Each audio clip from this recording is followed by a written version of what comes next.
Hamlin. It's nice to get to meet Jack Shaw's comedy retired father. I've been around. You do look like a guy that used to write comedy for game shows. Here, I know his mom. Here you are, Tim. Welcome back. It's been a while since we've seen you. Yes. Indeed, Muslims don't drink. It's okay. Yeah, hey, I'm not Muslim. Hell yeah. Thank God for that. Thank God.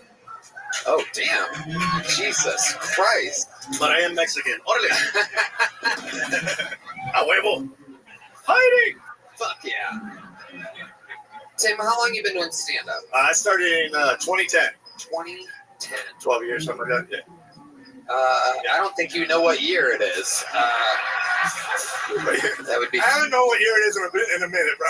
15 years. Yeah, I kind of. I don't own the clock. I just float around. Yeah. You own a clock. I don't own the clock. No. Right. How about calendar? Yeah, but that clock doesn't really. Since 2010. Okay. All right. What is your living situation like, Tim? It's better than most people would assume, man. I got a nice house. I do have 2 roommates. I got a comic and this girl. Okay. But I got a nice house down in South Austin. Yeah. Nice. Yeah. Love it. It's great. Yeah. Awesome. Don't lock my doors. You have a lot of clothes in your closet. You have a lot of choices, or is that Here's it? the thing. I used to have more. Every time I move, I just give clothes away. So there's some fly-looking bums in LA right now. Like I left LA and gave all my clothes away. And this is what I kept. Yeah, this is my. You don't like Johnny Cash, bro? Okay, I see Johnny Cash. I look all right. All right. No. You look all right, bro. I'd say more, but I'm wearing Jordan. Yeah, you're wearing shorts, bro. No, I have no. Yeah. It is I don't have a Hawaiian shirt on in my. I'm sorry, bro. Yeah.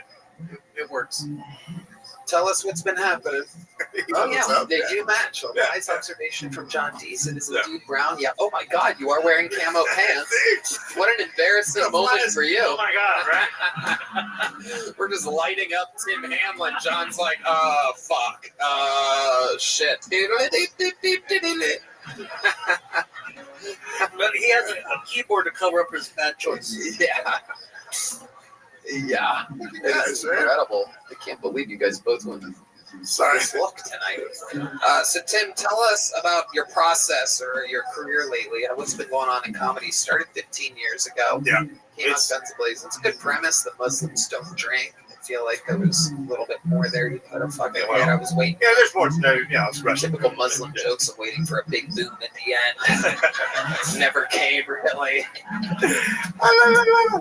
So, I don't even know Muslims. I don't know if that's true or not. Is that true? No, they Some drink. guy that looked like him told me that, so I don't know. They drink. I'm friends with Hassan Ahmad. He doesn't drink on, what's the name of their wacky holiday? Ramadan. I'm probably going to get killed for calling it a wacky holiday. There's a thing on my life. What do they call that? A jihad. Yeah. But yeah, no, they drink. We went on a fucking bar crawl to celebrate Ari Shaffir's special release a couple weeks ago, and I promise you, Hassan Ahmad got fucked up. We all thought it would be a good idea, the 6 of us. There was a ton of us fucking comedians, Ari, the Rosa, fucking all of us, and we all thought it would be a good idea. Ari wanted to do a shot and a drink at a bunch of bars on the east side of True Crawl, which I've never really done before, and we fucking did it. And by bar 7, we thought it would be a good idea to all slam into the photo booth at once, one of those old school photo booths. Oh, God. And all we got was a bunch of pictures of Hassan's head. So there is proof that Muslims drink. All right. Tim, what made you want to go in that direction out the gate? Like, that's a like a tough area to go into. That joke for right now? Yeah. Well, you only get a minute, dude. Yeah, exactly. I do longer sets and stuff, so most of my stuff is a little bit more developed, and I figured that's kind of like a short. It's a newer joke. 2 months old. Yeah. Okay. But it's short. It's not like a story. I got to come up here. Oh, of course. Did I make the? It's a tough topic to go into. Yeah, I mean, I stopped being scared of jokes a long time ago. It's like, I'm not scared of jokes, but I'm scared of Muslims. I ain't here to offend. The views of Tim are not those of Gabriel Iglesias. I got you covered, or 20 years. Hell yeah. Everybody. Hell yeah. Yeah, dude. yeah. I don't know. I thought it was a fun. I mean, it's fun pretty gangster. job. You went for it. I give you credit on that. Really? Yeah, that's it. You probably went after the hard. I mean, what? Think of another topic that would have been harder for him to go. Then Muslims, abortion. Blow shit up. Abortions. In Texas, you're probably right. Plaque abortions. Yeah. Jesus, God damn. The hardest thing I had ever talking about, especially like gun control, that's the worst thing. Don't say shit about guns. Yeah, that's the one thing. That's why I won't say shit about guns. So, I learned that. I love that he respects guns more than Muslims. Like, dude, man. Tim, we gotta talk after, bro. I'm not much. You might need full camo after this show.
Hey, this is Rabbi coming to you live from Walking Gas Company here in Austin, Texas. For a brand new episode of Kill Tony, give it up for Tony!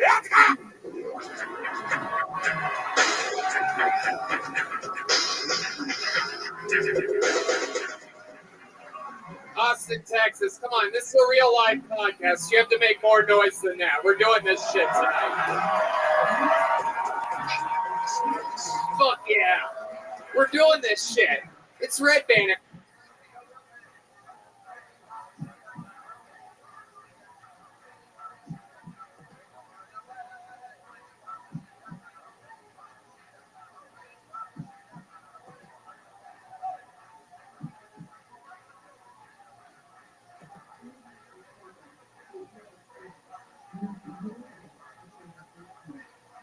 Fucking might have lasagna later, but lasagna titties, that'd be cool, but all right, that's it for me. Yeah, thank you very much. Wow, an unbelievable minute from Riley Gilmore. Incredible.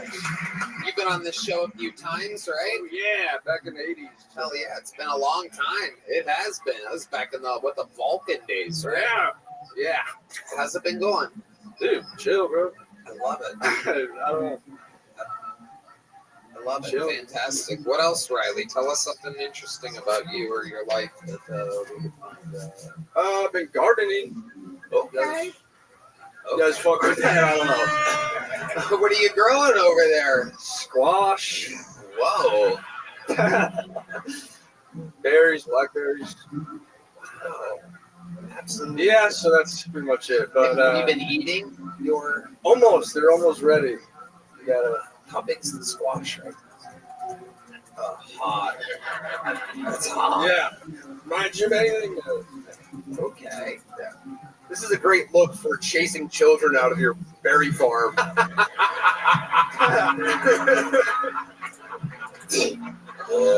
trying to keep those kids away. They keep fucking. Oh man, Mr. Gilmore's looking through the window. Oh, let's get out of here. Run, it's old man Gilmore. Yeah. But great set, man. Thanks. Yeah. What are you guys up to?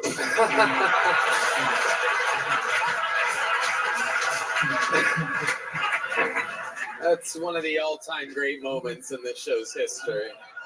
That is a first.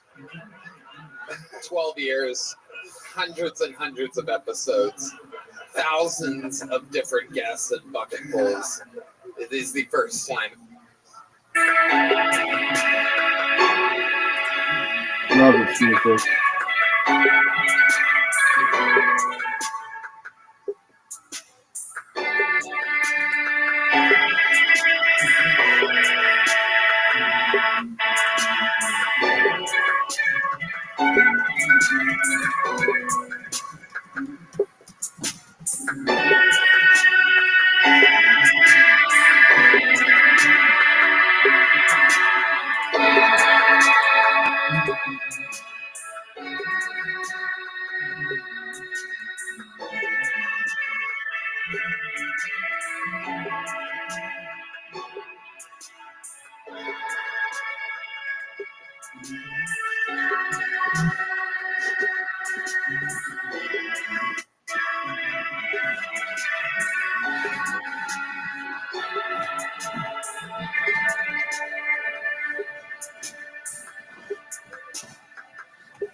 Huge announcement. I am doing stand-up comedy in Madison Square Garden, Friday, August 15th. This is a stand-up comedy show featuring me and the Killers of Kill Tony. All your favorite regulars and stand-up comedians from the show doing guest spots on it. The artist pre-sale is this Wednesday at 10 a.m. and it goes till Friday, May 2nd. The special password is Tony25. That's Tony25, all one word. Local pre-sale starts Thursday, May 1st at 10 a.m. Also, the ticket drop for the Kill Tony tapings at the Mothership is this Tuesday, April 29th at noon. This is your warning. Those tickets are available at ComedyMothership.com. The tickets for the Killers of Kill Tony plus Tony Hinchcliffe at Madison Square Garden on Friday, August 15th are available at TonyHinchcliffe.com. And there's still a few tickets available for the huge stand-up comedy show at Resorts World Saturday, May 10th at 8 p.m. Those tickets are available at TonyHinchcliffe.com. So Vegas, New York City, and Austin, Texas, the chambers are loaded and ready to be shot off. Go to the respective websites and buy tickets and see stand-up comedy and new tapings of Kill Tony upcoming for the months of May, June, and July at ComedyMothership.com, the stand-up shows at TonyHinchcliffe.com. Now, a brand new episode of the #1 live comedy podcast award. This is Kill Tony.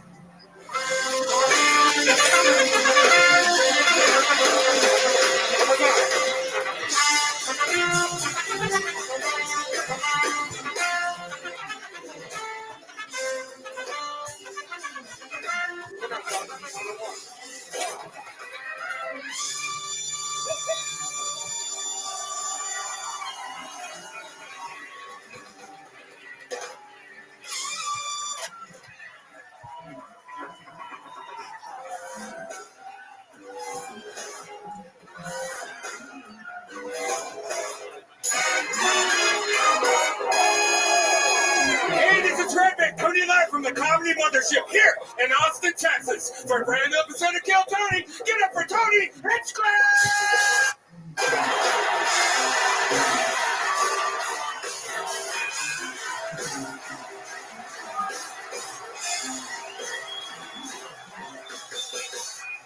Who's ready for the best fucking night of their lives, huh?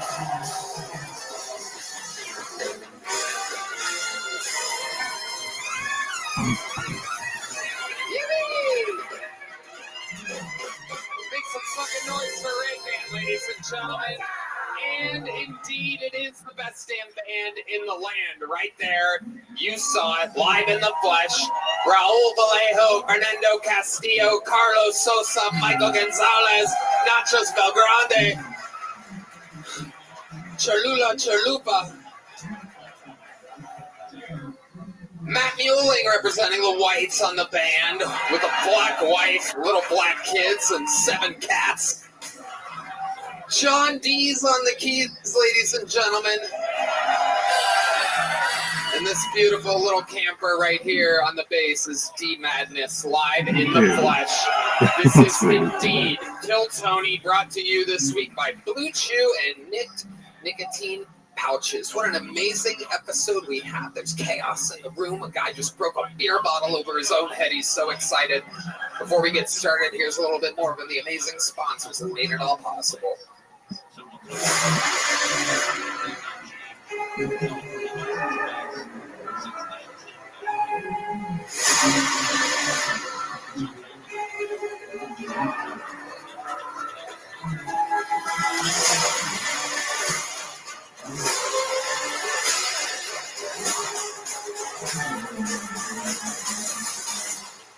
Are you guys ready to start tonight's fucking show or what?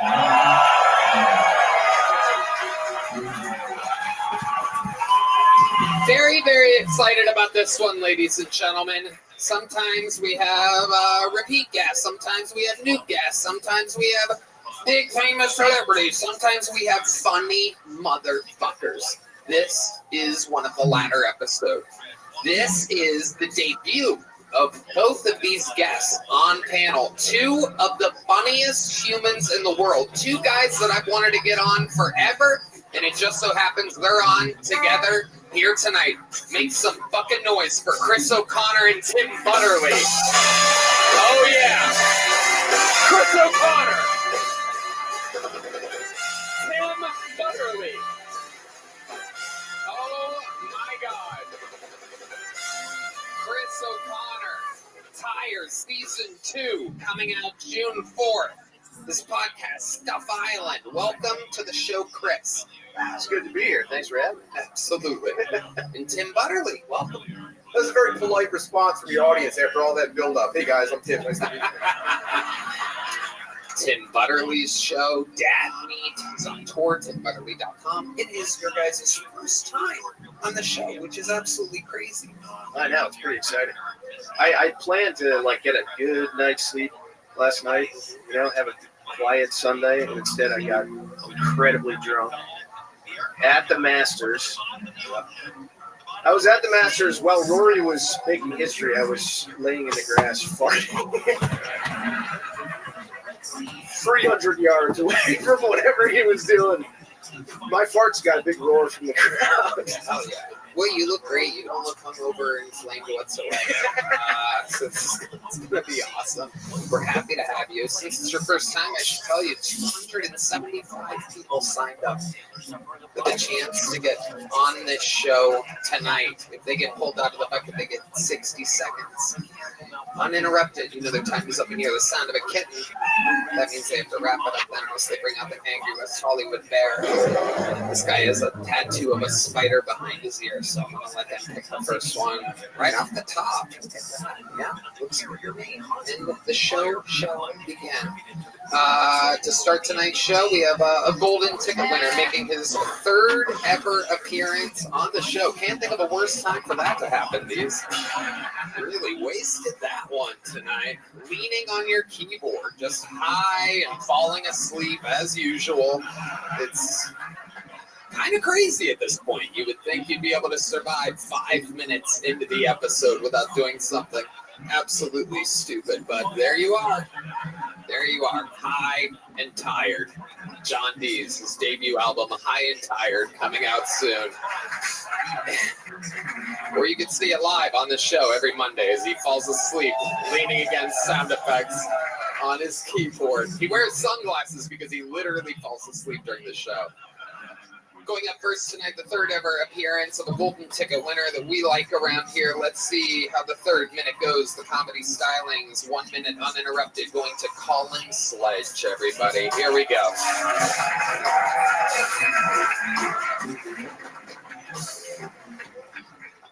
Okay, thank you. So when I was in middle school, my Texas history teacher, Mr. Gomez, used to tell us all the time, you don't know how good you have it in America, because back home in Mexico, my family has to jack off horses for money. And I was confused. I was like, where are the horses even getting money?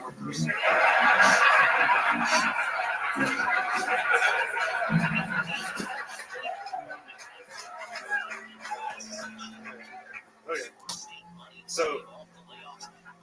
So my parents wanted grandkids, right? And I don't really want to give them grandkids, so I thought I'd give them the next best thing, homemade cream pie video.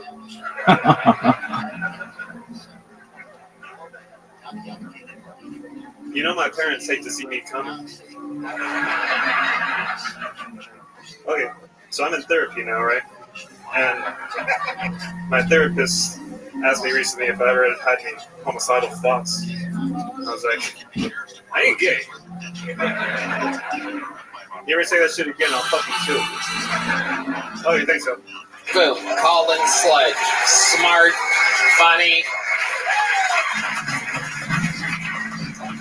Such a serious man, Colin.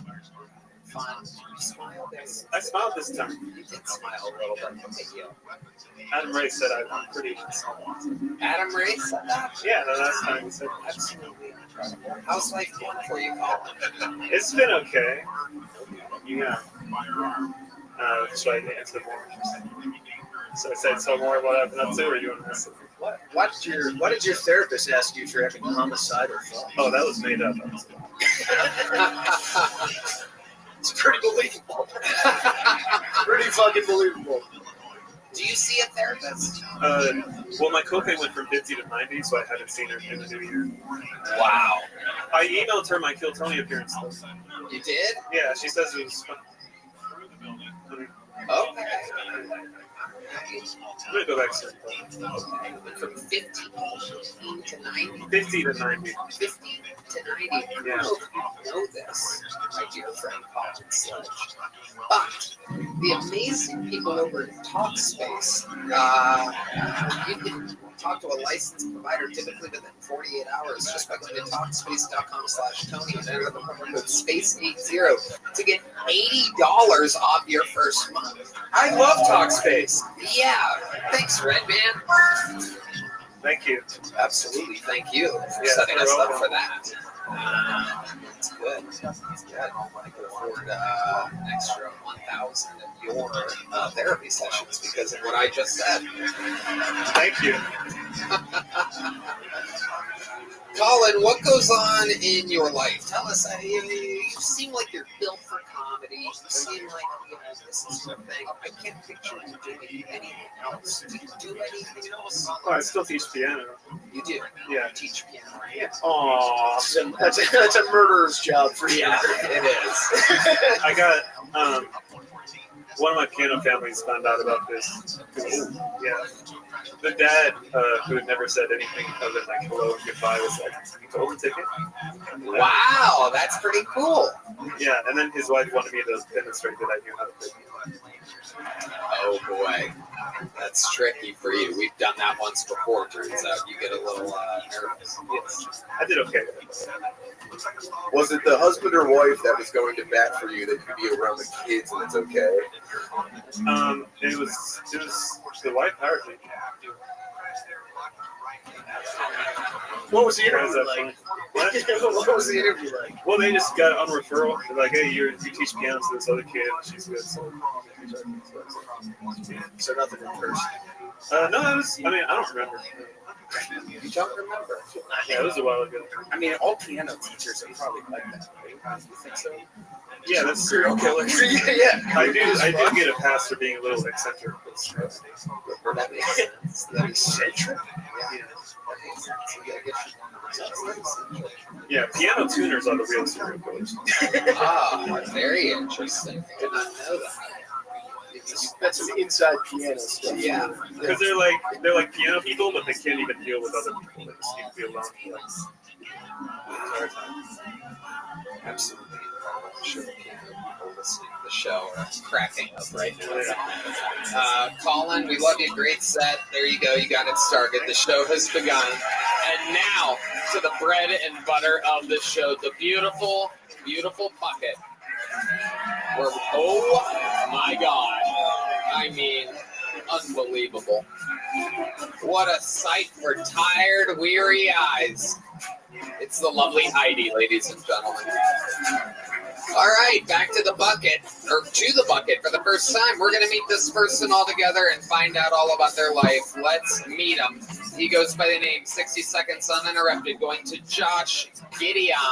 Josh Gideon.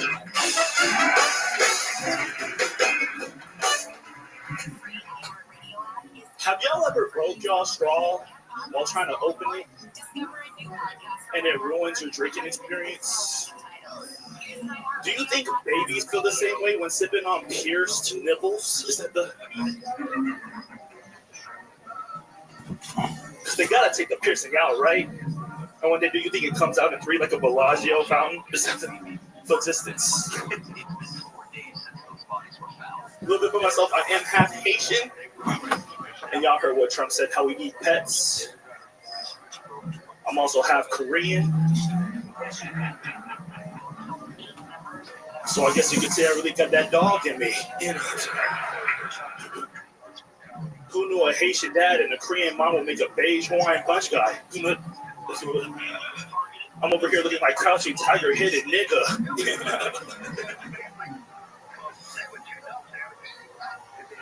Fuck it. All right, that's how Okay, Josh Gideon. Welcome, welcome. Hi, Josh. For a second there, I didn't think you could say the N-word, but I guess the half Haitian allows it, huh? That's right. I'd like to see you get away with that if you were just Korean. I would have loved it. I would have loved it. It was clean. John D's our senior N-word official on the scene. It's absolutely incredible. Very Korean to be dropping a word like that, but there you are. How long you been doing stand-up? This is about to be 3 years in May. Where at?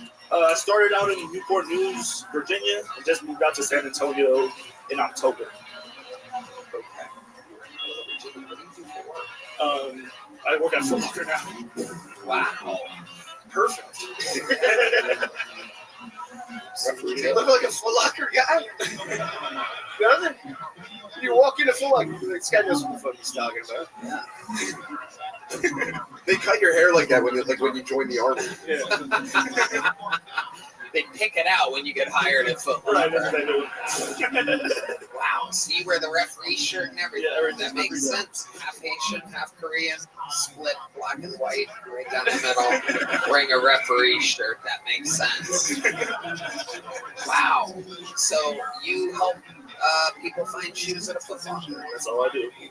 Are you good at it? I'm all right. I can find shoes in a couple seconds, I guess. Yeah. If that's what you're asking. Yeah. What would you recommend for a guy like Red Band if he walked in there? If he's like, hey, this is fat and ugly, and I need What up, Colin? I need two shoes. What would you say to him?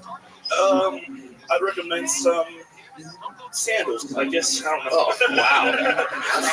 I should get to like go buy those for sure. Didn't know you guys had sandals there.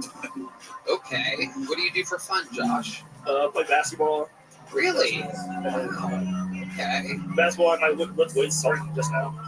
Just started lifting weights. You play basketball. Have you played basketball your whole life? Yeah, basically. Okay, so you play basketball. You say the N-word. Yeah. How about the Korean side of you? Still the N-word. That's right. What do you do that's Korean? Any Korean activities? Take off my shoes when I enter my crib. Oh. That's Very good. I'm guessing your dad is the Haitian and your mom is the Korean, just getting absolutely fucking pounded and filled with just a huge Haitian cock.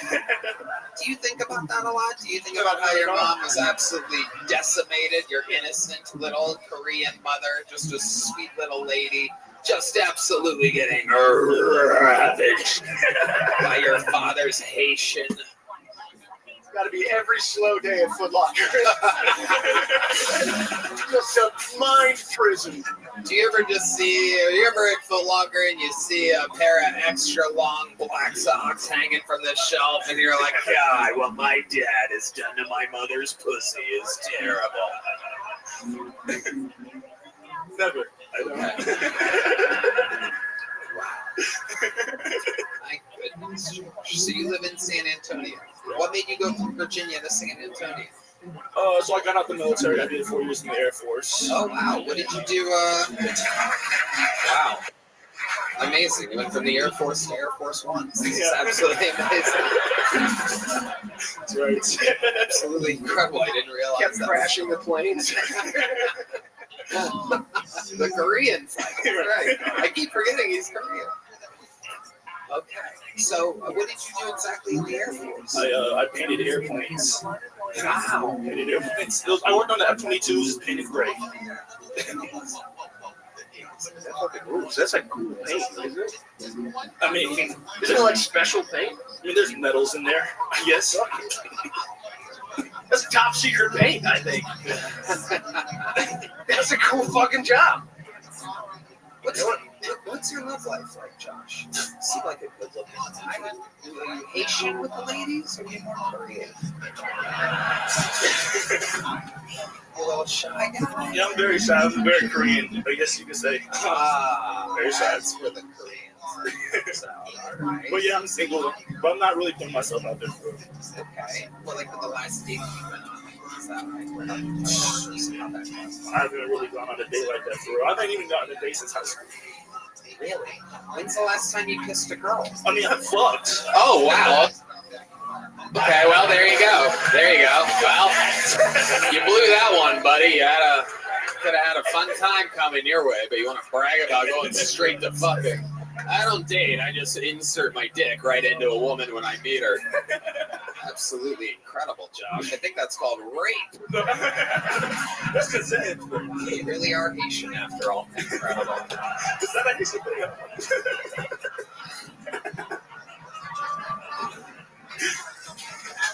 No, don't do that. No, I don't want that. This isn't a fucking one-man show. Anything else crazy we should know about yet? Not just shit like that. Doing comedy. What do your parents think? They're actually high-key supportive. You know They're what? They're high-key supportive. Like they're supportive. High-key? High-key. High-key? The ancient Korean art of supporting your son. Start reading a fucking book sometime, Tony. We are very hikey of you. Selling Nike, we are hikey. There you go, buddy. Congratulations. Welcome to Kill Tony. That is your first bucket full of the night, Josh Gideon. And the show shall continue. This podcast is sponsored by ZipRecruiter. According to a recent ZipRecruiter survey, 76% of employers plan to expand headcount for 2025. That's a lot of time spent hiring. If you're one of these employers who's ramping up hiring this year, don't miss out on this advice. Add ZipRecruiter's latest feature, Zip Intro, into your hiring plan. It lets you post jobs today and talk to qualified candidates tomorrow. Best of all, it does most of the work for you, so you save time. And right now, you can try Zip Intro for free at ZipRecruiter.com/GoTony. Tony, I love ZipRecruiter. It's the greatest hiring site out there. Zip Intro gives you the power to quickly access excellent candidates for your job. Assess via back-to-back video calls. You simply pick a time and Zip Intro does all the work of finding and scheduling qualified candidates for you. Then you can choose who you want to talk to and meet with great people as soon as the next day. It's so easy. It's so easy. A red band can do it. Save time hiring for 2025 with Zip Intro. Just go to ZipRecruiter.com/KillTony right now to try Zip Intro for free. Again, that's ZipRecruiter.com/KillTony. Zip Intro. Post jobs today. Talk to qualified candidates tomorrow. This podcast is sponsored by Talkspace. I'm a huge proponent of therapy, but good therapy can be costly. However, our partner Talkspace is affordable and in-network with most insurance providers. Did you know that most insured members have a $0 copay? That's right, Tony. Talkspace, the leading virtual therapy provider, makes getting the help you need easy, accessible, and affordable. Accessible. Accessible. If there's a C, it's A. If there's an S, You it's know what I'm talking about, guys. I think Talkspace is providing some of the best quality mental health treatment out there. Yes, indeed. You can easily sign up online and get paired with a licensed provider that's the right fit for your needs, typically within 48 hours. You can also switch providers at no extra cost. Talkspace makes getting help convenient because you can take your appointments from the comfort and privacy of your own home. You can even talk it out in between sessions by sending messages to your therapist. And as a listener of this podcast, you'll get $80 off your first month with Talkspace when you go to Talkspace.com/Tony and enter promo code SPACE80. To match with a licensed therapist today, go to Talkspace.com/Tony and enter promo code SPACE80 to get $80 off your first month and show your support for the show. That's Talkspace.com/Tony, promo code SPACE80. With your second bucket full. And here we go. What up, Pimp? Everyone, 60 seconds on Audrey's. Well, I was up all night. I'm very good at Spanish. What's good with you? How'd you find out about me? Oh, very cool. We're watching Kill Tony. It's a new one. Word, Doug. I don't like child porn.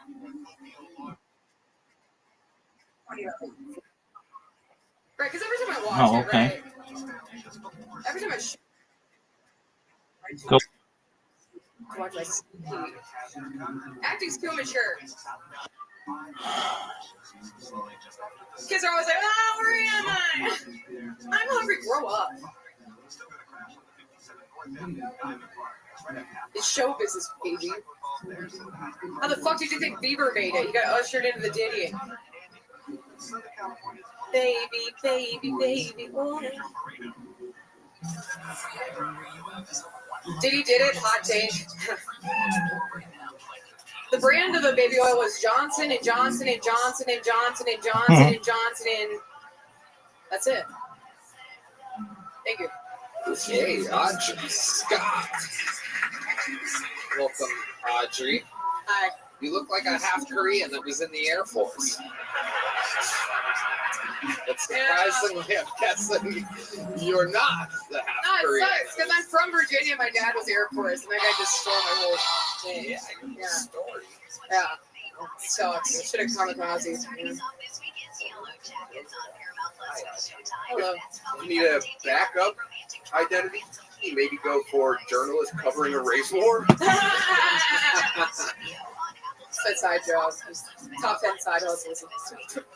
Audrey, welcome. How long have you been doing stand-up? 5.5 years. 5.5 years.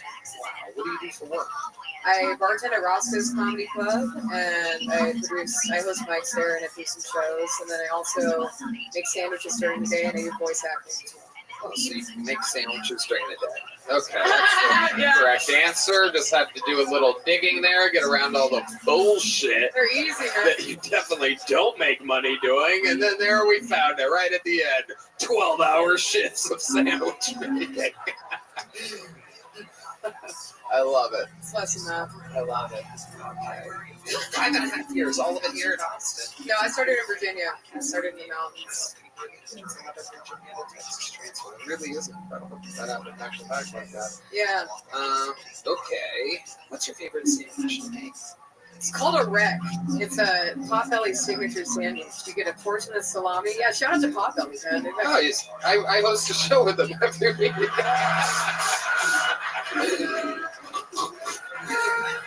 It's the best open mic in Austin, you know. Free sandwich on the way. Yeah, it's roast beef, salami, turkey, ham, and then Swiss cheese on top. It goes pretty hard, actually. That's what it is. What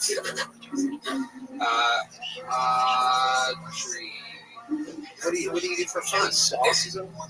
I've been hula hooping recently. I got a hula hoop at Walmart when I was buying roach poison for roaches in my house because I have roaches in my house. So really bad. But the hula hoop's been like really helping out. Yeah. Have you learned any cool tricks yet? Not like the EDM like slutty level yet, where I'm like, we're just wearing sequins and shit. But I'm getting like an hourglass figure from it. I just go like this in my backyard. What kind of tricks should she know? You can like throw it and catch it. Yeah, dude, there's a whole fucking show you can do with that Yeah, thing. you can hoop it everywhere. I can do You're that. still just working on the hips, though, it turns out. I can do the neck and the arm, but now I'm mastering the hips. So that's a new challenge. Get rid of that thing. Get rid of that thing. It's the worst person at every So festival. sorry. Lady. Why? What up, Miss Aquarius? Fucking hula hoop. Dude, it's not good. I don't want to go to the fucking gym and get filmed. How was your day? Or like have a sweaty fat. Excellent. Are you ready? One level away from. All right. Just one moment. One invitation.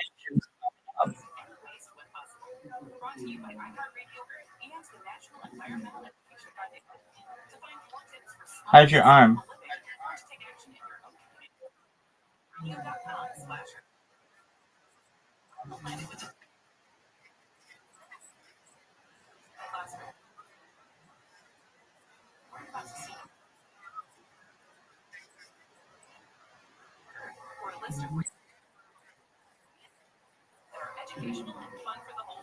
All right.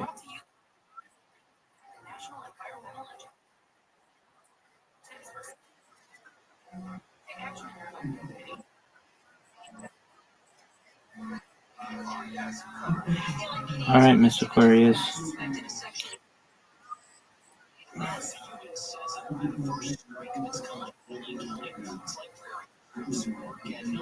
Beautiful shot. That was really good. Right up. Perfectly online.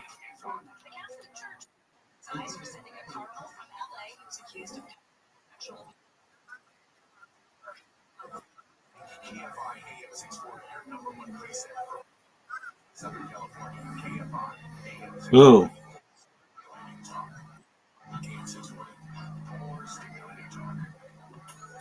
Get it. Oh, no.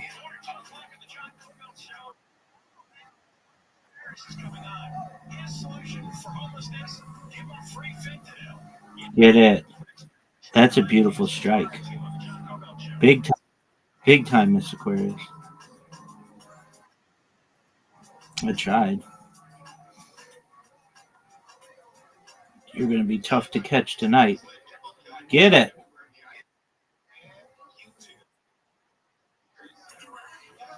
You're going to have big points here. The money shot. Yeah, it's going to give you a bunch of points. Gave you 10 points.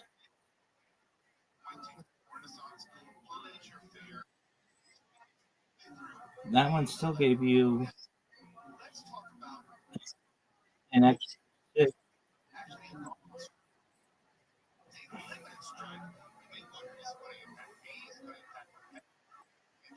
I'm going to get this. Are you serious? That's garbage.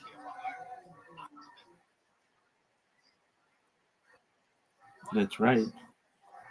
All right, show me how it's done, Mr. Quick. What up, Connor? Get that one in the corner. That's a hard shot. Oh, that looks really good. Oh, bad shot. I'll get it here. Get it. All but one. All right, I'm down 2. Get it, Miss Aquarius.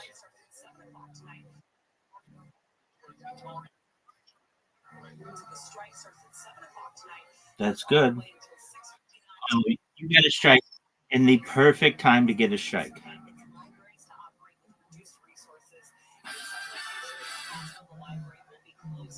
You got it. You got it. It's your shot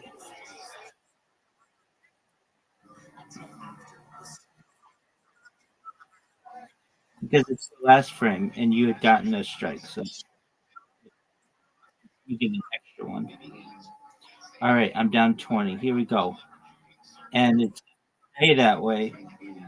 No one's touching Miss Aquarius tonight. Get it? Okay, I got it. If I get a strike here, I tie. Get it? I did. I think we tied. What a comeback! I win, you win. That was beautiful. Yes, ma'am. Oh man, that was crazy.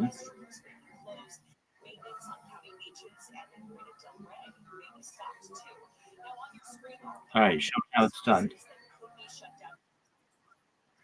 No, you're fine. He's here often.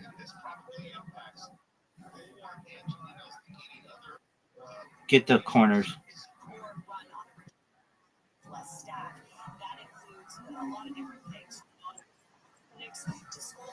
Look at this one.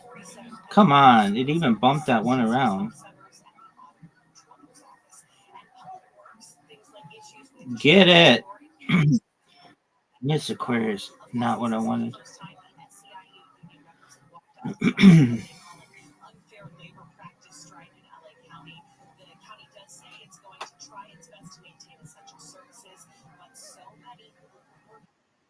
Get this one. You got it. You got it. Nice and easy. Got it. Good job. Nice. Nice spare. Come on. All right. I'm getting these. No doubt. No doubt.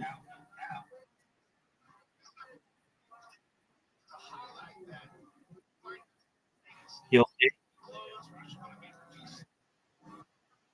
All right. Good.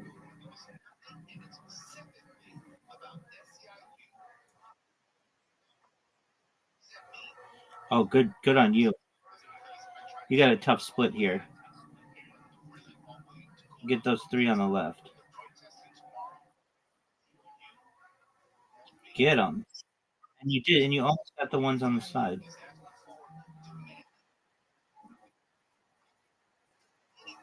I just did. It's big time.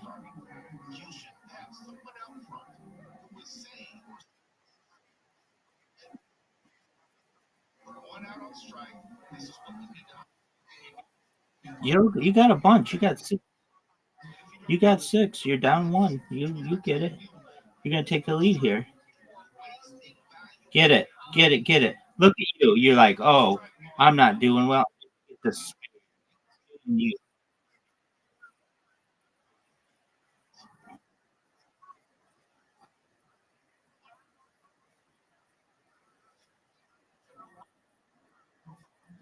I got you. That's right, ma'am. Undefeated in friendship, undefeated in bowling. Oh, good, good one. All right, you're gonna get. You got the lead. Get these two. You perfect. There you go. And you get to go again. You had yourself counted out. You had yourself counted out. Get a strike here. Surprise yourself. That's still pretty good.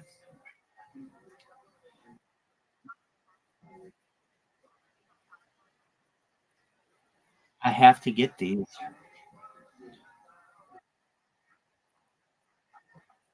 And I didn't. And you won. Here you were. You, I can't catch you. And you did. Nice comeback. All right. You win, I win. Good job.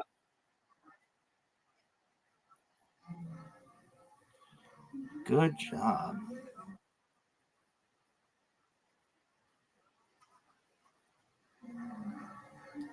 Get,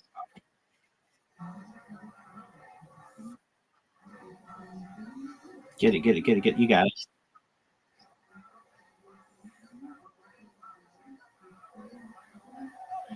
Got it. Boo.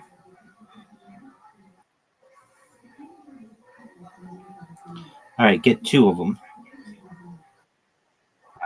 Two of them.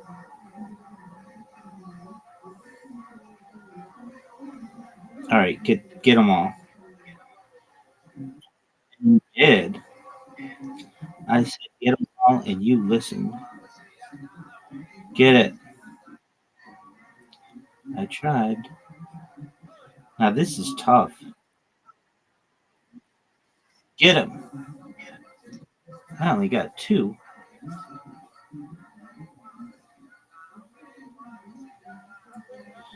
Get it, Miss Aquarius.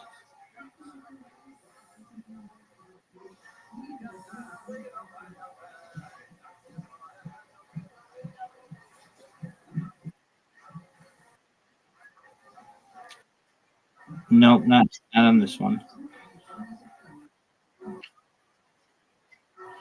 Okay, so the way it goes is you get two frames, or you get two shots on each frame for the first four. On the last one, if you got it.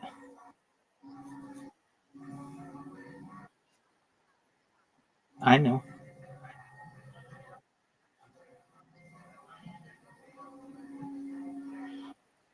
Get it.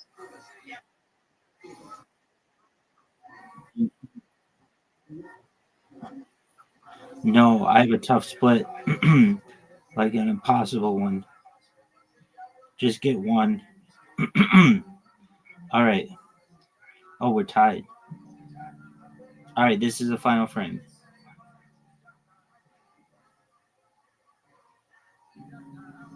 Perfect.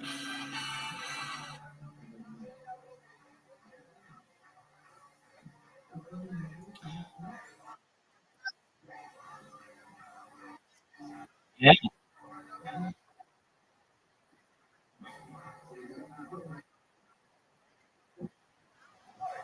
Nope.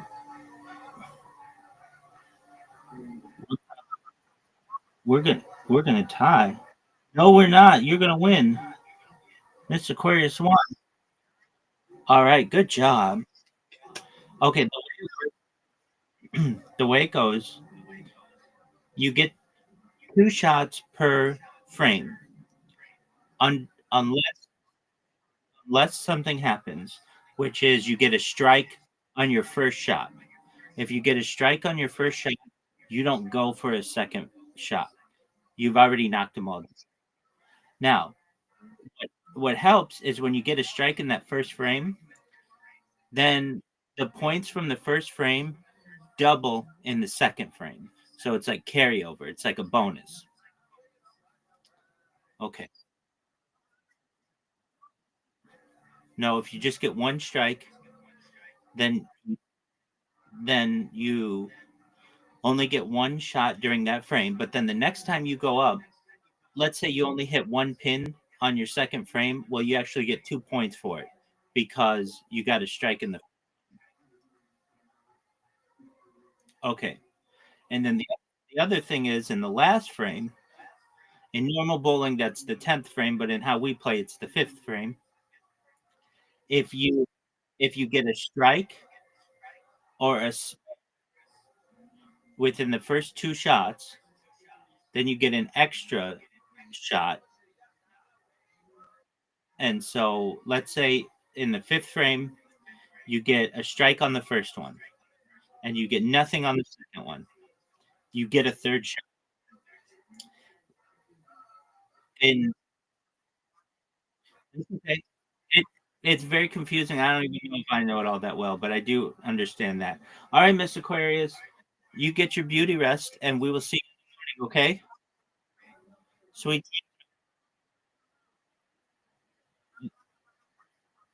We'll get it. We'll get it. You take care.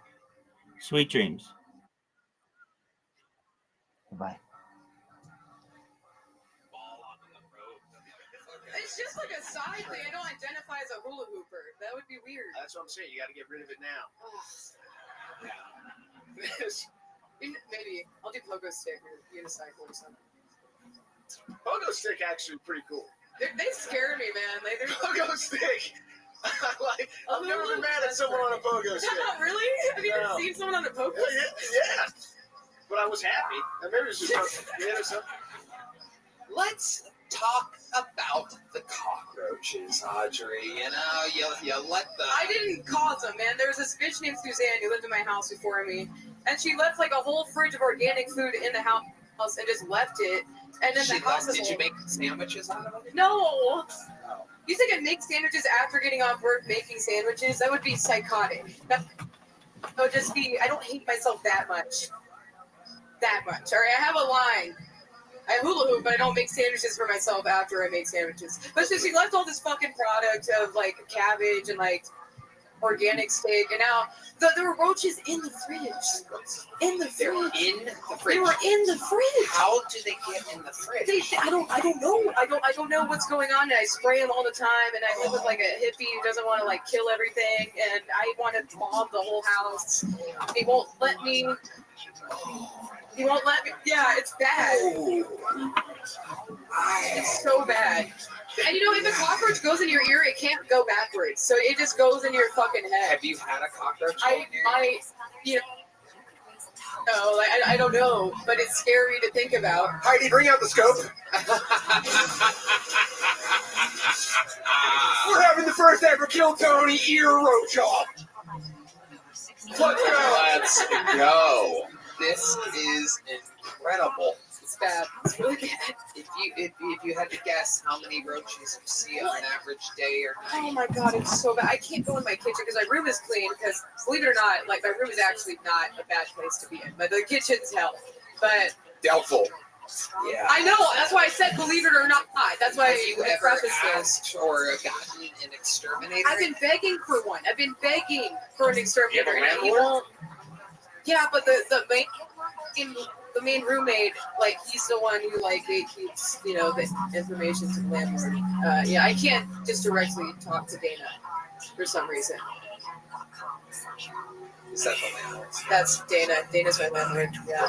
Dana, I'm starting to think like, the if you're hula hoop watching. is like, was it an It's a olive coping branch? mechanism. I'm just standing Olive outside my kitchen and saying, branch? who's hard enough to leave? They're doing bug behavior to get his attention.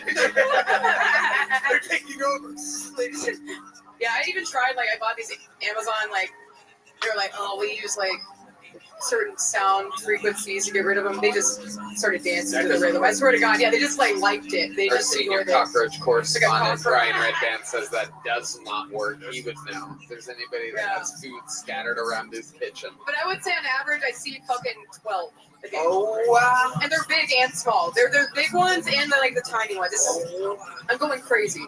I'm going insane. You should see how many live ones you can fit into a sealed envelope and give that to the landlord. Yes.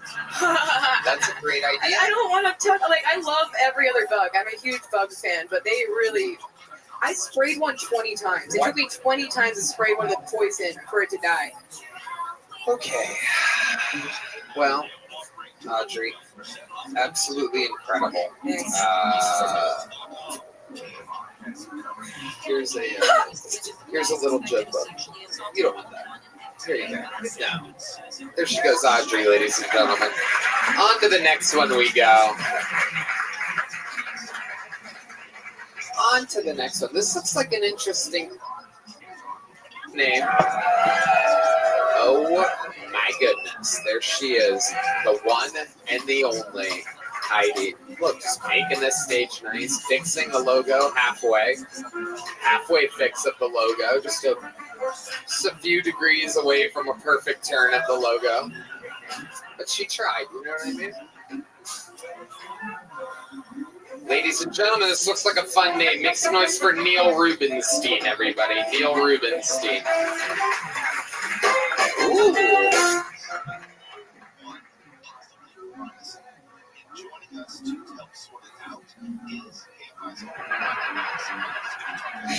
Everyone's good. We're good. All right. No, I get it. Because you guys saw me, you're like, this guy ain't afraid of nothing. and then you heard me.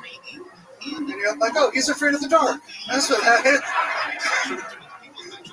I was told I sound like the person, I look like I can.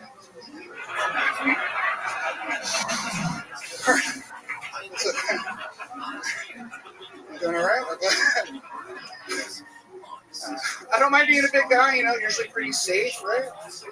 Like I remember one time I was walking in Brooklyn, and this is before Brooklyn was a yoga studio. Streets are so riddled with crime and gluten. And this dude popped out to bug me, and I was like, nah, man, get this guy. And he was like, okay, thank you. I just scared him out. I was like, this is me, everyone should give this a shot. You are adorable, Neil Rubenstein. Is it Rubenstein or Rubenstein? Whatever's comfortable. Okay. I love it.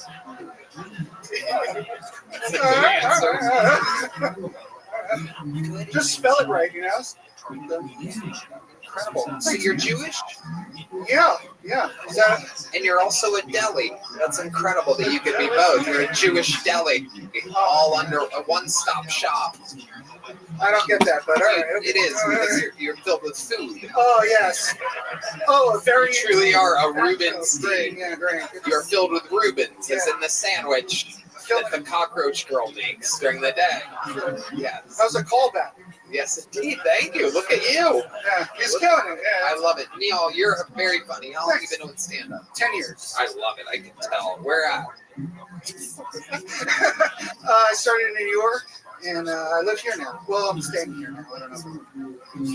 Okay. How long have you been here? Since January. Okay. Do you like it? I like the city very much. I liked it as like when I would visit the scene. I liked the scene, but now that I'm like, because when you're like visiting, they're like, "Oh, come do my show, come do my show." And now that I'm here, they're like, "So," but it's all right. I like it. You like? Thanks. You like other people? Anyone who does that, it's usually afraid that you're going to be around. Well, yeah, I like to think that. You're adorable. Oh, all right. It's good. All right. I don't know what to do here. What the fuck is this?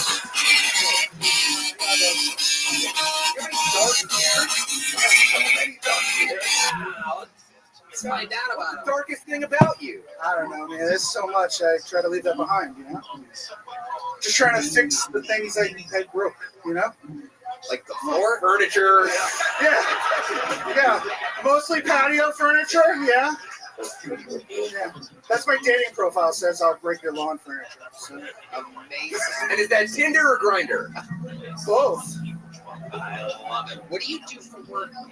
I had been a full-time comedian, but sort of still doing that. But I, got a side hustle now. Some of your side hustles. I just PA, like not PA, like personal assistant stuff. I used to tour manage bands, so I have like that skill set. So I help out a bigger comic on like some of their scheduling itineraries and stuff. Very cool. So, yeah. We like that. Yeah, keep it around, What do you do for fun? You got hobbies? Yeah, I like baseball. What do you like about baseball? I think it's a wonderful sport. I think it involves athleticism and strategy. Nachos and helmets. And peanuts and Cracker Jacks.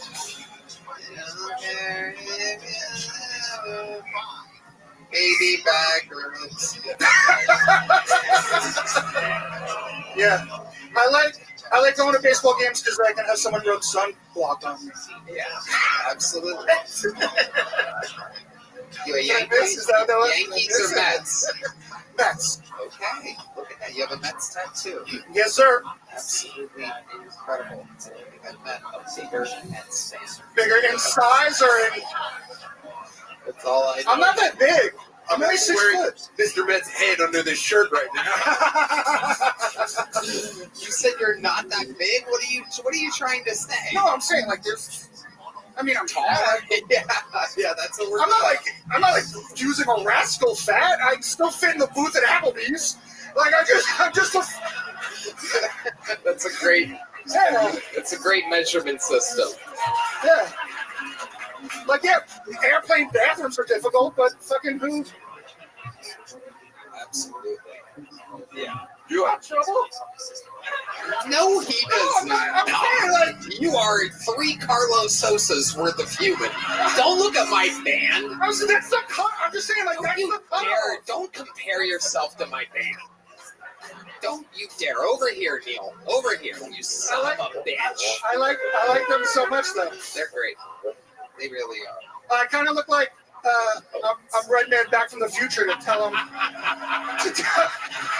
don't do it. There's still time. Don't do it. Don't do it.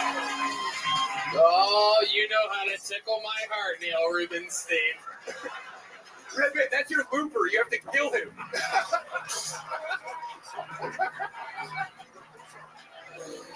I'm sorry. I'm sorry. It is your destiny. Absolutely incredible. Neil is a baseball hat away from being the new co-host of Kill Tony. This is incredible. I couldn't fill those shoes. I'm sorry. Well, we'll find. We know a guy that works at Foot Locker. We'll find out about that. Neil, tell us more about your life. Oh man, I don't know. I don't know where to start. Been married? Yeah, married, no kids, raised by wolves. What do you mean raised by wolves? My parents, everyone's got a thing. I played and toured with some rock bands, and then. When you say you played with some rock bands, what do you mean? What did you do? I was just in a hardcore band a long time ago. What did you do? Sing? Sing. You sang? Let's play some hardcore music. How many of you want to hear Neil sing a little bit? Oh, no, you have to. A 1, a 2, a 1, 2, 3, 4. Come on, Neil. Look that way. Come on. I have a tiny voice. Hold on. All right. Stop. I have a tiny little voice now. What are you talking about? Don't pull a fucking Val Kilmer on us right now, motherfucker. Oh, I destroyed my voice. Did you not always sound like this? No, I destroyed my voice. Get damaged his vocal cords, Tony. Yeah. He's technically disabled. Finally. Can I get one of those little placards for my car? What? What? The guy's just saying sing. Did you miss the whole thing? We just did a thing about not doing that. My goodness. So what happened to your voice exactly? Just screaming a lot, growing up. So you can't sing anything? I can't really get louder. I can do a little bit of projecting, but I can't sound. You used to sound cool. Maybe it depends Were on you your screaming kind of like screamy and shouty. A lot of shouty. Did you sound like this when you had to quit the band? No. Hey guys, I don't know if I can sing about anymore. It's been real, guys. Peace out, everybody. I gotta hit the bricks. Did the tattoos come before or after you lost your voice? After. That makes sense. I think I started them, and then I started late though. I didn't start getting tattoos You guys look scared. What was the name of the big band you were in? I wasn't in it. I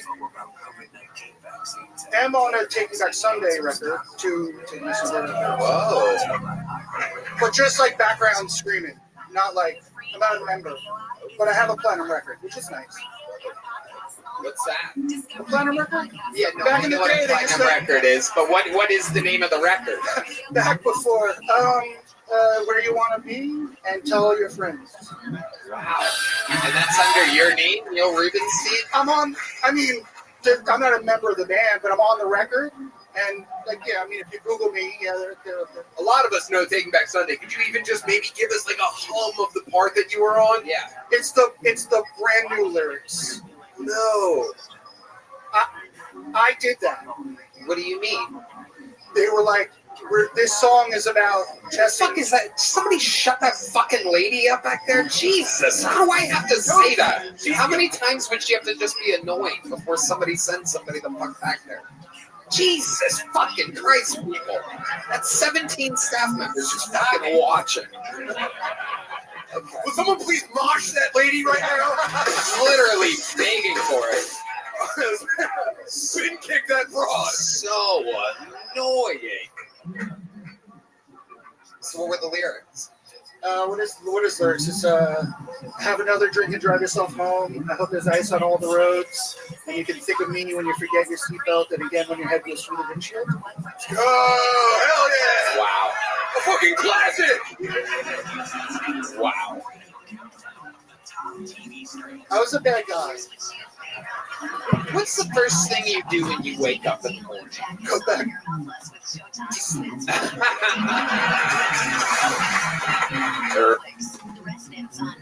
Red band? You know, I don't have a secret show this week because of Moon Tower, but if you're in town next Thursday, I would love to have you on the secret show.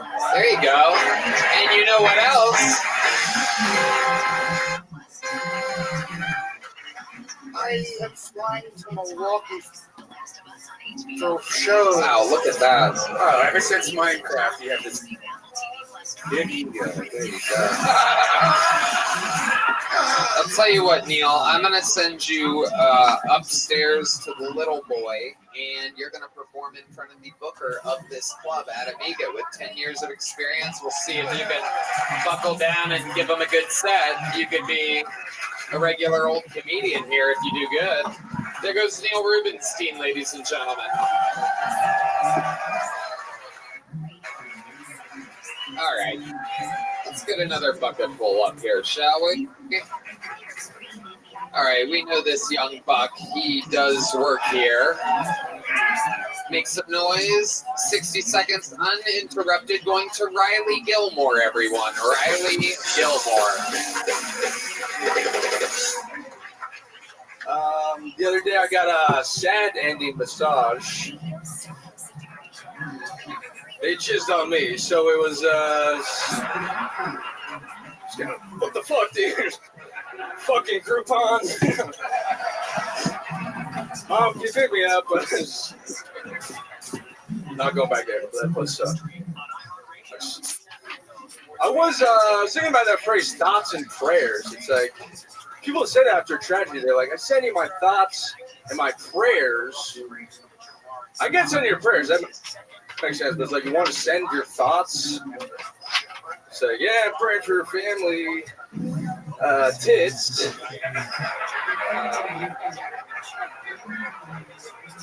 Thinking about getting a bike. What else?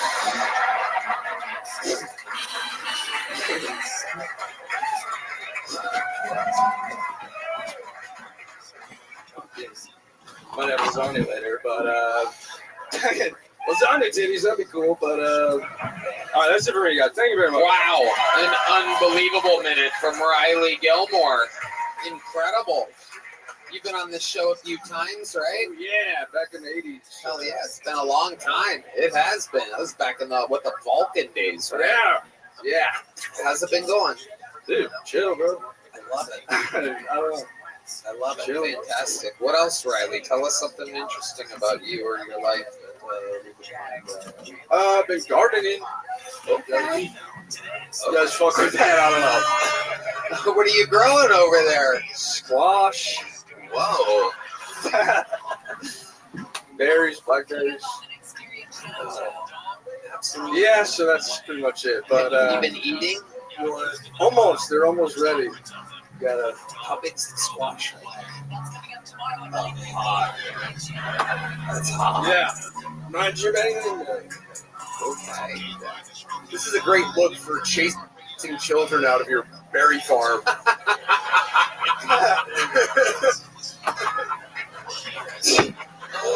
I'm trying to keep those kids away. They keep fucking. Oh man, Mr. Gilmore's looking through the window. Oh, let's get out of here. Run, it's old man Gilmore. Yeah. But great set, man. Thanks. Yeah.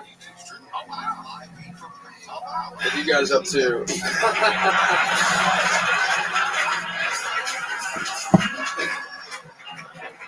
That's one of the all-time great moments in this show's history. That is a first. 12 years, hundreds and hundreds of episodes, thousands of different guests and fucking polls. Yes. It is the first time anyone over there has asked us what we're up to. It's the first time for everything, it turns out. Yeah. Okay. With it, man. We're podcasting. We're podcasting, dude. Oh, hell yeah. I love it. Tell us about being a comedian in Austin. Wow, it's a crazy life, you know. What? Lots of pussy. No. Basically, I just have to take out the trash after you guys leave. I do see you doing that a lot. Yeah, I love it. You are like the trash guy. Do you I'm the ask trash for guy that? around here. Do you ask for that? Yeah, no, they promoted me.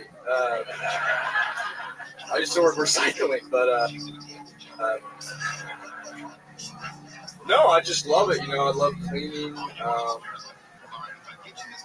and so I'll get you later, bro. I got you. Hell yeah. I used to be a trash guy. I love being a trash guy. Dude. I would sneak beers out when I was taking the trash out, and I would just drink. Oh yeah, dude. Find the trash. Yeah, bro. Fucking gotta squirt it at Get the end, fucked dude. up, smoke a cigarette by the trash. I've never been a trash guy, but I was known as the garbage guy a couple months ago in the news. Nice.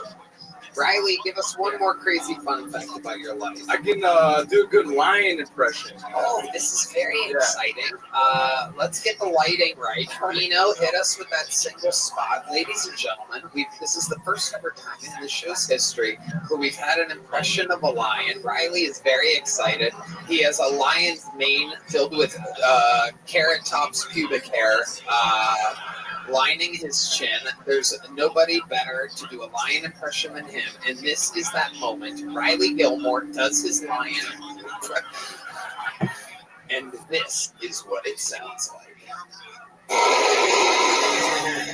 Okay, I guess it's a. Alright. This is Thank you very much. more of a snake, perhaps? Darth Vader getting hit in the nuts. I need to drink more water. Yeah. It's a very parched lion. Can I try it again? Yeah, you want some? This guy's offering some water. Yeah. Yeah, the stranger in the front row. Thanks, bro. There it It's a is. fucking $15 water. Should be very good. You're not lying. All right, here we go.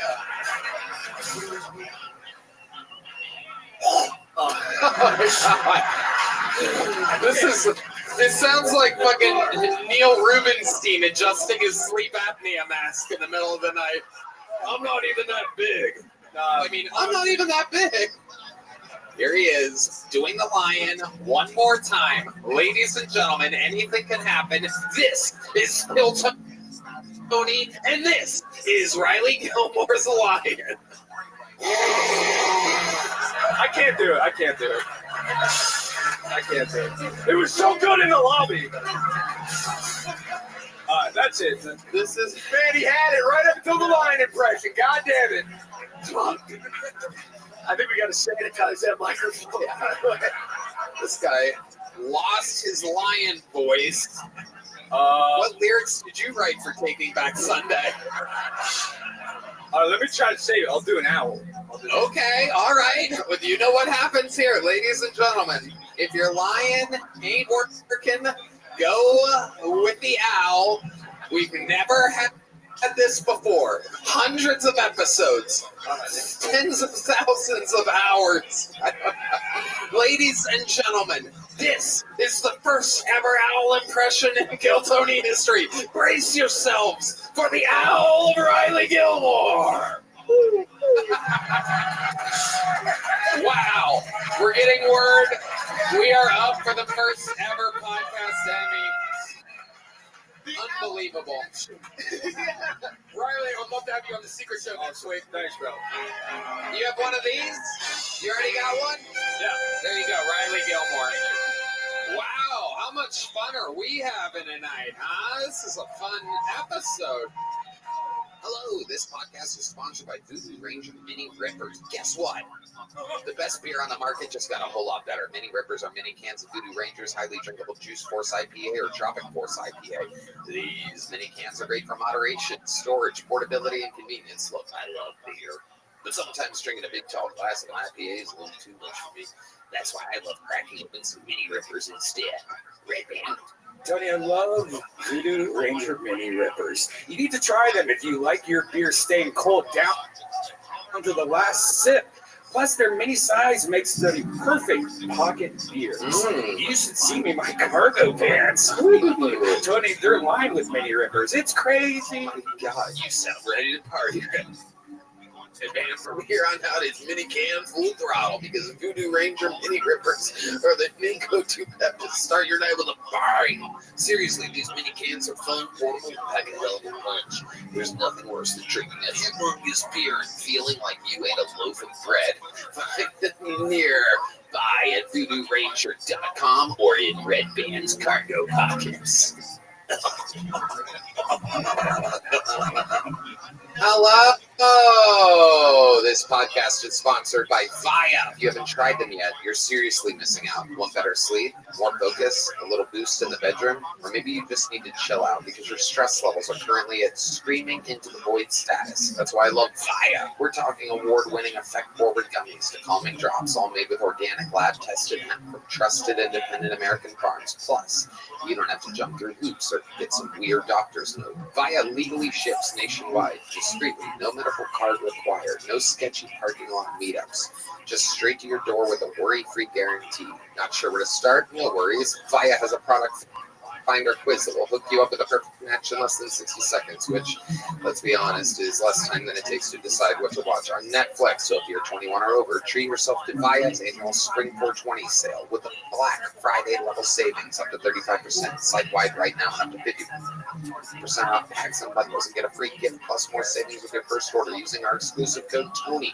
in the link in our description. Plus enjoy free shipping on orders over $100. That's code TONY in the link in our description. After you purchase, they will ask you where you heard about them. Please support our show and tell them we sent you. Enhance your everyday with Via.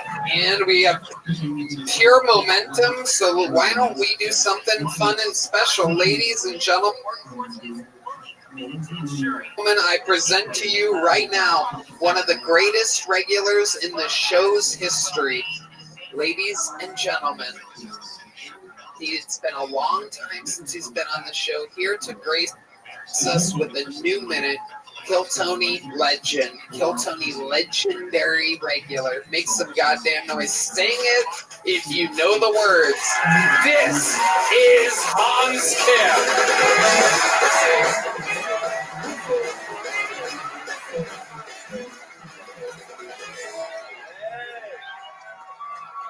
What's up?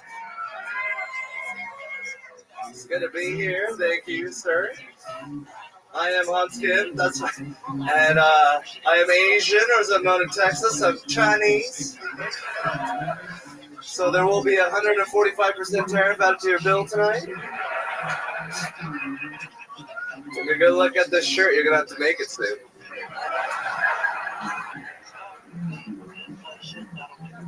Love seeing Trump do optional side quests for no reason. It's like watching a cat play Oregon Trail. Trying to get a mineral deal out of Ukraine. What is this guy, Cam Patterson? I'm not retarded, but I want your wrongs.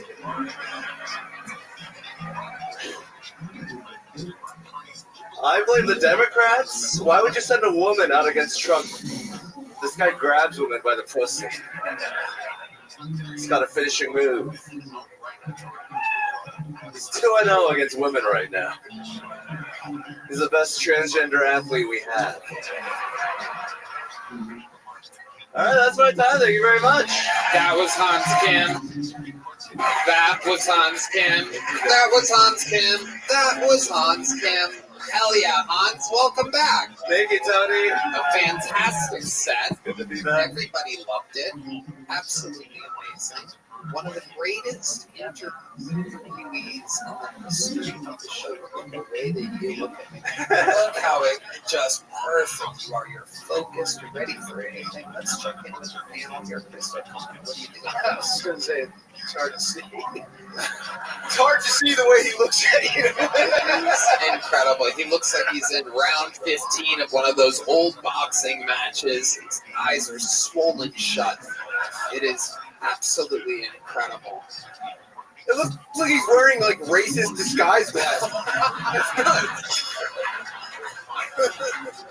Hans, catch us up. How's life been going for you? It's been going pretty good. Yeah. Yeah, good to be back, fuckers. Whoa. He's got a little attitude to him. Don't know if I like that. No, I'm just kidding. We know.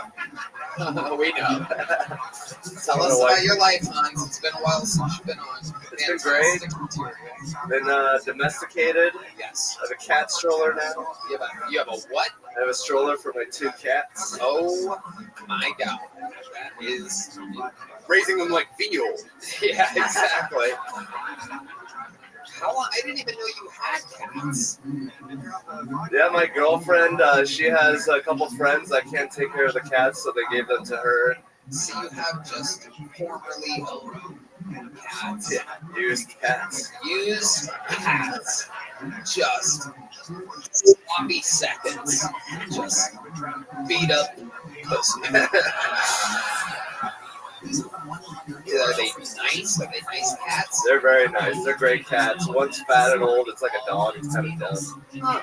Yeah. I can see. It's like us. It's like us, right? Yeah. One's fat and old. The other one gay as fuck.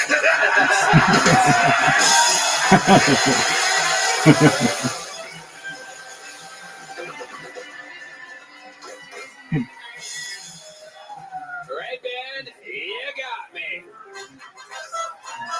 Wow. Boom. I don't know if I'll ever recover from that one.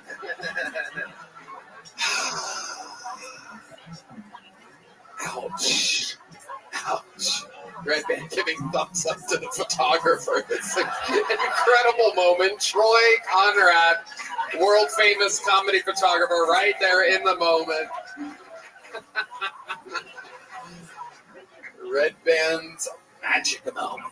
All right, Hans, catch us up with what else has been going on. You have a cat stroller, so you walk your cats. Yeah, they hate it. Why do you do that? It seems like they wouldn't like that. They're house cats, right? Yeah, but it's like every creature dreams of freedom. And it's like you're taking them out in a rolling prison, though. They can't get out. Yeah, they're So, Connor, what do you think? It's fucking psychotic. Walking cats in a cage. Also, what is it sees you? Gayest shit in the world. Are you at all worried about your reputation? Are the paparazzi saying we got Hans TMZ, or we got Hans Kim walking 2 cats down 6th Street? I feel like that's content, you know? It's like, you know? Breaking This news. is up there with the hula hoop. Incredible. Perhaps you can let the hula hoop girl borrow your cats and they can chase down the hundreds of cockroaches that she has. Hans, anything else we should know about you before moving on? I hung out with Heath yesterday. We got drunk. Heath Cortez. We love Heath Cordes around here. Fresh off of playing Elon Musk's son on the Netflix Kill Tony. Yeah, he drinks a lot of alcohol. He does. This is not a joke. That little shit fucking pounds him down. There's Jello shots last night, which is weird. Doing Jello shots with someone that looks like a child. Yeah, it is crazy. He's a fun guy to drink with, and he does. He fucking throws it back. It doesn't make much sense. But the boy can drink. He's a good guy. He's a good guy. Yeah, I put him in a Waymo. Just cool. No driver. Also not a good look.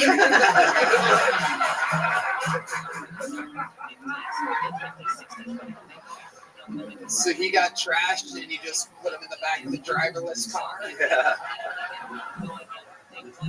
Could you select the destination of that car? Yeah, I controlled it the whole time. Wow.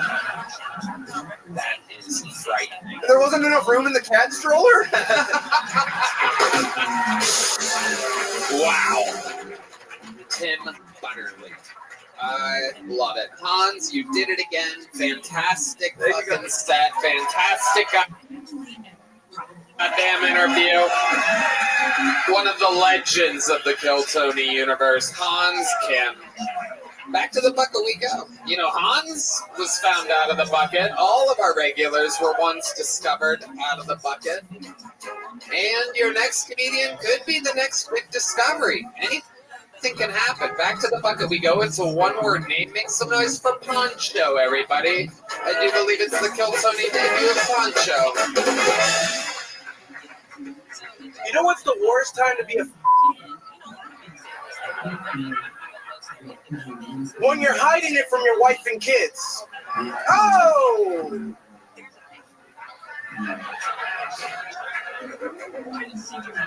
Oh!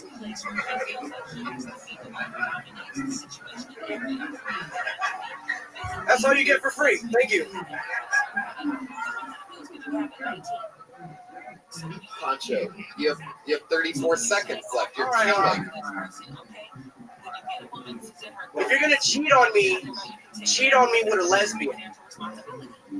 You know why? That way I know you really never got penetrated by a big, veiny, real dick. Y'all were just playing with dildos and licking each other. Yeah, I should have ended early. No, you still have 10 seconds. Poncho, do another joke, Poncho. What's going on? Do you know what show you're at? Jesus, Poncho. What kind of Mexican named Poncho tries to do 1/3 of the necessary work and then leave? What the fuck is going on here, Poncho? I'm doing this for free! This is free! This is what you get for free! Yeah. Even if I was paying people to get pulled out of the bucket, I wouldn't give you anything right now. True. Okay, Poncho, let's talk about it. How long have you been doing stand-up? 3.5 years. 3.5 years, and you literally have 20 hot seconds of material. Where were these 3.5 years at? LA, and I actually performed part of my minute in front of you when you were in Ontario. You brought me up. I was one of the people on the stage, and you're like, I can't believe you thought this was going to work. And then everyone laughed. And then I don't remember this. Yeah, I'll show him. Because you asked me like, you asked me like, hey, what do you do for work? And I'm like, I do comedy. And you just laughed at me. You remember that? Yeah. And you gave me a minute, and I fucked up. At the end of the show, I gave you a minute. Thank you for that. Yeah, that was bad then. I remember now, Poncho. This was many years ago, right? Like 2 years ago. It couldn't have been 2 years ago. I remember Ontario Improv. Ontario or the other one? Brea. My bad. Okay, it doesn't really matter. Doesn't matter. Let's talk about it, Poncho. What do you do for work? Ballet. You're a real ballet guy. In Long Beach. In Long Beach. I'm from LA. Okay. So, what's your favorite car to ballet? Driving the cars rough. I love to do that. Yeah, don't valet your cars, because you get a Mexican like me to do it. I don't care about my job. Oh, that's it.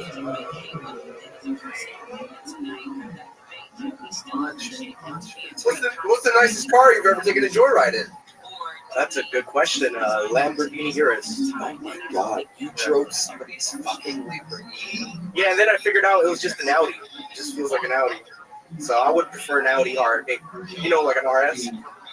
Over. And what do you drive in real life? A Toyota Solara. 2005. Shit's clean. Clean title. It's just like an Audi. No, don't compare. If it was up to Trump, you'd be Audi differential. So stupid. I just came from Mexico. I actually visited Mexico. The Mexicans that are going to get deported, they're going to be all right, bro. Mexico's awesome. Okay. Would you stay at a resort somewhere? No. What did you win an all-inclusive vacation? You're like, this isn't bad. I went to the rancho to go visit my family. My mom's from Tepi, Nayarit, and the Tepi, Nayarit. I hate when they switch like that. Yeah. Doing that fucking Avatar talk. Go, shut up. My mother's from Huevos Rancheros.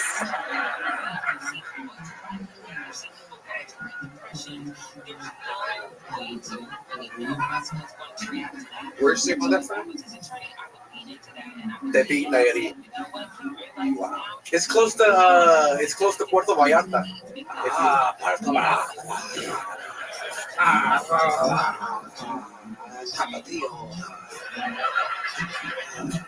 What do you think is the most Mexican thing about you? That's a good question. I think I'm lazy. Not his work ethic, says Michael Yeah, I'm really Gonzalez. lazy. I'm really lazy. Michael throwing his own people under la autobus.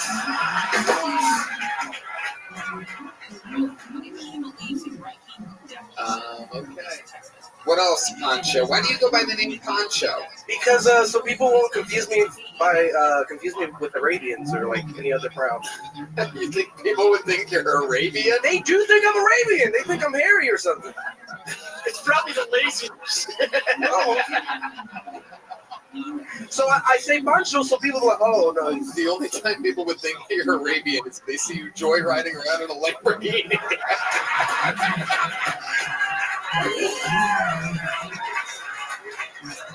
Poncho, here you go, buddy. Here's a little joke book. Oh my goodness gracious. Oh, and he gives the crowd the finger. Poncho with a complete heel turn. Oh my God. Poncho turning on the crowd. Heidi is here to fix it. Oh my goodness. And then a hero comes along. Poncho leaving with double birds. Double Mexican birds. For free. Absolutely. Absolutely incredible. All right. This podcast is sponsored by Shopify. You know, when Kill Tony started, it seemed like we had to figure it out all on our own. Between setting things up, filming, schedule, logos, who to keep in the show, what to do, how to work it, what do we do with the fucking people, all these things. It was overwhelming. And every day it seemed to introduce a new decision that needed an answer.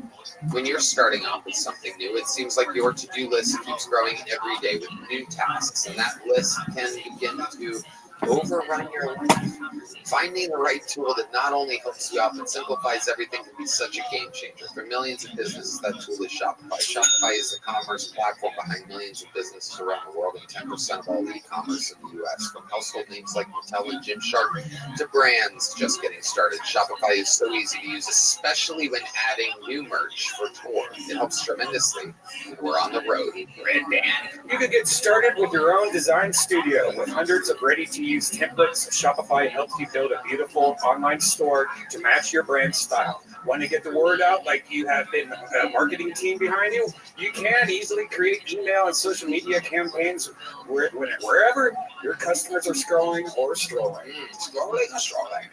And best yet, Shopify is your commerce expert with world-class expertise in everything from managing inventory to international shipping to processing returns and beyond. If you're ready to sell, you're ready for Shopify. So turn your big business idea into with Shopify on your side. Sign up for your $1 per month trial and start selling today at shopify.com/GoTony. Go to shopify.com/GoTony. Shopify.com/GoTony. This podcast is sponsored by Prize Picks. Cash in on the basketball playoffs with Prize Picks. Don't miss your last chance to add your favorite players from the court to your Prize Picks lineup, whether it's points, rebounds, or assists. Take your pick of more or less for your shot to win up to 2,000 times your cash today. Turn your playoff hot takes into tickets to basketball's championship series. Starting with the play-in round, every lineup you make on Prize Picks will enter you in the Takes Two Tickets sweepstakes, which could get you and a +1, a VIP trip to the ship. Prize Picks also offers weekly promotions that can lead to big payouts like Taco Tuesday. Each Tuesday, Prize Picks discounts select player projections up to 25% to provide even more value for your lineups. The basketball playoffs are here, and the action is heating up on Prize Picks, the best place to cash in on your favorite sports. Red Band. Tony, I love Prize Picks almost as much as I love freaking playoffs. This week on Prize Picks, I'm selecting Luka Doncic for more than 28 points and Jason Tatum for more than 8 rebounds. Wow, Red Band, that is a superb lineup. You've really been studying up on basketball. I'm personally selecting Nikola Jokic for more than 25 points and Jaylen Brown for more than 4 assists. So download the app today and use code Tony to get $50 instantly after you play your first $5 lineup. That's code Tony to get $50 instantly after you play your first $5 lineup. Prize Picks, run your game. Your next bucket pool goes by the name of Jordan Pablo, everyone. Jordan Pablo. We're having fun here today. From Pancho to Pablo. Hello, guys. I couldn't tell my ex-girlfriend what I was into in the bedroom, because then none of her friends would wear open-toed shoes around me.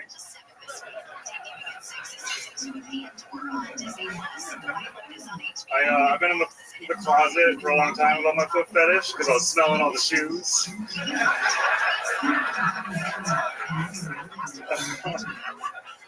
Yeah, I don't know what you guys are trying to do when you meet the right lady. I'm just trying to get off on the right foot.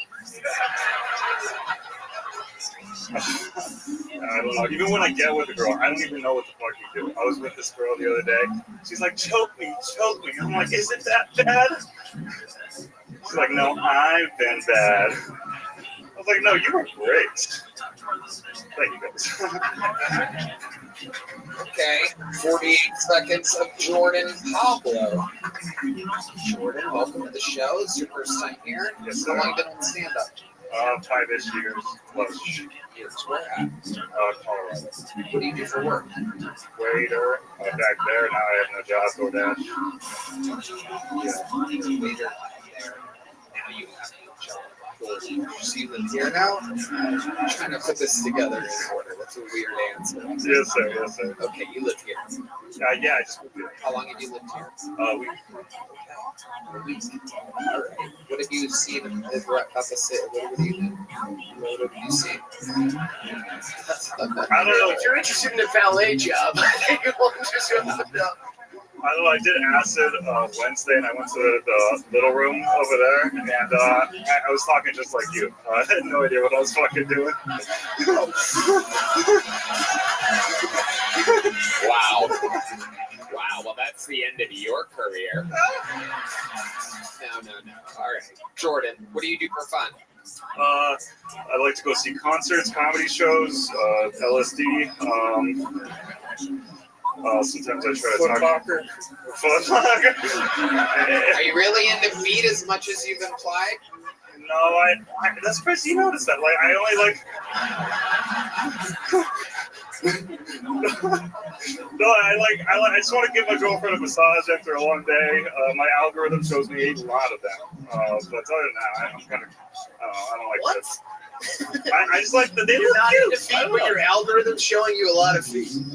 Because like staring at the pictures of feet Yeah. And liking them and messaging them. Yeah, I don't know. I like them, but like, it's hard to admit that to any girls. So I ease my way into it. I tiptoe into it. What else about you, Jordan? Any hobbies or anything interesting? My parents own cattle and a ranch in Mexico. Are you Mexican? I'm Mexican, yeah. Okay. Hablo español y todo. Okay. What'd you think of the last guy? Yeah, that's my cousin, yeah.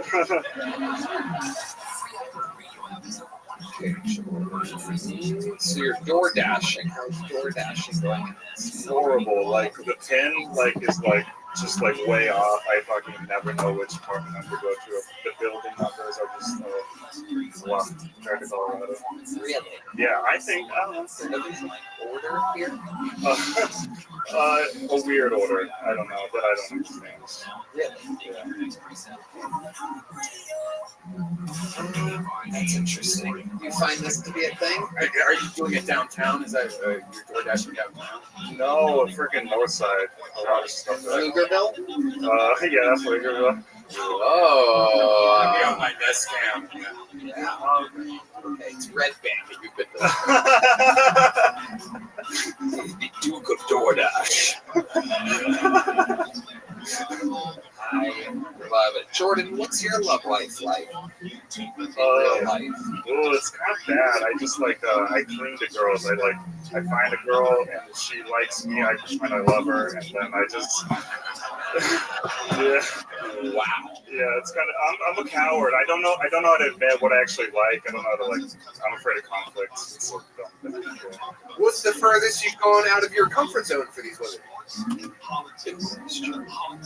don't know. When I was 14 in Mexico, it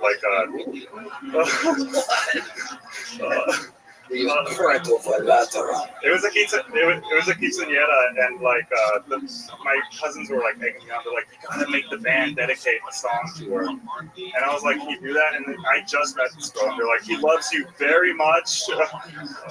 And then they played a really dirty sex song. It was super weird. Yeah. It's Absolutely incredible, Jordan. What's the last thing you do before you go to bed? Smoke weed. Really? That's the Yeah. last Smoke weed and talk to you, or no, watch.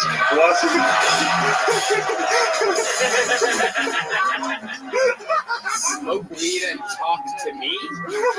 Is that what you just said? Am I hearing this right? Am I fucking tripping? I'm starting to think this feed thing is really just cock. Yeah. Yeah. Loves cock. Yeah. Tell these girls about your foot thing now. I watch you. I'm a huge fan. I watch TikTok. That's my last thing I do. So you fall asleep watching the show. Yeah. Adorable. That you should have lied about that. That's what you should have lied about. Makes my dick hard, man. Incredible. Do your parents support you doing comedy? They do. They haven't heard a lot of my jokes, though. How old are you? 25. 25. Okay. Well, there you go. You're right on pace, Jordan. Here's a little joke for you. Here you go. Congratulations. On to the next one we go. Ooh, some Mexican music. They like. That means the band likes Jordan Pablo. Notice Pancho did not get that kind of treatment. All right, your next comedian goes by the name of Gordon Dixon, everyone. Gordon Dixon.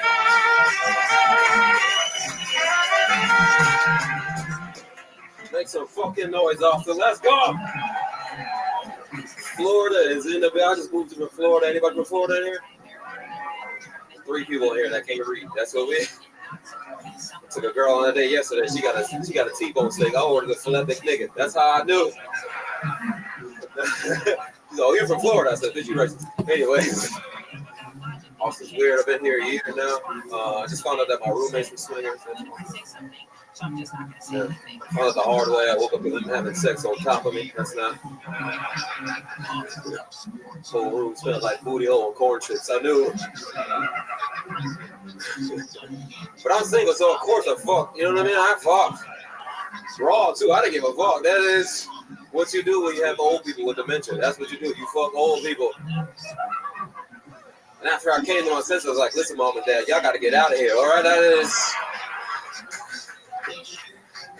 I think I can get better than that. That's my time. I'm going to Dixon, yo. Wow. Gordon Dixon. Fucking his own mother and father.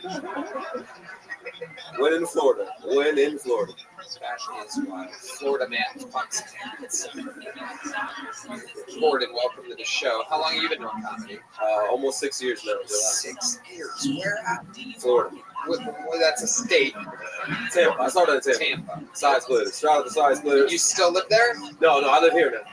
How long have you lived here? About a year now. What do you love about Austin, I love everything. It's fucking crazy out here. I love it. Everyone's on some shit, so I'm on shit too now. I do edibles now. It's a good time. Okay. Everyone's on some shit. Everyone's. It's on something. Okay. What do you do for work? I work at Shakespeare's, the bar over next door. I'm a door guy, bartender. Yeah. Amazing. Hell yeah. Hell yeah. Come see me. Okay. What do you do for fun, Gordon, other than edibles? Other than, I like karaoke. I'm a karaoke guy. Really? Terrible at singing, but I like karaoke. Okay. What's your go-to song? My go-to song is Get Low by Flo Rida and T-Pain. There's nothing better than a girl with apple-bottom jeans in the booty. That's what I'm saying. There's a lot of dudes in the front, but there's some girls in the ass here. I know it. There's at least 3, the ones from Florida. I know they got that. Can you do a line from this song for us? I can. Shorty had them apple bottom jeans, boots with the fur. The whole floor looking at her. She hit the floor, banging on. Shorty got low. Wow. Yeah. Perfect. Just out of tuning in for us to not set off the algorithm on YouTube that will dock the entire payment of the episode and give it to T-Pain. Oh, yeah. Gotta love T-Pain. Florida Pain, baby. Florida Pain. Tallahassee. Okay. What do you miss most about Florida? The beaches. I miss the beaches. Y'all don't got nothing out here. This shit is terrible out here for water. What did you like to do at the beaches? I like to just be on the beach. I'm 40, so I like to watch people. I'm a creepy old 40-year-old. I just be, yeah, girl. Especially when and they got a thong in the ass. I'll be like, yeah, girl. 20 years ago, I'll fuck you. Now I just beat off to the memory. I'm like, yeah. Absolutely wild. I love it. I'm not a watch guy. Is that a very nice watch he's wearing? That is a watch off of Amazon that looks like a very nice watch. Am I right? Yeah, it's a fake shop. It's a fake shop. It's F shop. That's what they call it. Yeah, it cost me $10. Fuck all y'all. This shit looks good. He thought it was real. I just want white people to think I have some real shit. That's all I want. Yeah. I knew the second you came out here was the first thing I noticed. I'm like, look at that fake ass watch, probably from Florida. And there he goes, I'm from Florida. What's up? Straight. Cam told me it when I met him in Orlando. Cam was like, I got a watch for you. You want a watch? I was like, I'll take it. He didn't say it. Gordon, what's the craziest thing you've seen over at Shakespeare's right next door? Your 6th Street is crazy. This is famously 36. This is insanity all the time. I think a black blind guy is the craziest thing I saw. No, I saw a homeless dude jerk off for 30 minutes outside. 30 minutes? Outside of other shit, by the way. And I had to, jerked off. I was looking at him because I didn't know what the fuck he was doing. And he was jerking off and looking at me. And we made eye contact and came together. That's how I knew this is awesome. I was really lying to the people seeing you look at him. Yeah. And he, why are you looking over there? I just can't tell what he's doing. It's crazy that a guy is horny enough to jerk off on 6th Street, yet not horny enough to come in under 30 minutes. Yeah, I know. And I was watching him too. I feel like my eyes are good enough for you to come whenever I watch you. That's great. I mean, what was the last 5 minutes of that like? It was ecstasy. Were you hopeful? Were you kind of like rooting for him to not finish? I was hard as shit, so we were having fun together. No, but seriously, did he come? Did you see him? I don't know. I called the cops, right? I was like, that's crazy. It's for the Mitzies, man. You disrespect the Mitzies like that. That's crazy, bro. 30 minutes into it, you're I just want to call it.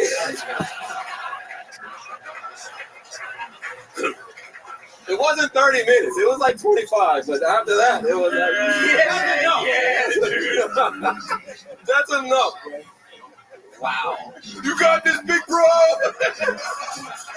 I was like, you call that a dick? I'm like, let me show you a real dick. Come on, I'm black with no shirt. Checked in at the 10-minute mark and said, come on, dude, finish. And he was still going. And the cops came before he did. He stopped for the cops coming. He saw the cops coming. He was like, oh, let me put it away. I was like, oh, I'm missing him. Wow. I miss him. He's been incredible. And if you had to describe this guy, what exactly did he look like? The guy he didn't have that hat on, but he had that tattoo right there. He definitely had that tattoo. That's him. All right. You want to do the secret show? I'm like, yeah, keep going, right, man. I'll do it then. love you, Red Man. I've been in your green room. Don't pick me out the next time you see me. What ethnicity are you? My dad is African and German, and my mother is Cape Verdean, which is African and Portuguese. So I'm white and white, black and white. Black and white. I'm a white bitch. I'm happy you and happy him. Where there's you two fuck, I'll come out. That's what happens. What do you think is the whitest thing about you? My name, Gordon. That is the whitest thing about me. What do you think is the blackest thing about you? Definitely my credit score. It is 69. So wow. I'll fuck. I will fuck my credit score. Here you go, Gordon. Thanks for swinging by. There you go. Oh, Jesus. That's the whitest thing about me. That's the whitest part about you. The catching ability of Gordon Dixon. We're having fun here tonight. We are blasting through this episode. Everything is running very smoothly. Your next bucket full goes by the name of Patrick Christopher, everyone. Here we go. You still having fun out there? Austin, what is up? How you doing? Hell yeah. I've been married for 12 years. So I'm ready to start dating again. I want to know what love is, you know. My wife's my best friend. There's nothing sad about that. But she makes jokes too. She has jokes of her own too. You know, like anytime she's feeling her age, feeling old, she's like, "Oh, just trade me in already." You know, just trade me in for a newer model, like she's a car, right? And I love my wife. I would never trade her in. I do want to get a rental though. You know, something fun, something new to me. Maybe something yellow.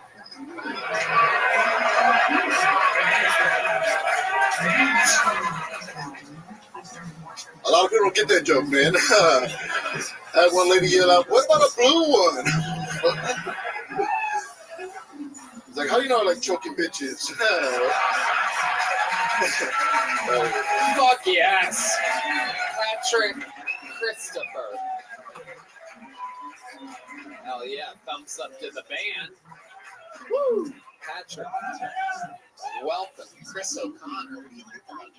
Patrick Christopher, I did not expect you to walk out. Yeah. Yeah, dude. I get a lot of gigs that way. Sometimes I think they're getting a black guy. I was like, well, I say it. All right.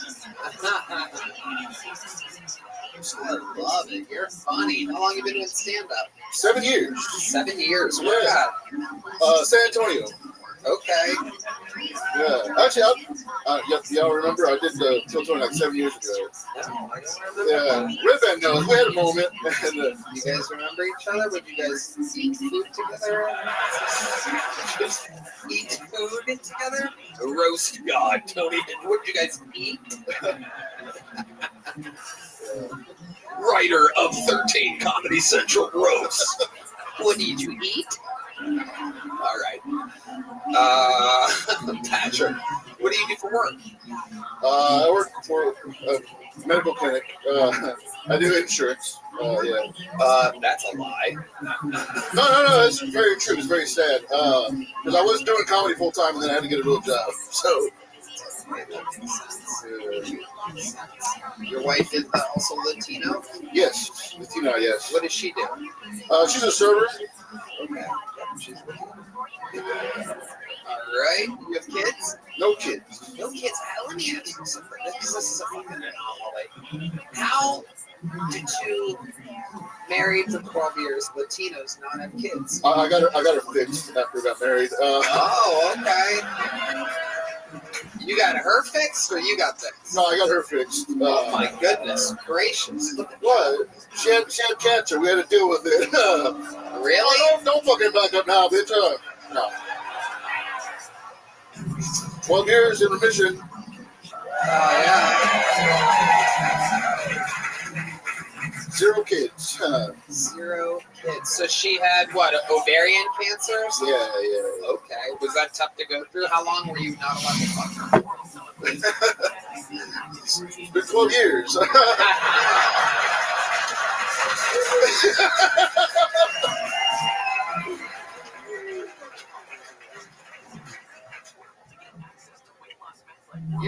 funny guy. Thank you, man. Yeah. Oh my goodness gracious. What do you like to do for fun? When I'm not doing comedy, I play drums. No fucking way. No way. A Mexican that plays drums and is funny? This is a Mexican drum. You guys know how this works. Patrick does about a 20 to 30 or so second or so solo. If the audience decides that his solo is better than Michael Gonzalez's solo, then my friends, Patrick Christopher will have to move from San Antonio to Austin to be the full-time drummer of Kill Tony. If Michael Gonzalez loses, he will have to move to San Antonio and fuck the barren vagina of Patrick Christopher's wife. Anything can happen. This is Kill Tony, and this is a Mexican drum off, and this is Patrick Christopher.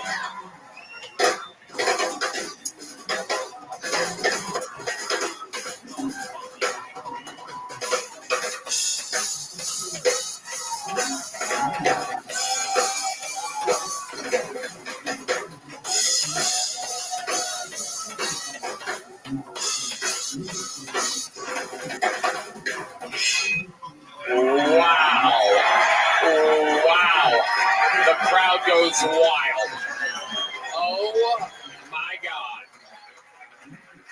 Oh my God, Chris, what do you think? All that not fucking really paid off. Yeah. That guy's absolute heavy on the drums. Yeah. A lot of pent up fucking energy and testosterone. Patrick, get back out here. John D said, come out here and watch this ass woman. The band all fucking backs each other up. We get to hear a lot of fun stuff that you guys don't always get to hear. They defend each other. Patrick, that was a fantastic drum solo. But now, the all-time undefeated, all-time Mexican drum-off, reigning, defending champion of Kill Tony. This is Michael Gonzalez.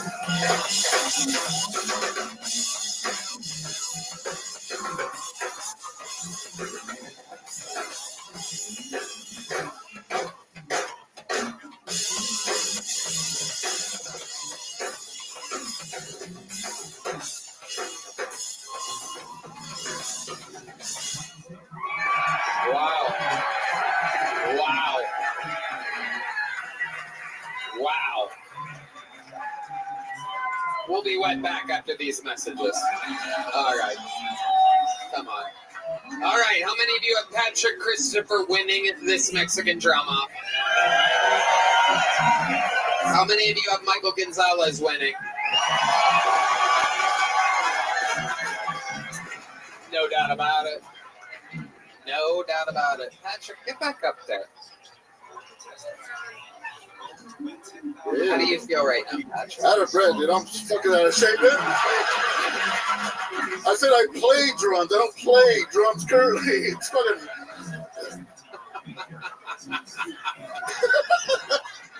You're a funny guy, Patrick. You know, I've never done this twice in one night, but I'm 7 years of comedy. Everything you've done has been funny. I'm going to send you up to have Adam Egan look at you as well.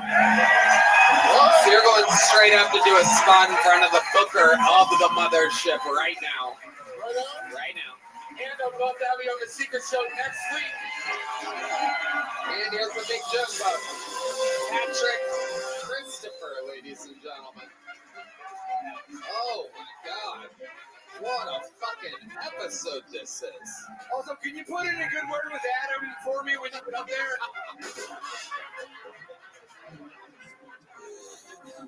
Even Tim hasn't gotten to perform in front of the booker of the mothership.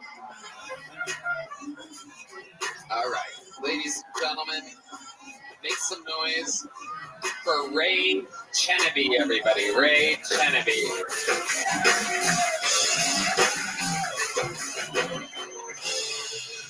Hello. I had sex with my first goth girl recently. That was pretty cool. I could tell she's got because when she took a shit on my chest, the shit had a piercing. She told me she didn't think cum was good for your skin. Can you believe that? I told her, no, I know that cum is good for your skin. Because my belly button is glowing. Look at this shit, bitch! Take a look, fucking idiot! I do mass shootings. But it's with a t-shirt gun. I'm the mascot for Texas State. You know, give it up. But when you open the t-shirt, it says, "Don't come to school tomorrow." All right. I like how Michael Jackson said it didn't matter if you're black or white, and then decided. Wow. Ray Genevieve. My God. Unbelievable. Fantastic. You've been on this show before, right, Ray? Yeah, it's been a couple years. Yeah, you're much better now. Yeah, thank you. You've been working hard. Yeah. How long have you been on stand-up? Almost 4 years. 4 years. All of it here in Texas? All of it in Texas.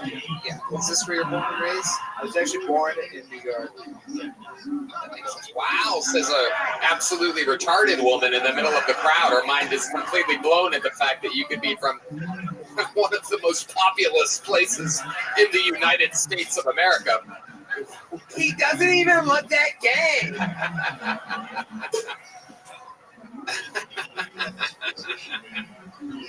You do have some wacky eyes, do you, Ray? I'm guessing upstate New York?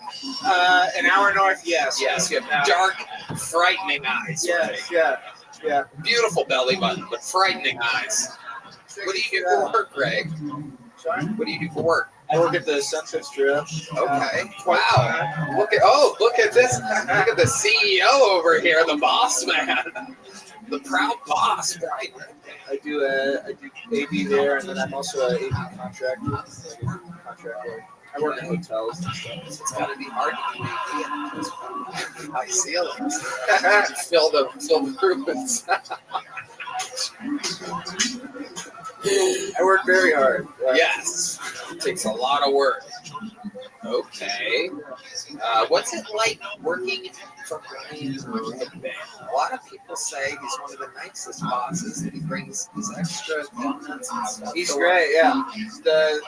My main positive feeling is that after the Secret Show, I get to steal cookies and weed drinks. So that's there you go. I don't think by the looks of his face, he didn't know that you were doing that. Looks as though give him 4 weeks off. All right. I'm fucked. Holy shit. That's my job. Ray, what do you like to do for fun looking absolutely frightening? Let's see. Right now, I'm trying to learn Spanish really hard. Is that right? No, it's good. What do you know so far? Just the basics. I can't really even communicate. It's taking a long. We just thought it would be really hard. Like letting people shit on your chest.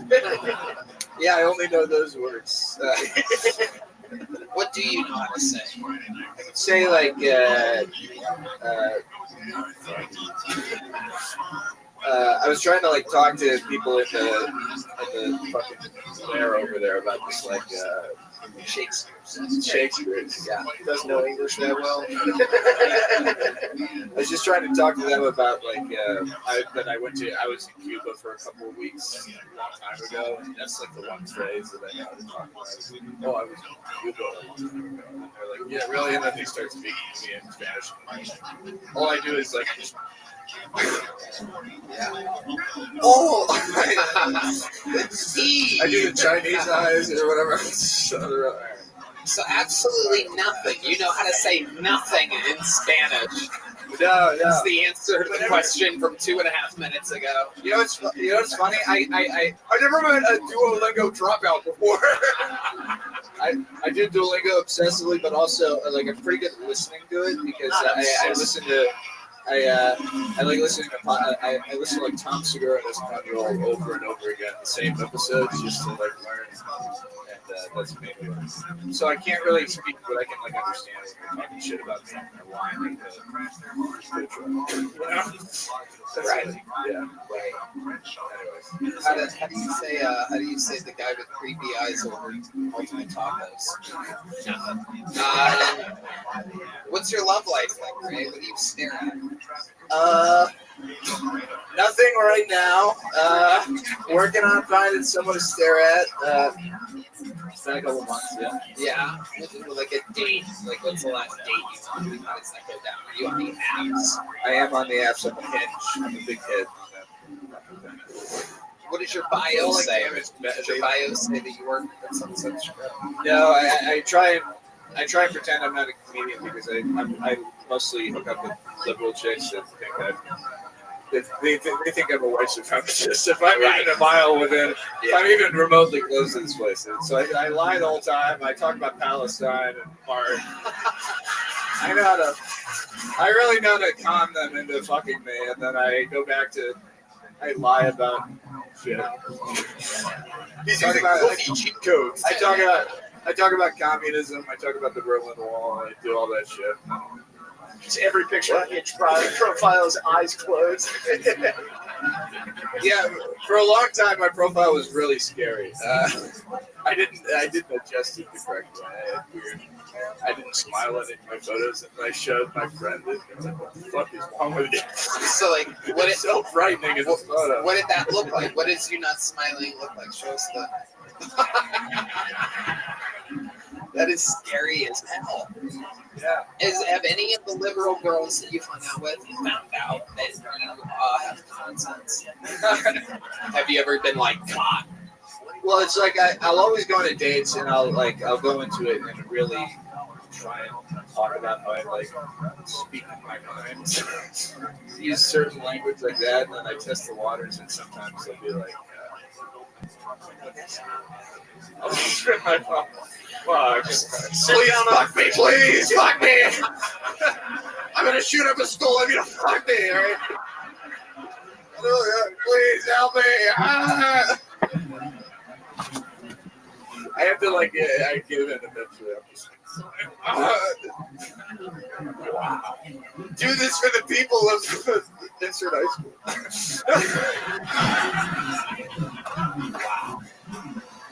Wow.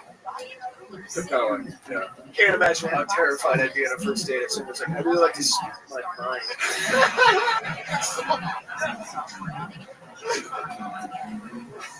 Thinking they're being clever. Ray, anything else crazy we should know about you before letting it go? Yeah. I guess I'm trying to become a citizen of Slovakia right now. Wait. Oh, shit. This is some fucking creep. Marty, grab the map!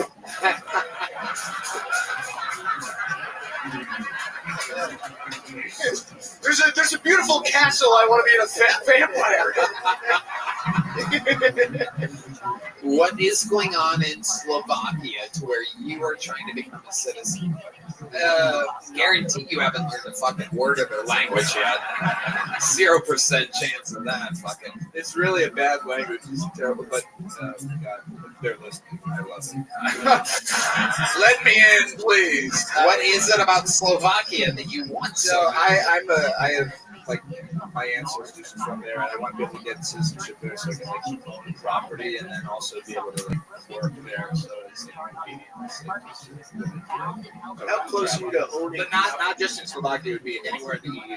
You get full citizenship. Yeah, I'm not going to get it now.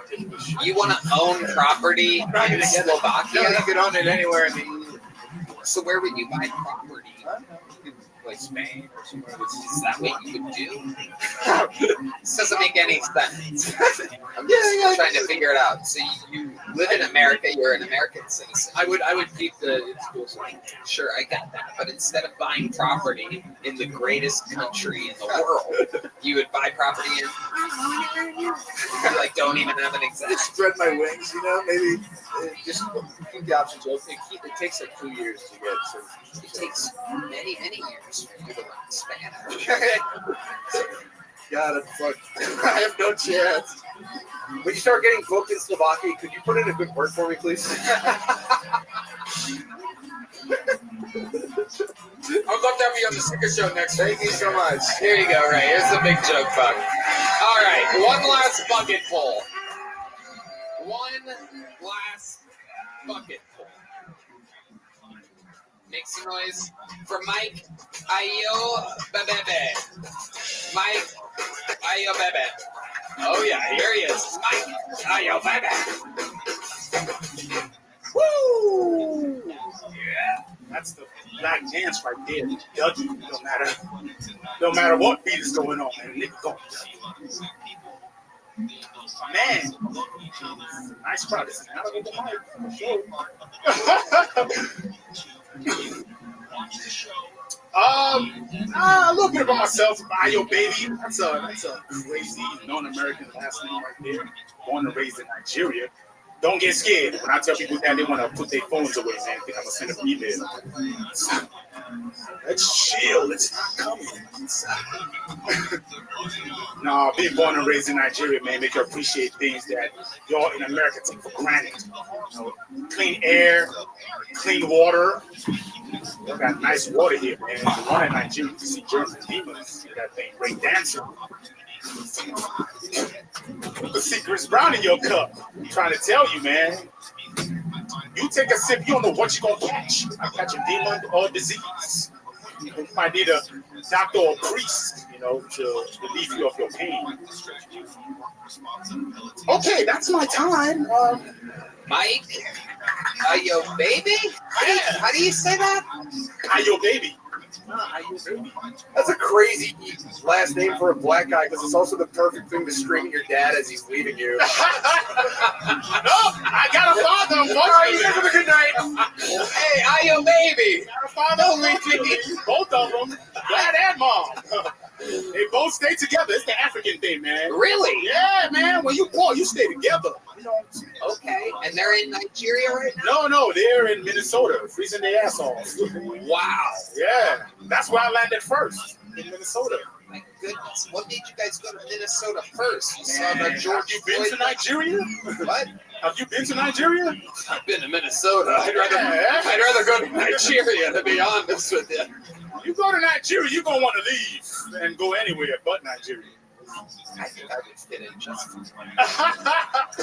Ooh, Tony, they're going to smell you right from the plane, man. What does that mean? You got to smell Tony. What does that mean? Yeah.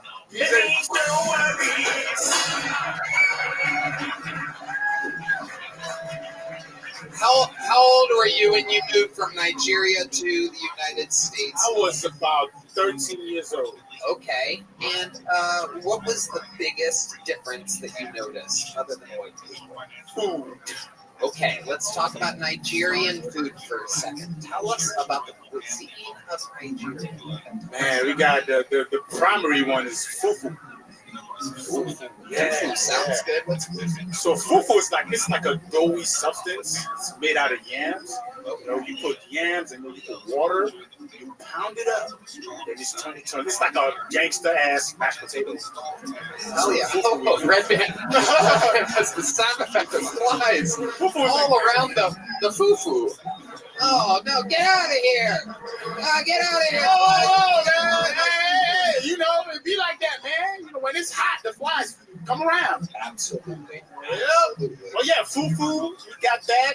Food again. It's a doughy substance, and then the different kind of soups that you get with it. I love it.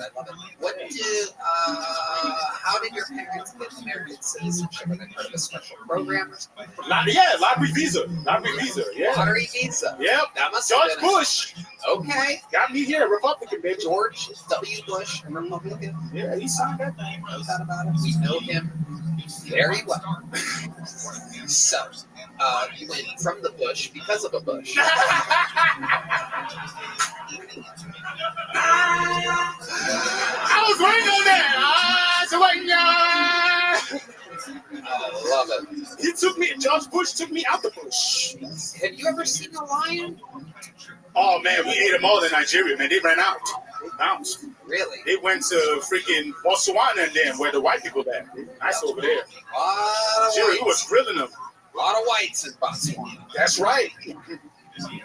Hell yeah. What did your dad do for work in Nigeria? Oh my God. Crazy. You work at a Foot Locker? I imagine there's a lot of them out there. No, ain't no Foot Locker in Nigeria. Hell no. We'll eat that too. He was a photographer in Nigeria, which didn't get him a lot of money. That's why we left. Like the animals and stuff. Of hungry people. You know, the kids with the fat bellies and the goddamn flies in their eyes. What does he do for work in Minnesota? Oh man, that's nursing home. That's what Africans come here to do. Get right into nursing home. They're like nurses. Well, nursing homes, so nursing assistants. Right. Okay. Yeah. Racking up easy W's on the patients. I don't know if you guys have seen the videos about it. Yeah, no doubt about it. We're the ones looking after the white grandparents. That's Yeah. what they doing. Slapping them around. Yep, that's right. Sign your way with this contract. Yep. Patting the Shut up and take your pill, Mr. Jefferson. Shut up your mouth. Take your pill. Bastard. Bring over the next one. Just serving food all day. Oh man. So, What is this that my grandma's eating? Why is there flies all over it? she using using her hands too. That's one thing you gotta do. You gotta use your hands. You can eat it. What did you do for work here? Oh man, I did a lot of things. I used to sell cars. I used to work at a factory. Now in Austin, I drive for Amazon. Again, you went from the Amazon to the Amazon. Absolutely. Man, it's just something about that bush in Amazon. Bush to bush, Amazon to Amazon. This is the American dream. What was that? It's a little jungle bird. That's actually the name of that sound effect. It is jungle bird. Man, yeah, yes sir. I love it. What do you do for fun? Man, Bless the reins.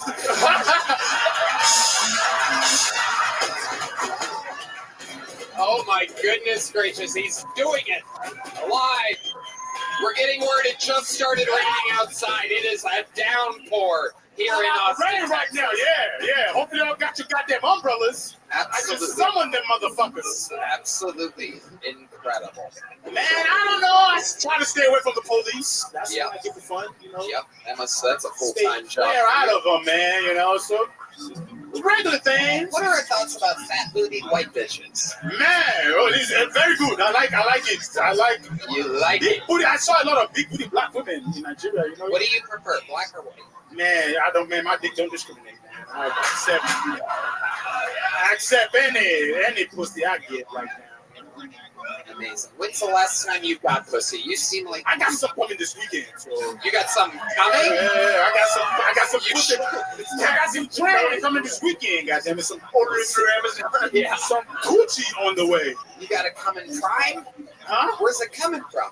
Where's it coming from? Yeah. Oh, man, you know, she's Spanish. You know what I mean? I try something new. Try the Mexico. Wow. I've tried black. I was in Minnesota. I tried white a lot out there. Yeah. What do you notice the difference between the white vagina and the black vagina? Man. This one's on you. It's white vagina like it a little ruffle. Like a little ruffle, man. I don't know. Black when you say they like you can smack a white bitch in the ass. Black women, they try to take in emissions, man. Oh, nigga, that's too hard. That's too hard, bro. You would think based on history it would be the other way around. Hey, yo, hey, man, how many Panthers died for this curtain to fly right here, man? It's a lot of. Anyway. Yeah. Well, Mike, before I let you go, one more crazy thing about your life that makes you different. What's something that you're into that you would be surprised to know about you? I got a college degree. No way. That's right. Fucking finished, man. Wow. Ain't using it though. Relax, baby. Social science. I'm working at Amazon. Shit didn't help my black ass. Where'd you go to school? I went to Winona State University. Well, I went to JUCO first. I went to junior college first. Rochester, Minnesota, Rochester Technical College, and then I went to Winona School. What the hell is that? Did you say what your major was? Social work. My major, yeah. Social work. Helping people. Very noble. You are awesome. I like your style. The minute was a little rough. You're a little rusty. But you are so charismatic. The interview, absolutely unbelievable. I think you keep doing spots, keep getting out, keep working it out, and you're gonna be just fine. Mike, Ayo baby, you can't even make it up. Ayo baby. Wow. There's only one way to end a show like this. William Montgomery is sick and Ari Matty is in Estonia, so I present to you one of the greatest regulars in the history of the show. Ladies and gentlemen, here with yet another new minute. The guy who misses less than anybody. He's always here. Never fucking says, hey, can I take a week off? Hey, I don't know. His work ethic is unbelievable. He is the undeniable, the one and only. This is Cam Patterson.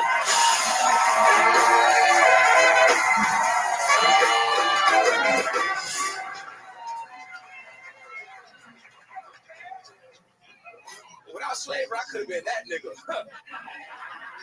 Yikes. I be going to clubs and shit. I go to clubs a lot, and I went to a club recently back home in Florida, and one of the bouncers had one of the wand things, and he wanded the bottom of my feet, and I left that line immediately, dog. Cause I don't want to go nowhere they get foot pistols in. That's crazy.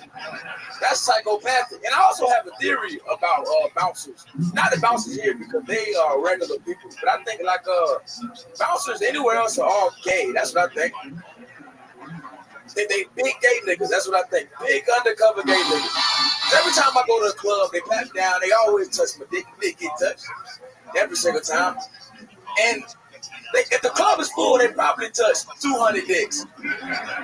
It's a lot of dicks to touch in a straight man. Gay ass nigga, that's crazy. It's gay. And if I was a bouncer, and I'm not, because I'm not gay, but if I was a bouncer and I patted you down, you had a bigger dick than me, I would not let you in the club. No, my girlfriend's in there. No.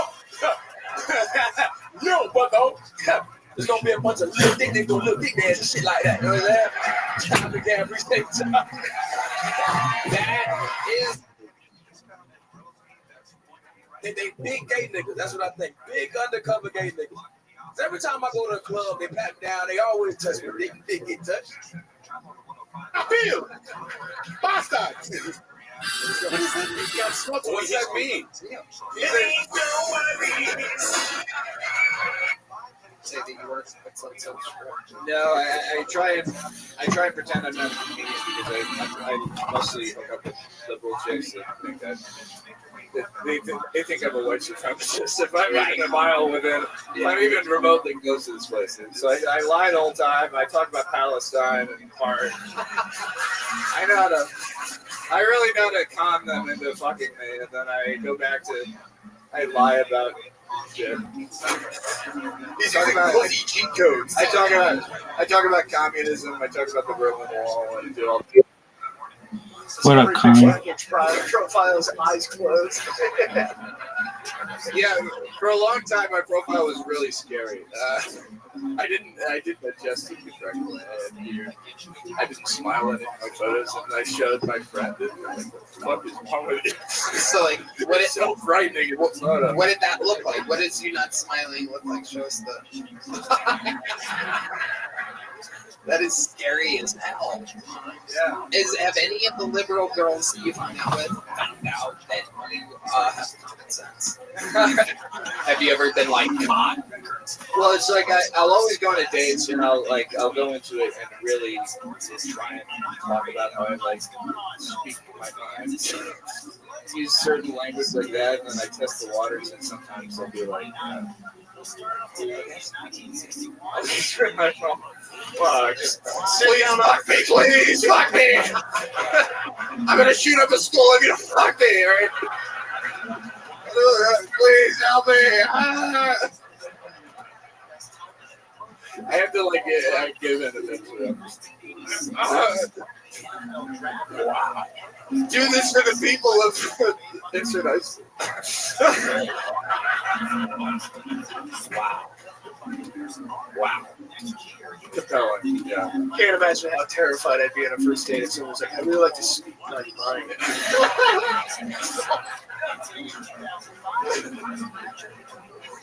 Thinking they're being clever. Ray, anything else crazy we should know about you before letting you go? I guess trying to become a citizen of Slovakia, right? Wait. Oh shit. This is some fucking crazy. Heidi, grab the map.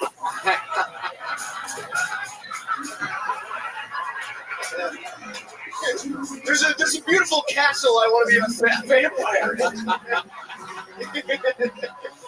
What is going on in Slovakia to where you are trying to become a citizen? Guarantee you haven't heard the fucking word of their language yet. 0% chance of that. Fucking. It's really a bad language, but Let me in, please. What is it about Slovakia that you want? So I have like my ancestors are from there, and I want to get citizenship there so I can like own property and then also be able to like work there. So How close are you to own? but not just in Slovakia, it would be anywhere in the EU. You get full citizenship. Yeah. Just making bots, big dog. How about you? Slovakia? All right, we're watching Kill Tony. Feel free to enjoy. Very well. It's the new one from tonight. Definitely. I would keep the it's cool. Sure, I got that. But instead of buying property in the greatest country in the world, you would buy property in, I don't know, anywhere in Europe. You like don't even have an exact. Just spread my wings, you know, maybe. Just keep the options open. It takes like 2 years to get citizenship. It takes many, many years for you to learn Spanish. God, I'm fucked. I have no chance. When you start getting booked in Slovakia, could you put in a good word for me, please? I'd love to have you on the Sticker Show next. Thank you so much. Here you go, Ray. Here's the big joke bug. All right, one last bucket full. One last bucket full. Make some noise for Mike. Ayo bebe. Mike. Ayo bebe. Oh yeah, here he is. Mike. Ayo bebe. Woo! That's the black dance right there. Dougie. No matter what beat is going on, man. Nigga going Dougie. Man. Nice privacy. Now there's a mic for sure.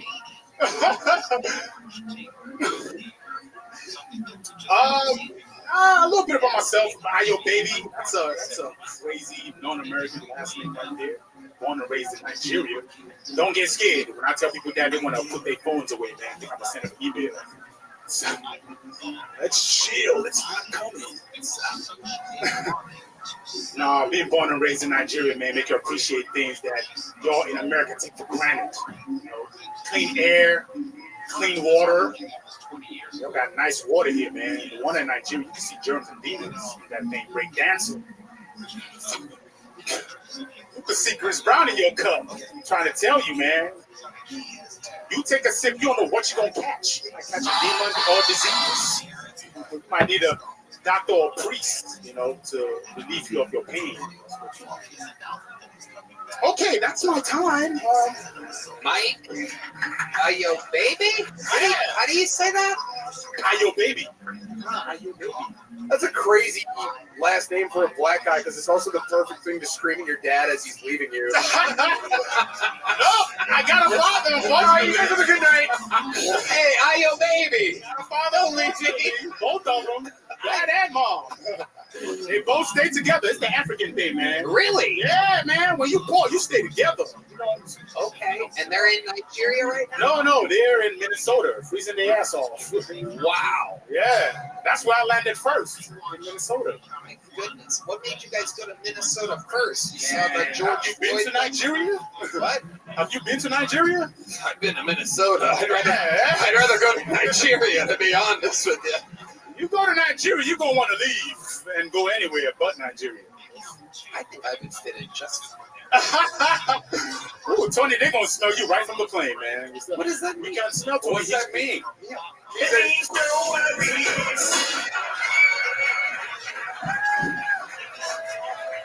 How old were you when you moved from Nigeria to the United States? I was about 13 years old.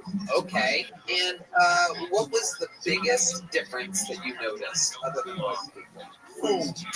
Okay, let's talk about Nigerian food for a second. Tell us about the cuisine of Nigeria. Man, we got the primary one is fufu.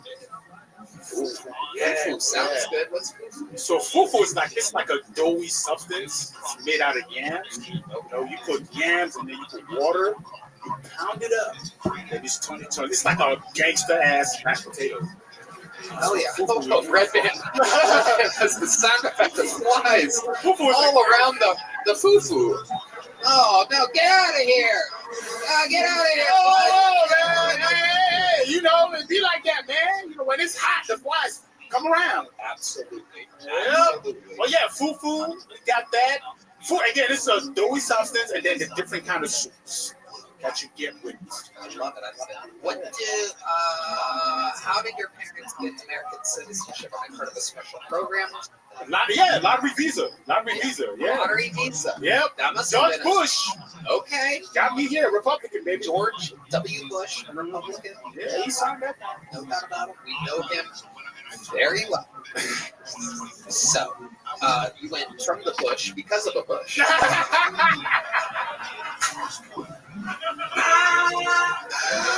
was waiting on that. I love it. George Bush took me out the bush. Have you ever seen a lion? Oh man, we ate them all in Nigeria, man. They ran out. They bounced. Really? They went to freaking Botswana and then where the white people at. Nice over there. Jerry, he was grilling them. A lot of whites in Botswana. That's right. Hell yeah. What did your dad do for work in Nigeria? Oh my God. Crazy. Did he work at a Foot Locker? I imagine there's a lot of them out there. No, ain't no Foot Locker in Nigeria. Hell no. We'll eat that too. He was a photographer in Nigeria, which didn't get him a lot of money. That's why we left. Like of animals and stuff? Of hungry people. You know, the kids with the fat bellies and the goddamn flies in their eyes. What does he do for work in Minnesota? Oh man, that's nursing home. That's what Africans come here to do. Get right into nursing home. They're like nurses. Well, nursing home, so nursing assistants. Right. Okay. That makes sense. Racking up easy W's on the patients. I don't know if you guys see the videos. Yeah, no doubt about it. We're the ones looking after the white grandparents. That's what they're doing. Slapping them around. Yep, that's right. Sign your money with this contract. Yep. Patting the Shut up and take your pill, Mr. Jefferson. Shut up your mouth. Take your pill. Bastard. Bring over the next one. Just serving fufu all day. Oh man! What is this that my grandma's eating? Why is there flies all over it? She using our hands too. That's one thing you got to do with food. You got to use your hands. Eat it. Okay. What do you do for work here? Oh man, I did a lot of things. I used to sell cars. I used to work at a factory. Now in Austin, I drive for Amazon. Again, you went from the Amazon to the Amazon. Absolutely. Man, it's just something about that bush and Amazon. Bush to bush, Amazon to Amazon. This is the American dream. What was that? It was a little jungle bird. That's actually the name of that sound effect. It is jungle bird. Man, yeah, yes sir. I love it. What do you do for fun? Man, bless the rains.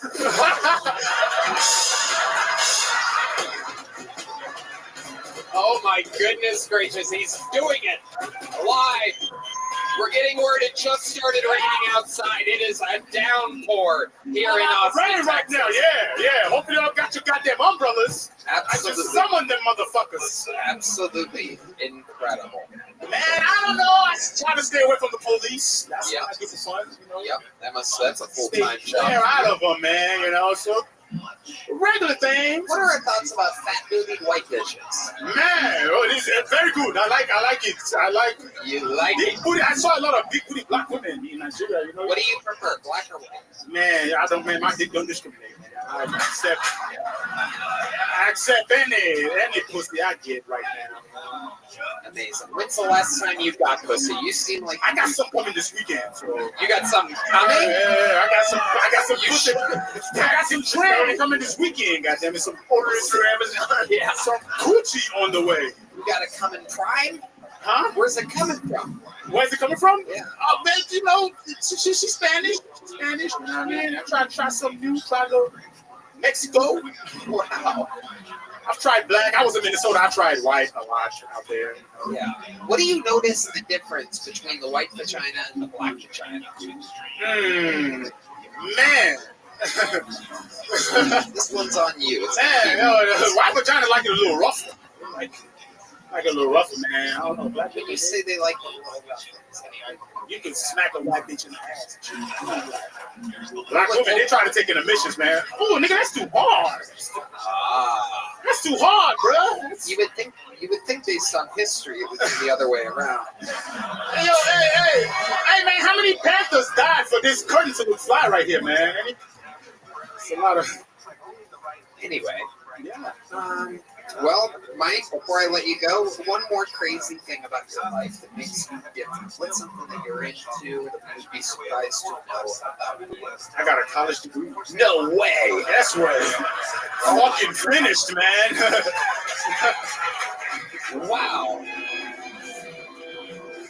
Ain't using it though. Relax, baby. Social science. I'm working at Amazon. Shit didn't help my black ass. Where'd you go to school? I went to Winona State University. Well, I went to JUCO first. I went to junior college first. Rochester, Minnesota. Rochester Technical College, and then went to Winona State. What the hell is that? Did you say what your major was? Social work. My major, yeah. Helping people. Very noble. You are awesome. I like your style. The minute was a little rough. You're a little rusty. But you are so charismatic. The interview, absolutely unbelievable. I think you keep doing spots, keep getting out, keep working it out, and you're gonna be just fine. Mike, Ayo baby. You can't even make it up. Ayo baby. Well. There's only one way to end this show like this. William Montgomery is sick and Ari Matty is in Estonia, so I present to you one of the greatest regulars in the history of the show.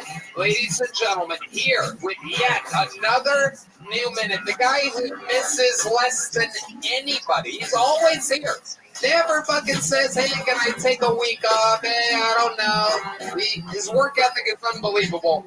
He is the undeniable, the one and only. This is Cam Patterson.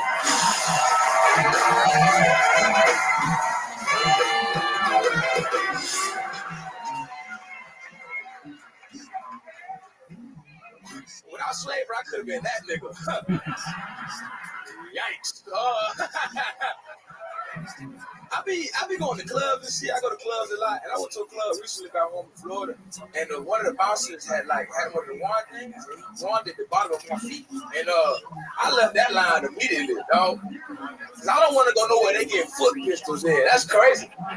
That's psychopathic. And I also have a theory about bouncers. Not the bouncers here because they are regular people, but I think like bouncers anywhere else are all gay. That's what I think. They big gay niggas. That's what I think. Big undercover gay niggas. So every time I go to a club, they pat me down. They always touch my dick. They get touched every single time.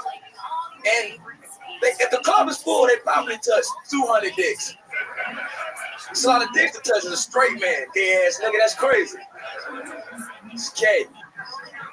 And if I was a bouncer, and I'm not gay, but if I was a bouncer and I patted you down, you had a bigger dick than me, I would not let you in the club. No, my girlfriend's in there. No. No, bucko. There's gonna be a bunch of little dick, they do little dick dance and shit like that. You know what I'm saying? I began appreciate y'all. That is how it's done. Yet another new minute and some change for Cam motherfucking Patterson. Oh, man. Absolute anomaly. Yeah, How are you, Cam? I'm good, man. How you feeling? Great. Yeah, yeah. This is such a fun Great to watch tonight, right? Yeah. Yeah.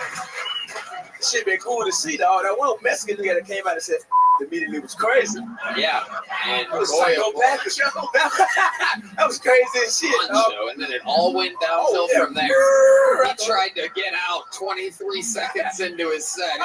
He's like, thank you, good night. That was incredible. That nigga retarded, man. It's all good. It may have been one of the wildest, like, though he started with pure heat, then he had left with a barrage of booze and double birds. He meant that shit too. Oh, yeah. Oh, man. He turned on this crowd. Cam, my God, you have been a relentless regular on this show. Appreciate it. You did it again. What's going on in your life? Now I got a new car. I got 2 new cars. Yeah. Oh, you have 2 cars. Okay. Yeah. Well, that's not the way that we were hoping you would. You don't know what they are, though. You don't know what they are. Oh, well, I'm sure when I find out what they are. Yeah, you'll be more excited. One is a Chevy Impala. Yeah. I know that. Yeah, I bought with 20-inch rims. No. 24. 24. Yeah, go. Yeah. 24. Yeah, 24. Yeah. Okay. Yeah. Well, yeah, 96, fuck, nigga. Oh, that's right. It is an unbelievable car. He insisted that I go to the parking lot and check it out when he got it. And I gotta tell you, I was really proud of you. It was incredible. The rims are shiny. The inside is classy as hell. A lot of space. Hell yeah. For fucking. Yep. For fucking that car. Yep. For fucking that car for sure. Yep. That's the fucking car. Have you done it yet? No, but I'm going to. I'm telling you, I'm fucking that car. All right. And I got sauces in me too for the seats rattles up. This is get wet. It's like a vibrator. Like, all right. Yeah, nigga. Okay. Yeah. I'm fucking that car. Okay. Then you have a new car. Yeah. Okay. Yep. What is this one? I'm on Facebook Marketplace too much. It's a 2014 Infinity. Okay. What made you get an Infinity? I don't know. Genetics. What did he say?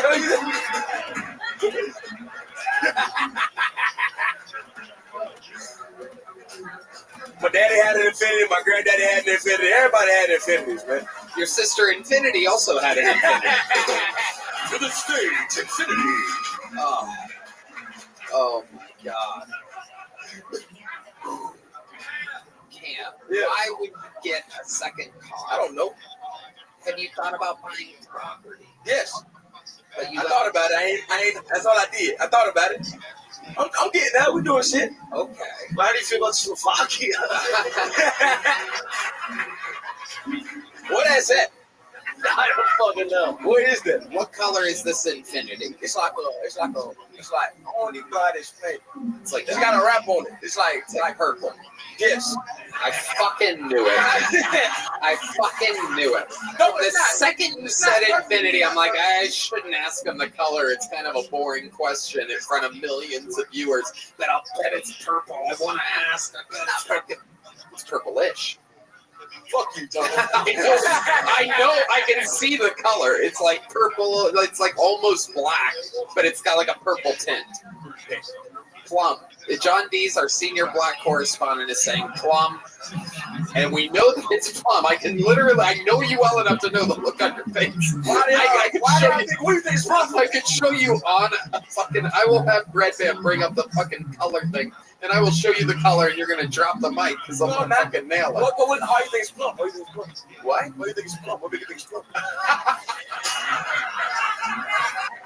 What makes you believe it's plum color? I don't know.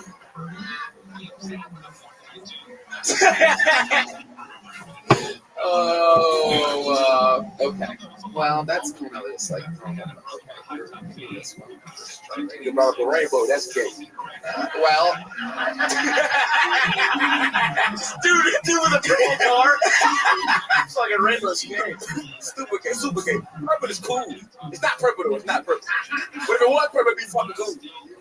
It's not plum. You fucking. I mean, I'm gonna pick this square right here. How close am I to correct? That's the fucking color. Go up a little bit. It's plum, dude. No, not pink. It's a little darker than that, but it's got that. You're wrong. If you had to say the color of the car, how would you describe it? Purplish.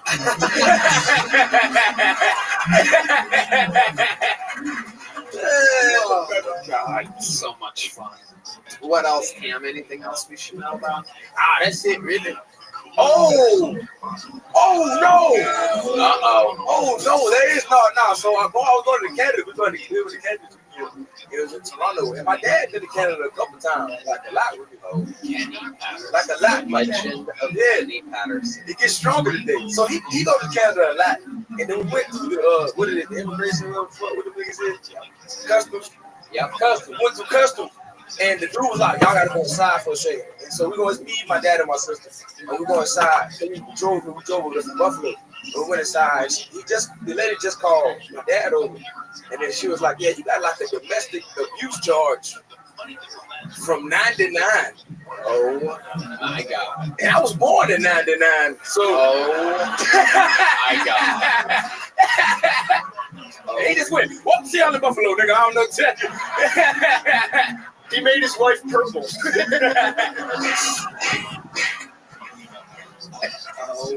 And then they made a walk back to America. Really? Yeah. You can't go to Canada if you have any kind of charge. He got in 3 times. He told her later, he was like, I got in 3 times. You know, we didn't see the first couple times. He's like, you're a dumb bitch. And I'm like, wait a minute. Don't do it again, not here. This ain't the place to do it. Cam, you are the man. Thank you so much. Cam Patterson, ladies and gentlemen. Wow. Killing it, Cam Patterson. How about one more time for tonight's guest?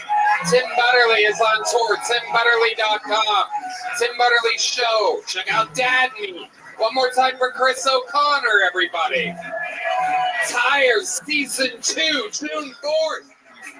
Stuff Island is this podcast. Thank you to Blue Chew and Nicotine Pouches. These guys are on tour. Check them out. ChrisO'Connor.com and TimButterly.com. The drawing from Ryan J. Belt is in. Thank you very much for having me, Tony. This is a fucking pleasure, dude. Tim Butterly. Dreams come true. Chris O'Connor. Fun times, gentlemen. How about one more time for the best damn band in the land? Red Band. Check out the Sunset Strip, ATX.com. Love you guys. Go rewatch the Netflix special. Shout out to our good friend Shane Gillis for holding it down as the great Donald Trump, and Kyle Dunnigan and Adam Ray and everybody, Rogan, Segura, all the special treats, Jeff Ross, everyone. Live audience, thank you so much. We love you. Good night, everybody.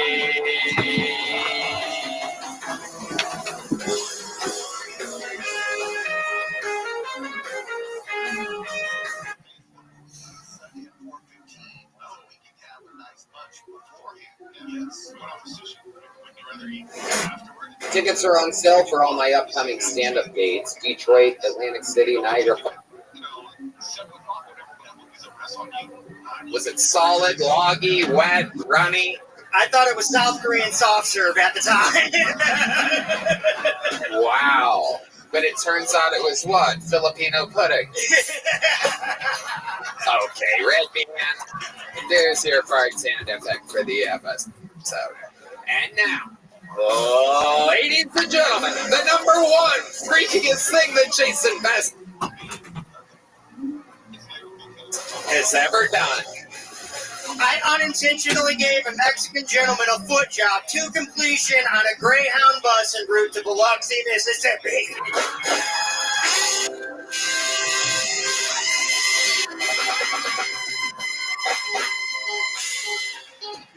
I'm not gonna lie, I thought that was the beginning of my story. And I'm like, no, that's another Mexican he got. Wow. How? Hey, so your review of my feet was real. That's all I want to know. That's all I care about. It was like 7.5. Thank you, bro. Thank you. It's just You gotta take your wins when you can get them, people. 1 second here.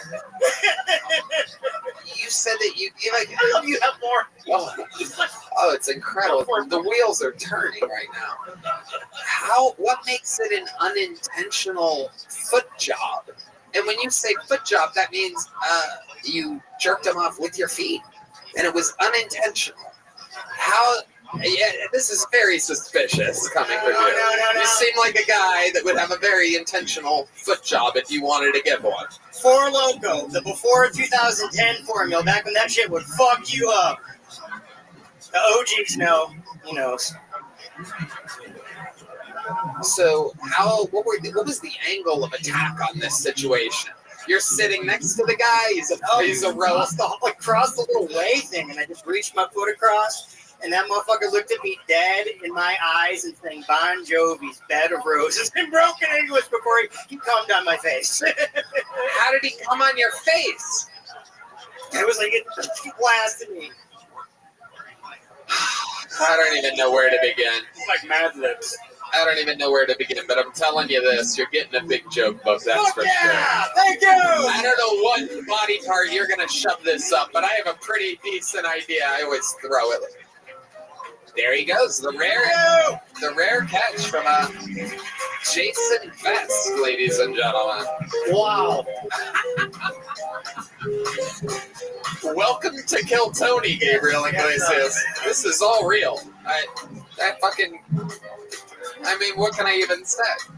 I know that everything he was saying was real. It's not like stuff that, he's not up here just trying to get any, like, clout or nothing. You know what I'm saying? Like, definitely not. Clicks. No. Yeah. His stuff is funny, but he never talked about stuff like that. Yeah, because I vouched for him at first, and then I'm like, oh, God, he's getting shit on. No, literally. Yeah. It's incredible the characters we find here on this show. Wow. And it could happen again right now. A one-word name is your next bucketful. Make some noise for Trev, everybody. 60 seconds uninterrupted for Trev.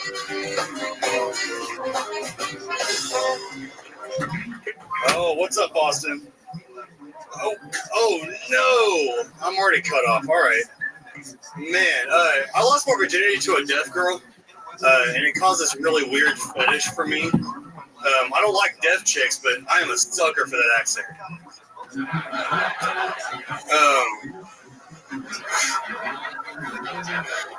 It's okay, they can't hear us. I have this really scientific job. I run these experiments. Recently, I experimented with cocaine. I took a really small amount of it and turned it into a habit. I also had this gig as a porn star for a while. I did these courtroom-themed porno adult films. My stage name was Pro Bono, Attorney at Raw. I was just going around introducing bitches to the penal system, pounding that gavel. All right, cool. Okay, Trev. Hell yeah, started strong. You lost me there at the end. You said you were doing porn? Yeah, regular porno. Where were you doing that at? That was a lie as a joke. Okay. Okay. Is the cocaine thing true? Probably. Are there any cops here? What's that? He said he probably has a job where he can't be honest about the thing. He doesn't look like he has a job he could lose. He looks like he would get hired if they find out. All right, he's willing to work overtime. This guy might get a raise if he does cocaine. What do you do for a living? I work in high-tech security. Oh, wow. Yeah, okay. Hello, while you're protecting something. Yeah, look at that. That's incredible. So, okay. How long have you been in stand-up? Started in 2018, but I've only, I didn't get serious until like 2021. What made you get serious then? I had kids. I couldn't act anymore. I didn't have time for that. I had wanted to. kids. They Yeah. passed away. No. How many kids do you have? 2. Where are they at now? San Antonio. San Antonio with the baby mama. Yep. Okay. And you guys are separated. Yep. How long did that last? 11 years. You were with her for 11 years. How old are the kids? 11 and 15. 11 and 15. Okay. So you were there for a while. Oh, yeah. Is she the deaf one? She wishes. Oh. Sorry, bro. Why did it end? What made the relationship end? Oh, man, that's complicated. Okay, you're on. You're a dude. We're guys. What's up? Yeah, come on. You make it complicated if you're talking to Fuck her. Yeah, I don't know. We just, we got older. We got together, early 20s, and then got older and realized, fuck each other. Fuck each other. Okie dokie. Where are you originally from? I was born in Oklahoma, grew up in Colorado. And what do you do for fun?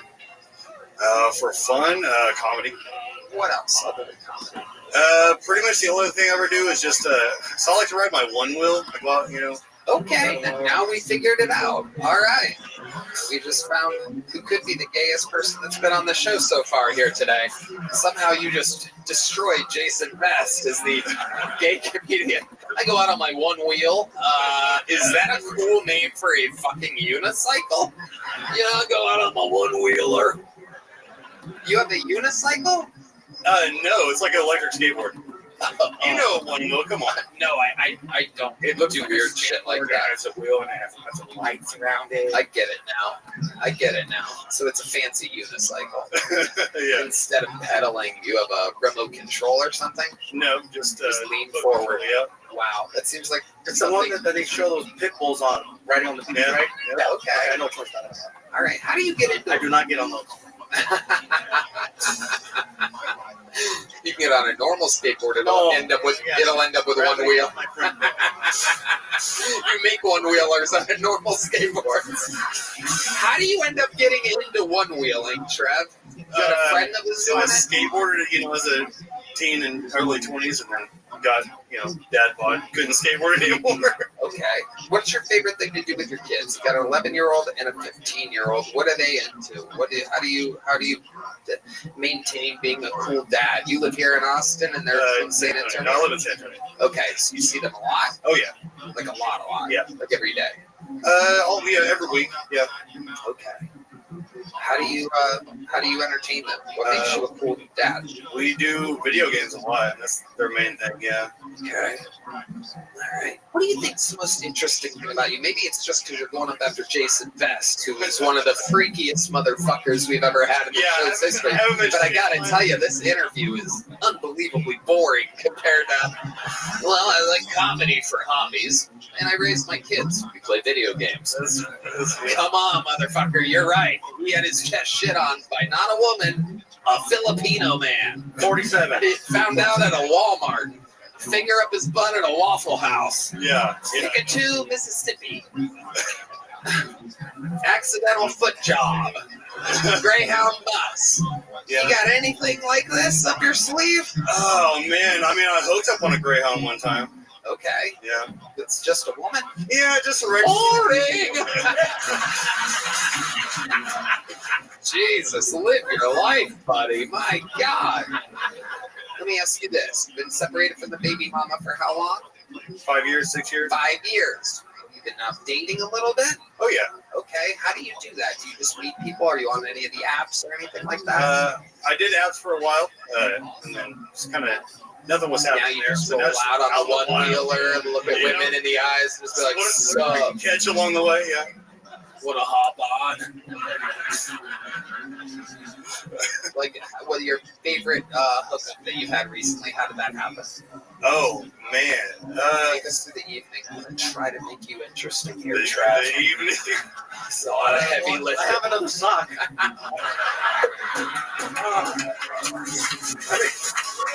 That's how that last thing started. Jason was pretty normal until I freaking showed up with my freaking size 11 and a half. Man, it's buying you some time, bro. Yeah, exactly. The most recent was Laredo. I did comedy down there and actually killed it. Pretty good job, pretty good 5-minute set. And when I got off stage, the host was like, "Somebody suck his dick tonight." Wow. So, and I was there for work with the hotel, so it worked out. Oh my goodness. Wow. And Jason Best was on the show, and looks like my work's just getting started. No, it was I'll suck your dick if you shit on my chest. Even Tracy. It was a Korean woman, I swear. That's what he thought too. Wait till you get to Walmart, bro. You're running into him then. Jason, I liked your set. Here's a big joke book. Fun times. Congratulations. Thank you, Tony. Jason. Or I mean, Trev. I just called him Jason. There goes Trev, everybody. All right. Good day. This podcast is sponsored by ZipRecruiter. Guys, I'm a boss, and hiring is important to me. According to research, a major challenge that many employers face is the pressure to hire quickly, and it's a tough hurdle to overcome because it's so time-consuming to search for great candidates and sort through applications. Well, if you're an employer who can relate, I have one question for you. Have you tried ZipRecruiter? ZipRecruiter has figured out how to solve this very problem. In fact, 4 out of 5 employers who post on ZipRecruiter get a quality candidate within the first day, and right now, you can try ZipRecruiter for free at ZipRecruiter.com/KillTony. Red Band. Tony, ZipRecruiter, one of our oldest sponsors. We love ZipRecruiter. They're the best hiring site out there. Did you know ZipRecruiter is the hiring site employers prefer the most based on G2? How fast did ZipRecruiter's smart technology start showing your job to qualified candidates? Immediately. That is nuts, Red Band, and I love nuts. ZipRecruiter's powerful matching technology works fast to find top talent so you don't waste time or money. See a candidate who'd be perfect for your job? You can use ZipRecruiter's pre-written invite to apply message to personally reach out to your favorite candidates. So relax, employers, and let ZipRecruiter speed up your hiring. See for yourself. Just go to ZipRecruiter.com/KillTony right now to try it for free. That's the same price as a genuine smile from a stranger, a picture-perfect sunset, or a cute dog running up to you and licking your hand. Again, that's ZipRecruiter.com/KillTony. ZipRecruiter, the smartest way to hire. This podcast is sponsored by Blue Nile. Guys, are you popping the big question? Sure, it's a huge moment, but what they don't tell you is how many decisions you'll have to make when choosing the perfect engagement ring. Shape, size, style, setting, cut, color, clarity, hair. If you're like most people, you may have no idea, but trust me, she knows exactly what she wants. So it's time to learn fast. There's no better place to start than BlueNile.com. Tony, I love Blue Nile. At BlueNile.com, you'll create a bigger, more brilliant engagement ring than you can imagine at a price you'll never find at a traditional jeweler. You're so right, Red Band. You know that? Since 1999, Blue Nile has been the original online jeweler. They've always been committed to ensuring that the highest ethical standards are observed with sourcing diamonds and jewelry. Their diamond price guarantee means that in most cases they'll meet or beat a competitor's price on a comparable diamond. Your surprise will stay safe because every Blue Nile order is insured and arrives in packaging and won't give away what's inside. In most cases, even delivered overnight. Blue Nile has a 100% satisfaction guarantee with free shipping and returns, so you can make sure the ring you pick is the one. And because love can last forever, you get free service and repair for life. Right now, get $50 off your first purchase of $500 or more with code TONY at BlueNile.com. That's $50 off with code TONY at BlueNile.com. BlueNile.com. We're going to sage this room with a class act, one of our regulars, one of the best to ever be a regular on this show. Very, very hard job writing and performing a new minute every week on this show. Ladies and gentlemen, here he is to do it again. This is a brand new minute from the one and only, the great and powerful Cam Patterson.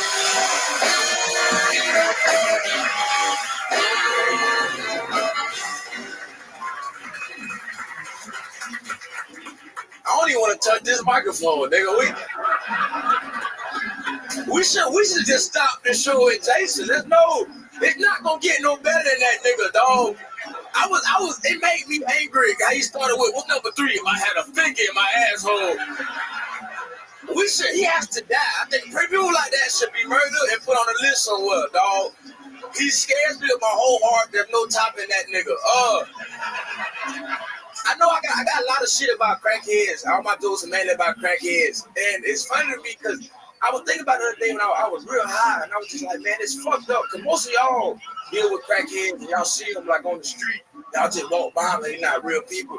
But I had crackheads in my family. So crackheads had my phone number. You understand?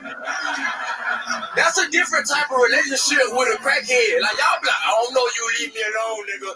I'm like, what's up? I know you got cash out, bitch. I need $5. I want to buy crack today. It's insane. That's it. There it go. Go get him out of here. Got it. Did it again, buddy. You did it again. Another minute. Oh, shit. To see that in person, man, that's freaking awesome. I've seen your clips before. You're very funny. But to just watch you come out and that's off the cuff. That was awesome. Thank you so much. I really appreciate it. Thank you. Funniest thing I've seen all night. Thank you. I really thank you so much. Funniest thing I've seen all To be able to take that energy, make the callbacks, everything, acknowledge the room, your way, and segue right into material. So you're around a lot of crackheads, huh? Yeah, a lot. Like a lot. You know, it's funny. My uncle, he just passed away. He was a crackhead. He passed away. Is that the one that I met in Atlanta? Yes. Oh yeah. Yes. You know this. We had a lot of fun. I actually loved that guy. That was actually a taping I did that night. Yeah. And in the green room camp, decided to bring about 43, 44 family members. And odds are. And somehow, the one that I bonded with the most out of this unbelievably high amount of people was your crackhead uncle. Yeah. He was so fun. He loves you, man. He loved it. It was funny. You remember that? No longer with us. What I said love. I said love. You said he loves you. He do love you. He's still here. He's still there. Yeah, he's still. He's looking up at us right now. Oh, he look what? No. He's looking down like this. Life is good. The good crack is in hell, buddy. The good crack is in hell. I don't know. Maybe not. What the good crack in heaven? Who knows? I think heaven's more of like a heroin place. It's just more relaxed. I picture crack. D Madness is reacting to this. He's a real musician who's probably done heroin and crack today. Probably when he just went backstage. Real musician. He said probably. What would be a crackhead heaven? Crackhead. Oh, an unlocked liquor store? Yeah.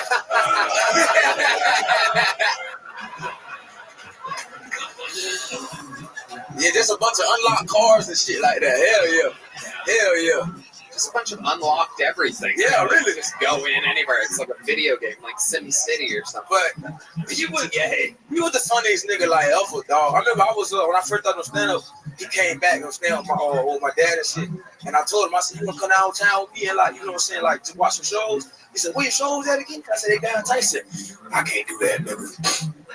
If I go with you downtown, you gonna be doing your little funny shit. You gonna look like, well, okay, but I was smoking crack somewhere, so I really can't go with you. But I loved him. He was great. That wasn't as funny as I thought it was gonna be, but that's fine. That's okay. Sometimes it don't hit that well. Yeah. Well, you did the crossed eyes to us. You faced us when you did the cross. Yeah. Okay. There you go. See, you got to do it to them. That's the trick. Yeah. Play it forward. You can't make a funny face to us. I wanted y'all to see me be retarded for a second. That was fun. It's good, man. This guy look aggravated. What's wrong with you, dickhead? You tired of this nigga, man. It's a lumberjack Texas fellow. I cannot relate to any of this crackhead material. I know no crackheads in my life. None. I can't do a white accent. I realize that. Wait, yeah, you really can't. I ain't not be knowing who the hell is that. I don't know no crackheads, nigga. That's why. Cam Patterson playing a white guy. Oh my God. Absolutely incredible. We've never learned this about you before, that you cannot do a white impression. Wow.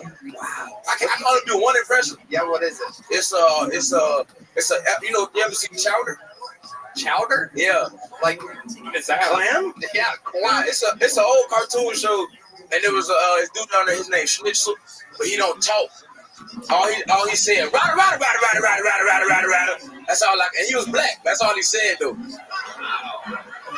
That's all. Look at him. That's all he said. Rider. I believe you. And he was black though. He was black. No, I believe that for sure. Wow. What was that on? Cartoon Network. Okay. Hell yeah. Right. She was 5 foot with. I liked it a lot. It's just a black cartoon.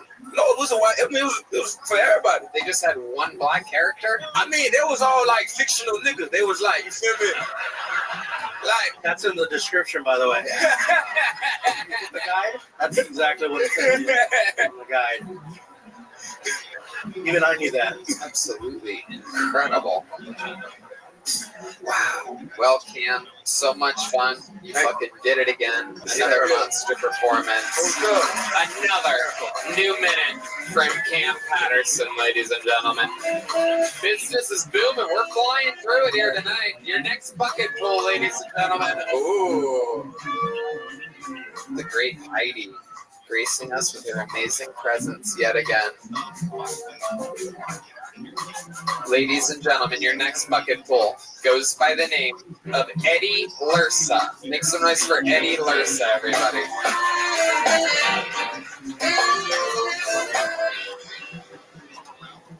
Thank you. I got my Uber on the way here, and it was a lady driver, so you know, I buckled up.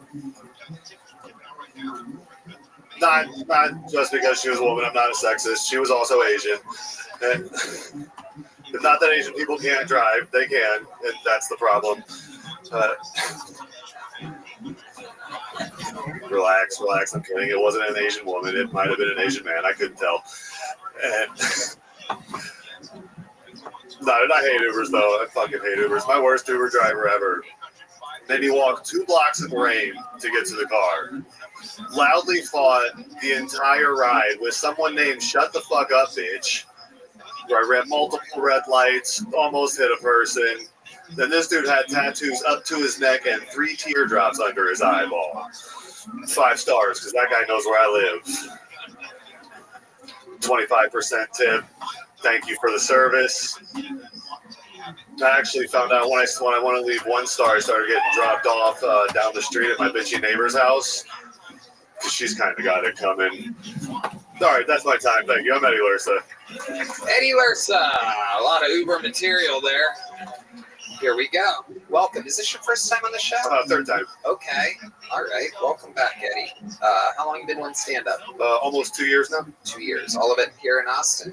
Yeah. I started in West Palm, Florida, but I wasn't there very long. I moved here like 6 months in. Is that where you're originally from, West Palm, Florida? No, I'm originally from Virginia. I lived in Florida for 6 years before I moved here. Okay. What do you do for work? Bartend.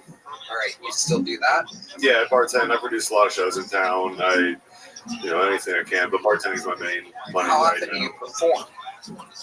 As much as I can. Ballpark it? 5 spots a week. Okay. And what do you do for fun? For fun, out here mostly stand-up. I like writing. I used to write fiction a lot. Back in my early 20s, I had a little self-publishing company in DC. I wrote a bunch of short stories, a couple self-published novels. That was like my main. I've written since I was a little kid. I've always loved writing. How about when you're not writing or doing stand-up? Is there anything you like to do? It's a little bit more fun. I like to snowboard. I haven't been in a long time. I used to live in Colorado. I used to go snowboarding a lot. You ever snow one wheel? Never snow one wheel. All right, Eddie. You have any pets? Yeah, I have 1 dog. What's his name? White Claw. Why did you name your dog White Claw? Gay dog. One note red man over here. It's a gay this, a gay that. Gay. Fart noise. Gay. All right. Why is it called White Claw? Because he's all black, 1 White Claw, and I was drinking White Claws heavily at the time when I got him. Coincidence, right? When you're doing a full, now what's the longest amount of time you spent on stage? On stage, 15, 16 minutes. It's the longest set I've done. 15 minute set? Yeah. When you're doing a full 15-minute set, what is your opening usually like? My opening? Like when you cut to, like when you're coming out, you know you're gonna do a full set. Because usually like right now, I feel like you came out, you're only given a minute, so you jump right into it versus giving the people a split second to try to understand where you're coming from. Jason didn't have to explain himself when he came out. Yeah. You knew some shit was gonna go down when he came out because everything about him told you that. Yeah. You, on the other hand, look very, very normal. Like you said, you're a bartender. Like I totally believe it. I see it, but you only had a minute to perform. So, what is your normal opening? That's a great question. I'd love to know. Like, let's say you were doing a 15-minute set. What is the first like 30 seconds look like to you? I mean, you want me to do it? I have like. And there's no. Like 30 Yeah. Yeah. Let's do it. His opening bet. Let's pretend like I just brought you up, ladies and gentlemen. This is him doing a 15-minute set, but not really. Make some noise for Eddie Lursa. Make some noise for Eddie, everybody. Thank you. Thank you. Happy to be here. It's a new year. Trump just got inaugurated on Monday. You know, some people are happy about it, some aren't. I didn't vote for Trump, even though I look like this. I love with you. But I also didn't vote for Kamala. I didn't vote. And some people feel a certain type of way about that. I stand by my decision, and I'll tell you why. I didn't vote because I am a felon. And this is perfect. Where my felons at? Not only did that answer our question, how you open a set, but that also brings me to the most interesting part of the interview. That was fantastic. How are you a felon? Assaulting police officers. Oh, okay. I'm guessing this was in Florida because that shit don't fly out here. This was in Virginia. Okay. Towards the end of my time, I was in college for 6 months. I assaulted police officers, and I wasn't in college anymore after that. What provoked that, dude? Yeah, You know, you look like you could get away with something already. So why would you not go with the flow? It was I was eating acid heavily at the time. I thought you were just. He said acid. Yeah, me too. Oh, just like Jason. Like, here we go. Was it at a Waffle House? Yeah. All right. Actually, sorry. I did go to a Waffle House immediately upon getting out of jail. Hell yeah, that's where everyone goes. It was great. No, I was in college and I ate acid one time for like 2 months straight, and I lost my mind. I drank a bunch of Everclear jungle juice, and there was a cop in my dorm when I got back, and I didn't like that, I guess. I don't really remember exactly how it happened, but what did the report say? It was a 15-page police report. We were together for hours. Wow. I busted. I thought when they finally got me to the police car, like I remember telling the cop that when he had me in ankle cuffs and my hands back, that's how I had his wife on the ground and just being as disrespectful as possible. When he got me in the car, I thought that if I went to jail, or if I went to the hospital, I wouldn't have to go to jail. So I got this scar because I busted my head open on the plexiglass between the front and the back of the police car. And then went to the hospital, caught a felony at the hospital, and had to go to jail. Wow. Yeah, that was just pages like 1 through 3. I don't know how many. Absolutely incredible. You need to talk more about stuff like this. That's funnier than whatever you did. I have. Earlier. That whole "because I look like this," and you should follow it up with "and I didn't vote for Kamala either because I look like this." Because at first glance, bro, I wasn't sure. I understand that. You could have gone either way without. You're really funny. You just needed an opportunity to get comfortable in front of the audience. That's what I noticed. Like, okay, someone tells me there's more than just that minute. So I'm glad we gave you that chance to do that. For sure. Eddie Lursa, ladies and gentlemen, we're going to keep flying through it. You already have a joke book, right? There he goes, Eddie Lursa. Third or fourth time on the show. This podcast is sponsored by Shopify.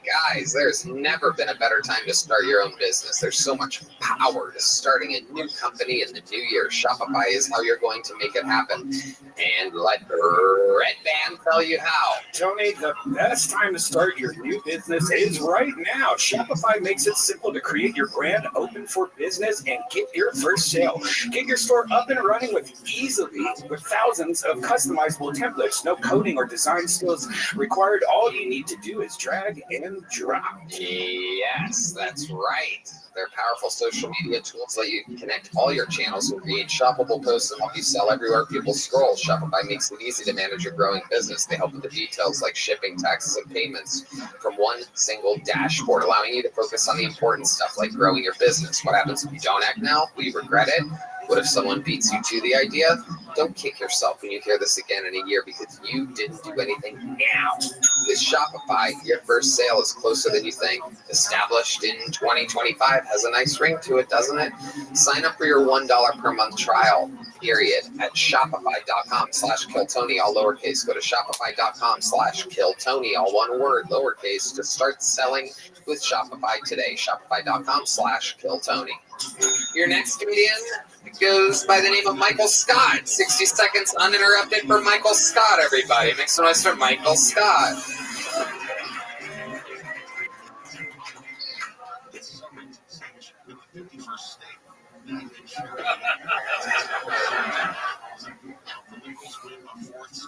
You guys look like you fuck with rap music, right? Yeah. Cool crowd. Okay. You guys remember a rapper, Mystical? Shake your ass. Watch yourselves. Show me what you're with. That guy, Mystical? Mystical was my favorite rapper when I was a kid. It wasn't for the bars, because he wasn't great. It was more the fact that I found out he was a combat engineer during the Gulf War. Mystical was a fucking minesweeper. I liked to play this game where I imagine Mystical out there leading his troops during the Gulf War while preparing for his future rap career. You guys, hey guys, hang back real quick. I gotta make sure it's good. It's the minesweeper.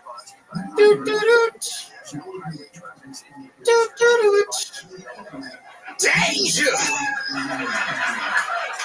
Watch yourselves! Get on the floor! All right, that's all I got. Michael Scott, doing good. Doing good. Some super topical, mystical material. At the height of his career. Some references from 22 years ago. He got accused of rape recently, so it's back in the news. Okay, I guess. Again. Yeah, but you're not talking about that. You're talking about the lyrics to the song. I guess. That's what got me thinking.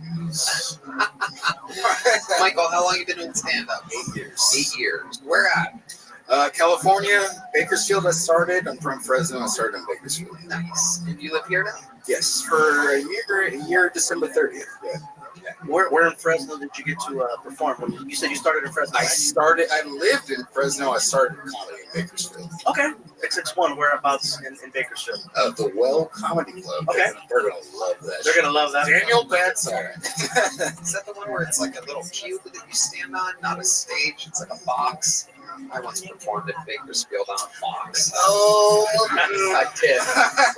You don't forget gigs like You're that. not aware by chance? No, I remember. It was like, you drove a few hours. It was like a couple $100. This was 15 fucking years ago or whatever. And I got there and you had to like, it was like high enough to where you literally, there wasn't like a staircase or anything. You had to like body yourself up and like throw a leg over and like, hey, what's up, everybody? And just like be confident and cool after that.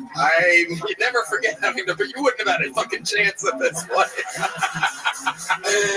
You would have been like, oh, I guess I'm standing next to a box for this performance. It was so fucking weird. It was like 4.5 feet up in the air. I'm like crawling up this fucking. All right. So grew up in Fresno.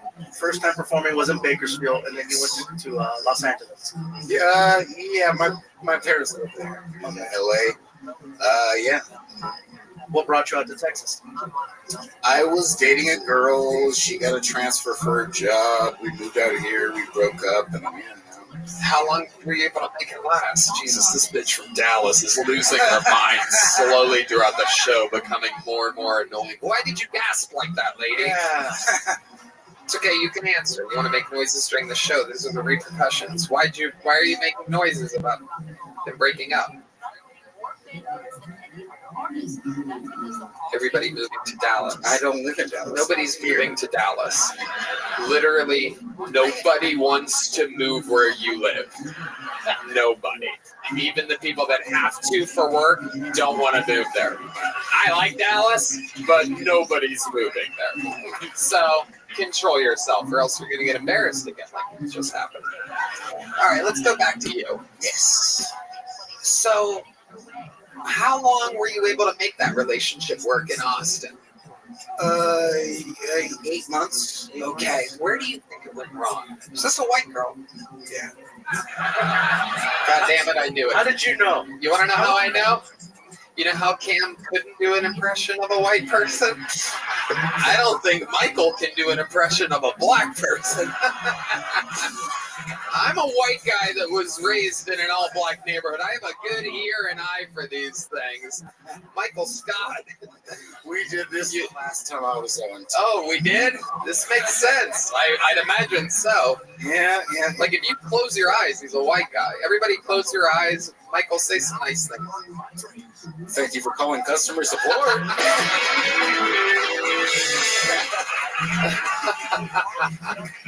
And he hasn't said the N-word once. No. If you remember from my last set, I don't say the N-word, I say ne'er-do-well. Okay. No one remembers your last set. Pretend like that never happened. How long ago was that? Sam Talent, episode 668. I remember. Okay, so that's about July. a year. July.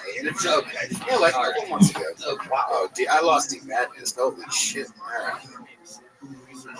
Oh, John D is giving you permission to say the N-word. He wants to hear you say it. My nigga, what's up? Wow. Oh. Shit. I guess I'm allowed to say it now, too. Oh, I didn't. Oh. Oh. All right. Oh my god. I don't know. Michael, what do you think is the blackest thing about you? All right. Here we go. Okay. Yeah. A woman out there just yelled to dance. Can you do dance like a black guy? Let's see this. Give me some music here. Come on. Play some mystical, guys. Bad knee, I swear to God I can't. I swear to God I have a bad knee. I can't dance right now. I swear to God I tore my Achilles tendon. Come on. Hey. Oh, there's the lighting They want me change. to say danger. Oh shit. White guy. Go white guy. Go white guy. Hey. What do you want? Welcome to White Dance Party. It's the Oh, all right. It doesn't. My grandma's gonna kill me. You dance for those white people? That's what she's. I bet that's exactly what she sounds like too. What in the world would put you in that conundrum to white people are asking you to dance for them? My dear sweet Michael Scott, your name is whiter than anything about you, by the way. My mom was gonna name me Jarek, actually. Like, not Jared, not Derek, but Jarek. So I'm Michael Scott the second. My dad is Michael Scott. Wow. Yeah. Jarek. Should be named Donald because you dodged a bullet there. My middle name is Donnell. And he danced like Donald Trump. I'm like, he did kind of dance like Donald Trump. Dude, we knew who he voted for. He's like, I could totally dance like a black guy.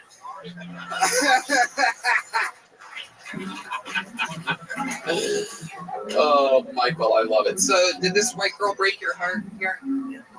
Yeah, she did. Explain to us kind of how it That's happened. right. That's what triggered this whole thing. Yeah. The white girl. Yeah. Oh man, you guys are really trying to kill me. No, man. It made me dance on my bad leg. All right, let's do this. Yeah, you guys actually know her. You did a comic? Michael, can you answer the question? Okay, go ahead. We know a lot of people. You did it a comic. I'm working. Yeah. Wow. Oh, she's a comedian. Yeah. Okay. It doesn't matter. Can you tell us how she broke your heart? If you will stop Lindsay Tyree. This is an unbelievable interview, Michael. It's ridiculous. We talked about this last time. We talked about this like fucking stick to the questions here. You're on my show. Yes. Okay. How did she break your heart? She started dating another comic. Started talking to another comic while we were dating. Told me they were friends, and then did they do a little writing together? No. Oh god, are we gonna start doing comic puns? She segued her vagina onto his microphone. She opened her mic. She opened her. So how recently was this? Sorry for shitting on you right now. How recently was this?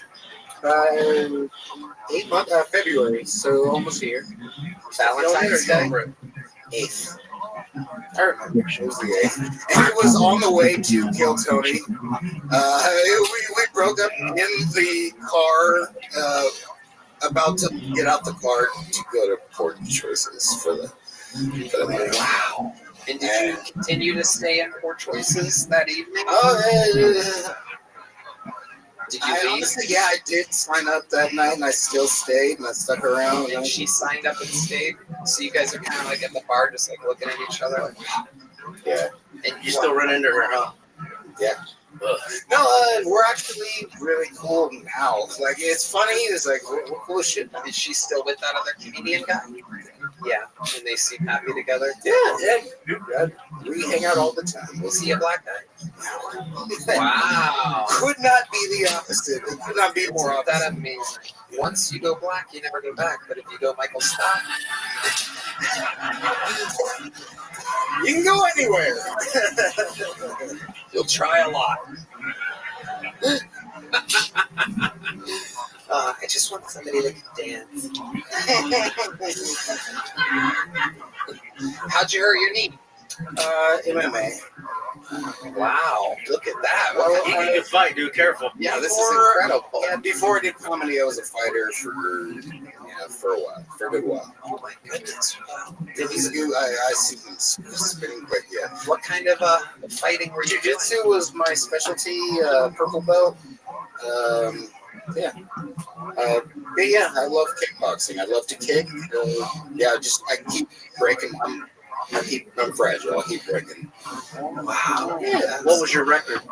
2-2. 2-2. 2-2. I started off great, and I had a habit of taking fights on short notice. Every promoter knew they could just call me Old John. straight off the Broken Bones Jones over here. That's fucking solid. Yeah. It's just So I never went pro. I was an amateur. Amateurs don't get paid, but if you're willing to take on anybody, you get paid a little bit under the table. So I would get timely. So you made a little bit of side cash. Yeah, so I'd make $400 a fight. Promoters knew they could call me, but I started off 2-0, and then I took my last 2 fights 6 days notice, and then 8 days notice, and I just cannot for the life of me picture this. Like, when you do your walkout with the gloves and your glasses still on, you hand them to your coach right as you get in the octagon. Really? Yes. You walked out with you would be 4-0 right now if your opponent didn't see you walk out with glasses. If I could get hit in the eyes and my contacts wouldn't fall out, I would be. You fought with contacts in. I did that one time, and then I got hit, and it went. I felt it. I felt it under here, and yeah. So what I would do, I never would fight with him. I just my coach, and then I have him lead me to the cage. Your eyes don't seem that bad with those glasses on, by the way. Your eyes don't seem that bad. I still think Deep Madness would beat the shit out of you. Were your medical bills ever more than what you got paid? Always. The thing is amateurs don't get paid. And on anytime you're starting off, you're always like, like when he had to get in that box. Yeah, exactly. And I basically paid the same amount for gas to get me there and back. And which one at the time? You'd be paying for your medicals. Just to be licensed in California is back then it was I think it was $400 or so. It's like you're paying out of pocket to get your ass kicked. And then if you have broken bones, you're paying for that too. That's just how it was. So I never went pro. It was just it sucks. What are your future goals, Michael? I work at Hotel Ella. I don't know if you guys ever heard of it. It's a hotel here in Austin, a little boutique hotel. I'm a valet. 35? Yeah, right off the 35. Is that connected to that new sushi joint? No. There's a new all-you-can-eat sushi joint. Oh, Machi Sushi. Unbelievable. Yeah. So that's not that hotel? Oh, okay. Oh, no. Oh, yeah. Dude, you're about to be in love. I've gone like 3 times in the past 2 weeks. It's brand new. Have a food combo. This is They have a full-size transformer out front too, for you to like stare at when you're digesting afterwards. Which It's amazing. transformer? Bumblebee or something? It is. It's Bumblebee. Oh, you've been there. A man known for his heavy protein intake, Big Michael Gonzalez, has been there. He's a Volkswagen. Well, Michael, congratulations. You already have a joke book? Yes, a big one. There he goes. Michael Scott, everybody. We're flying through it. Damn, that was a long interview. Yeah. We're getting to know a lot about these people tonight. Big I didn't know you had a fighter here. He did not look like a fighter. He's got. I feel bad for some of the jokes. Like, woo, catch me in the back. That is one of those. That is one of those wild situations where you never know who you're talking shit to. Notice I got a lot nicer after he said he's an amateur fighter. Purple belt. Normally, if you see a black guy with a purple belt, he's a pimp. All right. That's a joke I was going to do earlier, but the time passed, but I got it out. That's good. All right, your next bucketful goes by the name of Yale Riemes. Yale Riemes, perhaps. Yale. Dang. I've been getting into a lot of arguments recently, most recently with my girlfriend. She snatches food off of my plate all the time. Her excuse is always, come on, there's no yours or mine, it's all ours. I'm like, well, if that's how you feel, why do you get so upset when I try to put a thumb in our butthole?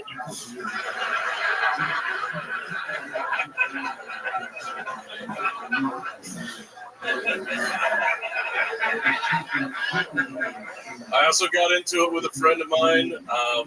I thought she was telling me a joke. She told me that her cat had feline AIDS. I didn't think it was real. So my first thing that I said was like, I didn't even know your cat was a slut. And she goes, that's not how they get it. That's not how they get it. And I was like, where do you get it from? Sharing needles? What are you talking about?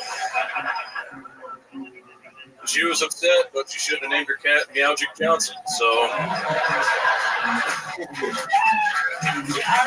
wow! Oh, the timing on that!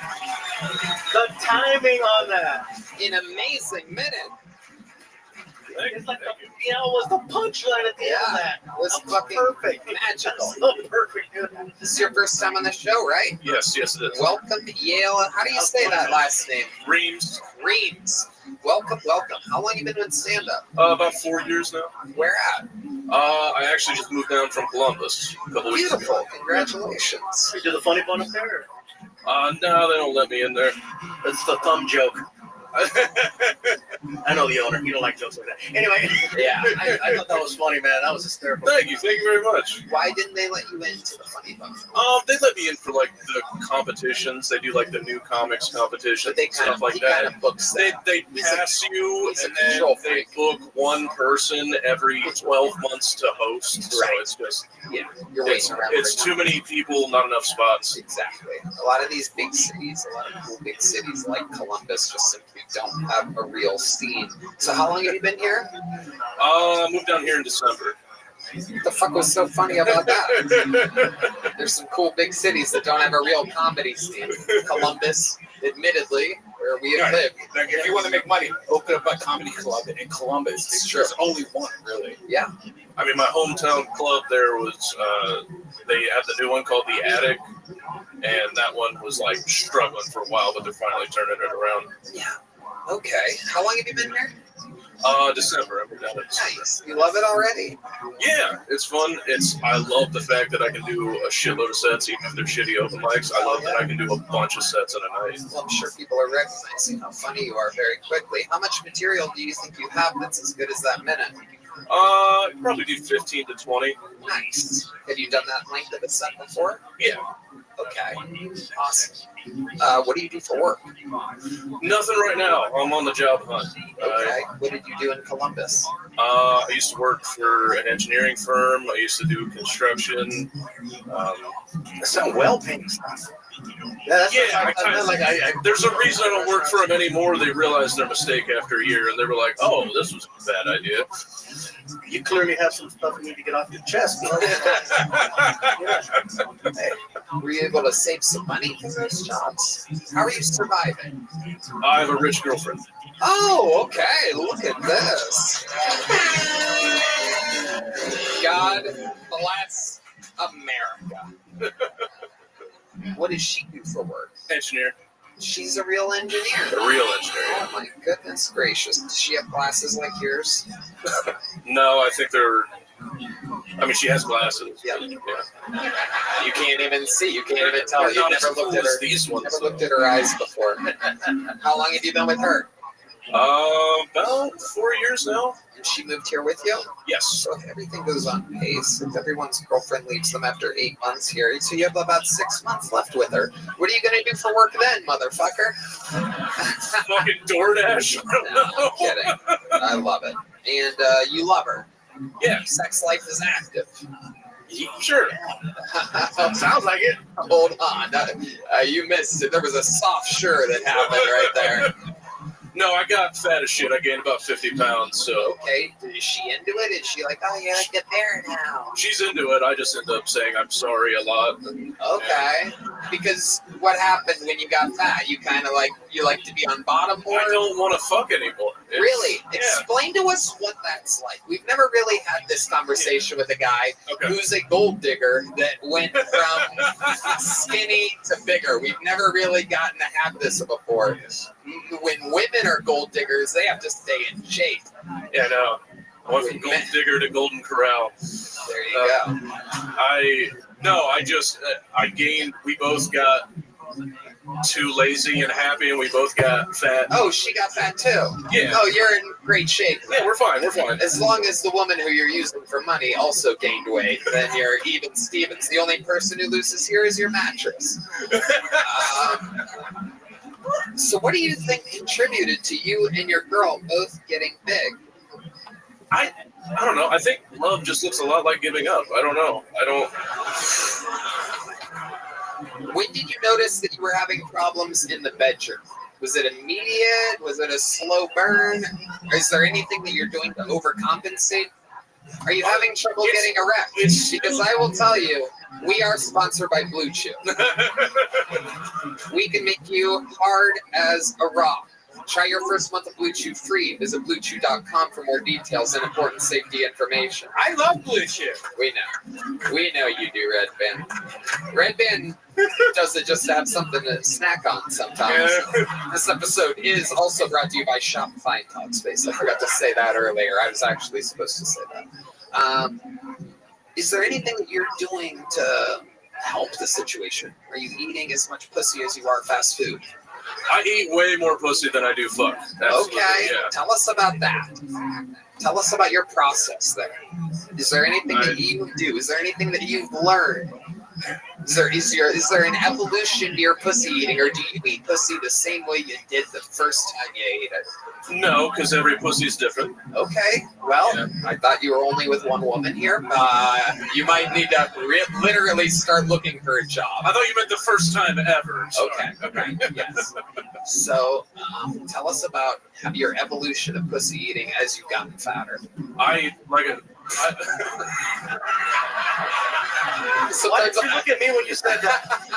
Motherfucker. Hey, can I order a drink since we're talking about freaking eating pussy here?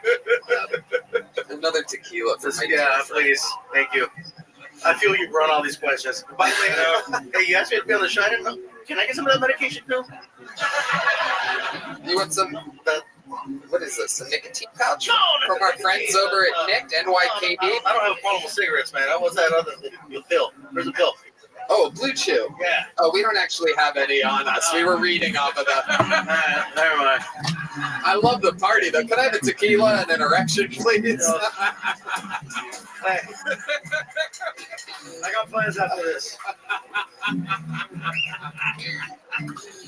I got some background noise. I love it. So again, tell us how you eat pussy. Let's hear about it. Let's get the spotlight on him and take us through it. The truth is, I just don't eat it laying down on the bed anymore. I sit down off the side of the bed because it's easier. Wow, you are just taking the shortcut in every single way. Okay, now the light is on you. Show us how you eat pussy. Look directly out into the audience. Oh wow! Hey, guys, what does pussy eating music sound like? Yeah, can we get some pussy eating? Can we get a little diddly there? Oh, he's already exhausted, ladies and gentlemen. We're going through the process here. Okay, her thighs are over your shoulders right now. You're doing the hard lean. It must not smell bad for you to stay in the mix like that. All right, this is it right here. This is it right here. There you go.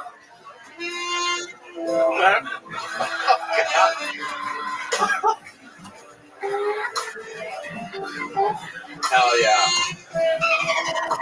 Oh my goodness. He's doing the dolphin move. Wow. He ate her pussy and her ash. He ate her ash out. Kill Tony ashtray. That was incredible. What's the longest you think you've ever eaten your girlfriend's pussy? It's just torture.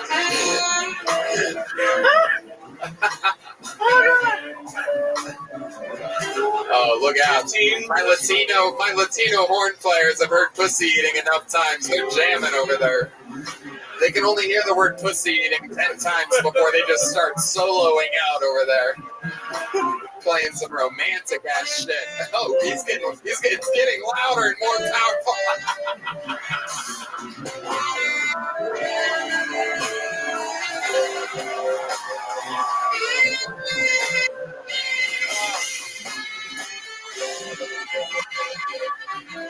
Fuck yeah, Carlos Sosa, Fernando Castillo, and Raul Vallejo.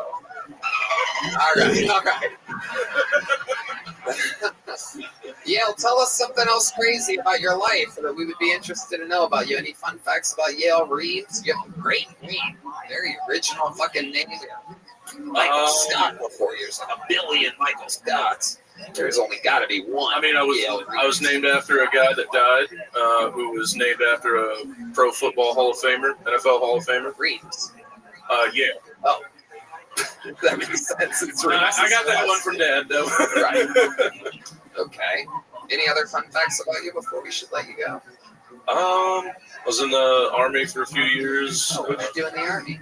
I was 35 Mike. It's an intelligence collector, interrogator. Okay. Awesome. He wasn't a recruiter. Yeah. I gotta tell you, when you came out, man, you feel very comfortable, very polished. There was no hesitation. As soon as you started performing, man, you were funny out the gate. Thank you. Thank you. That means a lot. Yeah, Appreciate that. I noticed that immediately. Thank you very much. I had somebody start over earlier because I felt like there was something there, but right out the gate, you felt very comfortable. So 15, 20 minutes, man, I feel like you got more, but that's just me. I love as long as your set is longer than your pussy eating, I think you're gonna be okay. Yeah. Focus on that, dude. Everything else will fall into place. I love the minute. Congratulations, Red Band. You know, because you're from Columbus, Ohio, and you're a funny guy, I would love to have you on the Secret Show Thursday. Hell yeah! And you're getting a big Kill Tony joke bug. Yale Reeves, ladies and gentlemen, has arrived to Kill Tony. How exciting! A real gig he just got out of this. Oh my goodness! Thank you. How lovely. This is going well. Jane. Make some noise for your next bucket full, ladies and gentlemen. 60 seconds uninterrupted for Sandy, everyone. It's Sandy. Let's see what happens here with Sandy.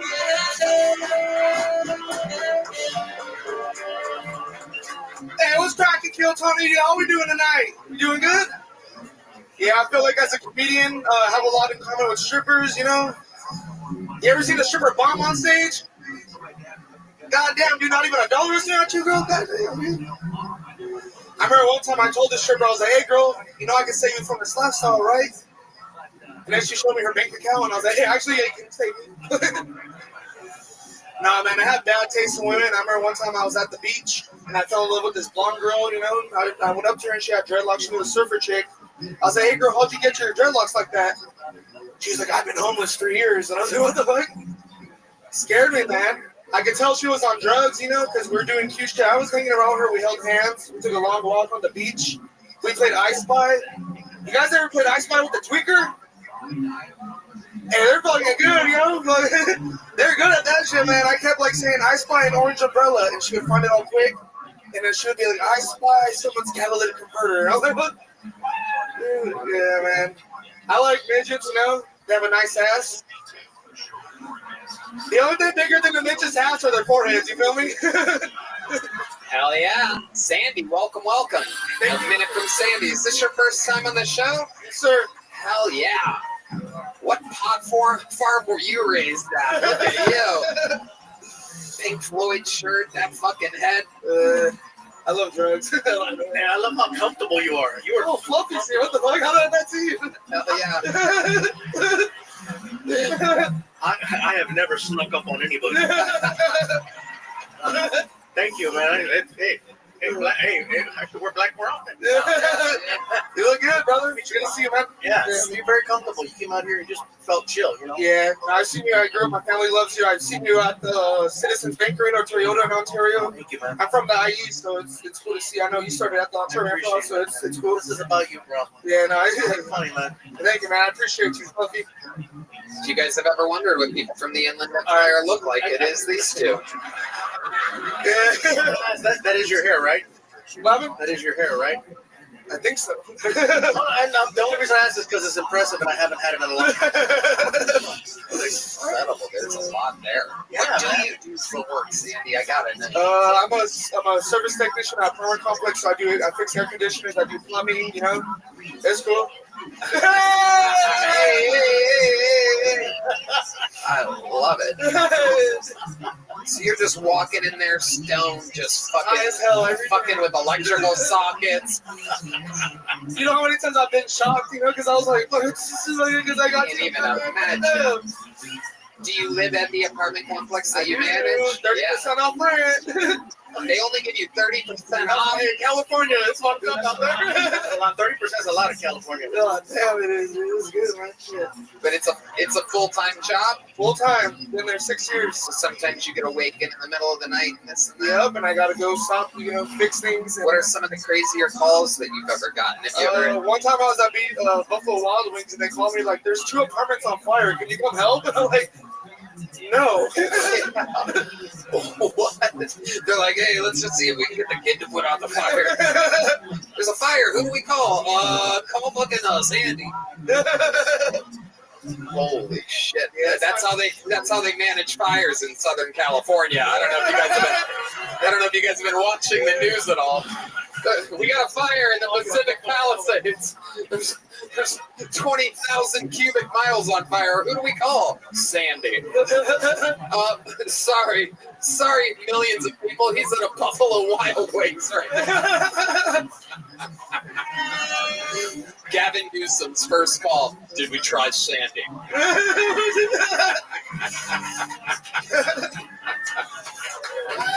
Oh my God! Can I see your Gavin Newsom impression again? That's hold on. I don't think I have one. I don't think I. Because your lips changed. Look at your lips. We need to call Sandy.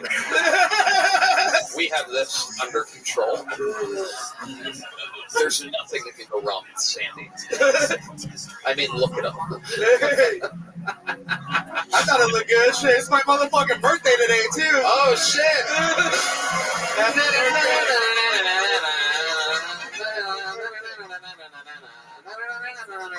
going to light a blunt just for you.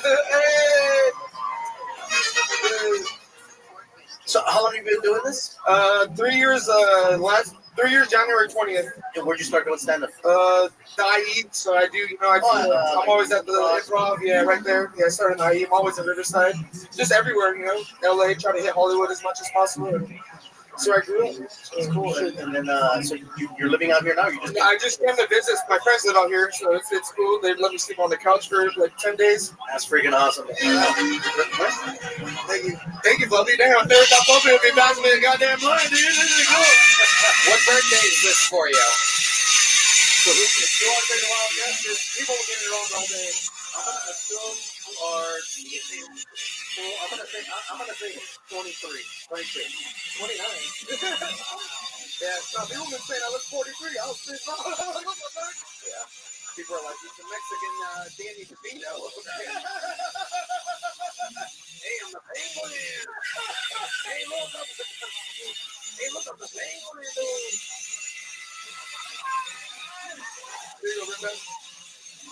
Oh yeah. So, tell us more about you, Sandy. You've put out fires in apartments. How long have you been on stand-up? What's up? 3 years. 3 years. Yeah, I don't know. My first job, I got my finger cut off at work. So, Wait. Oh my God! Holy shit! Oh no! Oh, we have a lot of fainters in the front row tonight. Won't do that again. Yeah, never finger a fat chick, you know? That's the last time I do that. I got $10, dude, shit. Oh my God. She ate you out. That is incredible. How did you lose that finger? Finger. I'm actually getting fireworks. UPS. UPS? Dude, I was 18 years old, first job ever. Fucking 2 weeks into it, lost my finger. It was fucking. But pretty embarrassing. Yeah, exactly. And why is it missing? Just a card squished it off, and I had to pull up. I pulled off the glove, and it just ripped it off even more. And I was like, oh my God! They tried to say they could save it. They couldn't. Oh they my God! What can Brown do for you? So, did UPS pay you well for that? Fuck no. Yes. How much?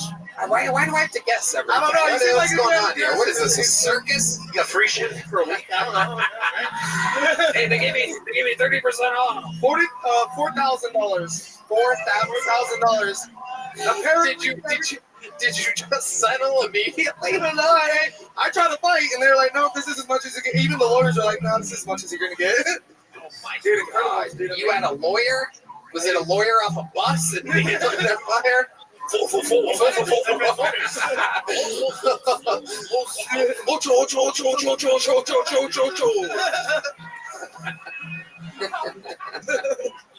I like that you topped my joke using bigger numbers. I went 2, you went 8. I didn't know what 2 was. I didn't even know you did the same. Oh, I didn't even. I speak no Espanol. Crazy because the governor of California. All right. I don't speak Spanish either, brother, so I'm good. Really? Poquito, pero no mucho, right? That's all I know. God. Or saca la bolsita. I don't even know what that means. A little, but not a lot. Saca la bolsita means he's got narcotics on him. No. Are we really surprised? Chichi Squirta. Oh my God. Poquito indexo fingero. Sandy, what do you do for fun? You seem like a guy that has some hobbies for sure. He seems fun. He seems very fun. Yeah. Shit, just comedy, dude. That's all I do. Work in comedy, you know, just getting that time in as much as possible. That's why I follow. What are you doing right now that you're not, like during the day before you got here tonight to do stand-up? What do you do just to entertain yourself? Drink. I don't know. It's my birthday, so everyone's been buying me drinks. I mean, shit. Thank you, girl. Wow, listen to the dumb bitch from Dallas, everybody who just realized that it's his birthday because she's so deep in her own bullshit world that she found that out 7 minutes after everybody else did.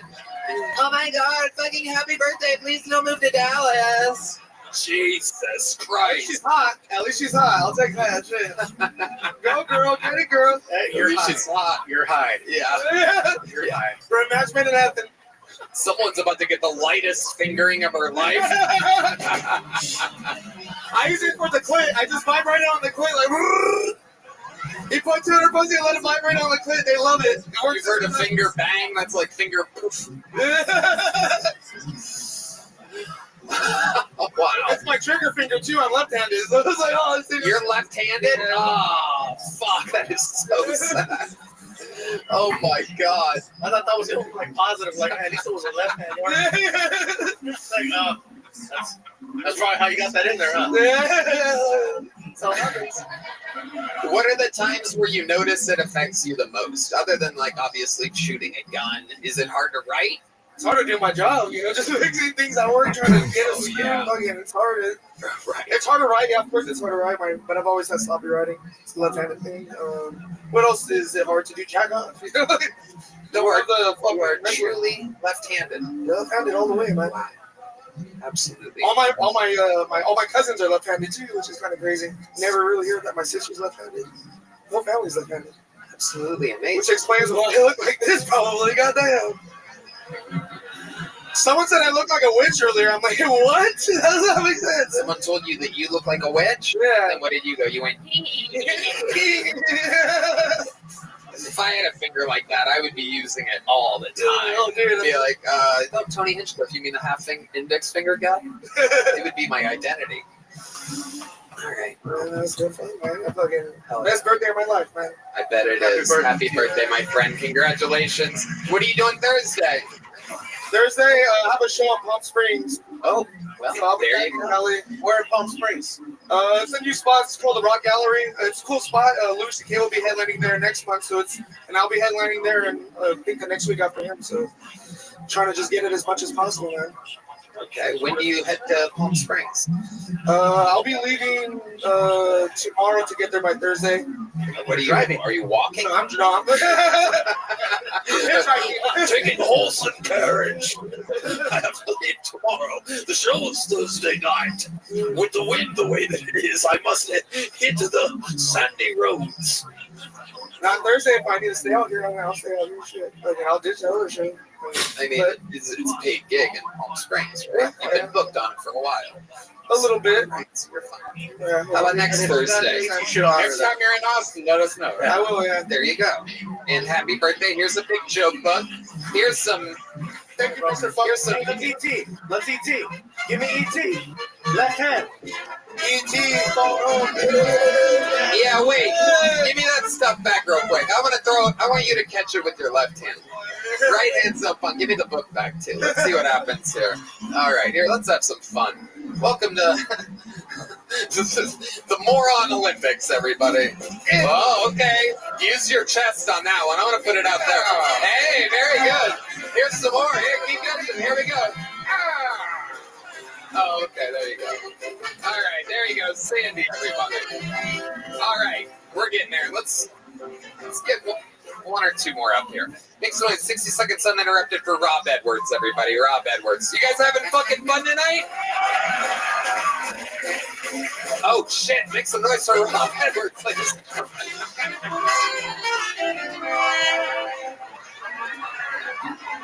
Greetings, motherfuckers. How y'all doing? You good? That's what's up. I hate going home for the holidays because every time I go back, they ask me the same shit. It's, Rob, when you gonna bring us some grandbabies? Which I never know what to say to that because I don't know how to put a timetable on an accident. You feel me? Because I'm not gonna do it on purpose. They're basically asking me, Rob, when you gonna get into a car crash? Like it's not on the vision board at the moment. I don't know what to say to these people. You feel me? Like, what's the math on that? How would I explain it? Math, like, what's the math on that? Probability? What is the probability that I knock a chick up in a red state and can't sneak her into a blue state? What is it? It's not very good. I'll figure it out. We'll find a way. Now, every time I talk about the Roe v. Wade shit, they're like, Rob, you live in California. You ain't got to worry about that. And I'm like, nah, see, that's how you build bad habits. I'm not really with that shit. I might live in California, but I fuck like I live in Mississippi. You know what I'm saying? I take it very seriously. I have a Confederate flag in my bedroom just to remind myself of the situation I could be in. I got to pull out, you know what I'm saying? And when I'm about to come and say the South shall rise again, and then I pull out, and nobody gets pregnant. Rob Edwards, I fucking love it. This is your first time on the show, right? Yeah. Welcome, welcome, welcome. Absolutely incredible set and amazing that you're here to do it less than 24 hours after you won the AFC Championship yesterday. I mean, 1 second you're going to the Super Bowl, the next kill Tony. I don't know what you're talking about. What is it? I'm in Ravens gear. I lost. Oh, okay. All right. Well, I mean, okay. It's really applicable for any NFL team. So, I hope they pick me up. Shit. I love it. Funny. You must have played, I mean, sports even as recently as today. You know, I'm trying to stay in shape. You know, I'm going to try. I can jump a little bit, yeah. You can? What's your vertical lead? Back when I was... he knows the number. I mean, back when I was like 38, 39, back when I was in shape. 38, 39 inches in the air. Red Band can't even do that in stairs. He's got... I could roll down some stairs. Down. Absolutely. Rob, what do you do for? How long have you been on stand-up? Be 7 years in October, so like I love 7. it. Where? Oh, in Baltimore. Do you live here now? Well, I'm from the Bay Area, so California. Okay. I'm doing that there, San Francisco. Okay, that's where you live now. Yeah. It's crazy up there, right? Yeah, a lot of. I think the homeless is a lot worse than it is down here. I know. It's It crazy. is. It's quite frightening, and it's not even really just homelessness as much as it is like drug addicts, Yeah, mental illness, There's right? crack right in front of you, so it's cool. We saw a lot of crazy shit. Yeah, I'm a plumber. That's my day job. Somebody like OD'd under my van while I was working. So I was Wow, under the van. I thought they were like stealing my catalytic converter, so I went over there to like stomp him out, and turned out he was like dying. So I was like, Turns out God already did that. yeah, he beat me to it. Oh, he beat me to it. You do not steal the catalytic converter of the Lord's will. He beat me to it. So Amazing. So you're a plumber in San Francisco. yeah, How long have you been doing that for? I've been plumbing for like 10 years. What made you get into plumbing? I needed money. Hell yeah. You seem like a guy that's good at laying pipe. A lot of blood in that poop up there. Red Band, our senior retard correspondent. I was like, what?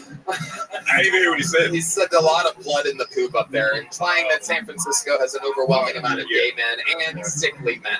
Yep. He's not wrong. He's not wrong. He's not wrong at all. Yeah. Hell yeah. What is the worst plumbing situation you've ever had to go through? What is literally the shittiest situation? 10 years of plumbing. I gotta know, big tall guy like you. It's gotta be crazy out there. It's a lot of old, so it's a lot of old Asian money in there. So I'm like the first nigga to go in a lot of these houses. I don't know. They try not to be racist, but they accidentally be racist a lot of times. They don't know how to talk to black people, like the older Asian people. So it's like, you're so tough. Yeah, I'm not gonna do it.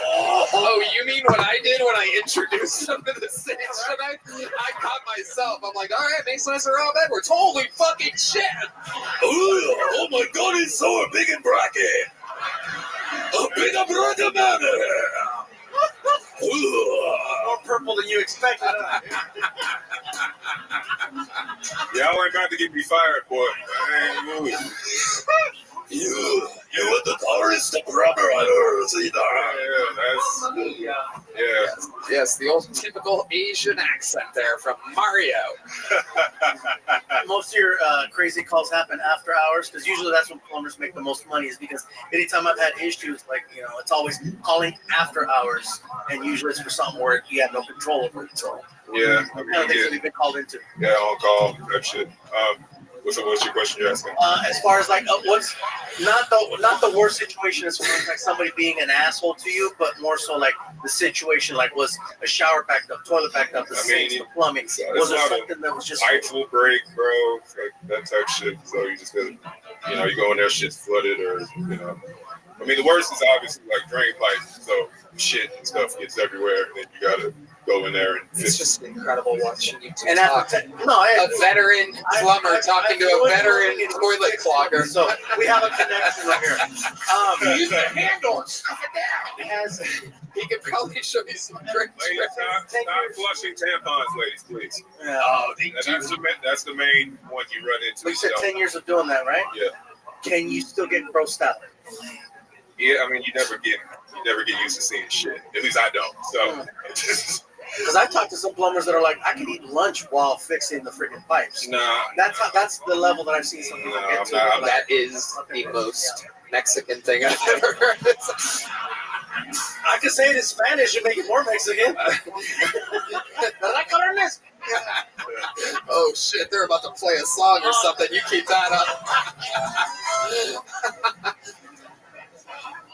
Fucking roll stand-up, man, which I think is awesome. You have great timing. You came out very confident. Oh, thank you. I got long setup, so I was wondering how my shit's gonna go here, but it went pretty What's well, the longest you've been on stage?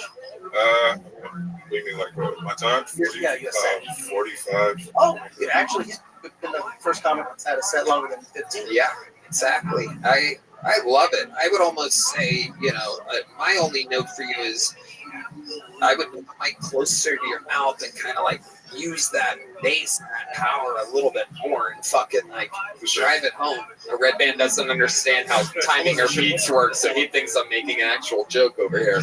No, this is an actual stand-up note. Like when you're doing your jokes that you clearly know how to do and write, it's so important that everybody's able to hear you. For sure.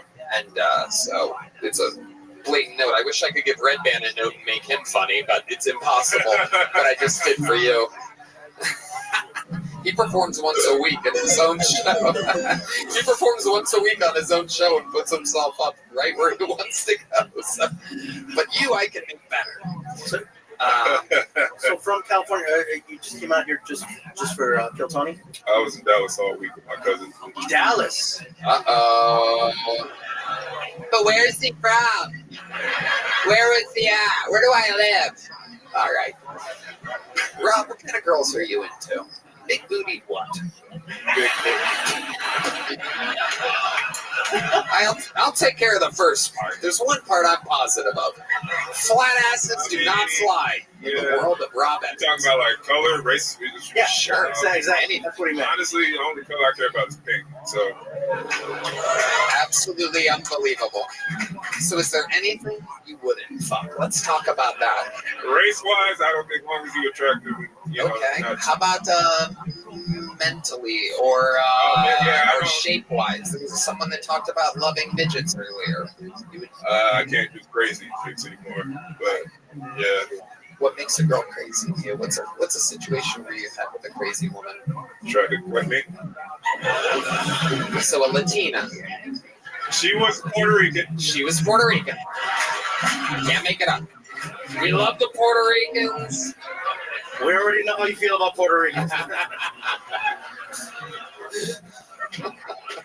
I mean, it is incredible. The one that tried to stab you, that's literally like their thing. Yeah. It's amazing. Don't argue in the kitchen. Don't argue in the kitchen. That's what's in the kitchen? Yeah.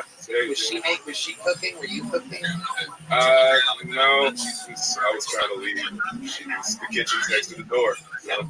Well, they'll find anything. If it's in the living room, a TV antenna, they will get you with whatever they possibly can find. Perhaps a safe-proof the house, I guess. Yes. So mentally, just only like crazy girls, but he didn't say no to like dwarfs or anything else. Yeah, it seems like everything else is mostly normal size. I guess that's what has been the main thing. I guess. Yes. Sure. Flying.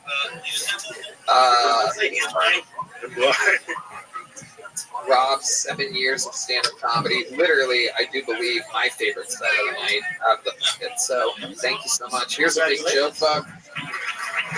Nothing but Rob, not on Thursday? I'm not. Whoa! Look at this. Red Band trying to get spots away. Trying to offer you work, but hey.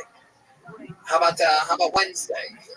Wednesday, I could try to stay Wednesday. What's going on? What are you doing? What do you got this week? I got shows later, and then I got like court for some shit on. Nothing I did. Wait, you got to go to court? Yeah, thank you. That is all right. Hilarious. It's not racist because we already did this to a white person. Ask him. Wait, what? That weed is powerful. What did you do to where you have to go to court? I don't even know if I can talk. It's just mostly jobs. Just somebody's suing the company for. You're a witness. Yeah, I was there when the job was happening. So you're good. Perfect. That's boring. I'm sorry. You're good. No, that was great. Great set. Great interview. Thank you, Rob Edwards, ladies and gentlemen. And with that, we're going to put a ribbon on it right now, ladies and gentlemen. We have come to the time to where there's only one way to end an episode like this. We have a regular on this show, ladies and gentlemen. And we are very close to finding out whether he will get his citizenship to the United States of America. Ladies and gentlemen, I present to you the Estonian assassin, Ari Matti.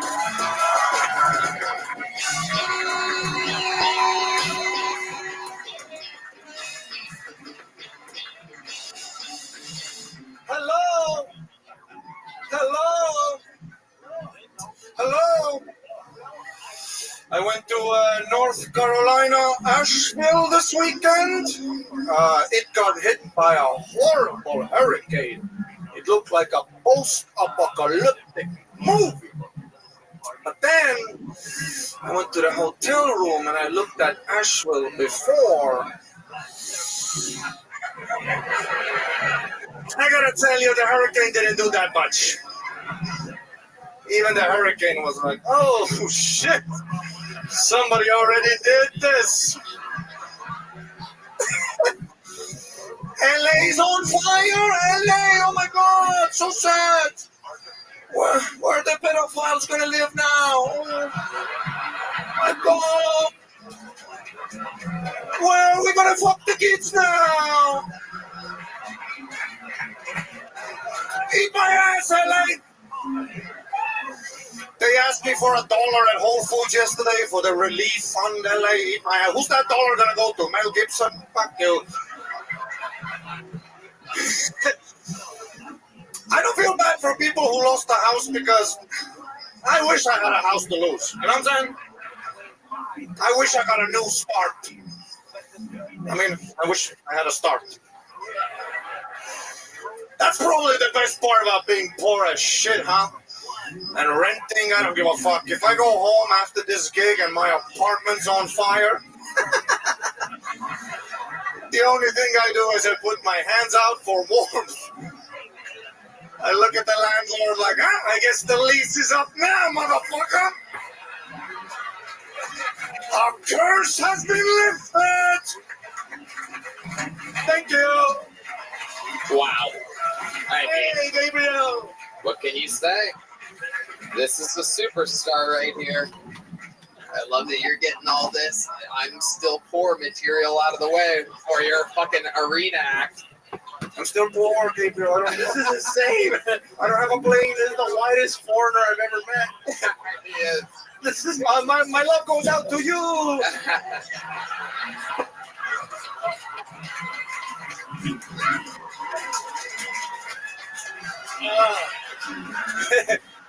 Yes. I'm sorry, I'm autistic. I'm autistic. I didn't know what this is.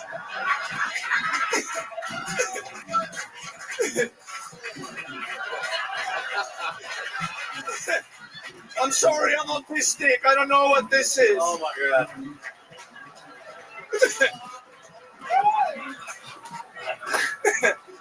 So much for my show at the preschool. I'm gonna get a call soon.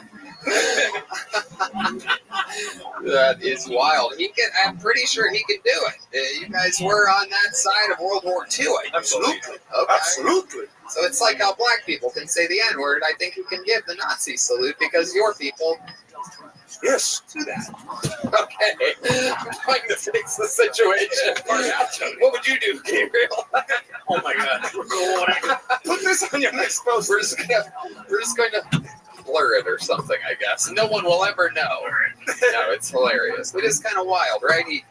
Autistic people can get away with stuff that blatantly non-autistic people can't. They can get away with it till they acknowledge it. As long as they don't acknowledge it, I think they can pull off anything. Yeah. Mm-hmm. Yeah. I've noticed Elon, as much as he jokes around, never says he's autistic. Yeah. So then you can always make the case where, well, you know, he's a little Asperger's. Yeah. Well, whatever it is. Dr. Redband making his diagnosis. Sir, it's on the spectrum. Anyway. Ari, how's life been going? Good? Yeah, good. Asheville was super. It was actually a beautiful spot. I loved it. Wait, what? That was all one word. Asheville. Okay. Asheville, North Carolina? Yes, North Carolina. It was actually beautiful. Lots of hills, lots of really, those country girls with calluses. Wait, what was that? Oh, you could feel it. A rough hand job in Asheville. Oh my goodness. A rough one. I love it. I needed some relief too. They have those working lady hands there, huh? Yeah. The exfoliators. Yeah. And they have thick necks. They do? A thick neck bitch. Yeah. I Wow. love a bitch. They can like carry me out of fire. It's funny to think. It's funny to think that next week there's going to be some. Blatantly, that girl in Asheville is going to be watching this performance. She's just going to be like, "God damn it, man, Bob! Shit, my hands and my neck are insecurities to me. Shit, God, my thick neck." Girls like this. You're gonna come, boy. I was like this. I am.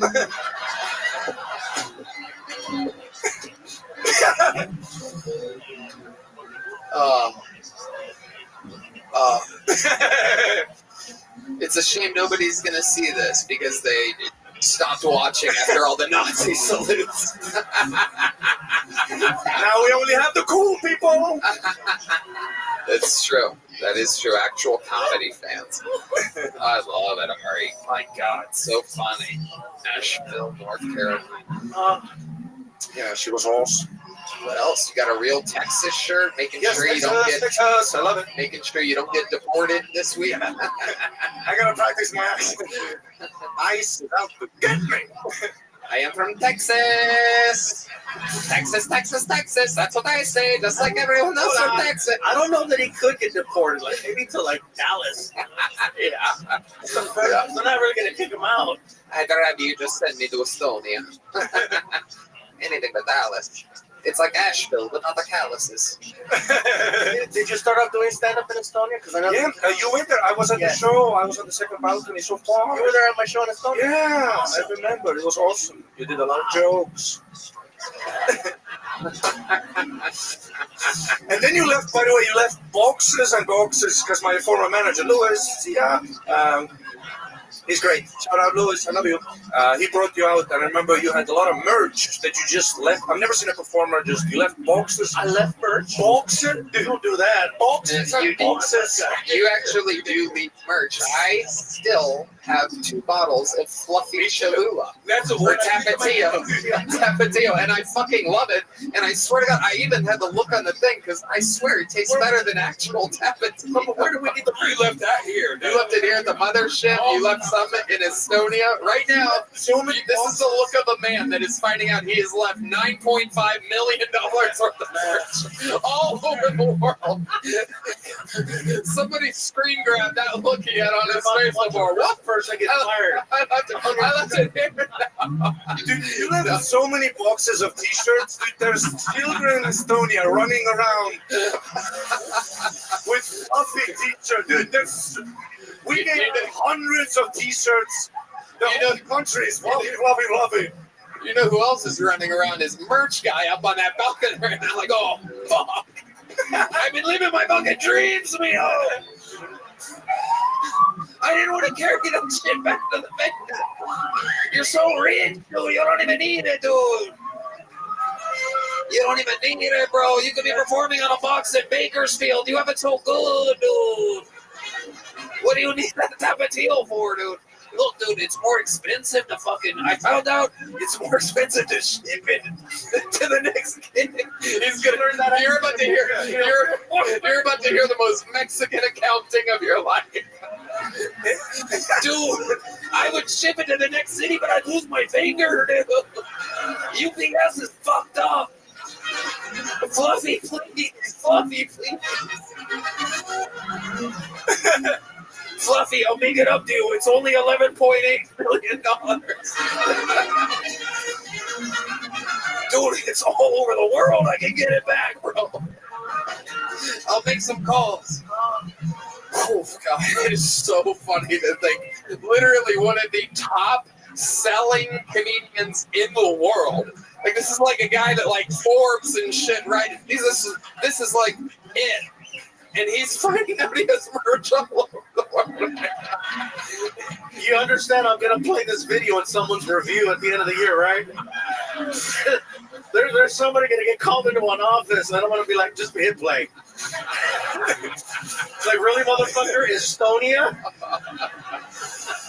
Yeah, if you go to a Gabriel Iglesias show, don't buy the merch. Just wait the next day.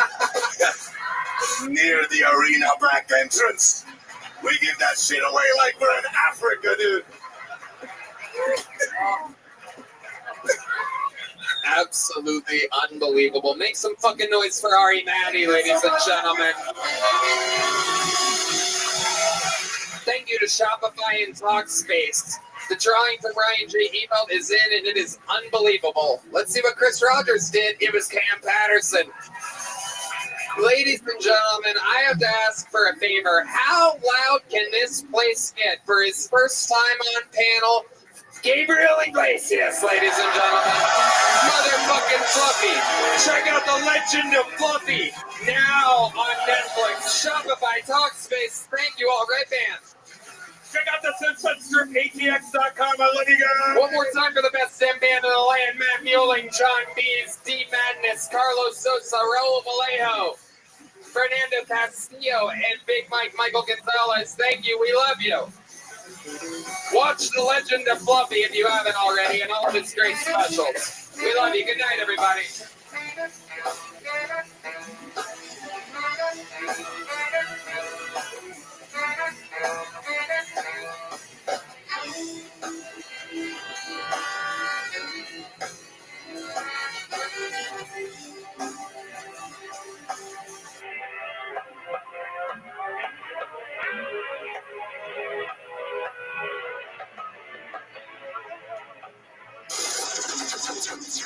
The Sunset Strip Comedy Club in Austin, Texas is now open.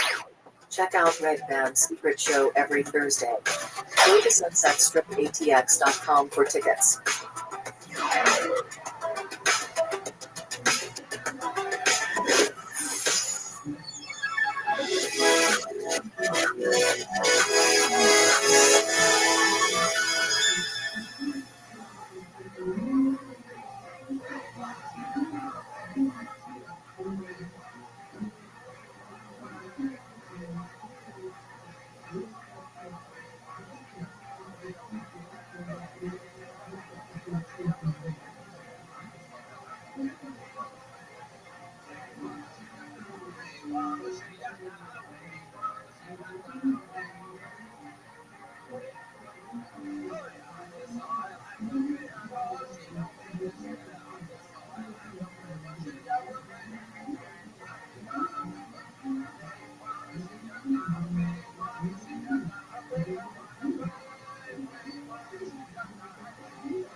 Where are you? Just like the library.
Who's ready for the best fucking night of their lives?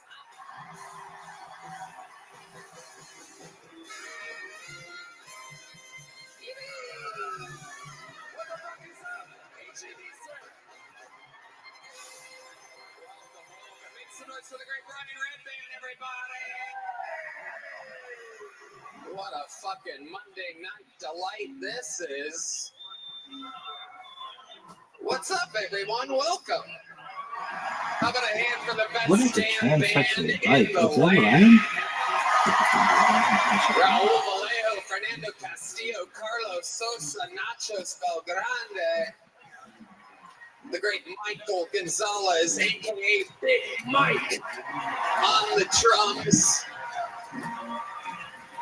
Joining us tonight, the great and powerful Marcus King on guitar. Unbelievable. Matt Mueling also on the electric. John Dees on the keys.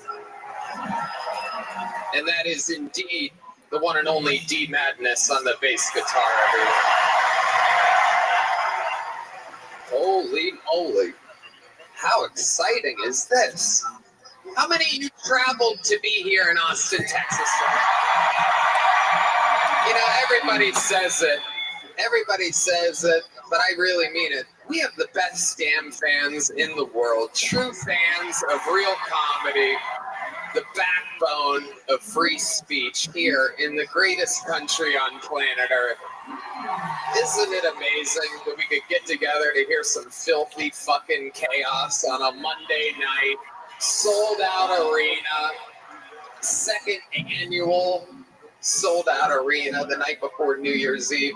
I'm fucking pumped. You guys know how it works. Before we get it started, here's a little bit more from the amazing sponsors that made it all possible. This podcast is sponsored by Blue Nile. Guys, are you popping the big question? Sure, it's a huge moment. But what they don't tell you is how many decisions you'll have to make when choosing the perfect engagement ring. Shape, size, style, setting, cut, color, clarity, parrot. If you're like most people, you may have no idea, but trust me, she knows exactly what she wants.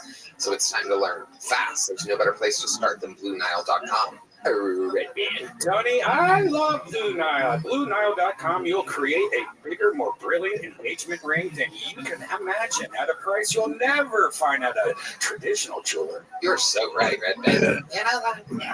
Blue Nile has a 100% satisfaction guarantee with free shipping and returns, so you can make sure the ring you pick is the one. And because love can last forever, you get free service and repair for life. Right now, get $50 off your first purchase of $500 or more with code Tony love at story. BlueNile.com. That's $50 off with code Tony at BlueNile.com. BlueNile.com. Tonight's episode is brought to you by the Yellow Rose and the Red Rose. We love them, our longest standing sponsors here in Austin, Texas. There you go. They're somewhere in one of the suites. Shout out to Jonathan and all of our great friends over there. And they are having a special deal at the Yellow Rose tonight. If you show them your ticket stuff from tonight, no cover charge at the Yellow Rose. How cool is that? So laughter, fat tits in your face, you get it all. What's better than that? I get that every time I sit next to Red Band. Are you guys ready to start tonight's fucking show or what, huh?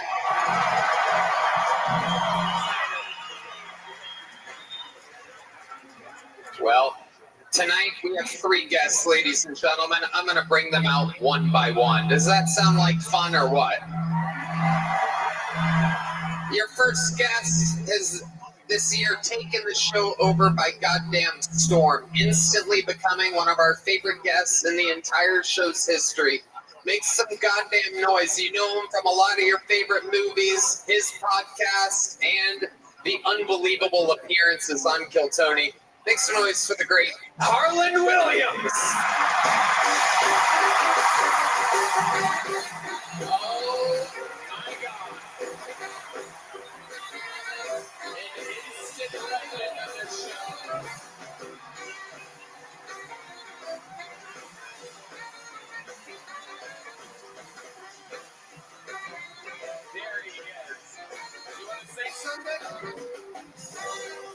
Go ahead and say something. Tony, thanks for having me here. And I just want to say I have 7 brothers and sisters. My brother Chris, who I hate, he's here tonight in the top. He told me he was suicidal. Jump, you prick. Have fun tonight and Wang Chung tonight. Let's go, Harlan Williams. Your second guest is not only a Hall of Famer on this show, not only, I mean, he's just taken over the entire industry this year of comedy, but he is still, as of this day, the current reigning President of the United States of America. This is Joe Biden.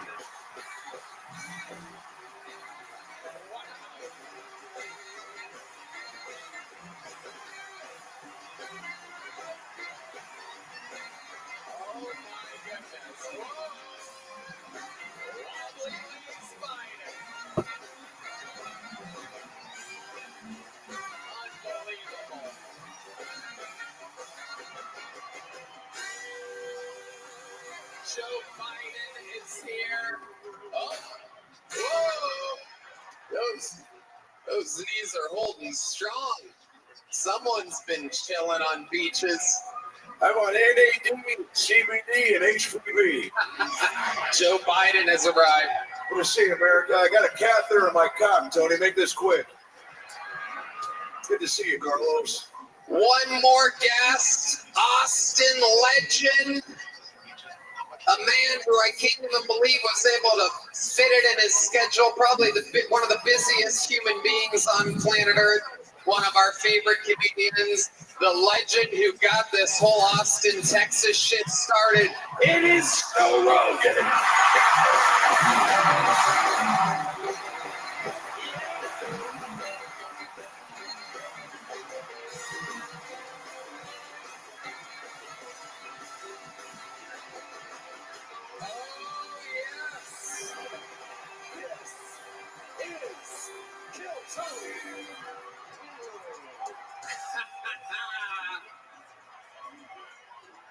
The shit is about to go down. 3 legends of the panel of this show. We're all here.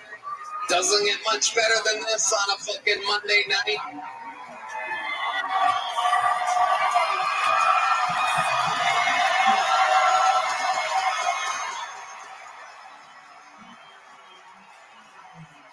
We have a bucket filled with hundreds of names. The comedians are all around us somewhere. I don't know if there's a section. There they are back there.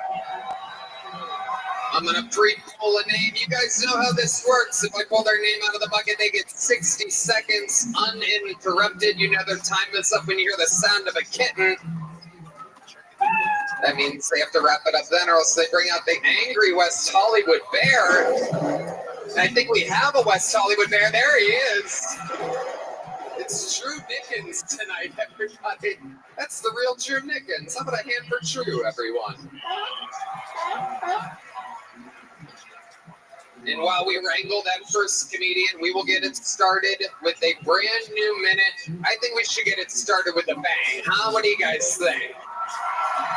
Some people think you should make a show like this where it builds the whole time and gets bigger and bigger. I like that. I'll ask again. Should we start it with some fucked up crazy shit? Well, then I'm going to bring up one of the greatest regulars in the entire history of the show. Here with a brand new minute. Truly one of the top rising comedians in the world. This is a brand new minute from the one and only Cam Person.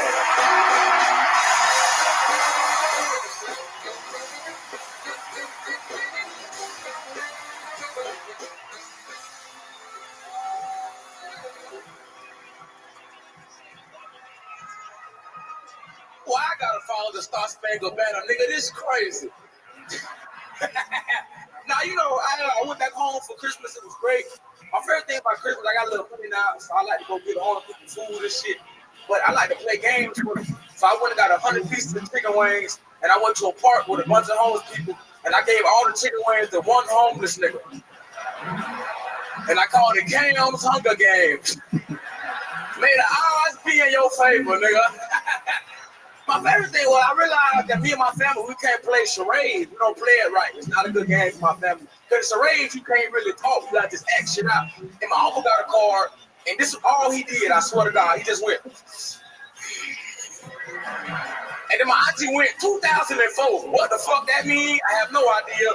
My grandma just said cocaine. And then nobody got it right. And I picked the card up, and the card said penthouse.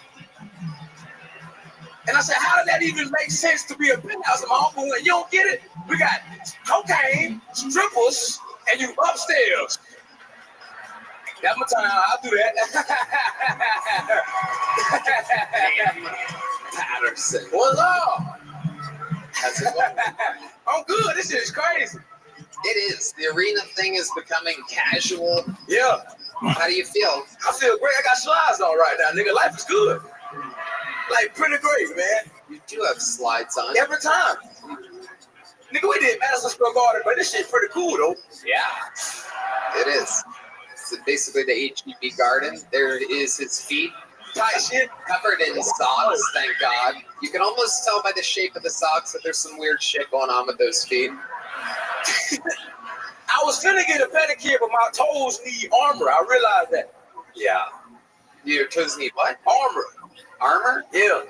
Spell that word. Fuck you. Harlan, what do you think about the young buck? I was going to ask, bro, that whole run you did about the chicken in the park. Yeah. Is there any chicken left? Because Daddy's starving. Okay. Yeah, I was just saying the weirdest shit, man. That coming from a guy who's dressed like he works at a strip club in a video game. Do you sell cocaine, Joe Biden? Why you dressed like that, nigga? Because I got this on T-Move. Spell that. I can spell that. I can spell that real easy. T-E-M-U. Very good. Yeah, nigga. I feel fucking phenomenally. Joe Biden got his outfit off Temu. He also got his vice president off Temu as well.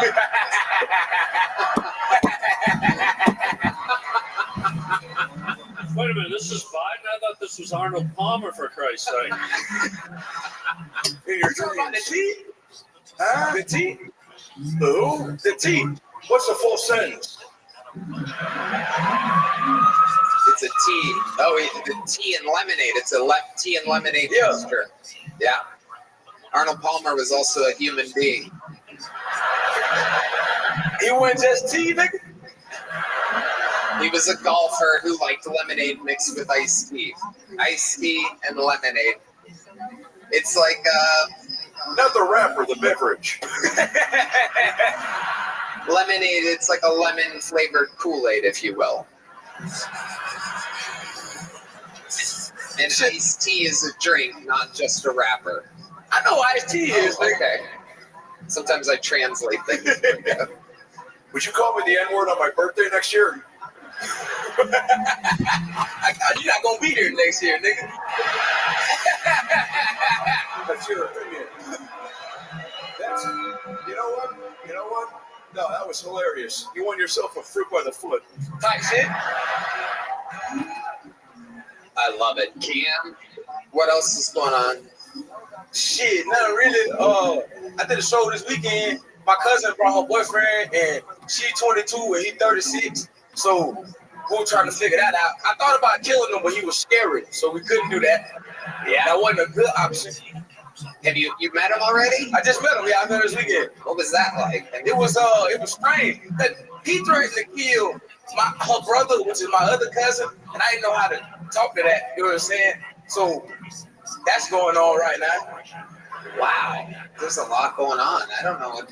I can't even make that funny. That's just life, nigga. What's that in your hand? He gave me a fruit by the foot. The old president, nigga. He just gave me a fruit by the foot. Yeah, when you leave the Oval Office, they give you a bunch of snacks. And they told me retirement home, nigga. Huh? Nothing. They told me, they said, give a fruit by the foot to your favorite new black guy. You got it, baby. Buy you some shoes for your birthday. I won't eat that, man. Ron Jeremy does the quality control on those. Who is that? He makes iced tea. Anderson, you have gotten the show officially started with the new minute, and now we roll to the bucket, the backbone of the show, where we've met every comedian who's ever been on it. It all starts with the luck of a draw. These arena pools have notoriously always been rough. Oh my goodness. When I hear the pop of the crowd, I know it's gotta be the one and only Heidi. There she is, live in the flesh. It is indeed bucket pool number one, and it goes by the name 60 Seconds Uninterrupted from Bill Rhodes, everyone. Bill Rhodes is first here on Kill Tony, live from the HEB Center. What's up, guys? Did you guys know that in Texas alone we have 8,161 indoor shooting ranges? That's a lot. Woo! They're easy to find. All you have to do is Google public schools. I don't condone public school shootings. I was a teacher for 11 years. Thank you. Out of 11 years, 9 years, my students voted me favorite teacher. 2 years, my peers nominated me to be the teacher of the school year for the entire district. After talking to my peers and my students, the local police department started referring to me as a person of interest. I'm not a teacher anymore. The some bitch named Amy in Human Resources didn't think my comedy was as funny as everybody else. Fuck Amy in Human Resources. I know when you look at me, you're like, this guy definitely voted for Trump. After January 6th, I couldn't vote for Trump. That's a joke if you're a federal law enforcement. I was teaching kids. If you're local law enforcement, I was nowhere near those kids, guys. Thank you.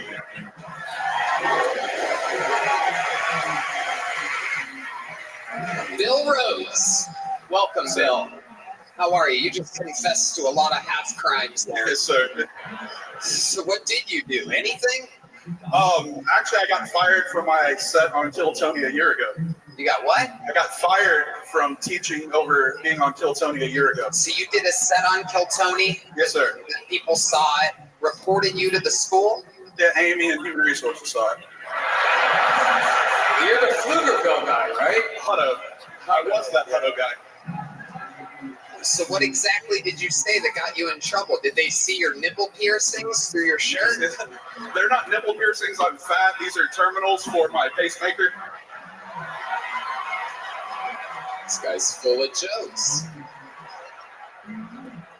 What exactly did they fire you for? When I was on before, I compared. I worked in the prison system, so I compared working with inmates to working with students. So basically, I said the only way to get fired from either job is to fight one or fuck one. Here, you get a fruit by the foot for that joke. Sweet. Whoa. That's fucking hilarious. Unbelievable. Looks like you've had a few football fields worth of fruit.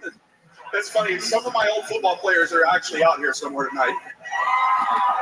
When you say old football players, what exactly do you mean? I was a coach. My son and some of his. Were you really a coach, or is Yes, it sir. like the? Are you just saying you're a coach, like the? Wow, yeah, Tim Walz. I forgot his name, and I love that I already forgot that guy's name. Tim Walz said that he was a football coach. Turns out he wasn't. Dude, yeah, no, I was legit. Can I see your titty flashers again? Dude, it looks like you had your stomach stapled and they missed.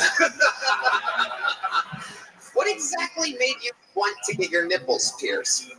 Midlife crisis. I don't know. How long have you had those for your nips? About maybe a year. Wow. Who made you do it? Was it when you got fired from being a teacher because of being on Kill Tony? Yeah. Really? Well, no, I got it done during the school year, my last year teaching. What do your kids think about it? My daughter was with me when I got them done. That's fucking weird. You should go to jail. Yeah. Yeah. How old's your daughter? She's 16. I took her to get her nose pierced, and she was like, "I bet you won't get your nipples pierced." Wow. What a white trash off you and your daughter were having there. What's your daughter's OnlyFans? Red Band. Hey, come on. Come on, Red Band. You can't ask what is your daughter's OnlyFans. Send me the link. Call me in 2 years. Okay, very good. Give me my fruit by the foot back. No, you can keep it. So what are you doing for work nowadays, Bill Rhodes? I think it's obvious he's a Greek sponge fisherman. Yeah, that and I do comedy now. Full time? Yes, sir. And where do you get paid to do comedy? I've been Fort Lauderdale, Salt Lake City, Las Vegas, Oklahoma, Little Rock, Arkansas. Okay. I love it. I love it. And what else has been going on? How do you fill the daytime that you used to spend in schools? Are you still on that same sleep schedule now that you're no longer a teacher and a full-time comedian? I get up there. I fish in my spare time when I have time. My wife works from home, so I get to spend time with her too now. More time with her. How long have you been with your wife? We're coming up on 5 years. 5 years. How long haven't you been with your wife? 39. That's right. You're right. That's correct. So when you came home with nipple piercings, was your wife excited about it? Yeah, she's into it. Did she suck on them? Yeah. Let's cut to a clip. Oh, we don't have it. Are you on my OnlyFans? What'd you fucking say to me? I like your mojo. You're a good American. Working hard. Appreciate you. What do you love about comedy? Say that again? What do you love about comedy? I get to sit up here and just talk shit, and have fun, enjoy making people laugh. Well, how does it feel being in an arena? This is great. Like, I graduated high school like 3 miles away from here at Leander High School, so it's cool just being in my hometown. Look at that. I thought he was going to say he graduated high school 3 months ago. It would have all made sense. Dude, would you do us all a favor? Like, I feel really selfish, but would you mind turning around and showing the crowd the muffin top on the back of your head? Let's see it. Wow, look at that. You should get that pierced. You should get that buttered. And then pierced. And then let Joe Biden sniff it. That is quite the flap. Have you ever tried to stick anything fun back there? I used to hold a pencil back there sometimes when I was a teacher. Let's cut to a clip. Seems like it would work.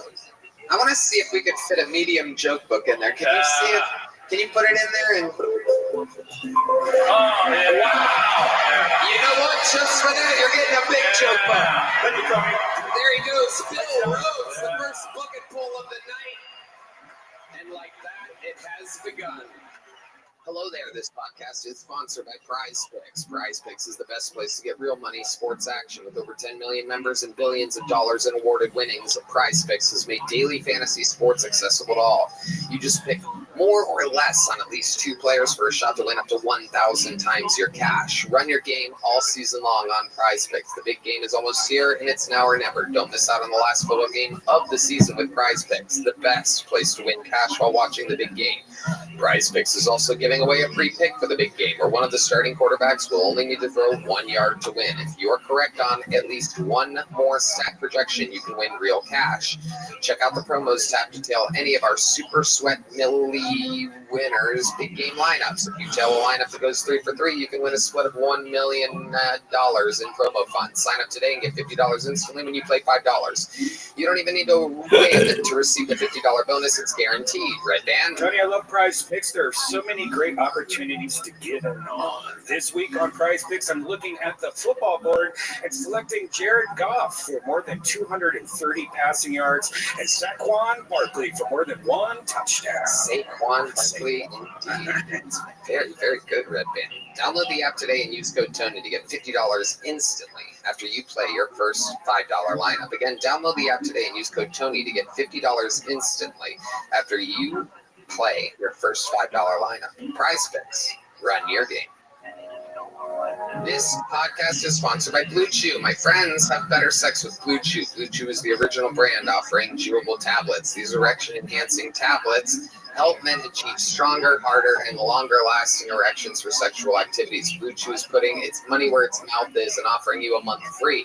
The process is simple. Sign up at BlueChew.com, consult with one of their licensed medical providers, and once you're approved, you'll receive your prescription within days. Blue Chew tablets are made in the USA and prepared and shipped directly to your door. You can take them anytime, day or night, so you can plan ahead or be ready whenever an opportunity arises. The best part, it's all done online. That means no visits to the doctor's office, no awkward conversations, and no waiting in line at the pharmacy. Red Band. Oh, man, Tony, I love Blue Chew. I think they're providing the best ED treatment out there. Does it work, buddy? Find out for yourself with a month free. You could be missing out on some of the best sex in your life. Disgusting. Congrats, Red Band. Make life easier by getting harder and discover your options at BlueChew.com. And we've got a special deal for our listeners. Try your first month of Blue Chew free. Visit BlueChew.com for more details and important safety information. And we thank Blue Chew for sponsoring the podcast. We're going to go back to the bucket in just a second. But before we do, we have a return of an old character on this show. Someone that we haven't seen in a very, very long time. Because this young buck, who's going to do a new minute, put his golden ticket on the line a year ago versus Hans Kim and lost in a best out of 3 super tournament minute-by-minute competition. This is the long-awaited return of former golden ticket holder Rick Diaz.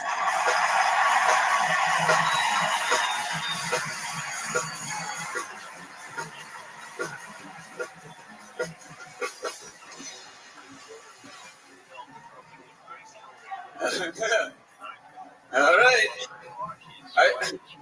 I went to a nightclub and the waitress told me, "Be careful, these people have been getting drugged." And I was like, "Oh no."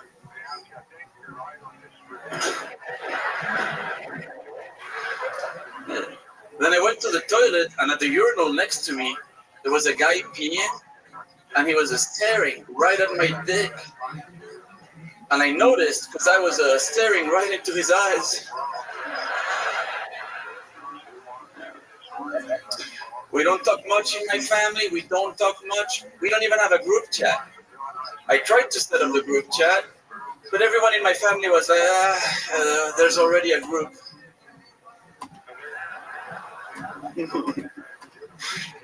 I dated a girl for a while, and one day she gave me a 20 by 20 Rubik's Cube. 20 by 20, and she told me, if you manage to solve this, I will suck your dick. It took me all night to unglue and reglue.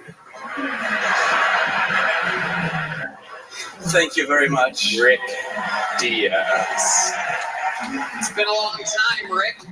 How's it Been a going? long time, sir. Welcome, welcome, welcome. You Thank look exactly the same, just as thin and malleable as ever. I am a beautiful, breakable piece of human flesh. I am very brittle. Absolutely. I don't know what it is with your physique, but I want to make love to you in a corn maze. This can be arranged. I was fucking around, guy. I was not. Okay, what time and what field? I will find it. We'll find it. I'll send you a John Deere letter. No, please, sir, do so. I love it. So, Rick, what's been going on? Anything crazy? A few things have been going on. I went shooting guns for the first time. How far back did you blast? First shot, bam, dislocated my shoulder. Yeah. They made me fill out a mental health questionnaire. And according to American gun laws, I'm stable. So was the guy before you's tits. That's me. I thought Canadians were nice. Wrong. Yeah. President Biden, what do you think about America's current gun laws? Hey, well, everybody's got a, your body, your choice, right? I mean, clearly, look at you. You look like fucking Gumby. What's your diet like? What'd you have for breakfast this morning? What'd you have for dinner 2 years ago? Nothing. What does your cum look like? Transparent. No further questions, Tony. I love it. Well, what else? Anything else, Rick? I have some news. Okay. Yeah, thanks to you and Red Band and Harland, I can now work in the United States. Wow. Look at that. Yeah, it's all thanks to you. I tried to reach out. I was, doing all my paperwork, all the application, and I wanted to message you to update you on how I was doing before I got my papers. And then I see you at the Trump rally, and I'm like, oh no, I'm getting deported. Before I got ported. Yeah, but the thing is, to come to the country, you have to go through immigration lawyers. And the first law firm I got in touch with refused to work with me because they said that Tony Hinchcliffe is a racist. And they wrote a little letter. Do you want me to read it? No, we're okay. All right. It's a good letter. Is it a good letter? Yeah. Okay, sure. Read the letter. All right. It's definitely nothing I've never fucking heard before.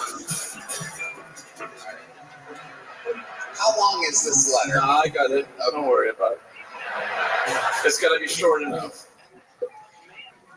My staff recognized that your primary purpose for coming to America is to work with Tony Hinchcliffe. Sorry, Red Band. Apparently, co-creating the biggest podcast in the world was not recognized by these people. Yeah. Tony Hinchcliffe, a comedian whose work has a strong connection to racist material. Tony is not racist.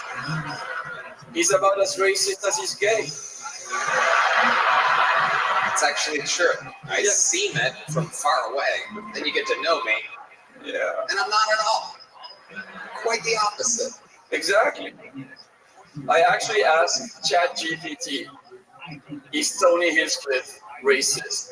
And ChatGPT said, there's no sufficient evidence to support the claim that Tony Hinchcliffe is racist. That's good. Here comes a twist.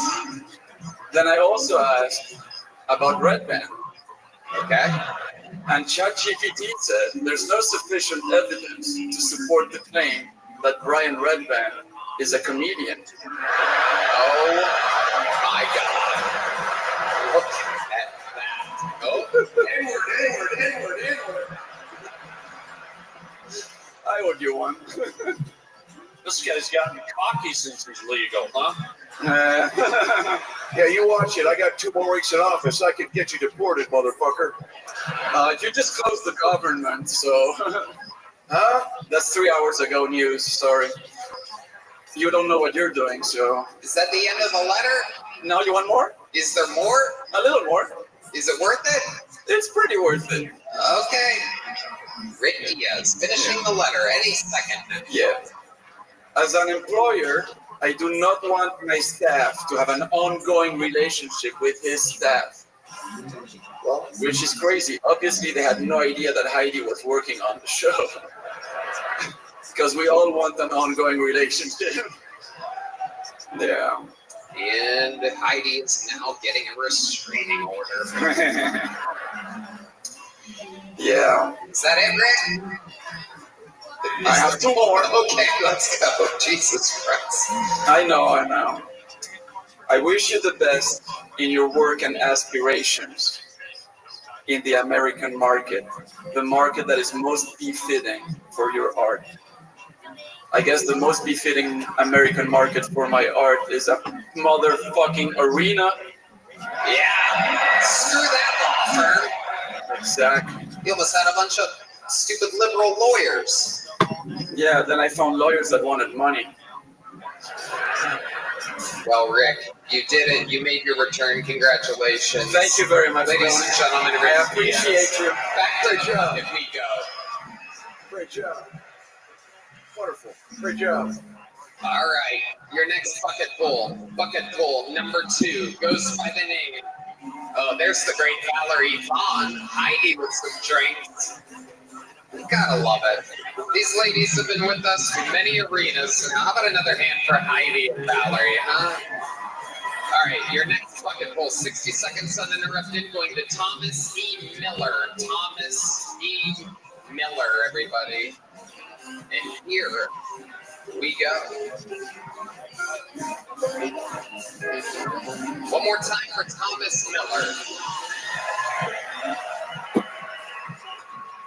Hey, Austin. I work in a massive warehouse, and my job is as a problem solver. And what I basically do is I'm the high priest of the internet's most fucked up things. Basically, I come into work one day and I see this thing just staring at me through what I can only describe as an abyss of desire. I pick this thing up, just try to figure out what the fuck it is. And I kid you not, it's 65 pounds of just pure, straight silicone stain.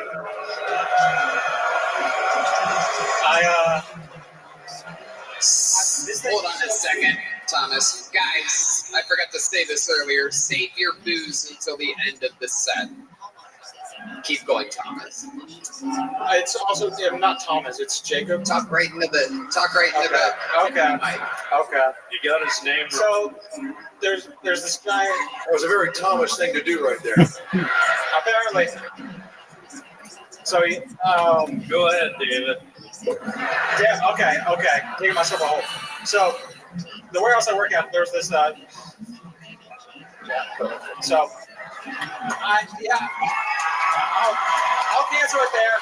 See if I can save myself for that interview.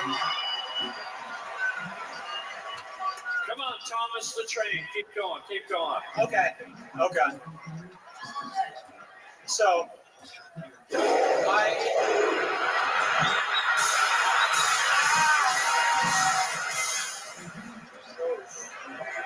So, you're Jacob Acklin? Yes. Is that correct? Yeah, I was Okay. going off. I was like, Thomas. Yeah, we pulled two names. Okay. And I guess we sent you out in the wrong order. So, Are you okay? Man, you look like you're freaking out. Yeah, a little bit. Have you ever done meth? Yeah, maybe after tonight. You should try it. Yeah. I mean, it can only Try it go. once. I don't think I can get worse than this. You need some confidence. You need something to give you unreasonable confidence. I should have done a couple lines. I think that, man. Yeah. Let's try it once. So Jacob, let's talk about it. How long have you been attempting stand-up comedy? You can probably guess this is my first time. Okay. What did you try to talk about tonight? What was the goal? The goal? Right at the tip of the microphone. Okay. So the goal was basically to talk about this sex story that I saw at work, and it was basically 65 pounds of just what? Just straight female bits, basically high thigh to low torso. Wait a minute, 65 pounds? Yeah, I went big. What the fuck is it made out of? Just straight silicone. I don't know what they put in there to make it so heavy, but it is just straight silicone. I work at Amazon, and I had to weigh that shit out. Not anymore. Yeah. Gotta have to find a new job. It's 65 pounds. Yeah, it was 65. I had to weigh it out because, problem solver, basically, I just have to make sure if something's at the wrong warehouse, I send it to the right warehouse. You gotta go to the correct rubber pussy warehouse. Yeah, apparently we only carry flashlights about this big, and we have to send it to the one next door that carries flashlights this big. So, but the joke that I was getting at was basically you try to take that through TSA, they'll stop you for having way too much liquid. Then you'll be sitting in the security line trying to scrape out acid. Yeah. What the fuck? Not it. Try that. Try it. You sound like me and a couple melatonin. Yeah. Jacob, what do you do exactly for a living? I do work at Amazon. I'm just a warehouse associate. Not anymore. Yeah. So. What do you do for fun? I worked a lot before, or when I had a job. I smoked. Jesus fucking Christ. Yeah. What made you want to start stand-up comedy tonight in an arena, not having a joke, a story, any hobbies, or anything about you in the world? What made you choose, I'm going to go up there and I'm going to not show them? Yeah. What made you, come up with this idea of, maybe if I go up there and do everything backwards, this will be great for everybody? Dude, he doesn't need it. He's got personality. Oh. Yeah, well, I mean, it was my first Kill Tony show. I kind of was writing a minute, or I thought I was, but there it goes, everybody. Jacob Acklin, you can't make it up. I implore you not to sign up for this show as a spur-of-the-moment idea last second at a fucking arena. Just don't start on an arena. Please. Good God. That's the American dream right there. They're playing funeral music. You gotta love Nachos Belgrande, the Mexican arm of the Kill Tony band. We keep them all on a separate border over there. Uh-oh. Whoa! Mr. President. Good day. This podcast is sponsored by ZipRecruiter. Guys, I'm a boss, and hiring is important to me. According to research, a major challenge that many employers face is the pressure to hire quickly, and it's a tough hurdle to overcome because it's so time-consuming to search for great candidates and sort through applications. Well, if you're an employer who can relate, I have one question for you. Have you tried ZipRecruiter? ZipRecruiter has figured out how to solve this very problem. In fact, 4 out of 5 employers who post on ZipRecruiter get a quality candidate within the first day, and right now, you can try ZipRecruiter for free at ZipRecruiter.com/KillTony. Red Band. Tony, ZipRecruiter, one of our oldest sponsors. We love ZipRecruiter. They're the best hiring site out there. Did you know ZipRecruiter is the hiring site employers prefer the most based on G2? How fast does ZipRecruiter's smart technology start showing your job to qualified candidates? Immediately. That is nuts, Red Band, and I love nuts. ZipRecruiter's powerful matching technology works fast to find top talent so you don't waste time or money. See a candidate who'd be perfect for your job? You can use ZipRecruiter's pre-written invite to apply message to personally reach out to your favorite candidates. So relax, employers, and let ZipRecruiter speed up your hiring. See for yourself. Just go to ZipRecruiter.com/KillTony right now to try it for free. That's the same price as a genuine smile from a stranger, a picture-perfect sunset, or a cute dog running up to you and licking your hand. Again, that's ZipRecruiter.com/KillTony. ZipRecruiter, the smartest way to hire. This podcast is sponsored by Blue Nile. Guys, are you popping the big question? Sure, it's a huge moment, but what they don't tell you is how many decisions you'll have to make when choosing the perfect engagement ring. Shape, size, style, setting, cut, color, clarity, parrot. If you're like most people, you may have no idea, but trust me, she knows exactly what she wants. So it's time to learn fast. There's no better place to start than BlueNile.com. Tony, I love Blue Nile. BlueNile.com, you'll create a bigger, more brilliant engagement ring than you can imagine at a price you'll never find at a traditional jeweler. You're so right, Red Band. You know that? Since 1999, Blue Nile has been the original online jeweler. They've always been committed to ensuring that the highest ethical standards are observed when sourcing diamonds and jewelry. Their diamond price guarantee means that in most cases they'll meet or beat a competitor's price on a comparable diamond. Your surprise will stay safe because every Blue Nile order is insured and arrives in packaging that won't give away what's inside. In most cases, even delivered overnight. Blue Nile has a 100% satisfaction guarantee with free shipping and returns, so you can make sure the ring you pick is the one. And because love can last forever, you get free service and repair for life. Right now, get $50 off your first purchase of $500 or more with code TONY at BlueNile.com. That's $50 off with code TONY at BlueNile.com. BlueNile.com. Okay, well, we have a professional comedian who won this spot on a normal Monday taping at the mothership of Kill Tony. He did so good that I said I want his first time in an arena to be tonight, the 30th of December, 2024. This is one of the top future comedians, a buzzworthy door guy at the mothership. This is a brand new minute and the second ever appearance by Law Coker, everyone. This is Law. A whole different vibe than Jake. So I'm glad schools are banning racist books. Because my white middle school teacher would read the N-word out loud from a book he wrote. The Adventures of Huckle Nigga.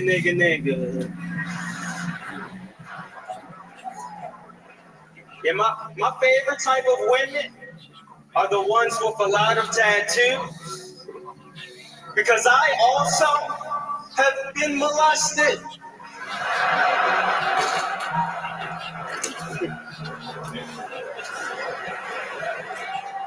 Yeah, but I still believe in God.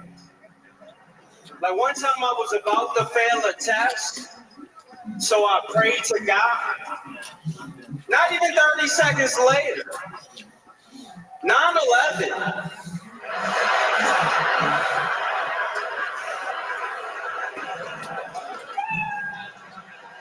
Thank you, God.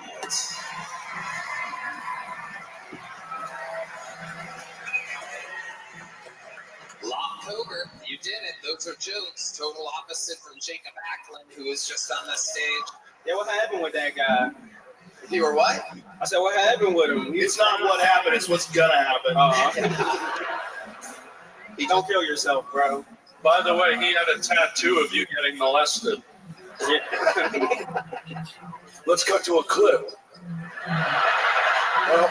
Let's cut to a priest. Actually, it was a woman. What? It was a young lady. You were molested by a young lady? That's called making out, dude. Greatest day of my life. Was she older or younger than you? She was older than me. How much older? Like a senior? It was like, she was probably like 8 years older than me. I was like 11. Oh, so she was a teenager. Yeah. Wait, she was what? Whoa, dude. You were molested by an underage girl. I was an underage boy. An underage boy? Yeah. So she was trans?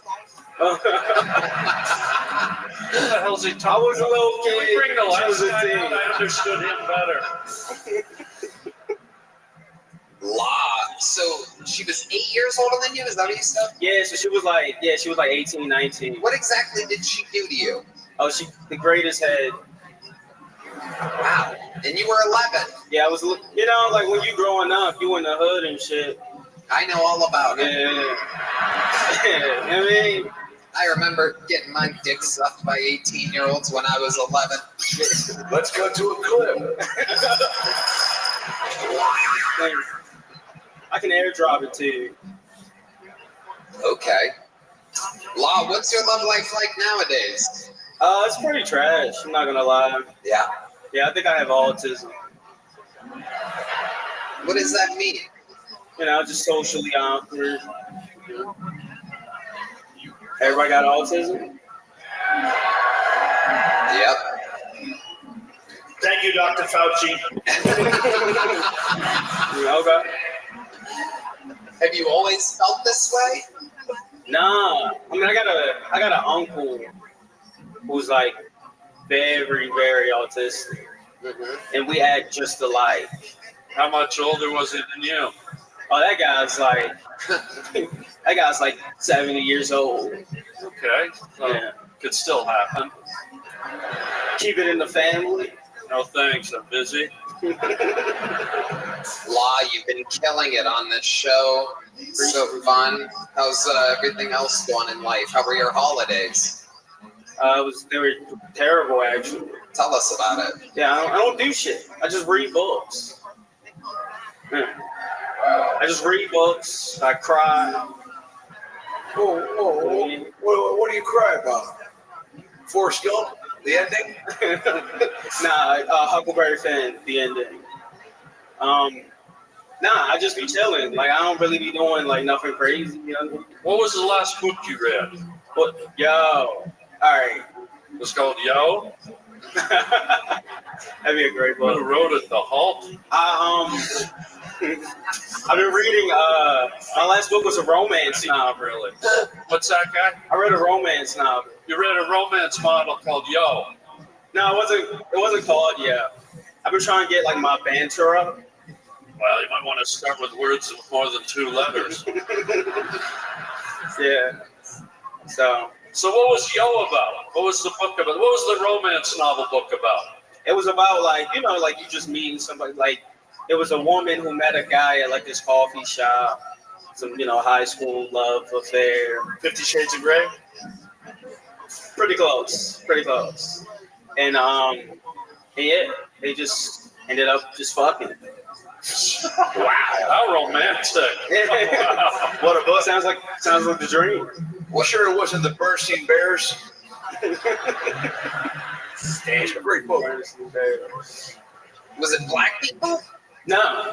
It's pretty disappointing, actually. It was a book about white people fucking. Yes. And you're just sitting there reading it. I'm just sitting there reading it.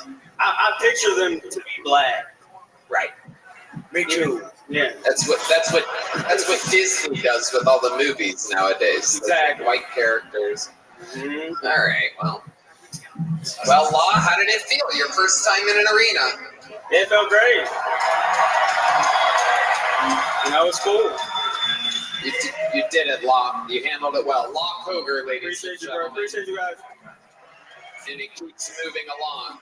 Ooh, this looks like a fun new name. Ladies and gentlemen, your next fucking poll goes by the name of Deepak Sahota. Deepak Sahota. Fucking poll number 3 is Deepak Sahota. Here he is, everybody. Make some noise for Deepak, everyone.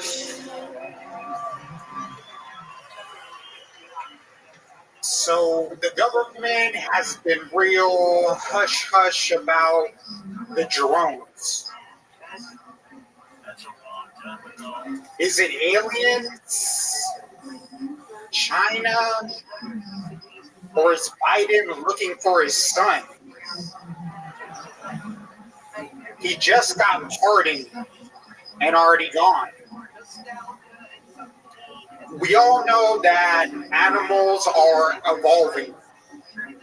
Coyotes have learned how to drive and started a lucrative human trafficking business.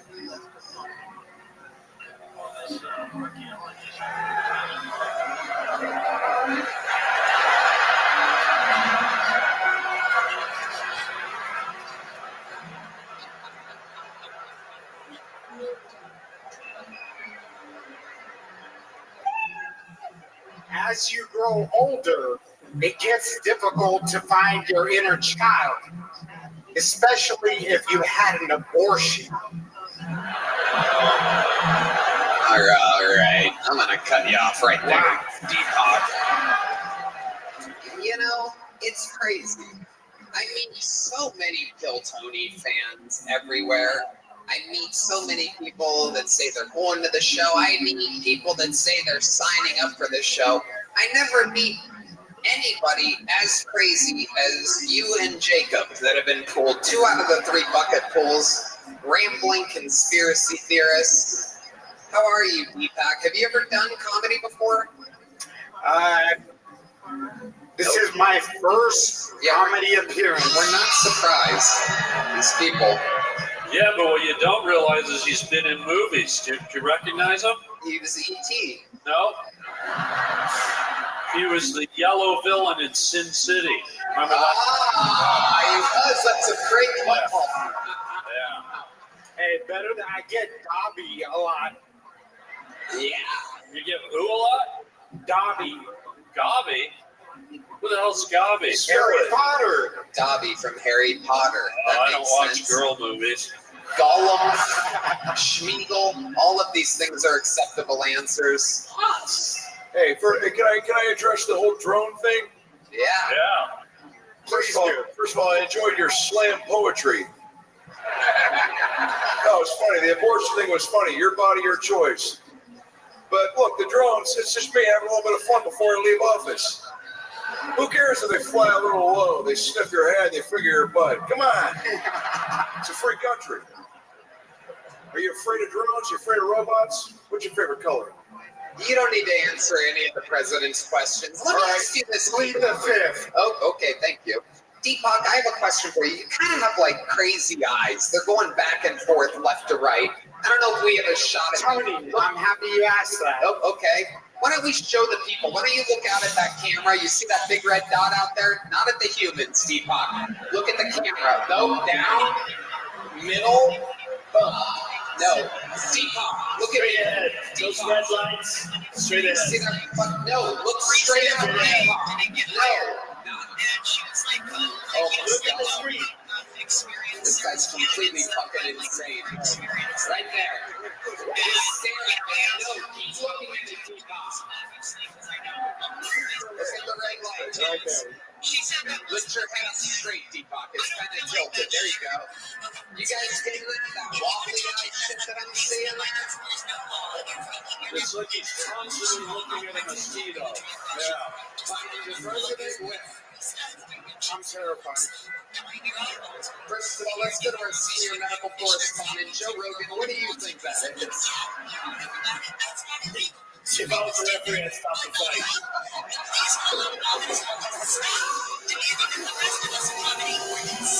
Like, son, you can fight right there. So I can elaborate if you like. Yes, let's hear about this. So I was born with a medical condition called nystagmus. It is the involuntary movement of the eye. So they do shake.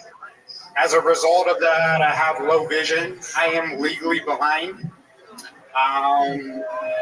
Do you know how to play the bass guitar? People are fucking booing that you're legally blind. You guys are so vicious. Fuck your vision. Damn, if Helen Keller walked out here, they'd stone her to death. This is an anti-blind, pro-autism audience we have here tonight. Who fucking wants autism? On the spectrum. Are you on any medication? Say that once again. Are you on any medication? No, there is no medication. You should get on some. Dr. Rogan, any recommendations? Edibles. As strong as you can tolerate. Let's find out what's really going on behind those eyes. Deepak, what do you do for work? Currently, I am a educator. What kind of educator are you? Reading and writing. You know what you'd be great at though? A referee at a tennis match. That's true. Or like ping pong. Because those fucking eyes just keep going back and forth. You'd be the best in the game. And I want to be with you in an earthquake. You would be very calming. You'd be the only guy in the room with your eyes not moving around. If you have Parkinson's, no one will ever know. I know. Does the eyeball thing become a problem when you date? No, when I'm looking at you, nothing's shaking. You're seeing shaking. I'm seeing something stable. However, my vision is 20 over 150. So I do got to get closer to see everything more clearly. Is Harlan moving right now? He looks like he's pleasuring himself. Whoa. You ever been in a corn maze? What I meant by it is it a problem dating? Like, how do other people feel about it? They're like, do they have a problem getting close to you? Say that once more. Do other people have a problem getting close to you with your fucking crazy eyes? Yes, it is. I'm told it's very intimidating when I do make eye contact with people. I don't think intimidating is the right word. Why? My eyes do the same thing every time Heidi comes out. So. They were doing the same thing backstage when I was waiting. What's the closest amount of eye contact you've had in the last 48 hours? Hit me with some slow, sweet music, right? Get up there, baby. Oh, here we go. President Joe Biden. We've seen this before, Frollo. We're going to do a staring contest. Yeah, motherfucker. Let's do it. You guys get the vote. The winner of the staring contest gets a fruit by the foot. Here we are, the second time Biden versus Biden. What are the drums? There were no drums. It was Snooki's Uber Eats order. It was your son, wasn't it? Where are you from? Austin. What's your favorite movie? Matrix. What's your favorite food? Pizza. What's the last time you said your own name during sex? Last night. Wow. There's something there. There's something behind these crazy eyes. Wow. I gotta tell you, this is one of my favorite book tosses in the history of the show that's about to happen right now. Very rarely do I get to warn people how exciting this is about to be. Whoa. You can't give him a book. The fucking guy can't read. I'm visually impaired, not illiterate. How many optometrists have you caused to commit suicide? Be honest. I plead the fifth. All right, well, I plead the sixth. Fuck you.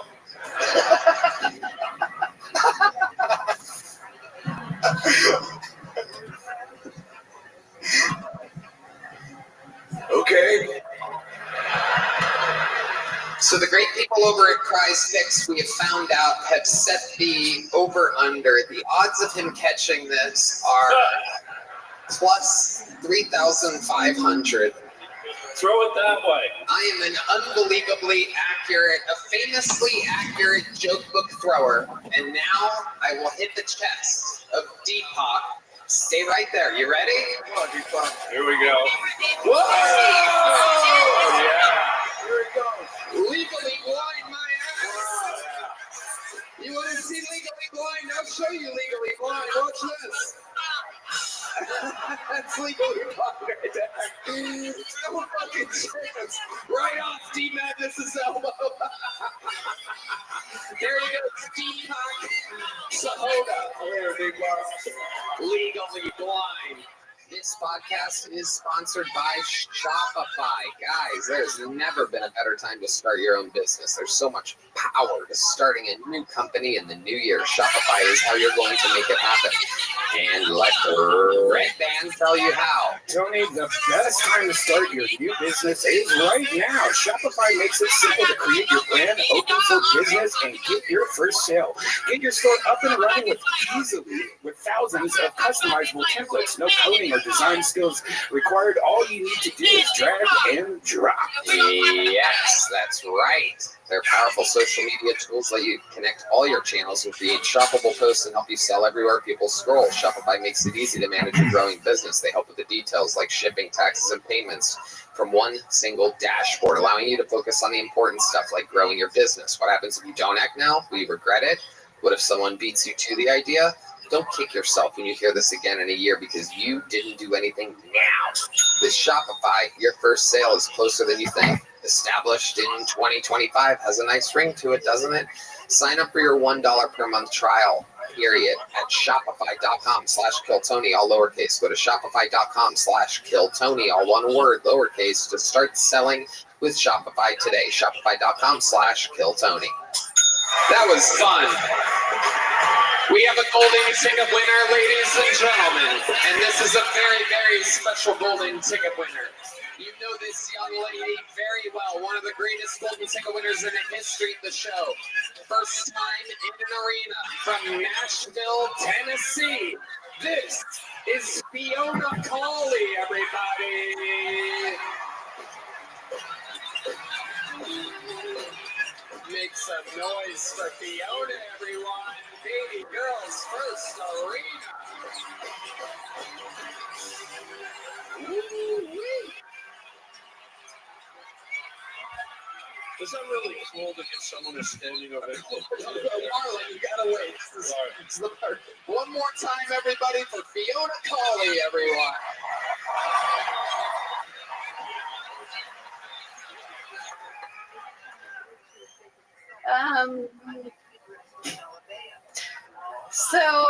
People, they are very curious about my dating life because I think it's hard for them to imagine that someone would be willing to take all this on.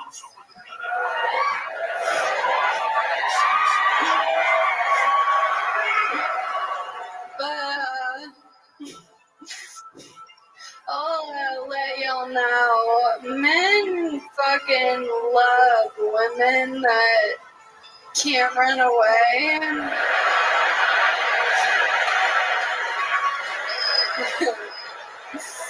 Y'all know what I'm talking about.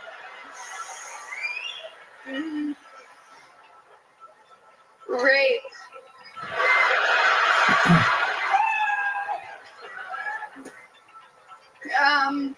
I just want to thank Tony for letting me be here. It's really surreal.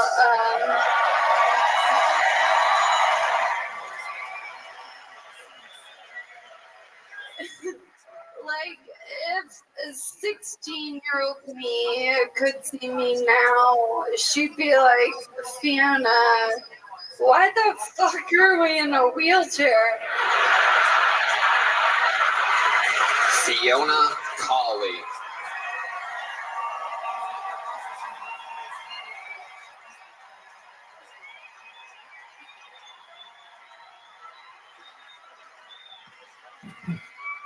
Her condition continues to progress just like her comedy.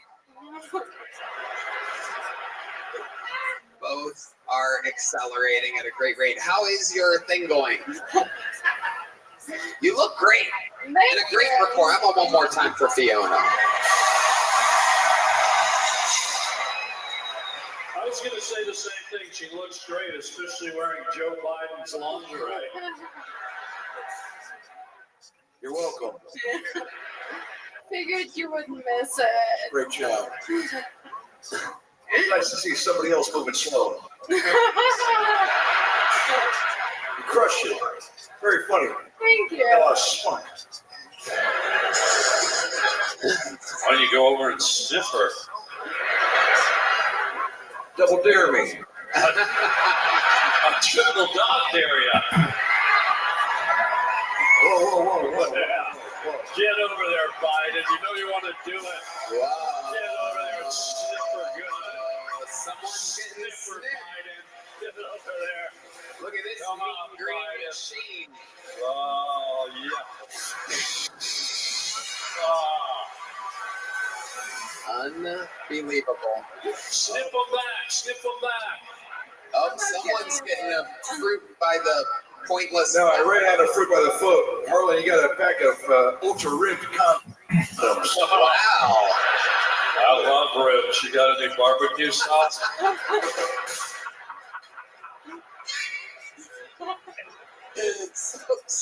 so stupid. Ultra rib. I want barbecue sauce. I love ribs. What the fuck? That's me. Stupid. So Fiona, how's everything going? How was your travel here?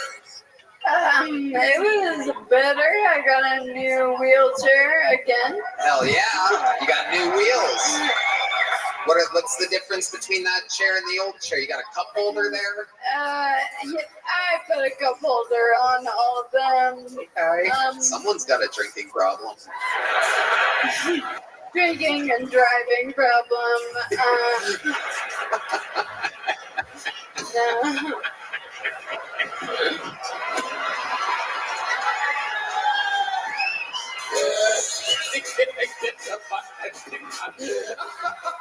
There you go, Biden. Watch out for the reservoir. This is the first time I've used a condom in 50 years. Joe Biden. You should cut a hole in it like your wife did. Oh, yeah. Circumcise that microphone. Hey, America, I finally got a knife from Joe Rogan. Put that on your bingo card and fuck it. There you go. Unbelievable. True story, by the way. Jill did get a hold of in the condom. Fully lubricated microphone. It's for hard Joe to Biden. take them off, yeah. You might want to insert it first. Don't tell me how to live my life. Oh my God. Wow. Where's that blanket? I can throw it to him. I think it's a hot air balloon. You're so funny. So, what is the update on this new wheelchair? What's your max speed on that thing? It's actually slower, but it is American made, so. Hell yeah. They'll fix it, so this one can be fixed. Yeah. I love it. I can't, but yeah. It's a shame it's slower. If it was faster than your old one, I'd say you could stage dive here tonight, but there's a bit of a barrier there between you and the audience. I'll do my best. No, it's okay. I know how that'll go. That'll be a sad fall right off the front. Have you even sat on the joystick of that wheelchair? Oh, Red Man, why do you do this? Brian. Stick. I took the blow to that one. Harlan threw it. Thank you so much. No, don't. No, that's okay. Just put it down. Nope, don't. Put it the fuck down. Nope, don't do that. There you go. Great stuff. Physical comedy during a podcast. That's a disgusting question, by the way. Have you ever sat on the joystick of your wheelchair? Okay. That's why they call it a joystick. That's true. That is true. Anything else crazy going on, Fiona? Oh man, I just recovered from a concussion. Whoa, how is that even possible? It seems like out of all the people that will not get a concussion, it should be you. Someone stable in a chair that probably gets laid down softly into a bed at night. What happened? I think it all comes back to the joystick. too much joy in that steak, And what happened? I was in a handicap stall wearing these shoes, and I fucking fell and smashed my head on the grab bar. The thing that's supposed to fucking protect me. Betrayal is what happened, What did it feel like, the concussion? What did it feel like? Yeah, if you could describe it to It us. was the worst job interview I've ever been to. It felt like my dad. I'm just kidding. No. I'm fine. No one hit me.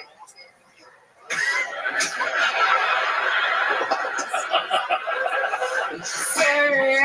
I'm lying right now. Fiona, you're absolutely crushing it. Tomorrow night, we announce where the next arena stop for Kill Tony will be. Historically, on night 2, we always announce it. And tomorrow night, on New Year's Eve, we will announce where the next huge arena show is. And I'd like to be the first to tell you that it is going to be the highest attendance in the history of Kill Tony, and that you will be on that show. You will catch her there. You'll find out where tomorrow night. Ladies and gentlemen, make some noise one more time as loud as you can for Fiona Cawley. Great job, Fiona. Great job. They're coming. Grab the mic. Oh, Red Band. Come on, Red Band. Red Band, you don't have to make that noise. Back to the bucket we go, everybody. We're going to keep this person all together. Even though the name kind of looks familiar, let's see what happens here. 60 seconds going to Truly Joy. Truly Joy, everyone. Here we go. The comedy stylings of Truly Joy. What's up, Austin? How you guys feeling tonight?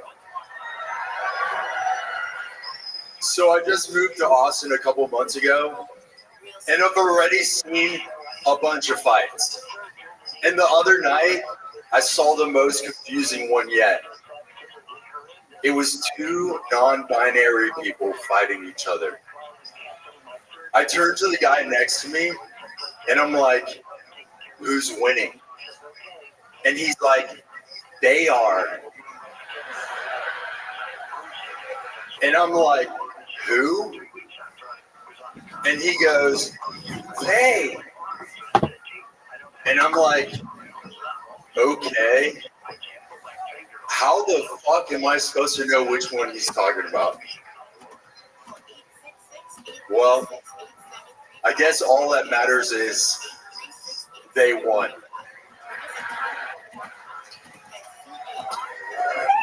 All right, there's Joy. Welcome. You've been on this show before, right? Yeah, the Skank Fest episode, sorry. Okay, yeah, good to see you again. I remember that head anywhere. Yeah. How are you? Wide. Pretty big. That is. What's good? Is it? Yep. Makes you Kravitz fucking. Please remind me. Yeah, you're the guy from Australia.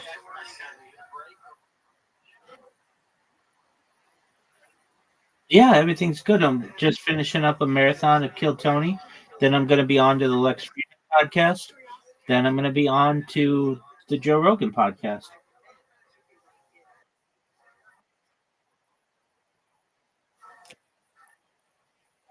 Take peace. Fucking had a baby. I'd agree with that. It's a compliment. No, I would say so. 2 of my favorite Spotify listens. What ethnicity are you with an amazing head of hair like that? I'm Cuban and Puerto Rican. Whoa. Yeah. Oh, my goodness. Somebody What's the second one? Cuban and what? Puerto Rican. Oh, wow. What a mix, right? Yeah. I mean, time to take out the trash. You know what I'm saying? Damn, that's a singer. You can get the time to take out the trash merchandise on your way out, everybody. It's a brand new catchphrase. It's time to take out the trash. So how did you feel when, because that was after Skankfest? Yeah. I was in the news for calling African Blood Wines original island garbage because there's a garbage problem and a garbage patch. Yeah. So it was pretty weird because I was so excited to finally get on Kill Tony, you know? And like you say that, and like my whole Puerto Rican side are like, we are not trash. And I was like, oh, this is not going to end well for me. Like, that's my how whole I family. That's how I felt at the time too. Well, we were in the same boat. Like, It got so bad, Tony called you me were for driving the advice. boat. What was that? You fucked it up. Go ahead. Did you try to explain to your Puerto Rican family that I wasn't calling the people garbage? Did you try to explain the Yeah, I told him that you were a cool guy. Yeah. You know? And it was like, jokes are jokes. And I also said that I was on the show before you said that. Oh. Yeah. Look at you now. What do you think they're going to say about this? They're going to think it's fucking awesome. Right. Yeah. They're back on the Kill Tony team. You're damn right. Seems Yeah. like everybody is. What do you do for work, Julie? Well, you know, I have a house in Florida, but like I'm in between jobs. I just moved to Austin, so like I need a job. Yeah. Yeah, so I'm looking. What are your skills? What do you bring to the table? I would say sales, What else? public speaking, you know, just like being in front of people. I don't know. What have you I like sold people. before? What would you be good at selling? I was selling clothes. I worked at different stores. Like vintage stores? Yeah, different things. Is that where you got the elbowless jacket? No, actually, no. My buddy gave this to me, but like everything else. What's on the back though? It looks like it's a gang jacket. What's your gang? Rose Ave. Oh, Rose wow. Ave Dogtown. So like a flower gang. A flopper gang? Flower. Oh yeah, I guess so. Wouldn't want to be you in a dark alley and get pollinated. I would take you down, dude. I wouldn't want to meet you buck naked in a garden. You wouldn't? No, I changed my mind. I would. All right. Psych, it's opposite day. Julie, what else? Tell us something crazy about your life that we didn't learn last time you were on. Somebody went through puberty when he was 12 on his head. I was in the first government-funded PSA for marijuana. Wow. Yeah. I would have. Thank you, guys. I would have guessed that. What did you do? I know. It was like it was like drive by, get a DUI, and I was like in front of a grill pressing a button, but there was no tank, so it was like grilling high is now legal, but getting. All right, Julie. All right. Did you get a little joke book last I didn't get any joke book. You didn't? No. Well, guess what? You're getting a little one here today. There he goes. Truly joy, everybody. Thanks, guys. This guy, high as shit. Some people. He's like Mexican Matthew McConaughey. Too soon? Ladies and gentlemen, your next comedian looks high, but he's not. This is a legend of the show. Kill Tony, Hall of Famer. This, if you know the words, sing along. This is Hans Kemp. A brand new minute. This is Hans Kemp. This is Hans Kemp. This is Hans Kemp. Hey, what's up? It's good to be here. It's a great time right now to be a comedian at the Comedy Mothership. We all got jobs in the new administration. I'm in charge of agriculture. Fiona Colley is in charge of immigration. She's the new border collie. Tony Hinchcliffe recently got in trouble for calling Puerto Rico an island of garbage, which is a compliment. He's from Ohio, which is landlocked garbage.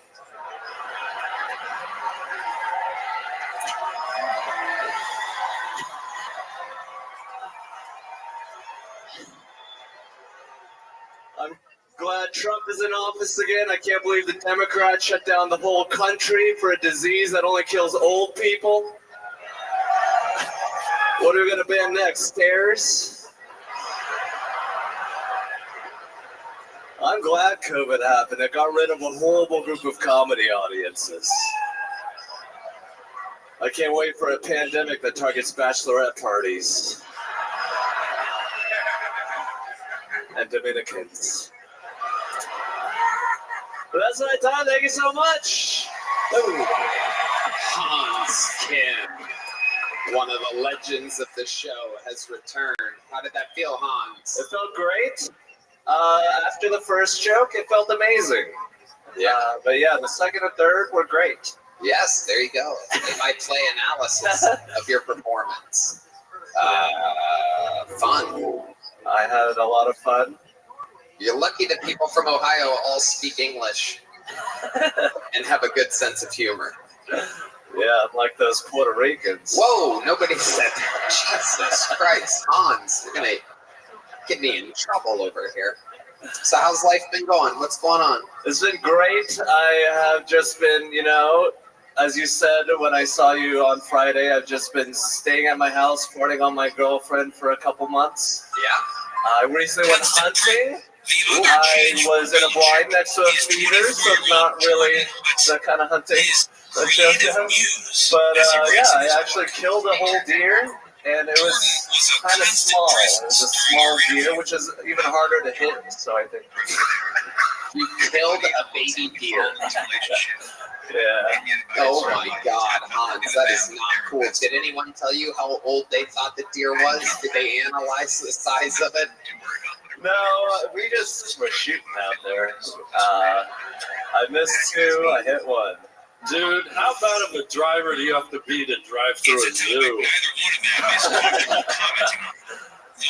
You notice he's always smiling no matter what. You should get a permanent, happy grin. Like, have you ever really hit, a kid in a wheelchair and you're just like...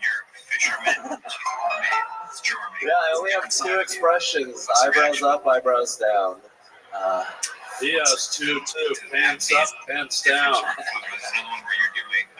Hans, you look like the accountant for the Squid Games. That's a compliment. Thank you, man. I'm pretty good at math. Hope I can count on your vote in 2095. That is true. A lot of pandemic-themed jokes. They are trying to say that there's a new pandemic happening right now. England said to stay at home. Bird flu, they're calling it. I believe this one comes from... There it is. This is patient zero right here. Just starting. Is that the bird that flew into the jet engine? No, I'm just sorry. How dare you. So Hans, how does it make you feel? I'm sorry, I don't know. There's a billion of us. We're just out here coughing on each other. We're like, we're a petri dish for new pandemics. Sorry about that, but we did give you gunpowder, so. That is true. What else is going on, Hans? Anything else crazy? I recently went to Cancun with my girlfriend. We stayed in a resort. It's beautiful. It's like a whole nother country down there. Was it one of the cheaper resorts in Cancun? No, it was quite expensive. I told her I got the cheapest room, and then I got her the most expensive room. It was $7,000. But I shouldn't say that. I shouldn't say that in front of a sold-out arena. I also started playing Carcassonne. It's a board game. Oh, Carcassonne, yeah. And, I recently was in Nashville. I enjoy having sex with my girlfriend. Okay, wow, Hans just short-circuited there. Whoa, wait. Well, one of my favorite things to do is hotel sex. Well, what's your favorite position when you're in Cabo with your girl, with that guy? What'd you do? You spent $12,000. What'd you guys do? What'd you and that guy do? We did a lot of missionary. Let's cut to a clip. We don't have it. What else did you do? We did sideways sex on our sides. Wow. She likes to make it casual. She faces the other way? Yeah. So it's just super lazy doggy style. Yeah, it's like a dog that fell over. Yeah. It's like the deer, baby deer that you shot. How old was this deer? I know that you went with somebody that probably has some hunting experience, and they were like, "Oh fuck, this isn't right." I want to know exactly how terrible of a deed you did. It was a female baby. It was about that tall. It was like a cat. I felt like I killed a cat. Well, then it couldn't have been that tall if you felt like it was a cat. The Maine Coon. But no, yeah, I killed it. I did a little neck shot right through the neck. Oh, absolutely terrible. Hans, you should never go hunting again. You're going to get it taxidermied and put it in the living room or something, guy? Yeah. It'll fit in a corner. So. Huh? It'll fit in the corners. Doesn't take up too much space. Little. There's your house. I'm gonna check in with our senior hunting correspondent, Joe Rogan here. I want to call a game warden right now. I don't know what the fuck you did, but this is America. We don't eat dogs, and you can't shoot babies. Piece of shit. Jesus Christ. That is correct. Well, Hans, you did it again. Another great minute, and you, as always, made us feel super awkward and weird during your interview part, but it's always full of insane information. Out there shooting baby deers, having sideways sex. Hans Kim, ladies and gentlemen. Tony. Yeah. Can I ask a big favor? Yeah. Stop the music, guys. Hold on. Hold the music there. It's a new year, right? Uh-huh. I think I want to send the message we go into the new year helping people. This may be unprecedented, but for 30 seconds, could you bring back out the guy with the kooky eyes? I want to help him. I want to cure him. Do we have the guy with the kooky eyes anywhere? The guy with the kooky, wiggly eyes. There he is, Deepak. Can we bring him back up? Here he is. Bring him back out. Just give me 30 seconds. I got a cure for this guy. Bring him out on stage. I want to go into the new year helping, solving this guy's. I have a feeling someone's about to get an ultra-ripped condom rubbed into his eyes, everybody. I want to help this kid. Here he is. Wow, look at that. Backstage cameras, the great Notorious Productions. Bring him How about out. a hand for the whole crew here working tonight? Bring him out. The great Anthony Giordano in the truck directing it. We've never had backstage cameras before. This is actually exciting for me What to was see. his name again? His name is Deepak Sahota. All right. Here he comes. Here he comes. Here he is. Here's Deepak. Come on over, Deepak, all the way across here. Come on out here, Deepak. I want to cure you, dude. Harlan Williams has an idea on how to cure Deepak. Zoom in again on those eyes. Zoom in again on his eyes. Let's see if we can get a zoom on these crazy eyes. There they are. Can we get a little bit tighter on those absolutely crazy eyes? Little tighter. Oh my God. Now let me ask you, buddy, do you want me to cure you? Keep looking at the camera, Deepak. I'm over here. Just say yes. Just say yes. It's fucking show business. Say yes. Do you believe in me? Do you trust that I can heal you, Deepak? Give me the cure. Okay. All right. Harlan is looking at him directly in the eyes. Oh my God.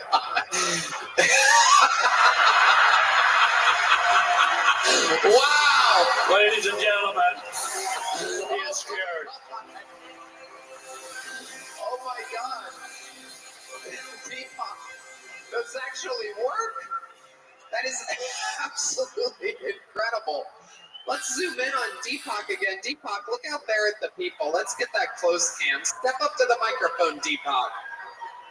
Step up to the microphone. How do you feel right now, Deepak? You look like a whole new man. You're welcome. I feel like a visionary.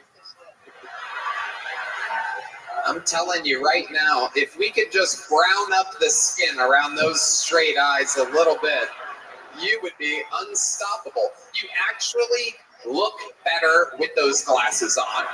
I've never before have we ever seen in the history. Keep looking out there. Keep looking straight out You're there. never going to make it into Sin City 2 now, unfortunately.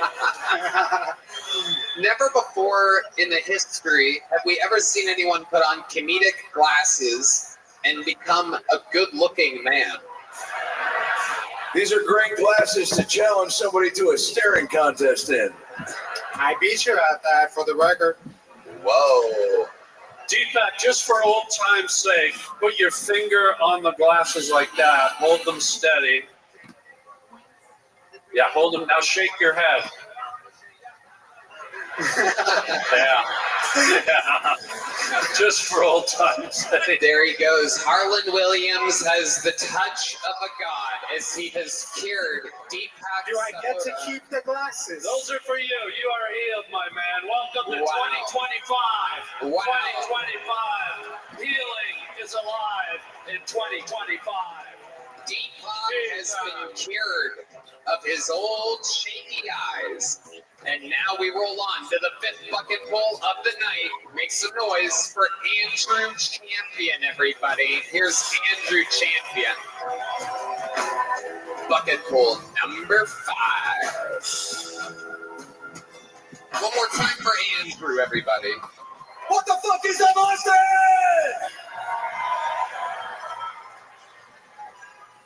My friend has an Indian theory. It's kind of sketch. I was taking him home one time, and he's like, I got you on the address. And it was like, they got right, but they're underbound. I was like, bro, I'm not listening to that. It's going to take me to an ATM machine and tell me to dump all the Bitcoin I have. And he was like, hey, man, stop hating on my Siri. That's my guy. That's my guy. Stop hating on him. And I was like, dude, I'm not trying to get kidnapped at Microsoft headquarters. It's not happening. Put your ATM card in the machine and dump all of your bank account into the saving account. Redeem the credit card, please. And he was just like, man, stop hating on my guy. Stop hating on my guy. I was like, dude, I'm not hating on your guy. Stop calling him your guy. He wasn't saying he was his guy. Replace your guy with some word that I can't say. Thank you, that was my time. Okay, bunch of Indian stereotypes used in the form of a Siri to deliver the jokes. Andrew Champion, look out there straight at that red light out there, and let's just take note that he has the exact same eyes as the glasses that Harlan just put on the last guy. Unbelievably just creepy normal eyes. There they are. Bring Deepak back out. Bring Deepak back I think out. that is. I think Deepak just put on a backwards black hat and new minute, making fun of his own family. So, Andrew, how are you? How long have you been doing stand-up? This is my second time. Okay. What made you start stand-up? When was your first time? At the Secret Group in Houston. Okay. Open mic. How long ago was that? About a month and a half ago. And here you are in Arena for your second time, which is crazy. We've had almost all first times, second times tonight out of the bucket. What made you want to sign up for an Arena for your second time ever on stage? This was my Christmas gift, so I was like, might as well sign up. There you go. Who got you this gift for Christmas? My mom. Wow. Is your mom here? She is. Did she write a minute? She did not, but she has plenty of stories to embarrass me in front of all these people. Wow. Well, your face is doing that for you. What do you do for work, Andrew? I work at the Houston Improv. Okay. You're a door guy there? Yes, sir. Okay. What do you love about Houston? Pretty much nothing. I'm trying to move. You're trying to move here? To move, it could be on the list, but it's kind of set up for Colorado Springs right now. What makes you want to move to Colorado Springs? I have a lot of good friends there, and I'm trying to get out of the house on my own. Kind of. What do you and your friends do when you guys hang out? Smoke. Yeah. Indoors, obviously. In a car. Okay. President Joe Biden. Yeah, I like your bling. Thank you, man. Yeah. You buy that yourself, or is it given it to you by a prostitute? The down payment. Dr. Pepper? What'd you say? The down payment. Down payment. How much did it cost you? It was a Christmas gift. Who was it a gift from? My parents, yeah. Wow, your parents gave you that big necklace. That's true Houston shit right there. Yeah. Yeah. Sipping on fofos. What about the bracelet? What's the story on the bracelet, my guy?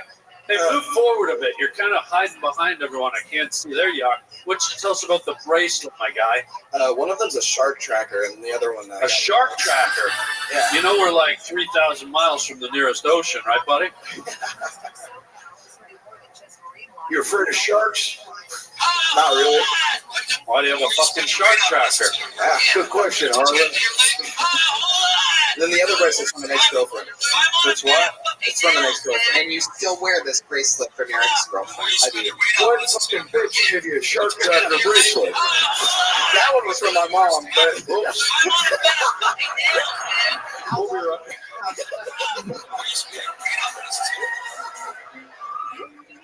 How long ago did you and this ex-girlfriend break up?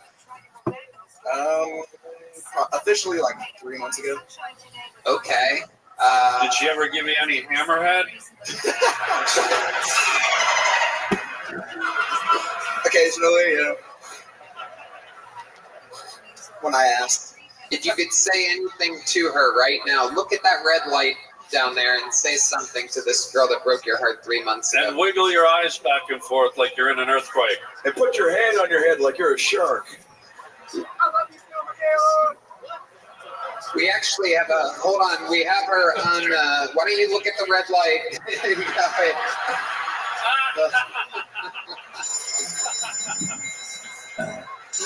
That is incredible. Absolute spitting images of one another.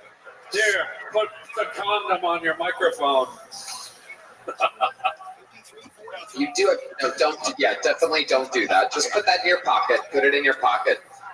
Look back at that camera again. Can we zoom in one more time? And can we just take note that this is what a parentless Shane Gillis would have looked like? Let's just take note that if he had no mother and father that loved him, this is how Shane would have ended up looking like. He should be attacked by a shark, that fucking guy. Look at him. That's Pain Gillis. What's the weirdest drug you've ever done? You have very low levels of vitamin D. I haven't ventured out from weed. Do you hate vegetables? No, I actually love vegetables. You do? Well, Fiona Pauly's backstage, so. Oh, yeah. Come on, we're having That fun. guy's standing for you. Oh, yeah, that's the kind of jokes we like. Just absolutely wrong. So is Fiona right now. She's running away. Fun stuff. Andrew, here's a little joke book. Congratulations. No glasses necessary. He's leaving with Deepak eyes. Woo! Ladies and gentlemen, I like that guy. there's a treat pool for the next bucket for you. Hold the music. We have come to a very special part of the show. Ladies and gentlemen, as the show has progressed and we've hit so many milestones, we have been able to hit levels that I never thought before we could ever hit. And we have the respect of so many people that I've looked up to for so long. And it is incredible and surreal to bring up this next special treat and very special comedian. He's been one of my favorites since as far back as I can remember, and I can guarantee you he's one of everybody's favorites. The fact that he's here to grace us with his presence truly boggles my mind. Ladies and gentlemen, dropping in on this show, I present to you one of the greatest of all time and the first comedian ever in history to sell out an arena. This is Andrew Dice Clay.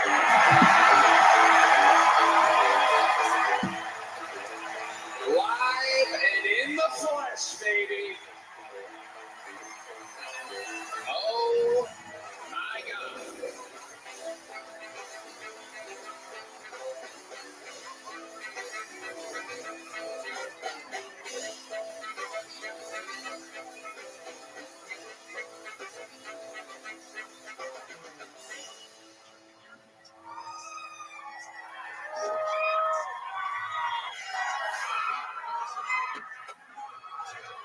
Yes.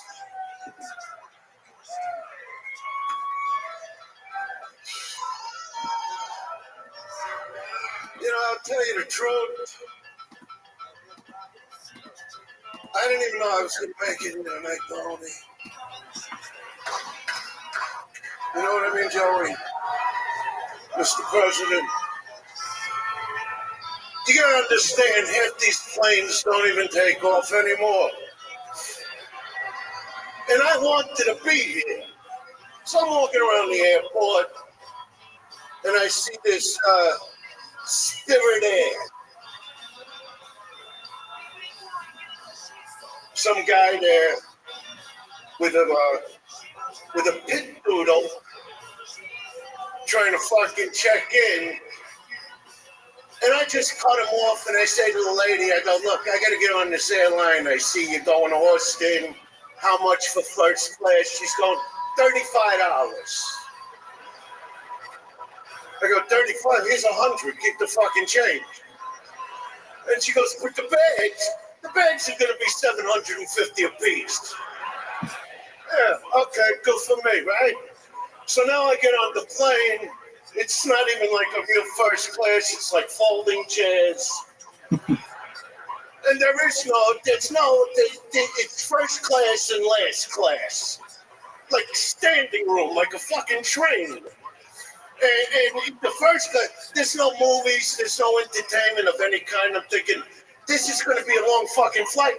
Till about 45 minutes into the flight is when the MMA fights start in the aisles. Where some Karen says something to some guy, and then her husband, and everybody starts swinging it out. There's fucking blood splattering, and just when you think it's all calming down, some guy in last class goes, I just want to kill everybody. And he starts trying to open the fucking emergency door. And I gotta tell you, in my whole years of flying, I never saw a pilot come running through the aisle, swinging like an animal. It was like watching Joe Pesci in fucking Goodfellas, where you go, you motherfucker, I'm gonna fucking end you. I'm telling you, I just can't take the fucking holidays. You know, 2 weeks, I'm in New York. My chick is from here, actually. And about 2 weeks into December, you know, she's like, she loves Christmas, but she's looking like under the tree. She's going, did you forget to put something there? And I'm going, did you forget to blow me? I mean, depending on how good you fucking blow me, I'll go into the 23-degree fucking weather, but it might be J.C. Penney, it might be Macy's, Nordstrom, or if it's that fucking good, Shaq's fucking Fifth Avenue. How does that sound?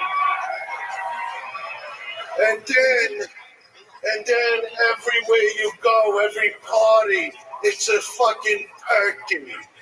Starting with Thanksgiving, right? Another fucking, you know, nobody likes turkey. When you go to somebody's house during the year, and you come with a nice bottle of wine, you look at the guy and go, what are we having? Steak, chops? The guy goes, turkey. I go, give me the fucking wine back. Yeah, honey, put your coat on, walk out the door, go ahead. Walk out the door, we're not friends with them no more. And then what I love about all of you, when I see you at parties, when you're eating the stuffing, you're all just terrible fucking actors. Because you're all like, oh my God, this stuffing is beyond belief. And you're all saying that because we all know that the stuffing for hours on end has been baked in the asshole of the turkey. And you can't believe there's no turkey fucking asshole taste. There's no asshole smell on the stuffing. And then my girl comes over to me, she goes, babe, what part of the turkey do you want me to save for you? Do you want the wing or the breast or the thigh? I go, you know what? Let me have the clit. I already ate out of its asshole. Let me have the fucking clit. We got other nice couples in the front. What's your name, honey? Any idea? Remind me to pinch your tits after the show. I like you. The red fucking dress with those big fucking pig tits. I love that shit. Big fucking pig tits and a fat ass. What's better than that, right, my friend? What you mean, like on a site? That's the thing today. We meet on the site. Swipe to the left if you just think she's a big, fat, ugly cow. Or swipe to the right if you could see coming all over her. See, years ago, a lot of people don't realize I'm a romantic.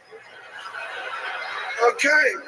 35 years ago, you'd meet a girl at a club, at a bar, take her for dinner, you let her think you're fucking listening to her. Oh, really, that's what you want to be? Yeah, good for you. And then you don't even realize, all of a sudden, her pants are on the floor near your bed with her bra and her thong. You're in 69 position with her on top, and you're working over a fucking sour grapefruit between her legs as you're staring into the eye of her asshole. And I'm thinking, I don't even know her favorite color. All right, you've been a great crowd. God bless. Have a great New Year. Good night. Thank you. Oh, shit. Come on, people. The legend, the undisputed king, Andrew Dice Clay. Holy shit. Wow, coming off an amazing weekend at the mothership. It's amazing he's stuck around for us. How about one more time? He can still hear you, the legend Andrew Dice Clay. And this is indeed bucket pool number 6, right? Yep, that's what we got. You guys having fun out there? It never would have been imagined in this world that you could one day be on a comedy show and be pulled out of a bucket in an arena having to follow Andrew Dice Clay. But this next lucky human has the job to do. 60 seconds going to your next bucket pool. Luke Stam. Luke Stam, everybody. Here he comes. One more time for Luke, everybody. I'm tired of pretending that I have to care about homeless people.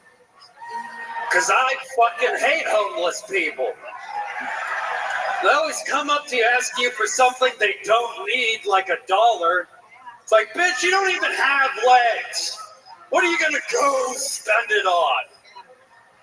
You know, they never come up to you, ask you for something they do need, like a piggyback ride to the nearest bridge. That way you can toss them off into the river. That's a win-win, because if they die, they get to move into the house of God. And if they live, they've been staking up the corner for a week anyway. They can start fresh and clean 20 miles the fuck away from me. Now, I understand there's a lot of veterans that are homeless, and I want to have a soft spot for them, but it's hard for me too, because we taught them how to make money. It's like as soon as they became homeless, they forgot how to point a gun in someone's face. Why are you asking me for $1? Come and take it, bitch!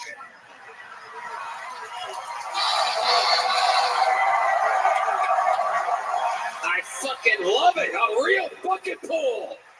A half a standing ovation in a goddamn arena for Luke Stam, and it is becoming a full standing ovation. What an unbelievably surreal situation. 5 bucket pools before you. Barely anybody moved the crowd at all.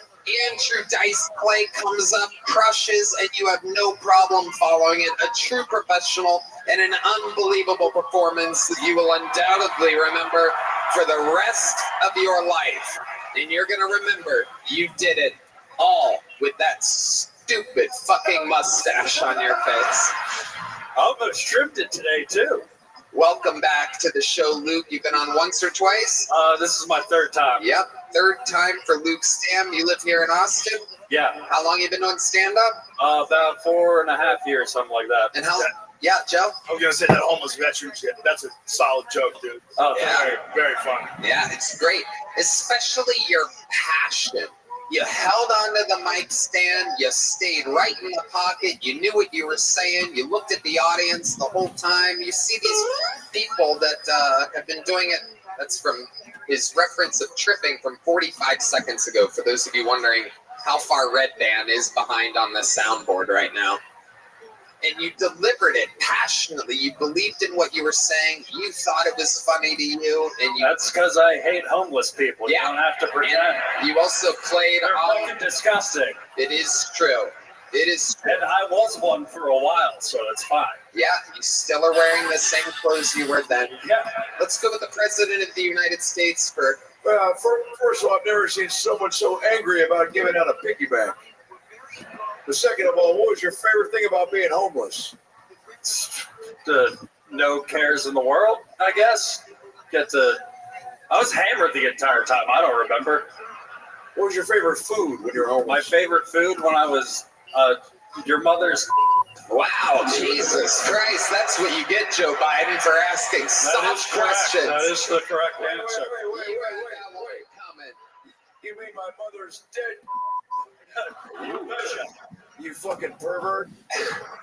You do look like you ate well for a homeless guy. Oh, yeah. No, he looks like he ate some homeless guys. Yeah. You won't give a piggy back, but you do have a piggy. Homeless anymore. Oh, there you go. You just jump in whenever you want there. Very good. We know you're not homeless anymore. I'm going to do the joke that you stepped on. You won't give a piggy back, but you do have a piggy front. Still worth it. Really would have been better if you would have answered questions from a few seconds before. And here we go. How long have you been unhomeless? I moved here in April, at the end of April. How do you make money now? That is. I do valet. We've talked about Yes, that's right. At Baskin Robbins? Yeah. All right. So you have a home now. Describe your home. I mean, you were homeless. Do you have a condo? Do you have a house? What do you got? I live in an apartment with 2 other people. Do you have a bedroom? Yeah, I got my own bedroom, own bed. I live with a married couple now, so I get like all the perks of sex. No, I get to hear all of it, but what sort of noises they fresh make? meal every night. Yeah. Dude, that mustache, I gotta ask you, the way it's twirled up on each side, just so I know, is there a woman somewhere tied to a railway track right now? Yeah. Every hour I'm on stage, one less woman an hour is getting. It's fucking hard to hear about the homeless from the guy who fucking owns Monopoly.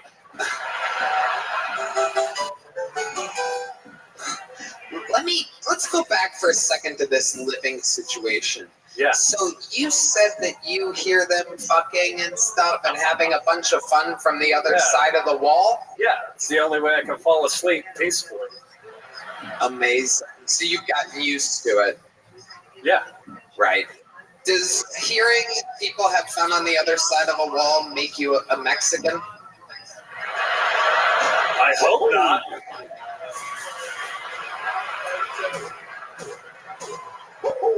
I was finally able to get one out. You gave me some space to get a full one out there. It was perfect. You're welcome. Thank you, Luke, for permission. You have the energy of somebody that feels like they're going to shoot up a Buca de Beppo. Buca de Beppo? You got it. You betcha. Luke, what do you do for fun? I just do stand-up. When you're not doing stand-up, for example, we found out tonight Hans Kim shoots baby deers. Oh, he shoots baby deer? Well, what would I do for fun if I had the time to? Yeah. I like killing animals. Okay. He did not say the word hunting, folks. Yeah. It's a very big red flag. You don't have to hunt down a frog to stomp on it. Wow. Is that what you do? Have you done that? Oh, That's a I'm great just trying T-shirt. to think of what I would do for fun. You ever punched the shit out of a puppy? I've struck a few dogs in my day. You shuck a few dogs. No, struck them. You shuck corn. You don't shuck dogs, dude. Wow. The crowd is booing. Made them turn on me. They are turning on you. It's a punch it. You didn't exactly answer the "have you punched a puppy" question correctly. No, I've not punched a puppy. There you Wait till their skulls get as thick as Joe's, and then you can really give it to them. What does that mean? I don't know. Wow. We should get this guy a shark tracker bracelet. Come on. This is an amazing show where you could watch somebody make it and then slowly fall off the mountain right in front of your eyes over 7 minutes. Oops. Well, no, you're going to be homeless in a week, right? Can't wait. At least there'll be lots of strays you can beat the shit out of. That's how you get good at it. What'd you say about his mother again? I forget. Something about her twat. Oh, that's the one I used. Okay. You got a big joke book last time you were on? Yeah. Here's a big HEB joke book for you, Luke Stam. I'm going to try to remember the first 4 minutes of this whole interaction. Luke Stam, everybody. There he goes. The set of the night as far as bucket pulls go. And let's do another regular, ladies and gentlemen. You guys are about to go crazy. Ladies and gentlemen, I present to you one of the greatest regulars in the entire history of the show. A man who is destined, without a doubt, to eventually get his American citizenship. This is a brand new minute from one of my funniest friends in the fucking world. The real deal. The Estonian assassin. This is Ari Matti.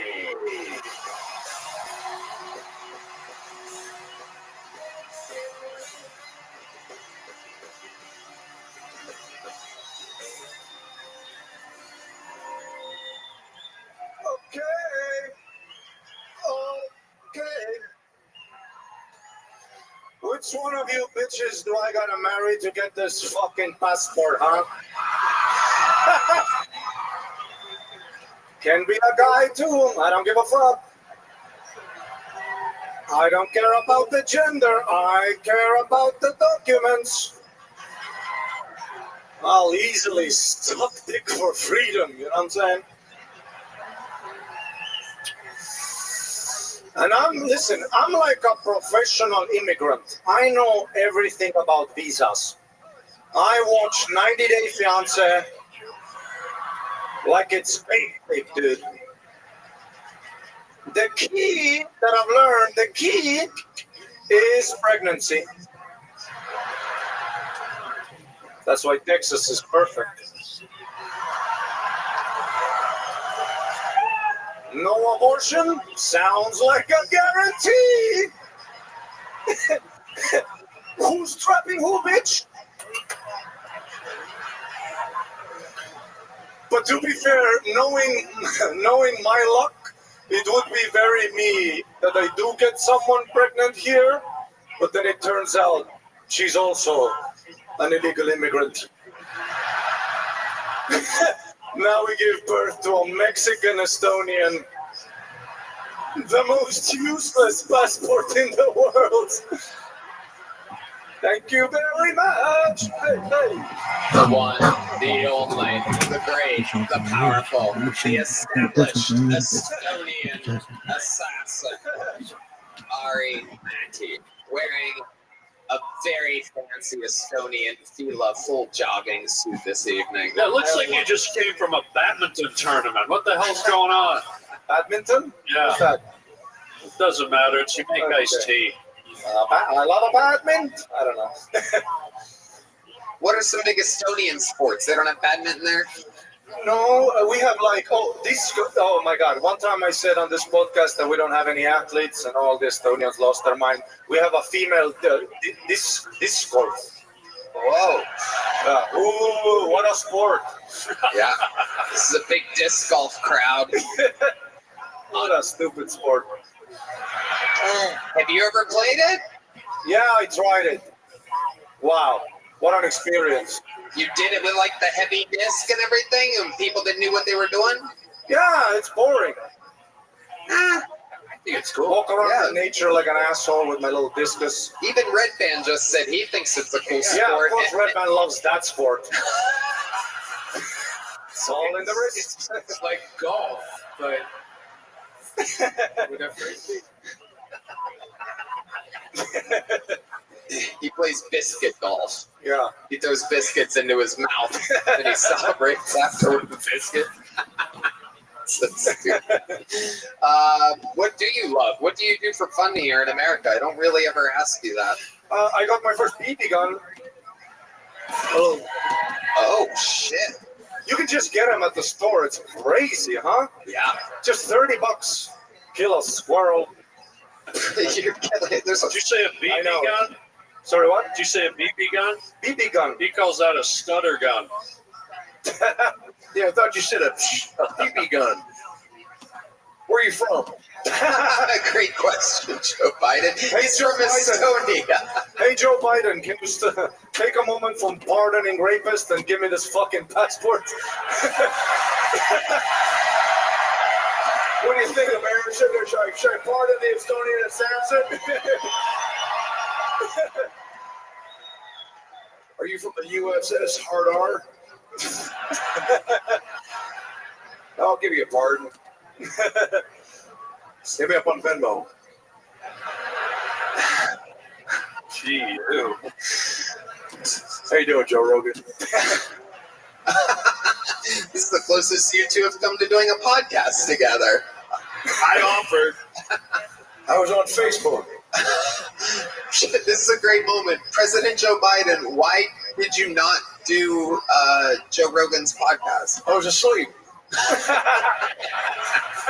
You gotta call me when I'm awake from 3 to 3:15. What? Look it up, Jamie. Oh, you know some of the terminology. You listened to or watched an episode? Oh yeah. Yeah? Which one? There's a part about Bigfoot. Come on.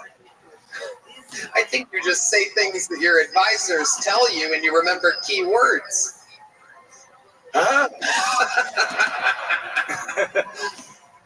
Ari, what do you think about there being a new president right around the corner? How do you think this looks for your... Well, I'm nervous about his immigration policies, so I don't know how this will be. The inauguration is on my birthday, though, so very exciting day for all of us, huh? Yeah, absolutely. I do love that Tony keeps saying we got you and that the visa things are fine. I haven't got an email, Tony. It's okay. March 15 is coming up. That's when my work visa expires. You're going to be just fine. Anything else? Sorry, Maddie? What else is going on? You're back. Well, okay, I'll tell you. So I was having a great day, scrolling on Instagram. I was following some titties, Yeah, titties. Yes, Michael gets it. One straight guy. Oh, you guys don't like titties? And I follow a lot of, bitches with titties. So I follow this one girl. I've been following her for a few years, apparently, And she comes up on my feed. She's a cutie patootie. And I do the usual thing. I'm not a pervert, so I don't message them. I do the usual thing. You scroll like a few pictures, Not all the sexy ones, maybe a few ones with the dog. To let them know I like you as a person, You like their photos. Yeah, you scroll back a little. And because I'm verified, it comes up like, So then she ruins my day. This is what she writes to me. She goes, oh, is this going to be like Rick Diaz's immigration letter? No. She writes me a DM. She goes, fuck you, you asshole, you weirdo. You're only liking my pictures since I developed anorexia again. So I wrote back, when does it kick in?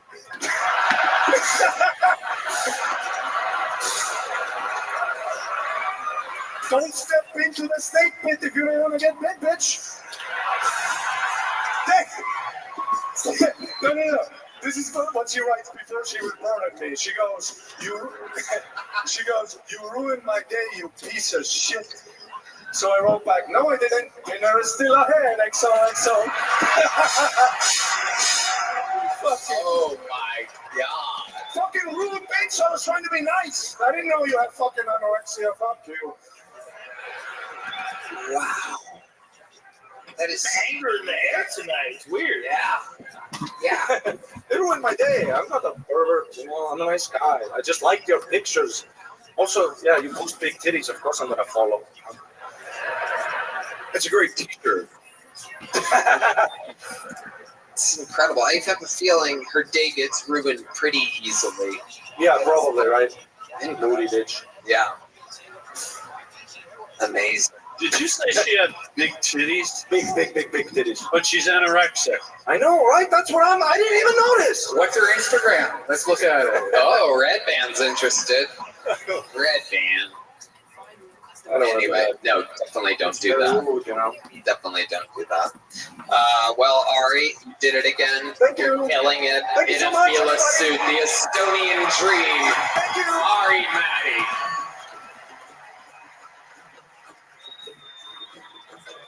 Here we go. Bucket hole number 7, ladies and gentlemen, goes by the name of Carly Rose. Carly Rose is next. God damn. How about another hand for Heidi, huh? Here she is, Carly Rose, everybody.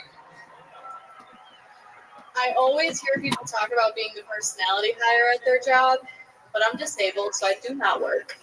But I was the personality hire at my children's hospital.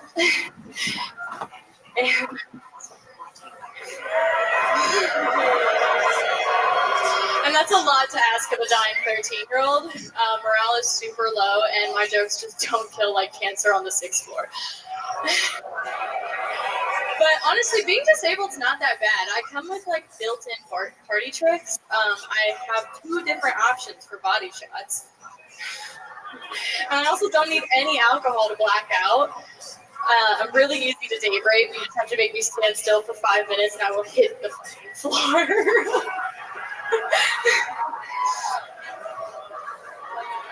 Okay, Carly Rose. There you go. Now I know why those other guys were angry.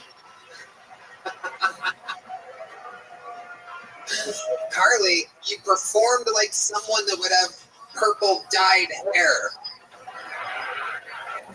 So let's just get into it. How long have you been doing stand-up? Not very long.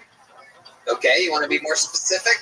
Well, I've been working around comedy for about 3 years. I worked at a venue out in Satellite Beach, Florida. Okay. It's a record store. And then I started comedy photography, and then I got into doing stand-up. We're almost getting to the answer now. How long have you been doing stand-up? How many times have you done stand-up? Any of I've those done it would like be good. a handful of times, like 4 times. Okay, what made you sign up tonight? Just wanted to give it a shot. Yeah. All right. Let's check in with the President of the United States, Joe Biden. Hey, she's a real American. Give her a chance. Give her a chance to answer. Yeah, thank you for my disability. I love my $900 a month. I didn't know we said that. What's with the second belly button? That was my. It's from a feeding. There he is. The feeding tube? Mm-hmm. Why did I was starting to worry about you, big dog. How you living, pimp? Getting swole?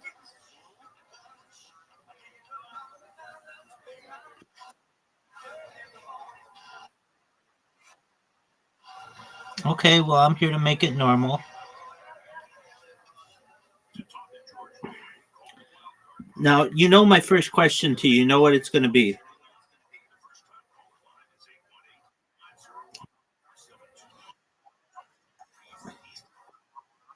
Yeah, how many times am I going to beat you in a row in mini golf? You said in a row.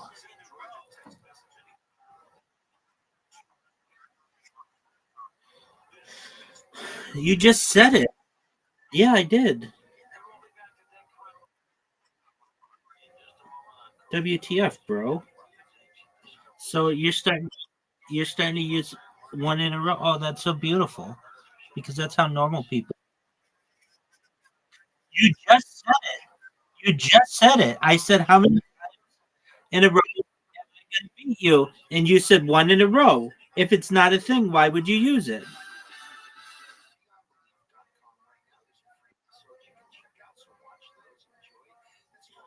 Dog, did you know that I sent you this invite like 8 times now?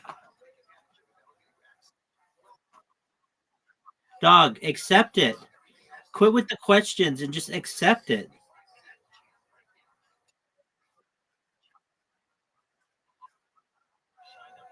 Dog, I've sent you. I'm sending it again.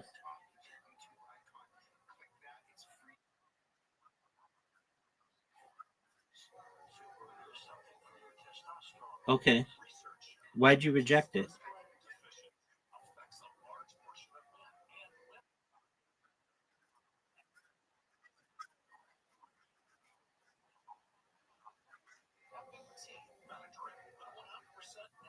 Are you happy with that shot? Do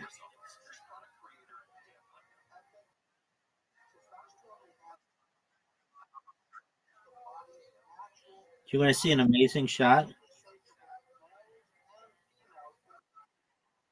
It was phenomenal. Maybe one of the best shots in the history of mankind, of humankind. That was garbage. That was absolute trash. Dude, you know that's a trash shot. Did you know that this is a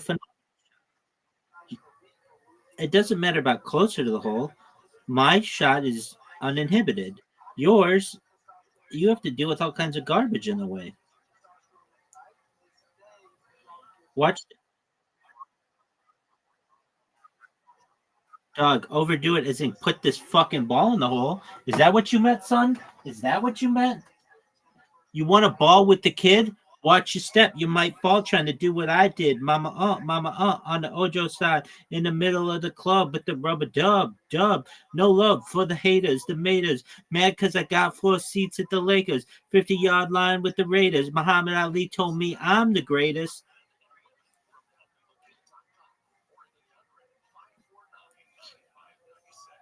Do you know what rapper that is?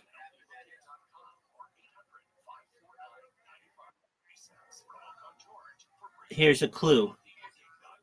He's one of the most famous actors of all time. Word, dog. Good job, Zoot. Good job. Man, Zoot's on the ball today. Good job. You have a feeding tube. Are you the anorexic that's in Ari Maddie's DMs? No.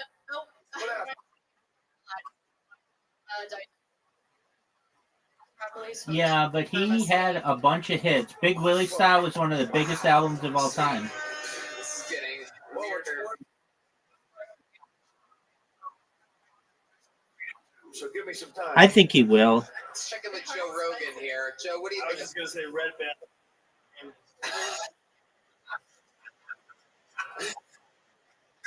Imagine you two just hanging out at night, you sucking on her feet. All right, well, he'll win one after that. Slurping it down. It's like a never-ending milkshake. Baby red drinking out of That was a good shot. Oh. I need an amazing shot here. Now, you're going to win. Disgusting thing I've ever pictured. Yes. So, I love it. So, what do you do with lights now with purple hair like that? I sing. What do you sing? Karaoke. What do you sing at karaoke? I like. Okay. Screw it. Gary Oldman. Anything else? Any redeeming qualities that might? Yeah, I think he won one like recently. All right.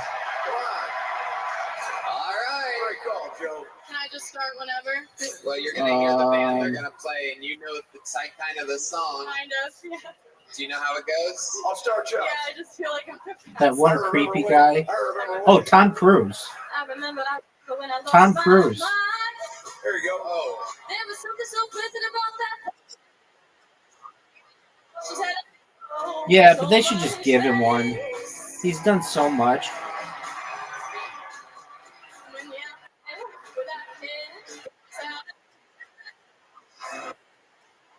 Because I didn't know enough.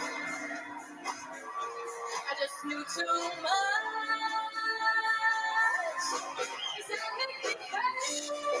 Damn, this goes good.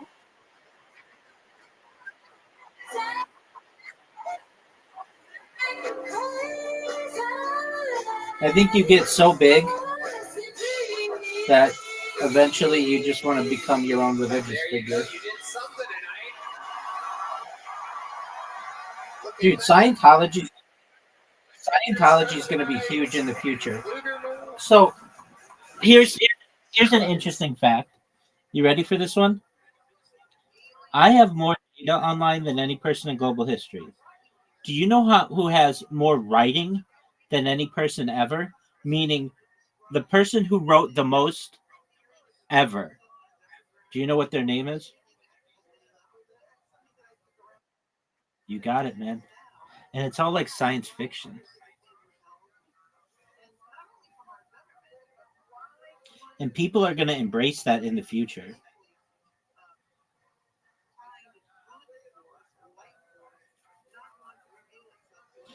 Bump me, baby.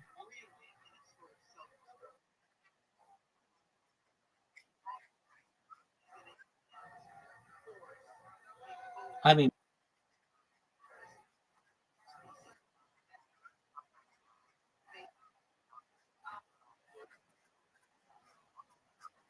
yeah, but you know what I mean. Like a classic science fiction author, he has the most.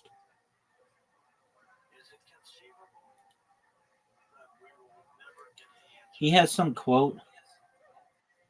It's like, yeah, that's what it is.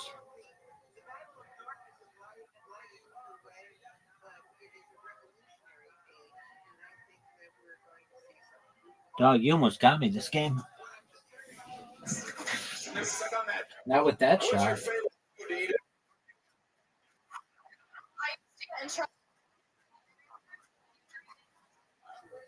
What, oh my God, what you use Super Jolly YouTube Ranchers channel? directly into your feeding tube? No. No, he doesn't. T-Series does. T-Series. Yeah, just like white gummy bear shot. I've never seen It's called T-Series. T-Series. It's the biggest YouTube account there is. Why is your hole infected again? No, he's not. No, he's not. Carefully stitch her together. smoking through her stomach. Okay. But I think T-Series has more hours viewed or something like that. Just inhaling through the stomach. Jesus Christ Almighty! You ever fart backwards and suck a full hot dog wiener inside? All of that Mr. Beast shit is just bots. It's not even real people. I don't know anybody who watches Mr. Beast like regularly. Oh, that's a good shot. Good.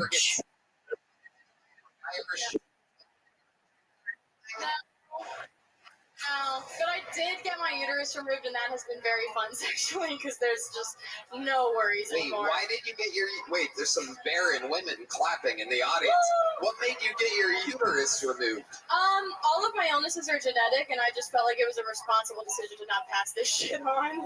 Wow, that's incredible! Amazing! You hear that, Latinos? You can do that.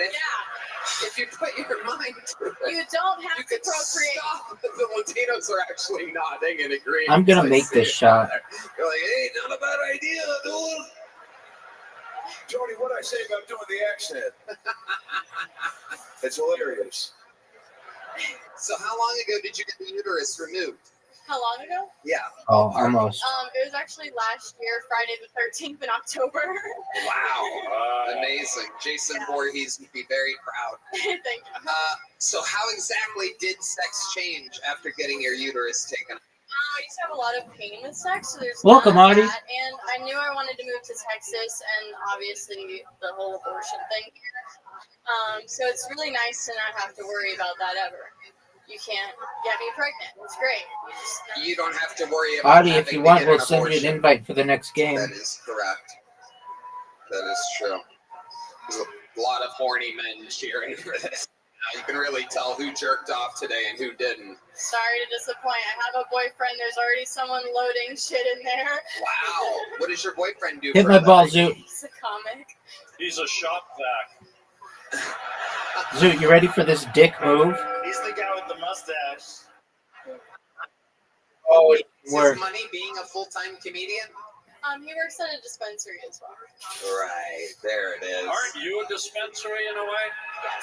Hit it. No, I'm like a bank. You ever squeeze I'm more like cookie dough and make fucking cookies? I'm more like a bank than a dispensary because you make deposits. Gotcha. All right. Well, very fun. Hit it in the water. You're leaving Oh, here what a with beautiful shot, big Zoot. size joke book. Fun interview. Saved it with all Great that job. crazy life experience. Stay safe in those streets. Oh, what a shot. I feel like I know too much. I feel like I don't know enough.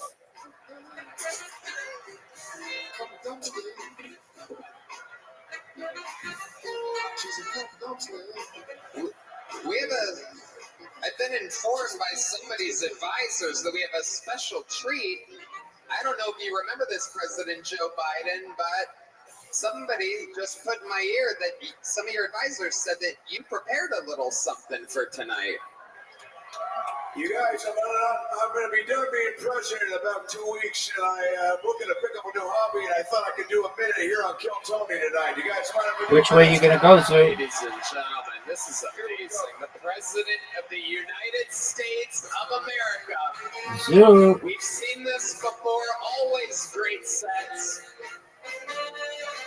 from this guy. Zoot. One more time Zoot, are you there? for Joe Biden. Zoot. One more time for Joe Rogan, Tony Hinchcliffe, and Arlen Williams. Everybody, come on. Come on, keep it going over here. We got a kid over here. David Lucas. Give it up for the star of Sex and the Obesity. I love that guy. David's the only guy Hit my who ball. ever Hit my climbed ball. stairs than me. No way. Zoot, you're playing like a G. You could win. People say I don't take the border problem seriously. I say, why do you think I moved David to Texas? You want to get in this Oh, I country, you got to fucked go through his you. fat ass. Come on. Oh, did I fuck you, Zoot? Keep it going for Hans Kim, everybody. Come on, he's still here. Keep it going for Hans Kim. Make a comeback. Hans is autistic. That's a as I perfect call shot it, for a he's comeback. mentally retarded. What else we got? Ari Maddie. What are you doing here? Didn't I trade you to get Brittany Griner back?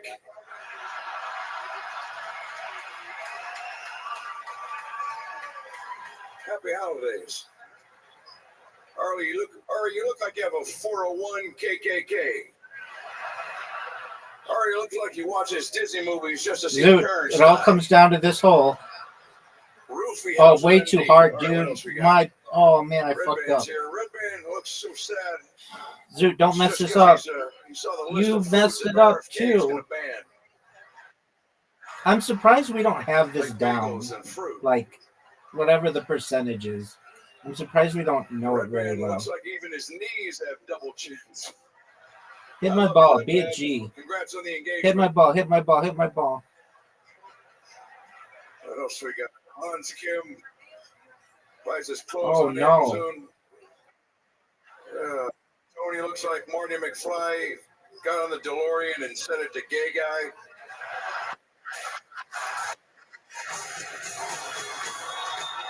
telling me I'm President Joe Biden. I got 2 weeks left. Maybe I'll get stand-up comedy going. I'm gonna go take a pee. I gotta take a pee. I gotta go to the bathroom. I'll see you guys. I gotta go to the bathroom. He's gotta go to the bathroom, ladies and gentlemen. I was on the Joe Rogan Experience. This is still Tony, but yeah, you're with Joe.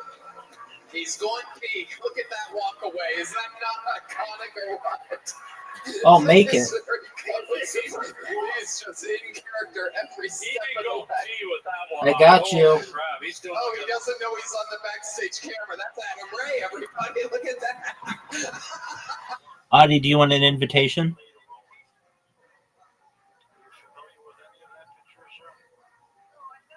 Audie might be sleeping. Oh no, she's up. What? You want an invitation? All right, we'll send you one. There he is. There's What did Joe you say, Biden. Zoo? Okay. Right up the character. Okay, while we're waiting for the President Joe Biden to finish urinating, we will roll something. We have something very special for one of the members of this panel here. It's been a special secret that we've kept a surprise. Why don't we roll that video if it's ready? Let's see what we got Audie, you here. have it. Tree. Let's hope. Holy crap. There you Look go. at this. Sachi couldn't decide if she wanted to be a Smurf or Barney, for fuck's sake. Trời ơi, nói thì tôi đang làm việc.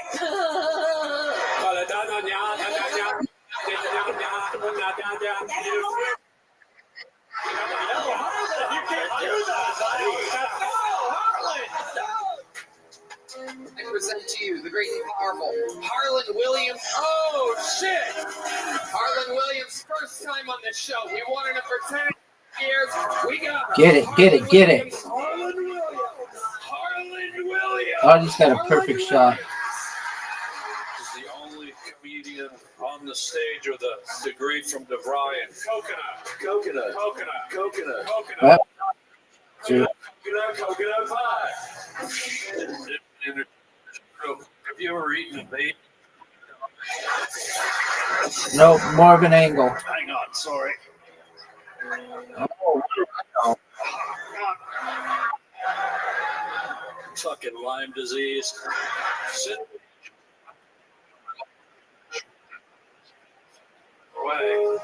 And he's writing out an actual check. Can you describe exactly what it says there on that check? Audie laying down the law. With no name or First no. hole, she's going to take it all by herself. See, I'm actually a member of Dolphin Bank with no numbers, no rated to it. Real bad, my guy. I mean, my fucking Good job. guy. How about all fucking 5 guys? Zoot, don't fuck up.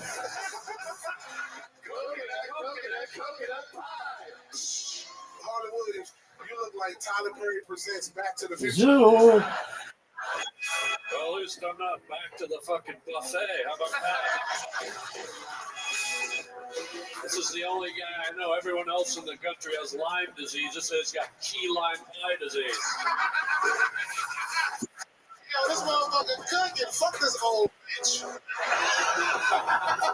You're my bitch tonight. How about that? Zoot, make it or you don't get any points. That's right. Surprise, surprise. The 2024 guest of the year is Harlan Williams. Zoot gets 0 points. Rabbi gets 1 point. Audie gets 2 Of points. course, here to present you with the award, last year's guest of the year, Adam Ray / Dr. Phil / Joe Biden / Elaine / Jeremy. Audie, hit it completely at the bottom wall at 100%, and it'll go in the perfect spot. No, 180 degrees. There you go. Yeah, like that. At 100%, and it'll be perfect. There you go. Good job. I'm very emotional right now. How could I know this was going to happen? Holy smokes, this was unexpected. I really Zoot, hit my didn't ball. even have any idea that this was Actually, gonna don't. happen. That was not good. And to be named Comedy Sex Machine is unbelievable. I really had no idea this was going to happen.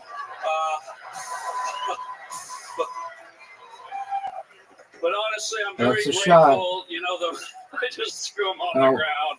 I don't care. Hang on, I got to snort some. Had to snort some color, whatever they are.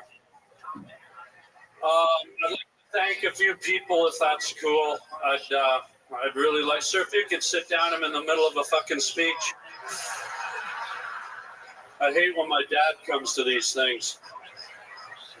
I'd like to thank Donnie's face braces. As you know, my sister's eyes were this far apart for about 4 years, and Donnie got the braces on her eyes, and her faces are back together. Make it. I want Whoa. to thank Crab Legs or Us. My sister has demented legs and walks like a crab, so I want to thank her. Hit my ball in. Oh, Zoot. Zoot, what a shot. Zoot has one of the best shots I've ever seen. I was a little boy, and I was watching Sesame Street like we all did. There's someone I Oh, want to dude, thank shut on the Sesame fuck up. Street, You know the that was Count. amazing. Who knew that even numbers could be so Oh. hilarious? Audie. She's just mad that she didn't get it.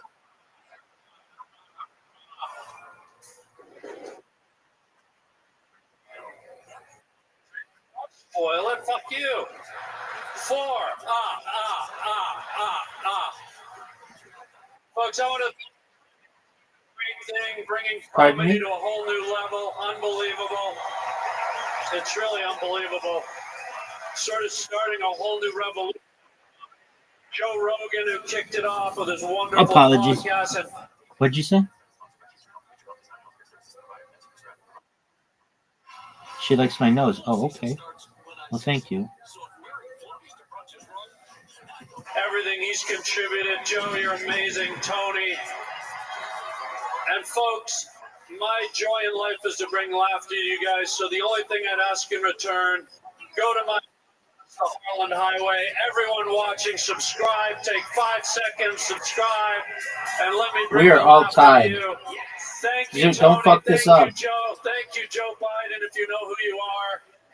And I love you guys, and I'm going to promise this year to keep fixing our freaky fucking Too hard, bodies. too hard, too Thank hard. you. Unbelievable. Harland motherfucking Williams. Alrighty, Zoot, you ready for this one? Zoot, this might be one of the greatest shots in the history of mankind. Amazing. Of humankind. Just a little fun fact. No for way, those of it's you. going to match it. There's no way that he Oh. knew he was going to be guest of the year. The funny part of that is that he's been sitting on and has had trophies shoved in his pants all night, literally not knowing that he was going to win anything. Just The crazier thing is the eyes. Yeah, well, I brought the eyes. If I had to read a speech, I was going to say, let me put my glasses on. And I realized that guy with the shaky rattlesnake eyes was a godsend, and I had to give it over to him. So that's called comedy karma right there. Thank you, Lord. Tell him about Dimitri. Dimitri. Okay, so Joe had me on his podcast, which, by Dude. the way, give a hand to Joe and his fucking podcast, man. This guy. The best in the world. So when Joe had me on his podcast, I went in at the beginning. I had another thing in my pants. Zoot, I what are had your a thoughts big, of this long, shot? like, 2-foot-long rubber snake with Joe at the beginning. What do you mean? It's not even done yet. How are you going to give it a grade when it's not even done The yet? show was sitting in my pants for 3 hours. I pulled it out at the very end. You gave it a 6 out of 10? Proudest moment is Dude, how does it get any better? on his table. We did it about 5 months ago, right? He left named I'll take Dimitri it. on his table, and about 2 months ago, he did an interview with the most powerful man in the world, Donald Trump, the future president of the United Way States. too hard. Way too hard, Zoo. And I told Joe I was Told so ya. happy because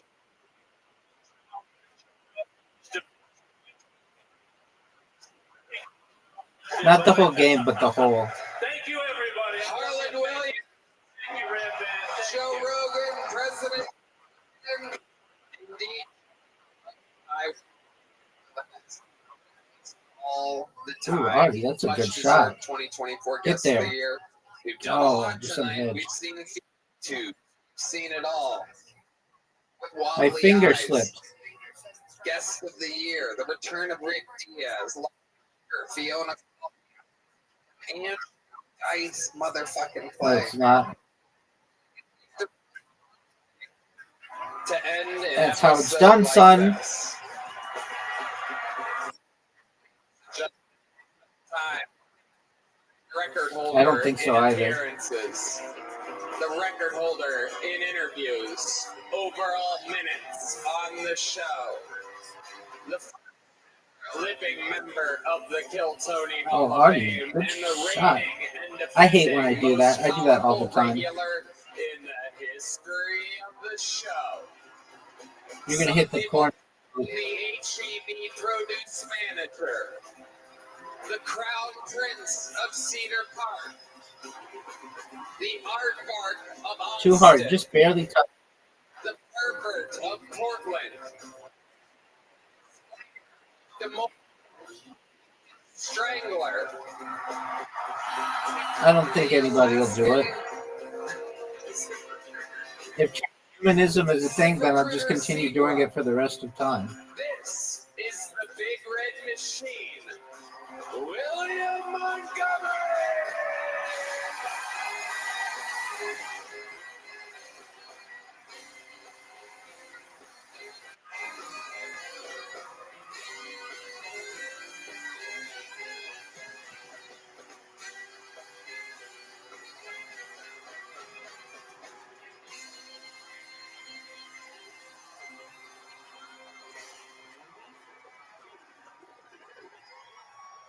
Happy Kwanzaa, son.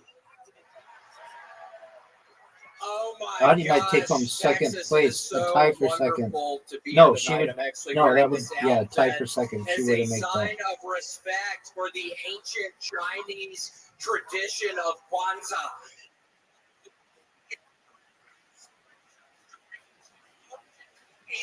That's a cool story, bro.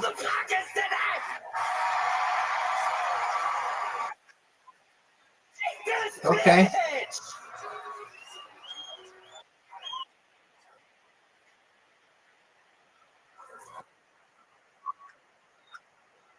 Dog. We've gone through this. We had like a whole week where I educated you on them. I made you watch.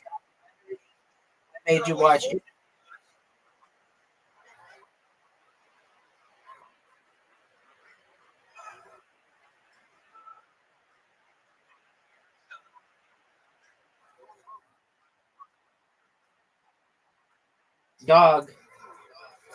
They said they live streamed it July 20th, 1969. That was a live stream. If you watch the stream, it says live from Moon. Okay, I guess I fucked that one up. Okay. I'm celebrating Kwanzaa tonight, y'all.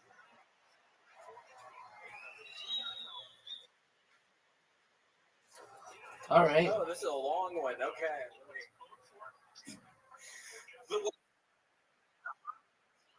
In the movie, and so turn on your so much next to you. Okay, let's keep moving. They've said they've had those probes on the moon that were like basically live streamed, but I don't. Fool me once, shame on you. Fool me twice, shame on me. They're gonna have to prove a lot to me for me to ever. So we'll surpass 1,000 pounds. Zoo, you could fuck me so badly here. Zoo, you could fuck me so badly here, and you fucked yourself. Zoo, you fucked yourself.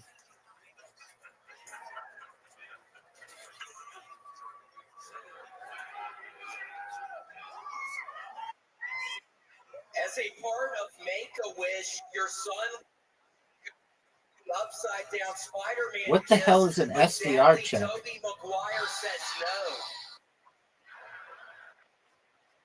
A sexually transmitted disease test?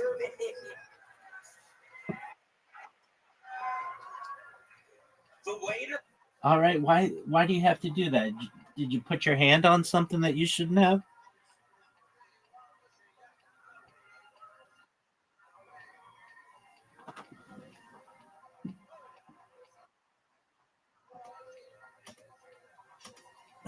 Dude, you're fucked up.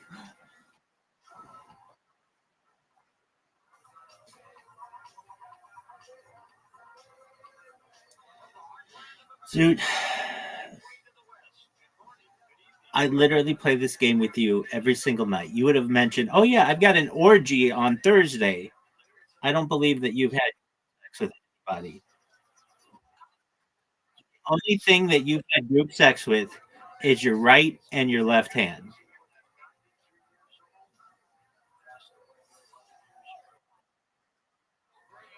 Yeah, you wish that were true. What you got some kind of you got some bumps on your crotch or something?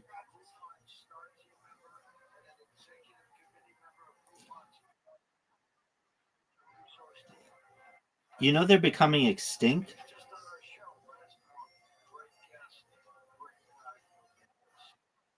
They are. Genital crabs in the Western world because of the predominance of people shaving their pubic hairs.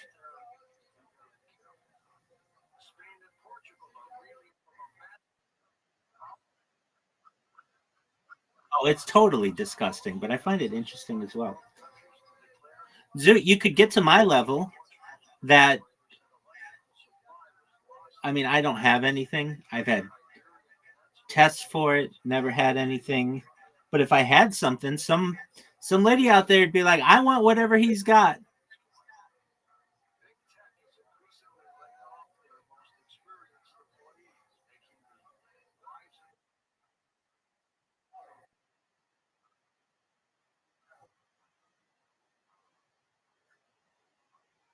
Dog, where the fuck have you been?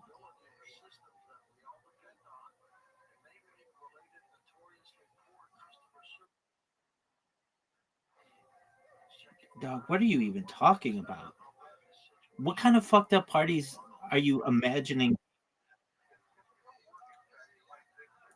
They do have, hold on, they do have these guys.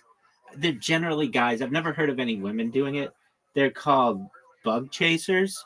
They're like gay guys who want to get like STDs. Are you one of those dudes? Are you a bug chaser? Well, what do you think you have?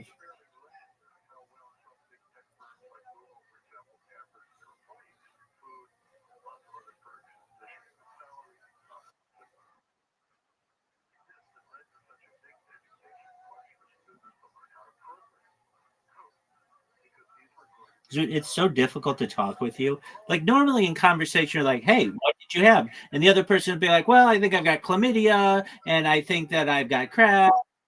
Oh, you think you've got? Does it hurt when you pee?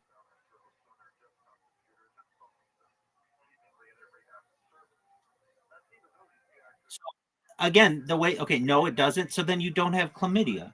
You don't even know what you have.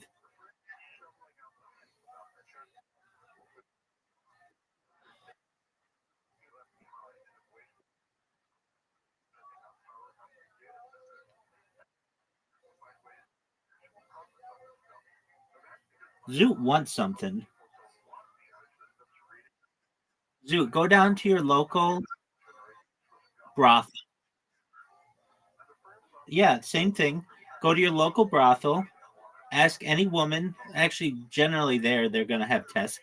So I don't know. Go on whatever Australian Craigslist there is and say, "Hey, I would like to be infected with whatever. Insert your STI or whatever you reference it." And I'm sure somebody out there will give you what they've got.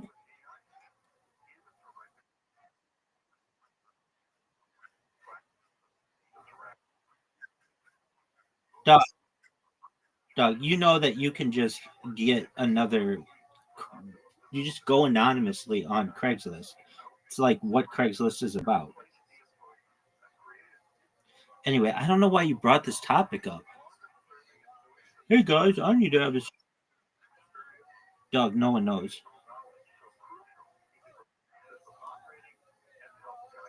There it is. Well, it was this time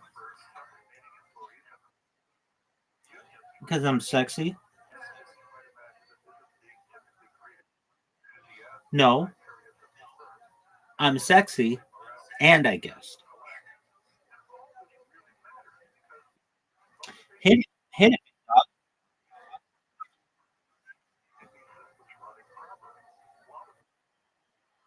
I do. It's pretty obvious to anyone with eyes that I do.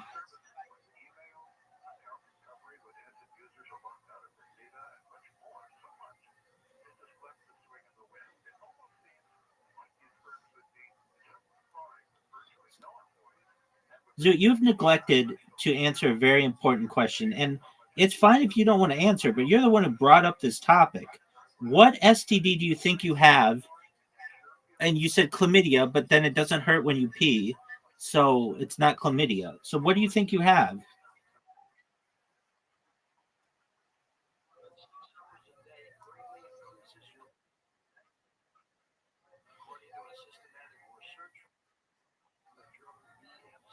Have you bathed recently?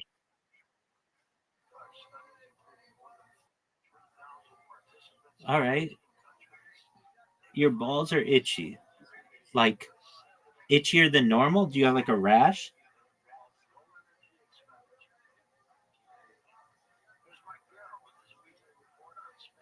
Is there any redness or bumps or rash of any kind? What,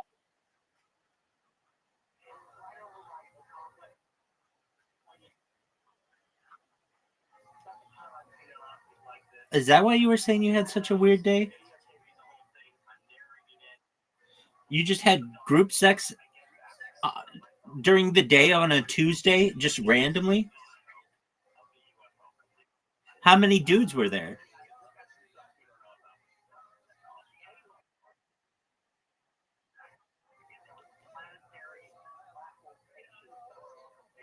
The fact that you're not, dude. What the fuck were you doing on a random Tuesday having some orgy with a bunch of men?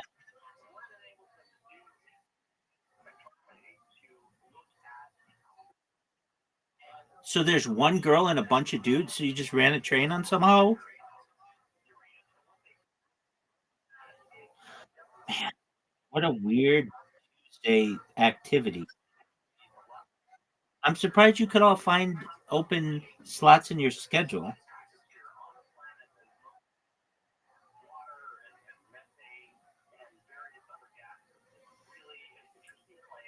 How'd you meet this person?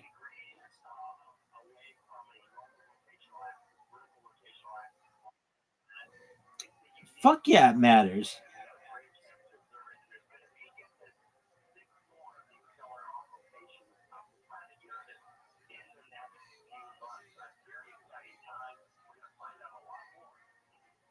I don't know. At an adult store?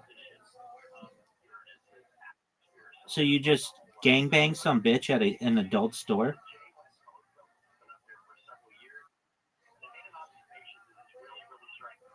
Dude, on a Tuesday?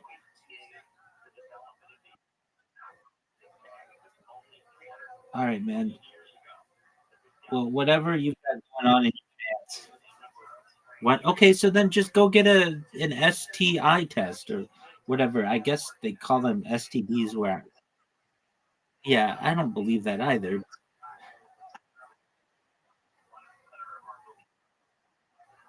No one wants to see your balls, dog.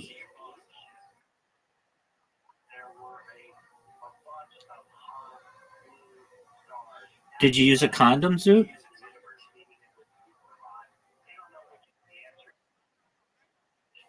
Well, I mean, it could have been some kind of transmission from some skin to skin contact, and his ball.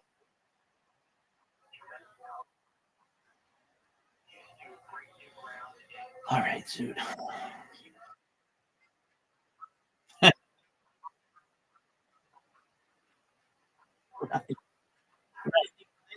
That's an excellent point, dog. Yeah, yeah, watching. Dude, okay, so you were in an orgy and you were in an orgy and you only got a blowjob?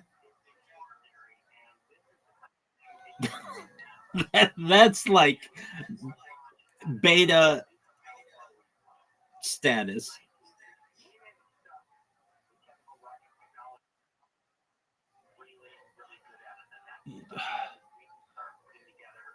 All right, man. Usually if you're at an orgy, you at least, go all the way. And it's like you went to a pool party and just stuck your toe into the water. If you're gonna go, cannonball.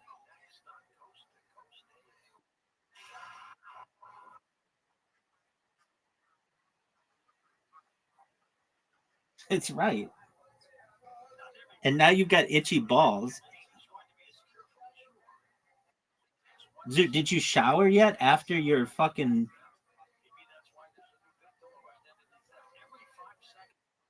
Yeah, you should, dude.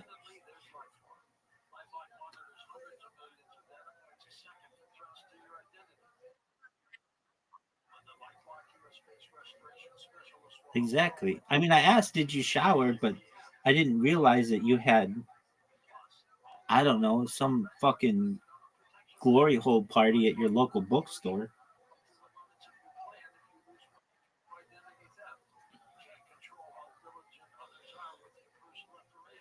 Dude, did this really happen? Because you do this, and then 25 minutes later, you'll be like, no, it didn't happen. I mean, did this really happen to you? You just randomly on a Tuesday were like, I'm gonna.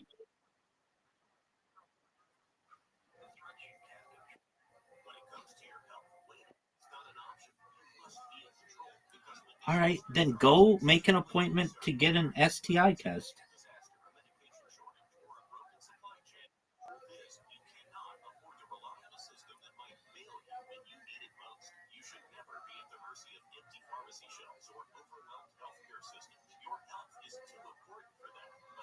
Dude, you crazy boy. Peter has a gun and you must tackle them now. Now do it! Tackle them, damn it! Okay, that's my time! I done it! I love the energy tonight. Yeah. William Montgomery. Dude, scale of 1 to 10, 0 to 10. Not 1 to 10, 0 to 10. How hot was this chick?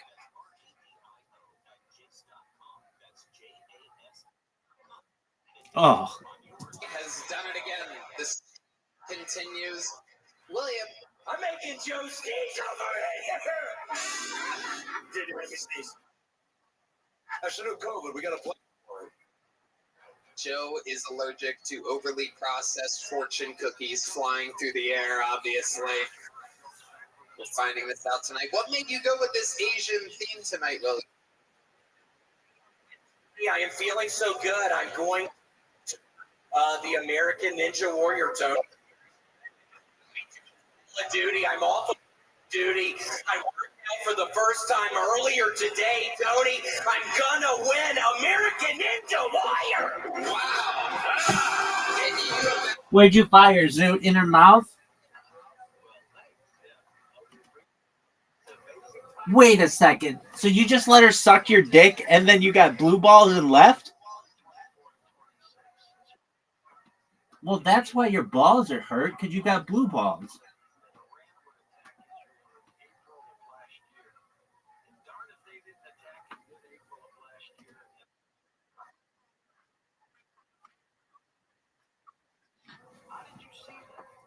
Zoot, have you ever had blue balls?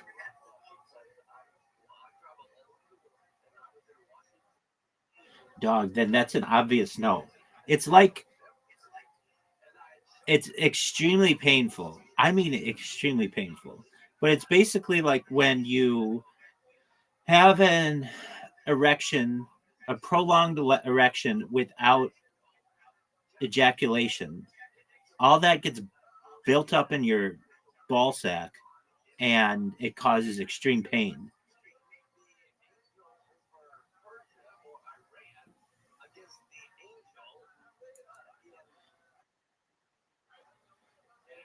What'd you say?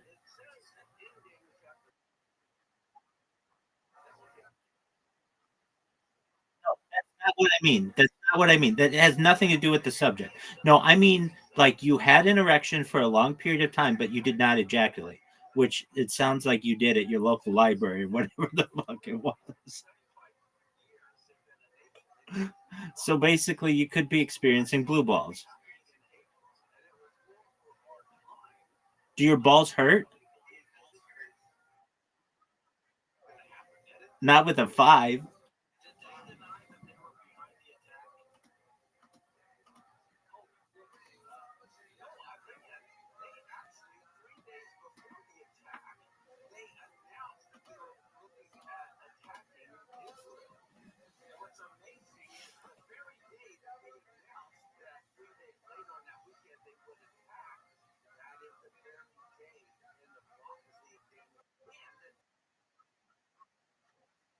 Oh yeah, but get this: for as big of a loser as that makes me sound, Zoot's played more games than I have.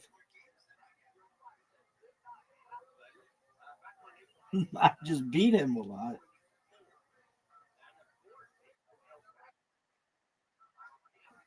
Yeah,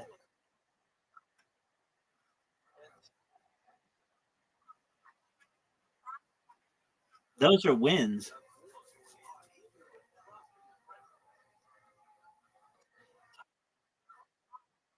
Well, thank you. I thought you were making fun of me. I'm making fun of myself.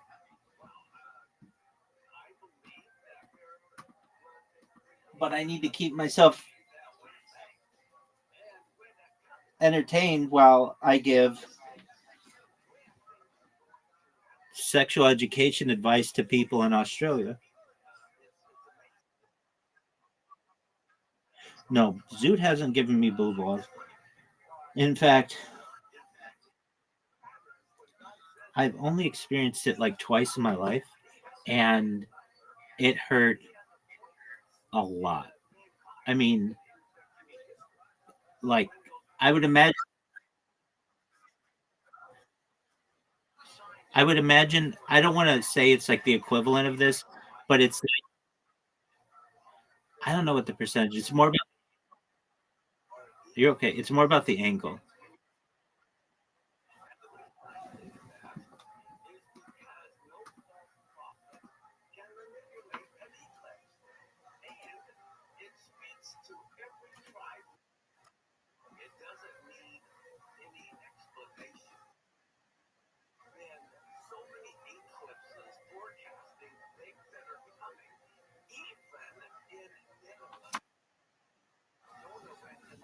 Zoot, have you ever been kicked in the nuts? All right. Does it feel like that?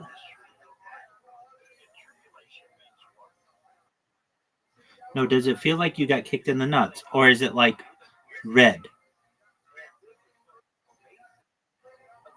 Well, which one? I asked you two things.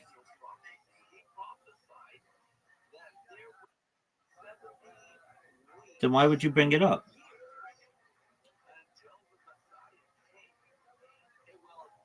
Is that how you tell people that you like quote unquote scored with a 5? You know, these are not things that most men brag. Hey guys, I was at an orgy on a Tuesday afternoon. There was a 5 there. I let her suck my dick. I didn't even hit it, and now I'm playing mini golf with you. That's not a normal thing.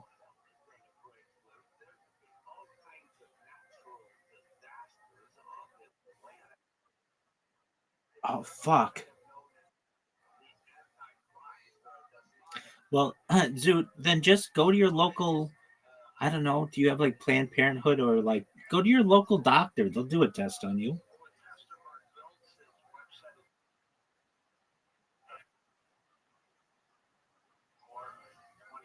Okay, well, it's not like you have to like show up often. They'll still treat you. But you're gonna have an interesting discussion with the nurse when you come in. Okay.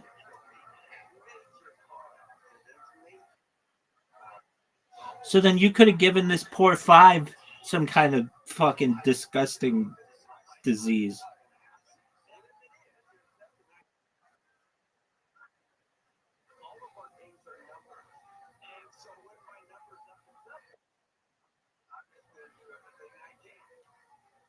Zoot, are you a virgin?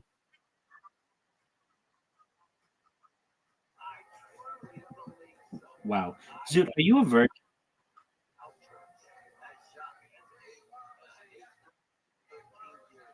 So you've had intercourse with a woman.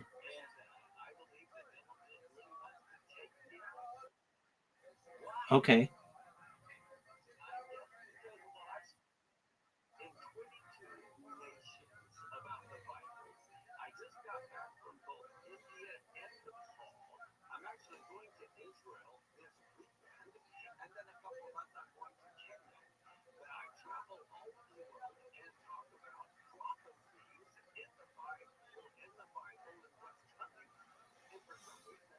All right. Well, Zoot, my advice to you is you keep those discussions that you just had with multiple people and perhaps the entire world to yourself in the future. If you have an issue with that, then just go see a doctor.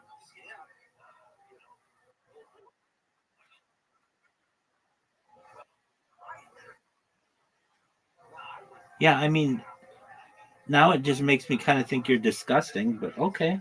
I mean, whatever, man.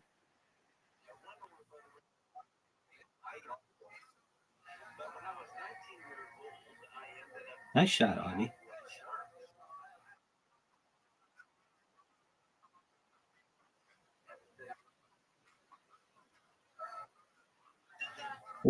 Currently, he's on like a huge island, so hopefully, we'll be able to just stop the pandemic at that point.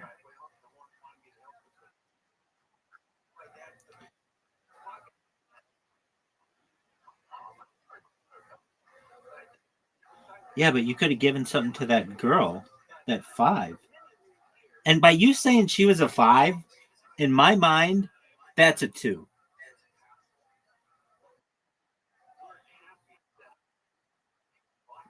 Well, then she's not even a five. She's probably like a good day four. And well, she probably was having a better day than most people.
Did you find out her name?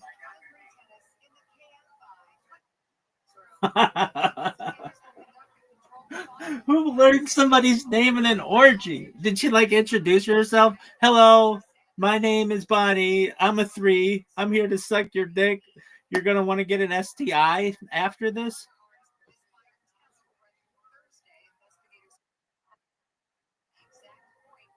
You found out from this girl on Reddit?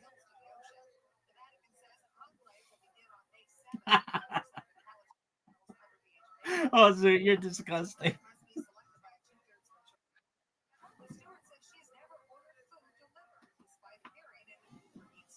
What was it? Australian swingers?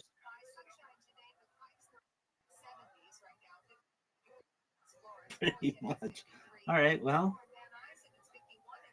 let me ensure that I don't ever join that subreddit.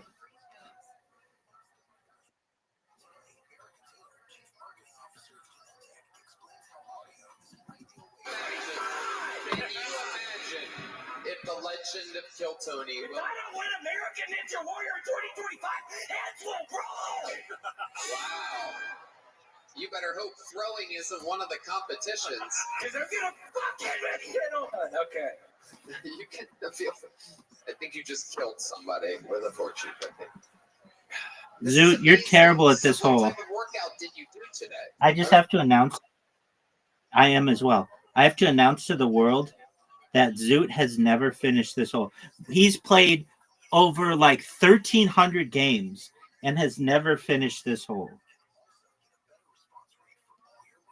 And he just hit a near perfect shot.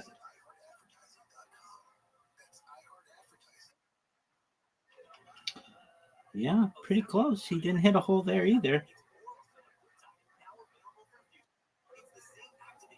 Yeah, you know what? I have all these questions. So pardon my inquisitiveness, but was she gonna let you stick your dick in her, or this was just blowjob only?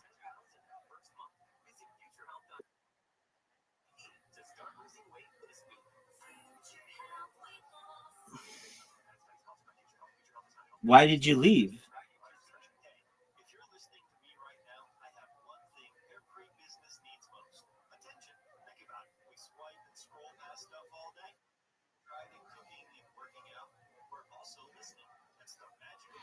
I have another question. Why didn't you ejaculate? Apologies for what? What did you say?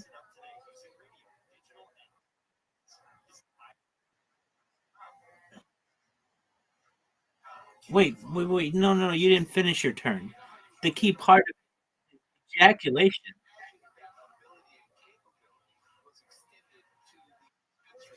Dog, this wasn't Sesame Street sharing is caring. The goal of a blowjob is to ejaculate.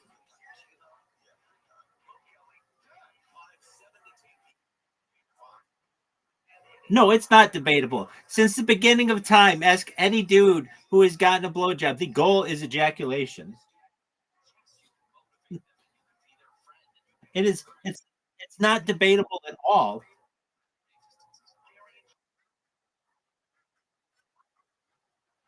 I'm disappointed in him, so I'm sure she is. Foreplay for what? You stuck your dick in some four's mouth on a good day, and then what? You didn't even go home and beat off. Now your balls are itchy, and you're playing mini golf. I mean, of anything within this scenario, you still haven't ejaculated. Your whole life is gooning.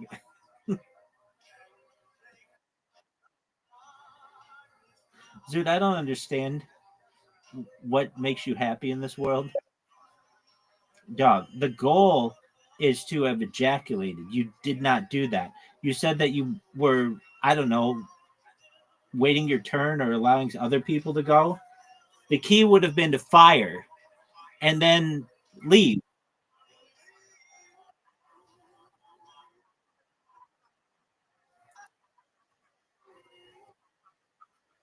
Agreed. Exactly.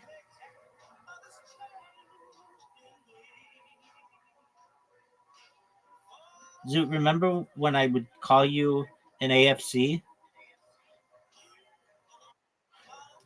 The story you just told us is absolute AFC.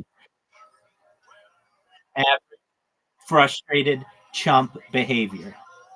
Like that could be the opening chapter to the AFC handbook. Hey guys, my name's Zoot. Go to an orgy on Reddit on a Tuesday afternoon. Get your dick sucked, but do not ejaculate. And then tell your friends that you need to seek medical treatment for a potential sexually transmitted infection.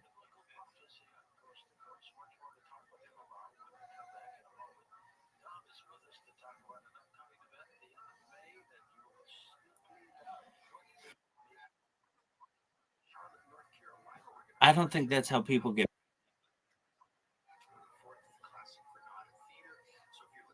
I mean,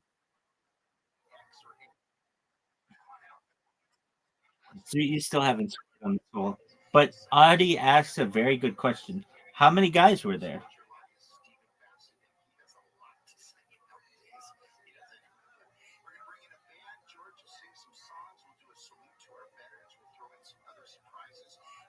Do you remember that time? Holy fuck! Was this girl going for Bonnie Blue's record?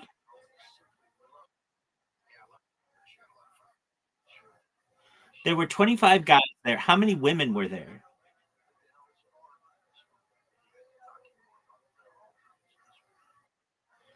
Wow. All right, so those are, and I bet one of them was not participating.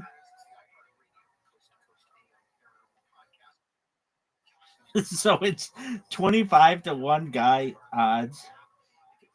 Oh, wow. Zoot, dude, just go get a hooker, man. Oh, man.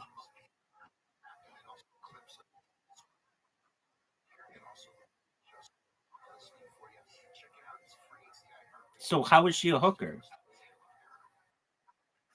Exactly.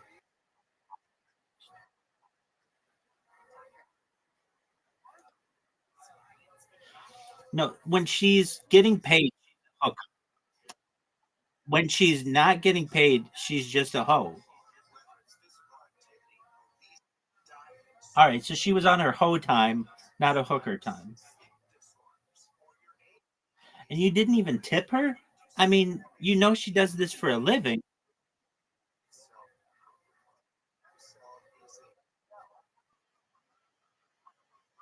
That's an excellent point. But I don't know. It sounds like her effort was there. I mean, she was trying. Zoot just got stage fright in front of 24 other men.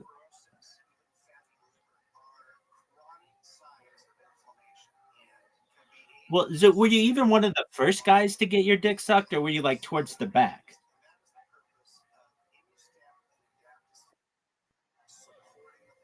How did you get such a good draw?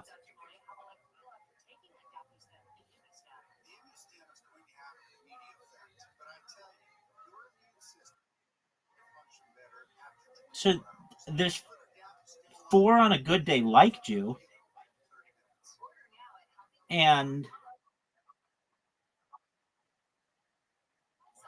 so these were just a bunch of old dudes and you?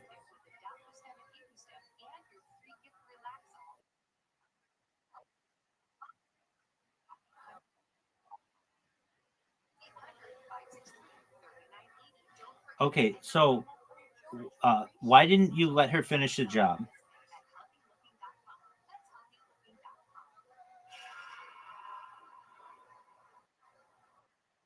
That's what I asked.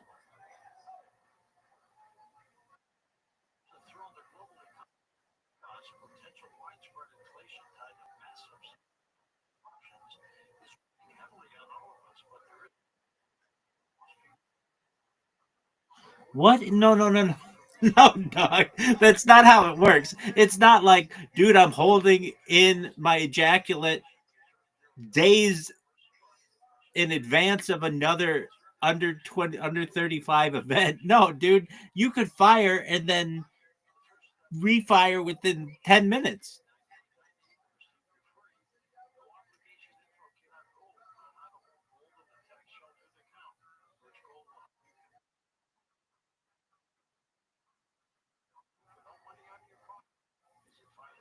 Is that what happened? You got stage fright and you couldn't ejaculate and then she just moved on?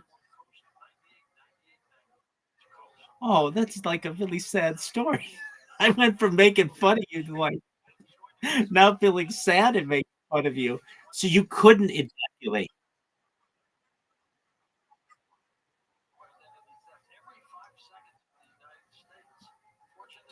So you were batting leadoff.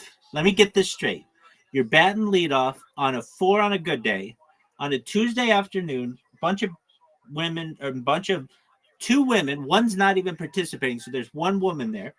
You met her on Reddit. You're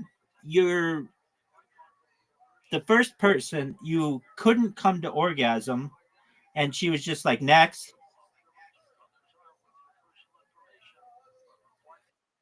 Oh, Zoot. You need to go get a hooker.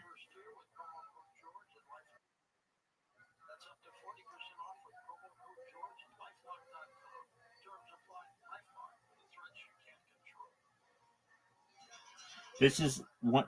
I've heard some sad stories in this Discord,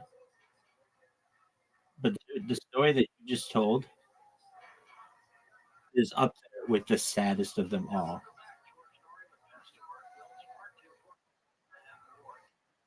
Dog, you got an STD and you didn't even get to nut.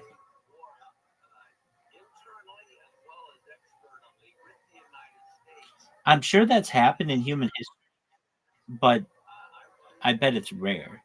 Usually it's like, oh yeah, I got AIDS, but at least I fucked a chick. It's like, no, you didn't even get to do that.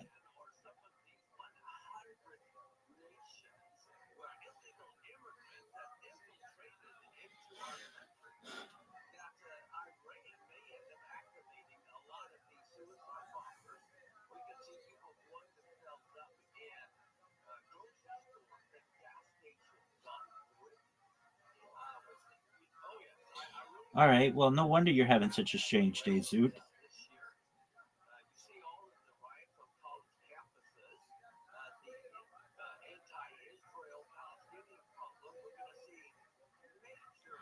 I gotta get on Reddit. I gotta read this Reddit post.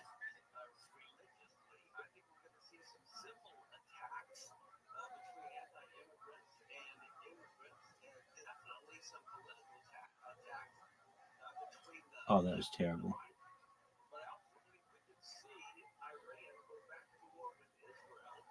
Oh, wow, you both stole points from me.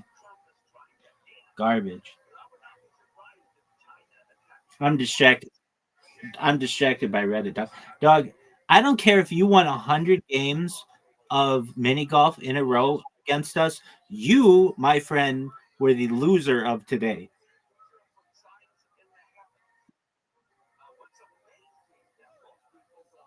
Now we're going to be able to scroll through this chick's pics. We'll see what a 5 looks like in Zoot World.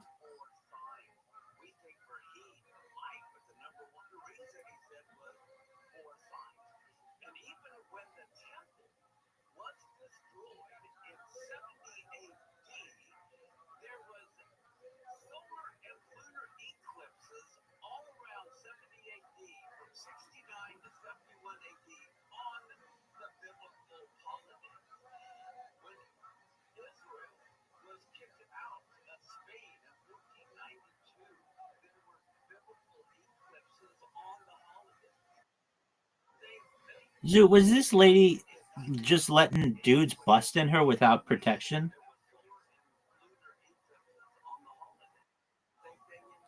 So you had to wear a condom to fuck her, but not to get a blowjob. All right, I'm just learning her rules. Everybody's got boundaries. I understand hers. That's pretty standard.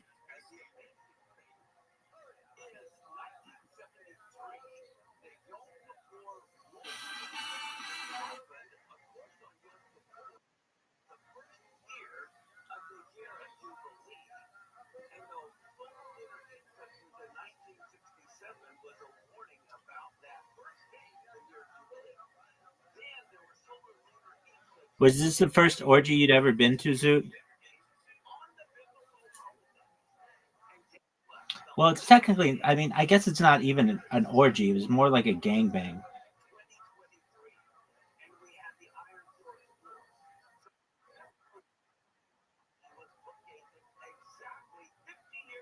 What'd you say, big dog?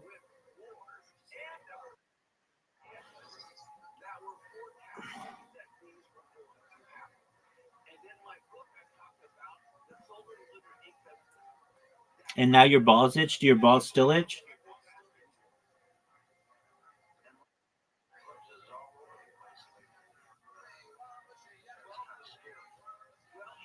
I kind of feel like you were trying to brag, but in reality, it made you look totally a total loser. Yeah. Well, cool, man.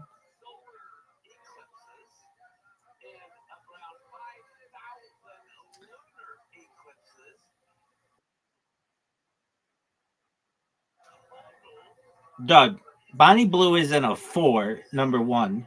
Number two, it's kind of a momentous event. Number three, you made everybody take tests and have, um, sign consent and wear protection. So, like, with all that being said, it's like a historical event. Would I tell random people in a Discord of multiple genders about it? Probably not. But I would probably, you know, at some point in a bar situation when everybody's trying to one up somebody, be like, yeah, I was part of that. But yours is the complete opposite of that. Those guys busted. You got stage fright and left.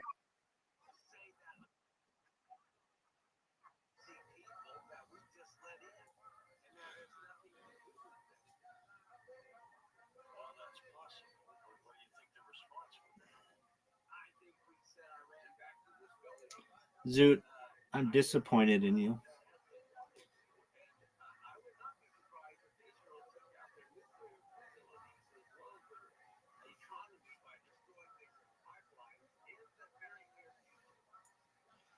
I'm going to do my best. Dog, that has.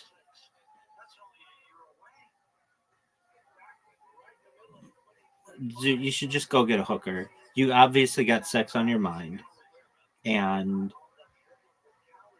you don't have the game to be able to pick up a girl for a one night stand. So just fucking pay for it, man. It's legal where you are.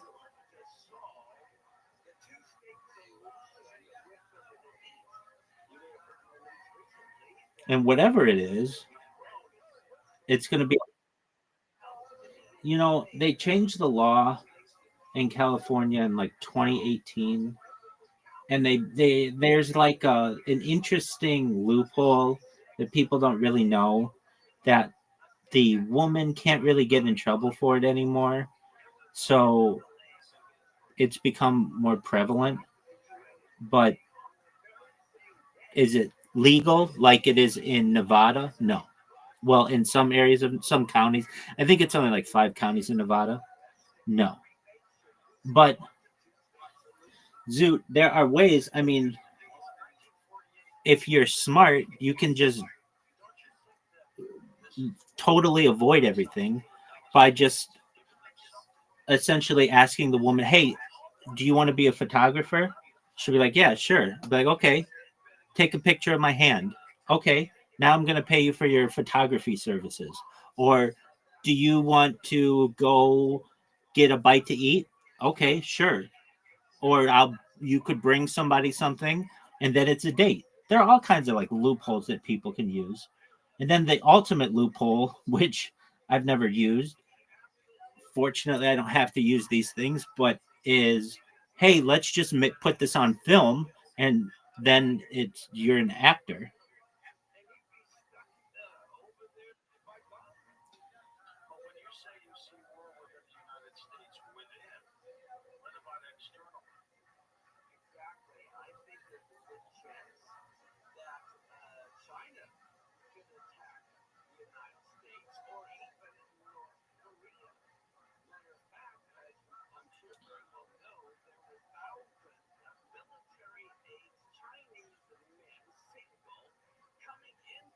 Stop. Zoot, again, you could win this game not just 100 times, 1,000 times in a row. And you, my friend, will have a big L on today.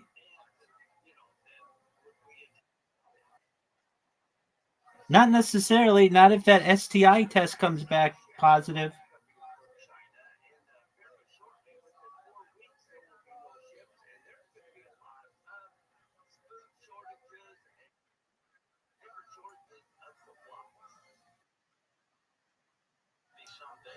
Well, I would hope so. Today can't get much worse from a sexual standpoint. I guess you could get raped, but aside from that, dog.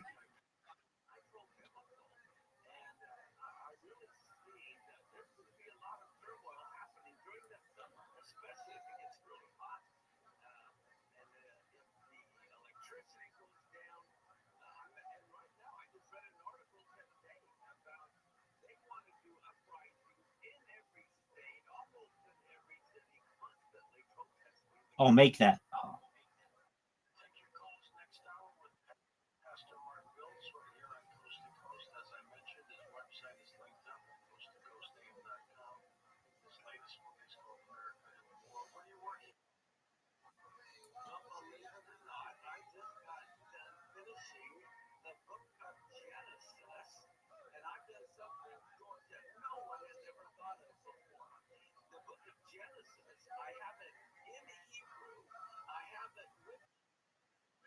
Yeah, that was garbage. I hate this hole. This is like my least favorite hole. Odyssey and Y. It's like I always do what she's doing. And you're in a tough position to score.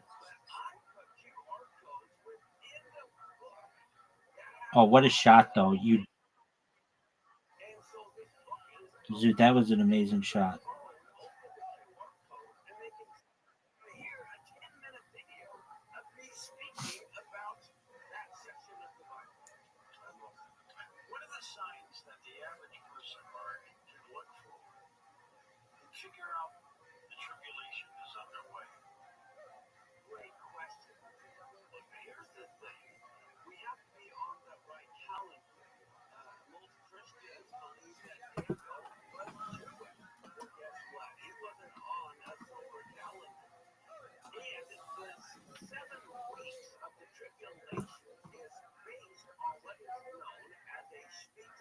Zoot won.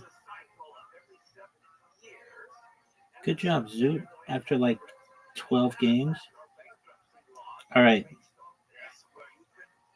Bowling time.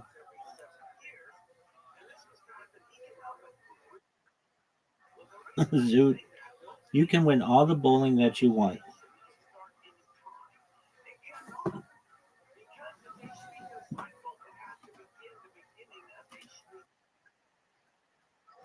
Okay.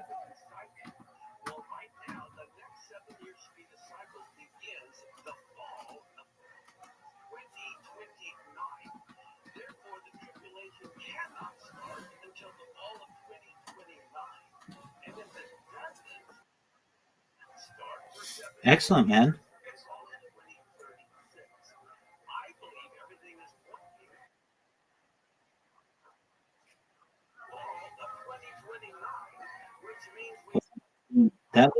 That looked good.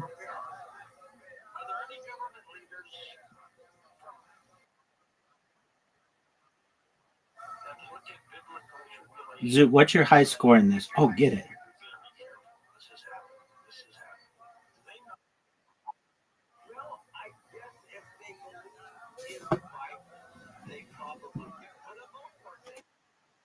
Thank you, big dog. Zoot, it was better than that.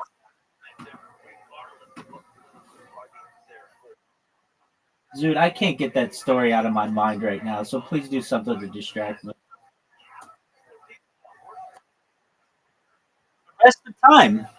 The rest of the time, man.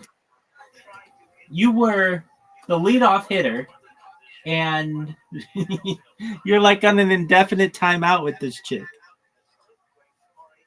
Is the Reddit post still up?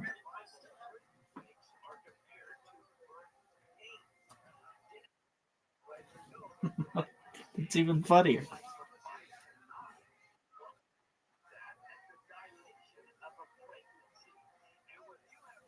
Does this girl have pictures on her profile?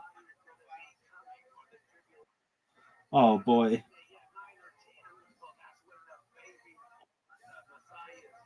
I got distracted. All right, let's check this out. I got another device. Oh, I'm going to check out Reddit right now.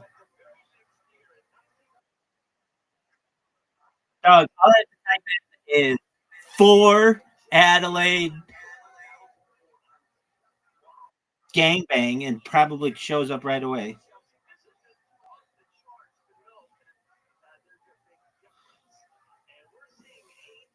Australian. I don't even know. I don't know if it would say Adelaide.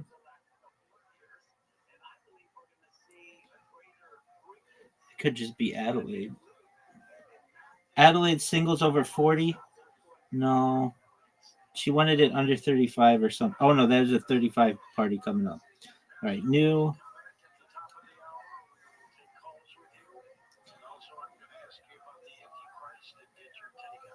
Oh, here we go. Make it. Man, I keep getting fucked. I'm distracted. Adelaide.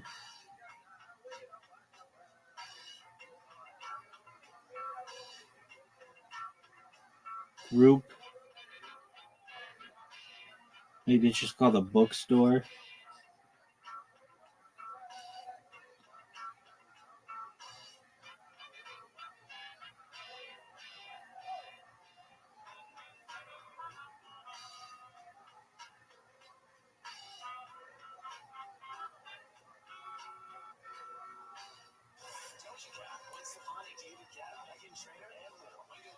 There you go.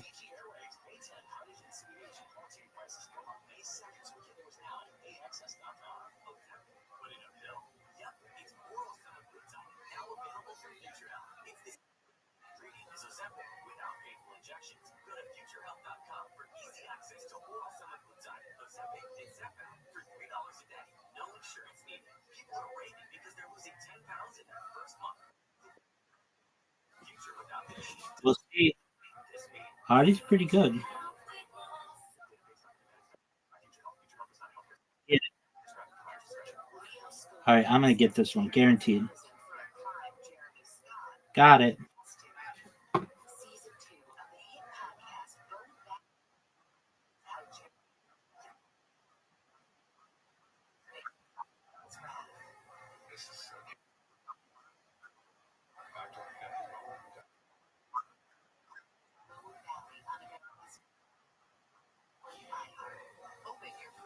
Okay.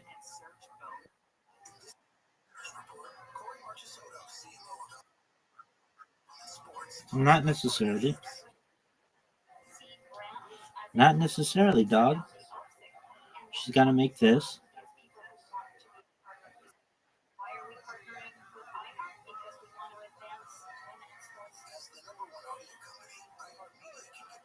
She probably did just win with that spare, though. Get it, girl.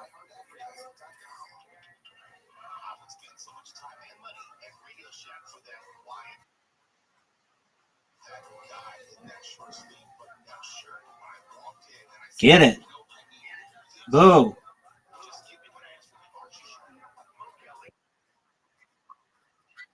Yeah, she did. I told everybody about it.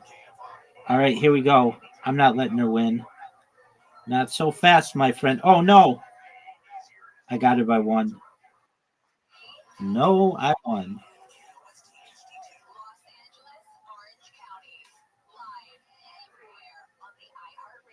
Zoot, what do you think my high score is in this game? Yeah, but what? No, too high. 114. I think. Something like that.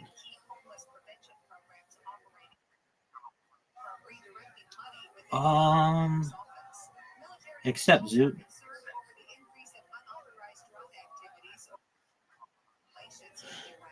In regular bowling, it's 300, so I would think this would be 150. Zoot, accept.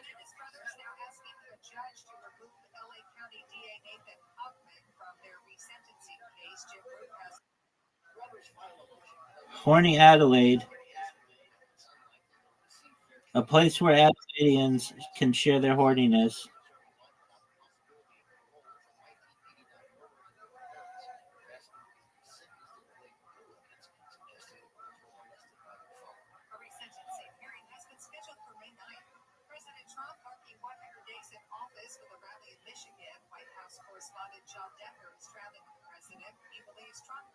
Well, this one will be at South Road Lookout at 10 p.m. Who wants to hang out and join me? This person might want to finish the job.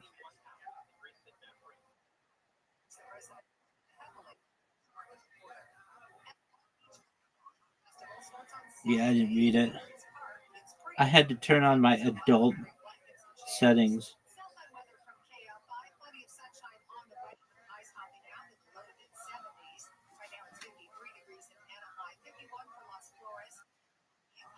I just did, and I just made a strike. Zoot, did you know that you can put spin on the ball by making like a C with your finger?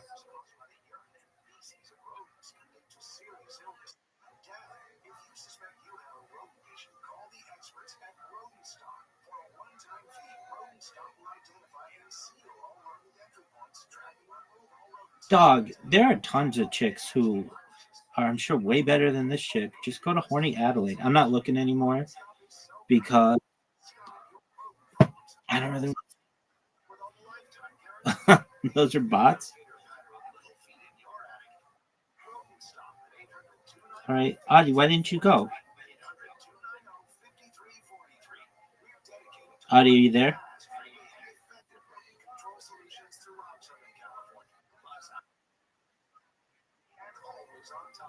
You're being utilized?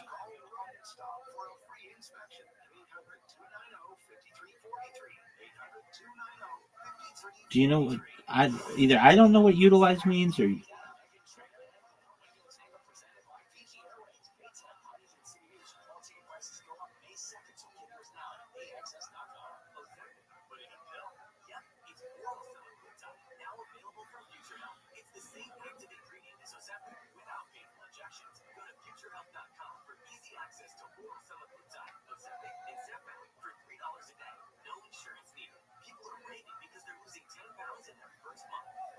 nice spare.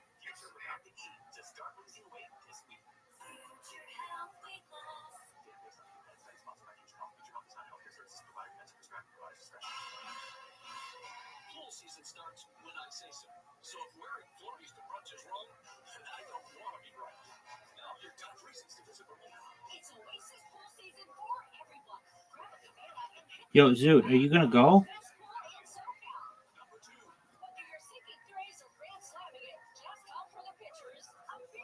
Zoot.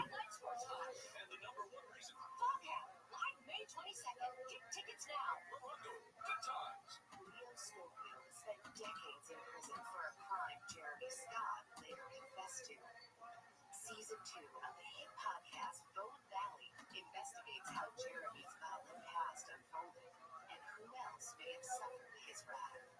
This is so crazy. Listen to Bone Valley on America's #1 podcast network, iHeart. Open your free iHeart app and search Bone Valley. Diet Pepsi is better than that. I know. Yeah, why have you ever heard anybody ask for Pepsi and the waitress person say, "Is Diet Coke okay?" I have never heard that. You ever heard anybody say, "Wow, that was a good show, Bill"? No, you're sucking dong, kid. You could do well now. Get a strike.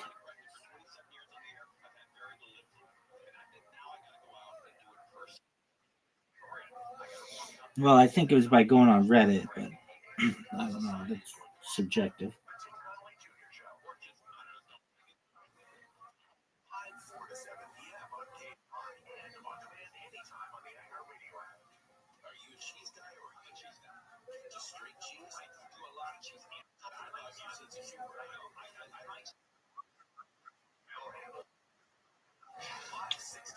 Dog, I can tell you, if I've ever had a similar story than you had, the woman was very hot, very hot. I mean, gorgeous, really. I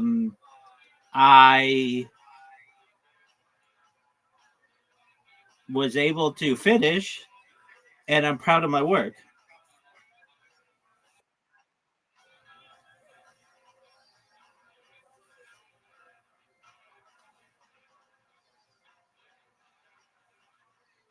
She was very pretty. I can tell you that.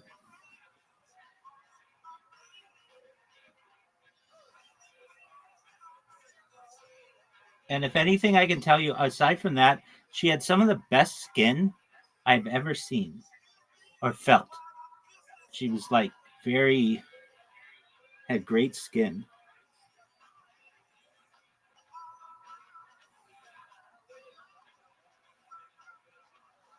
In fact, if I could ever talk to that person again, I would ask her what her skin routine is.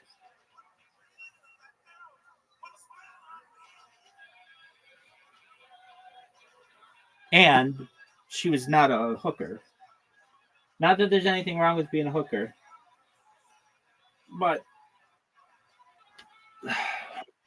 whatever, Zoot. Zoot, are you done? Or are you going to continue to play? What's that?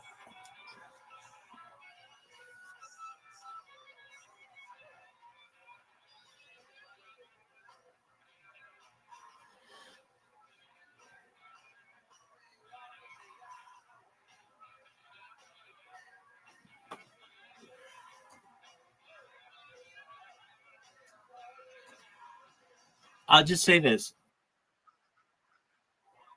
Yeah, probably. Yeah, we'll leave it at that. All right, Zoot, are we going to play something else?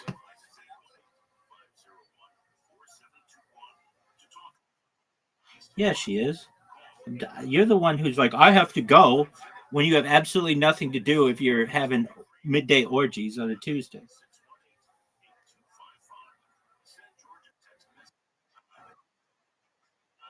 You know, it's like 4, which sucks. Let's see. That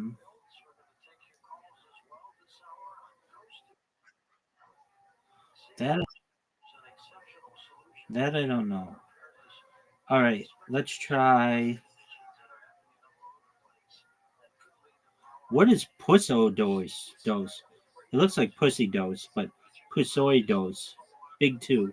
I've never played that. I don't know what that is.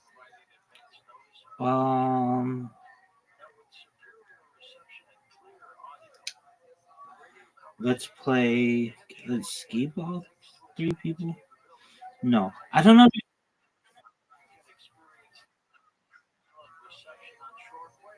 Deep spots.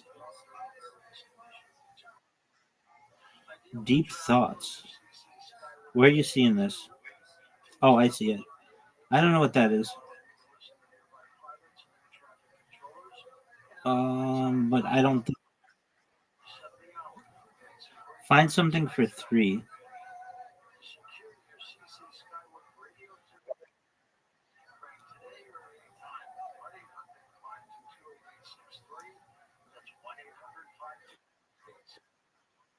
Go fish. Yeah, I'm sending you invites. Audie, do you know how to play Go Fish? Yes, sir. I was doing kettlebells. I was just walking in lines with the kettlebells. It was real hard. It was 35-pound kettlebells. I bet you were walking. Look at you. You did one 35-pound kettlebell in your hands and you walked around with it? And I was Zoot, walking your around turn. with it, yeah, because I was thinking, aren't the guys in prison real big because they're just in the yard moving the weights around? Well, That's what I was thinking. now's a good time for us to check in with our senior fitness correspondent, Joe Rogan. Yeah. It's a good start. It's what? It's a good start. It is a good start. Thank you. I know I got to start somewhere. Build slowly. I know I got to do slowly but surely, but I didn't do that with the Call of Duty. Audie, you're up. I'm sorry. I'm just trying to have fun, and I see all these people leaving. It's like a fucking nightmare. I had a real fucking hell of a time back in Memphis. I fucking get back to Memphis. My dad's cat got killed. Choose a card Literally, to ask I get other back to Memphis players. and my father follows the car holding a bucket, and I go greet my father, and there is a dead cat in the bucket. Let's cut to a clip. It is weird. There is a thing where people sometimes scatter out on you at the last second, thinking that it's bullshit, Tony. I'm just trying to have fucking fun tonight, dude. Yeah, that's Working what it's out all for the- about. I'm feeling better than Yeah. That's how I know. Well, I mean, we're on like the fourth draw of the card, so. No, I played it with Arnold this morning or yesterday, and it went pretty quickly.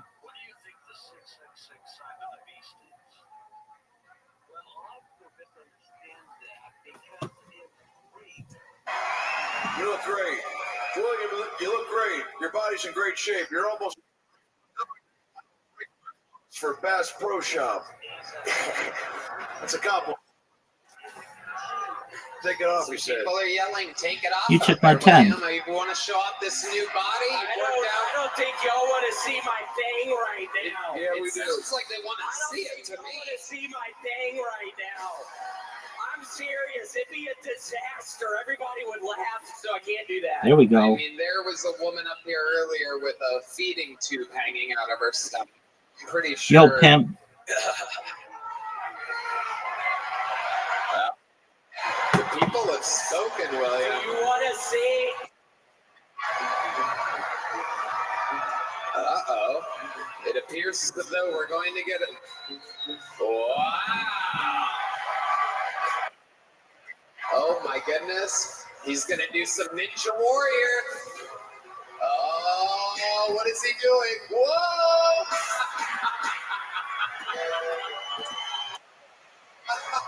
Oh, my goodness. This is Ninja Warrior. Wow. Wow, jelly roll. That is a jelly roll. Wow. 2 jelly rolls in a row. I learned that shit literally earlier today. I learned that in a day, so. That's amazing. Can you do a blueberry blintz? You put the salt. Dude, you took my 2. You put the salt in somersault, William. So is that step 1 to winning Ninja Warrior? Some sideways. That's what Hans Kim does after he comes. I know his mom was commenting about it. Watching him last night. You were talking with Hans's mother? Yep, in the room with Hans. Really? Got one of those massager things and he was putting it on his fucking dick, and Hans's mom. Then that's a Let's book. go to a clue. I'm kidding. That one I thought we had. Wait, This what? is the weirdest fucking night. This is what we love, the chaos of Kill Tony. Except 1 second you're watching Comedy Gold, the next there's a lady bombing with a feeding tube, some guy with wobbly eyes, anything can happen. Yeah, what was going on with that guy's eyes? I wasn't hearing the volume, but I was seeing that guy's eyes. Yeah, they were going back and forth. William, you look like you played pickleball with actual pickles. Just on the big island!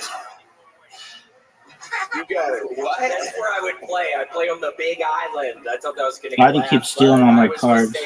So, I'm going to roll back Kwanzaa today, people. Give me a fucking break. Seriously.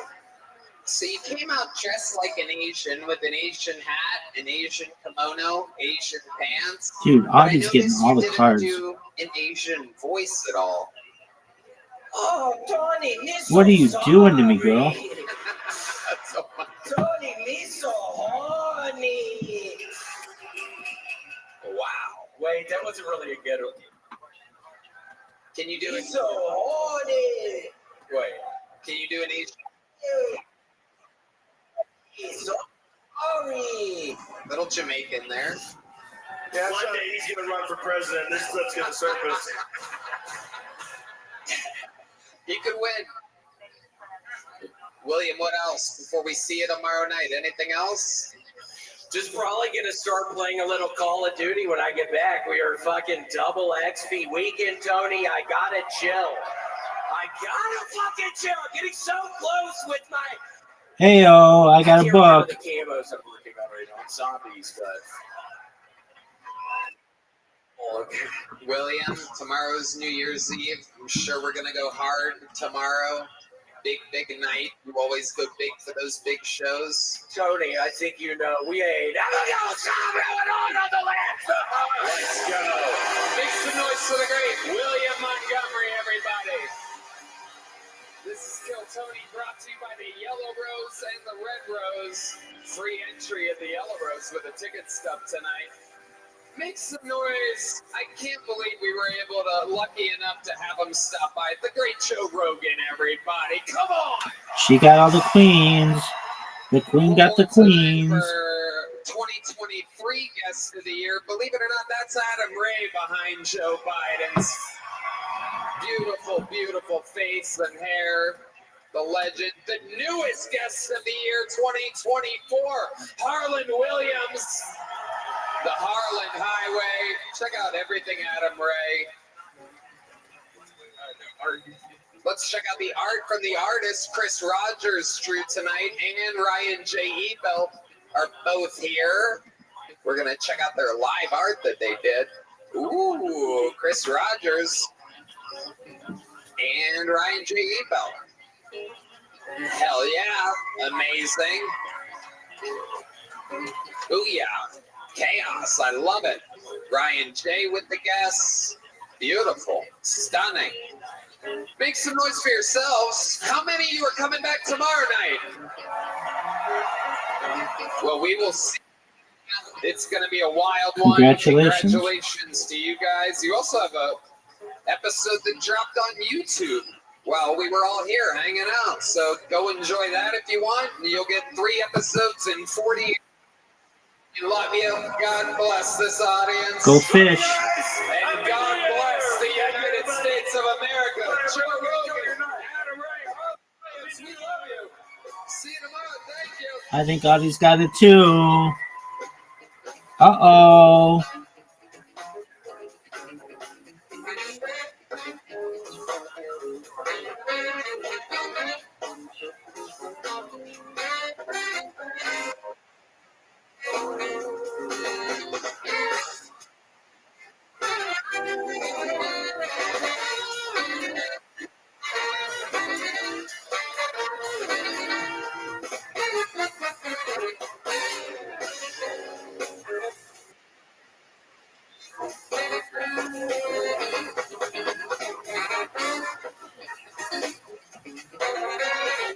Oh, you got the aces.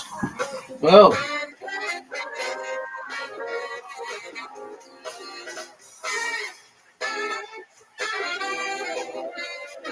No.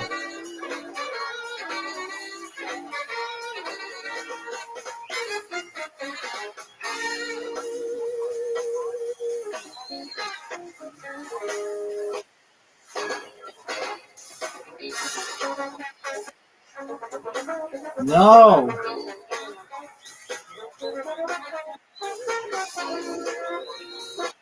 Go fish. Go fish, dog. Fuck.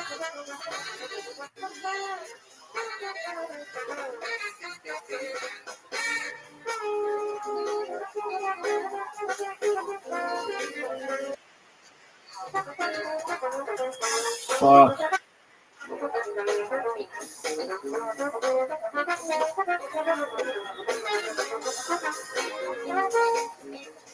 Oh.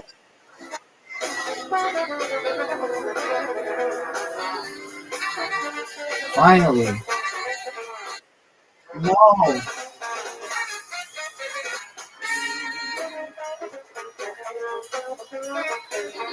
Artie's turn.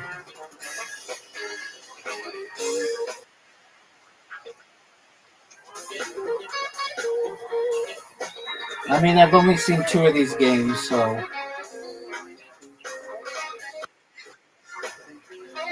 0-1. You've played before.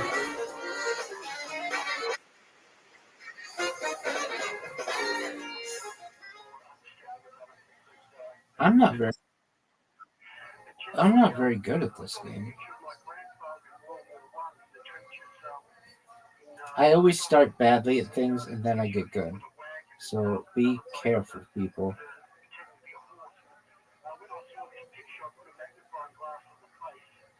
Go fish.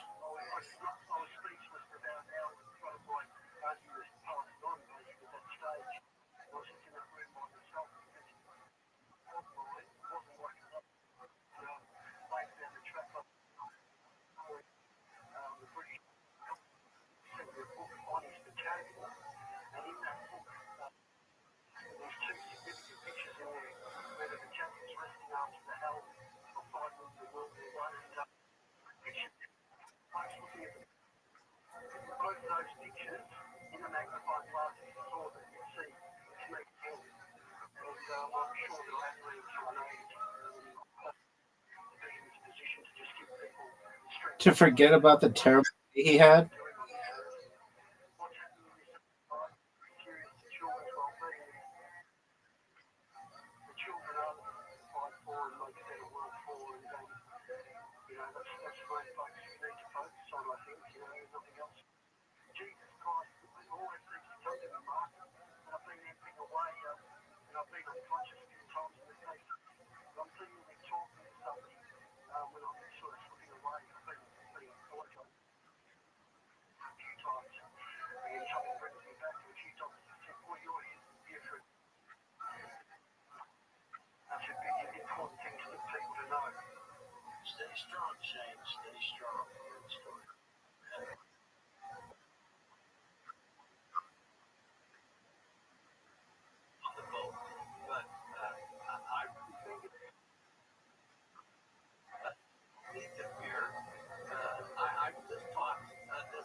Good answer.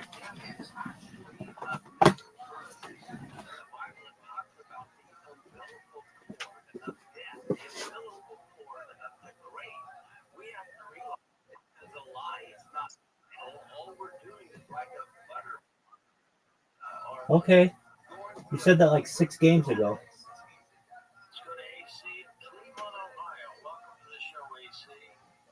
Tickets are on sale for all my upcoming stand-up dates: Detroit, Atlantic City, Niagara Falls, Mount Pleasant, Michigan, West Valley City, aka Salt Lake City, Utah, Reno, Nevada, Anaheim, California, and Las Vegas, Nevada. Tickets are sale now for my stand-up comedy featuring some of your favorite characters from the show, especially me. All tickets are at TonyHinchcliffe.com right now.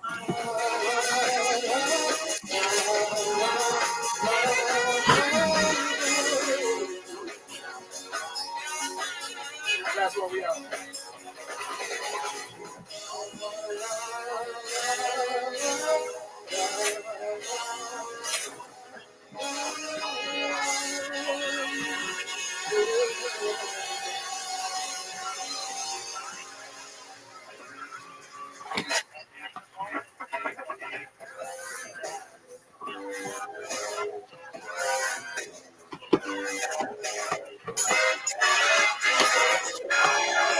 Hey, this is Rabbi coming live from the Comedy Mothership here in Austin, Texas, for a brand new episode of Kill Tony. Get up on Tony. That's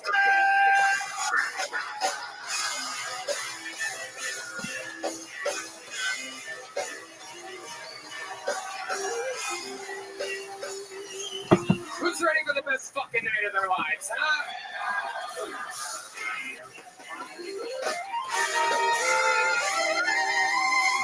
Yay!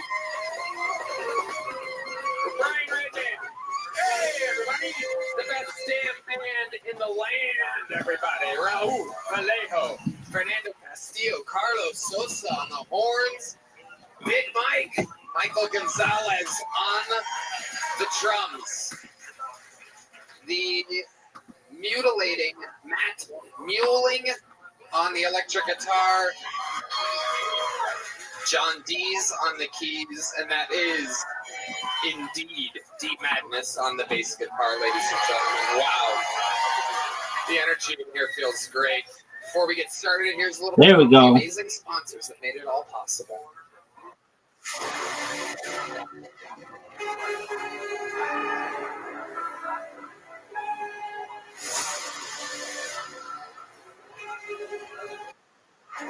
Dude, I was born ready.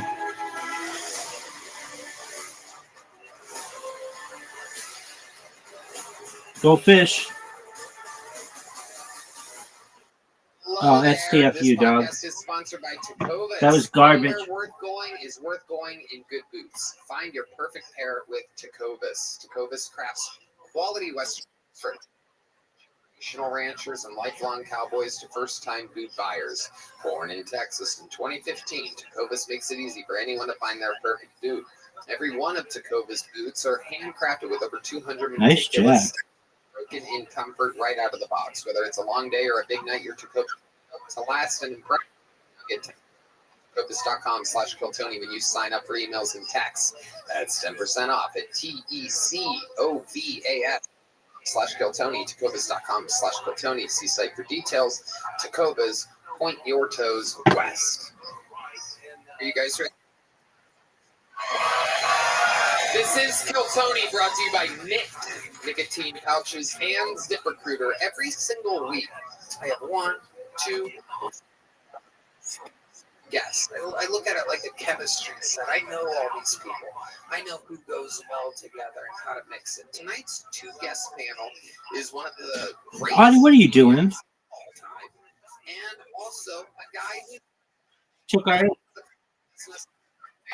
garbage. hiatus. So what a perfect panel. Ladies and gentlemen, I present to you 2 of the greats. Make some fucking noise for Jim Norton and Tony Caruso. Oh yeah. What are you doing, Audie? Tony Caruso. Taking all my cards. Wow.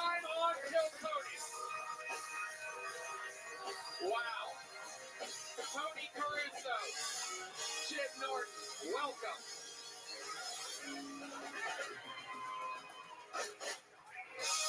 Jim Norton is back, the only comedian to be on both Madison Square Garden episodes, absolutely crushing. One of our favorite guests of all time. Thank you. He's been on Come the show on. in LA, multiple times in Austin, in Las Vegas. Jim Norton, one of the best comedians in the world. Jim Norton Can't Save You is available everywhere. It's a brand new show. And joining the panel for the very time ever in the show's entire Tony Caruso, ladies and gentlemen. Now, Tony, they really love you. I don't know how it's. I don't know what that was. I never shot a gun in my life. It seems like Come on, girl. But I've never shot a gun. you have a giant, No way. a giant from the You didn't win audience, shit. and many of them don't know Ooh. anything about it. You are making a return into stand-up comedy. You took a 20 hiatus when your wife passed away. A 20-year hiatus. My wife died, R.I.P. You found out through text she had cancer, HPV. So I'm trying to get my life back on track. Good to see you, Red Man. What do you brush your teeth with nacho cheese? All right, I'm just warming up here, but no, I'm a big fan of the show, and Kiltony is a show to launch careers. It launched a lot of people. It was Hans Kim, who by the way is who's about to start the all Asian reboot of the series. He's going to play Squints. It's going to be called the Sandrod. If you're an Asian guy, all right, I'm warming up here, but Tony, if you're here, who's haunting the abandoned carnival down the street, huh? I'm warming up here. We're having a good time. We're going to kill Tony. Hey, Zoot.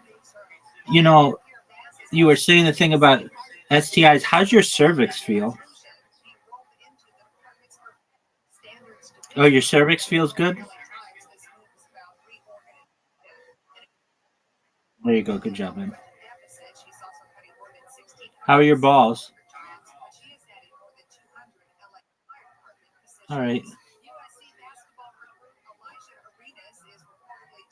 That's what I'm talking about. I'm on YouTube. I've been watching on Twitter. I got X. I got something. Wow! Hit me one time. Not too hard. I got a pacemaker. Tony Caruso. It's not what it was called, but he's been making his return in. Trying to get back in. Come on, girl. That's what I'm talking about. The great Hall of Fame Ray all over the road. We tied. How does that happen?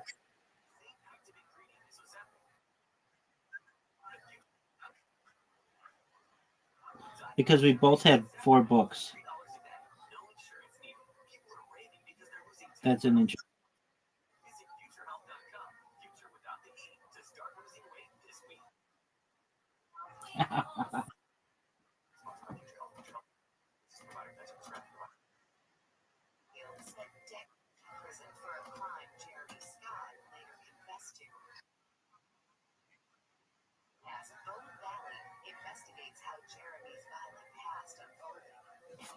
Do you remember what the last cards were that you had?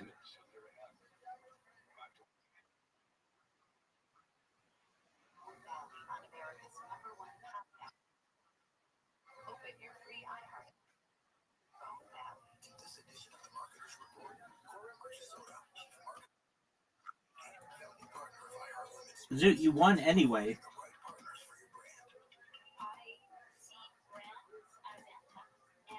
All right, Zoot, are you done, or you're going to play something else and then tell us 4 games into it that you're done? All right. Sweet dreams, dude. Hope your balls feel better. Oh, absolutely. Like 10 of them. Are you ready to play Literati?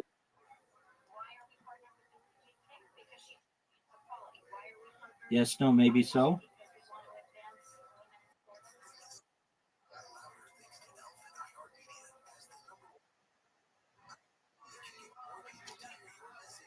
I heard you. You awoke me earlier today. Thank you for letting me sleep.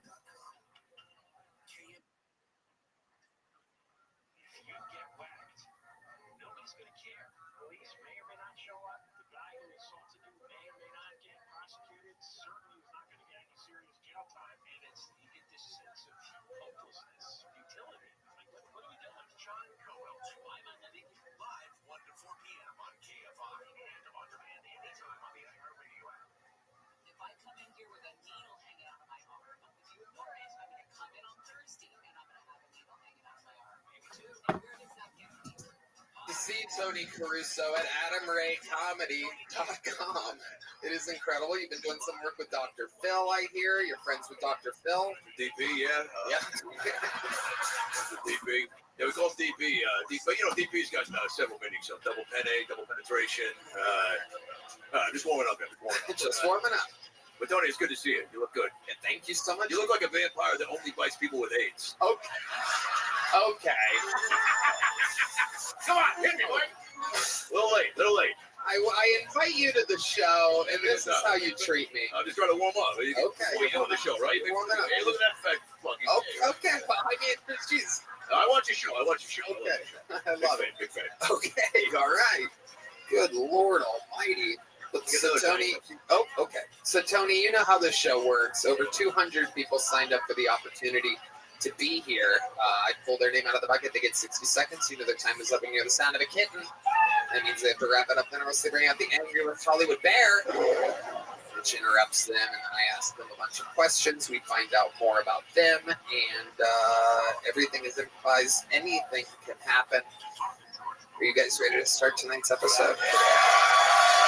Ladies and gentlemen, your first comedian performing tonight while we go wrangle your first bucket pool is a guy who's been on the show only one other time in Las Vegas, Nevada.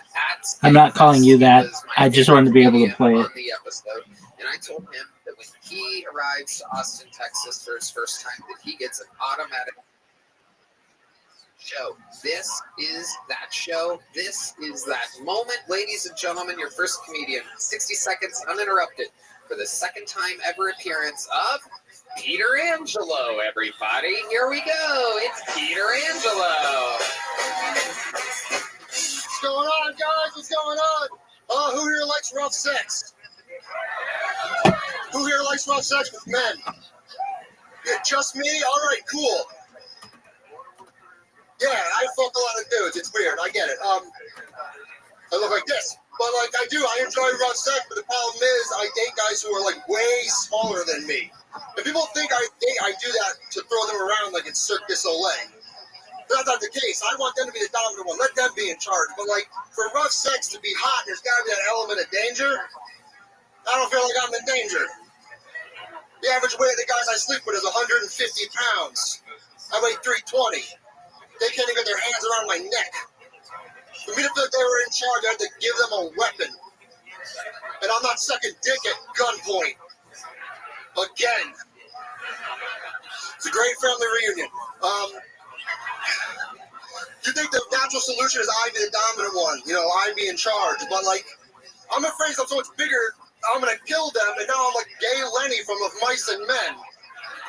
So like, I didn't mean to kill the twink boy George, I just wanted to pet his butt. Thanks guys, I'm Peter Angelo. Peter Angelo, second ever time on the show. Famously, the least gay-looking gay man ever in the show's history. Jim, you ever see anything like this before? I have. I've seen you before. Yeah. And I enjoy you very much. Oh, thank you. But you do seem more like a top. I'm not disappointed. I'm just saying you seem.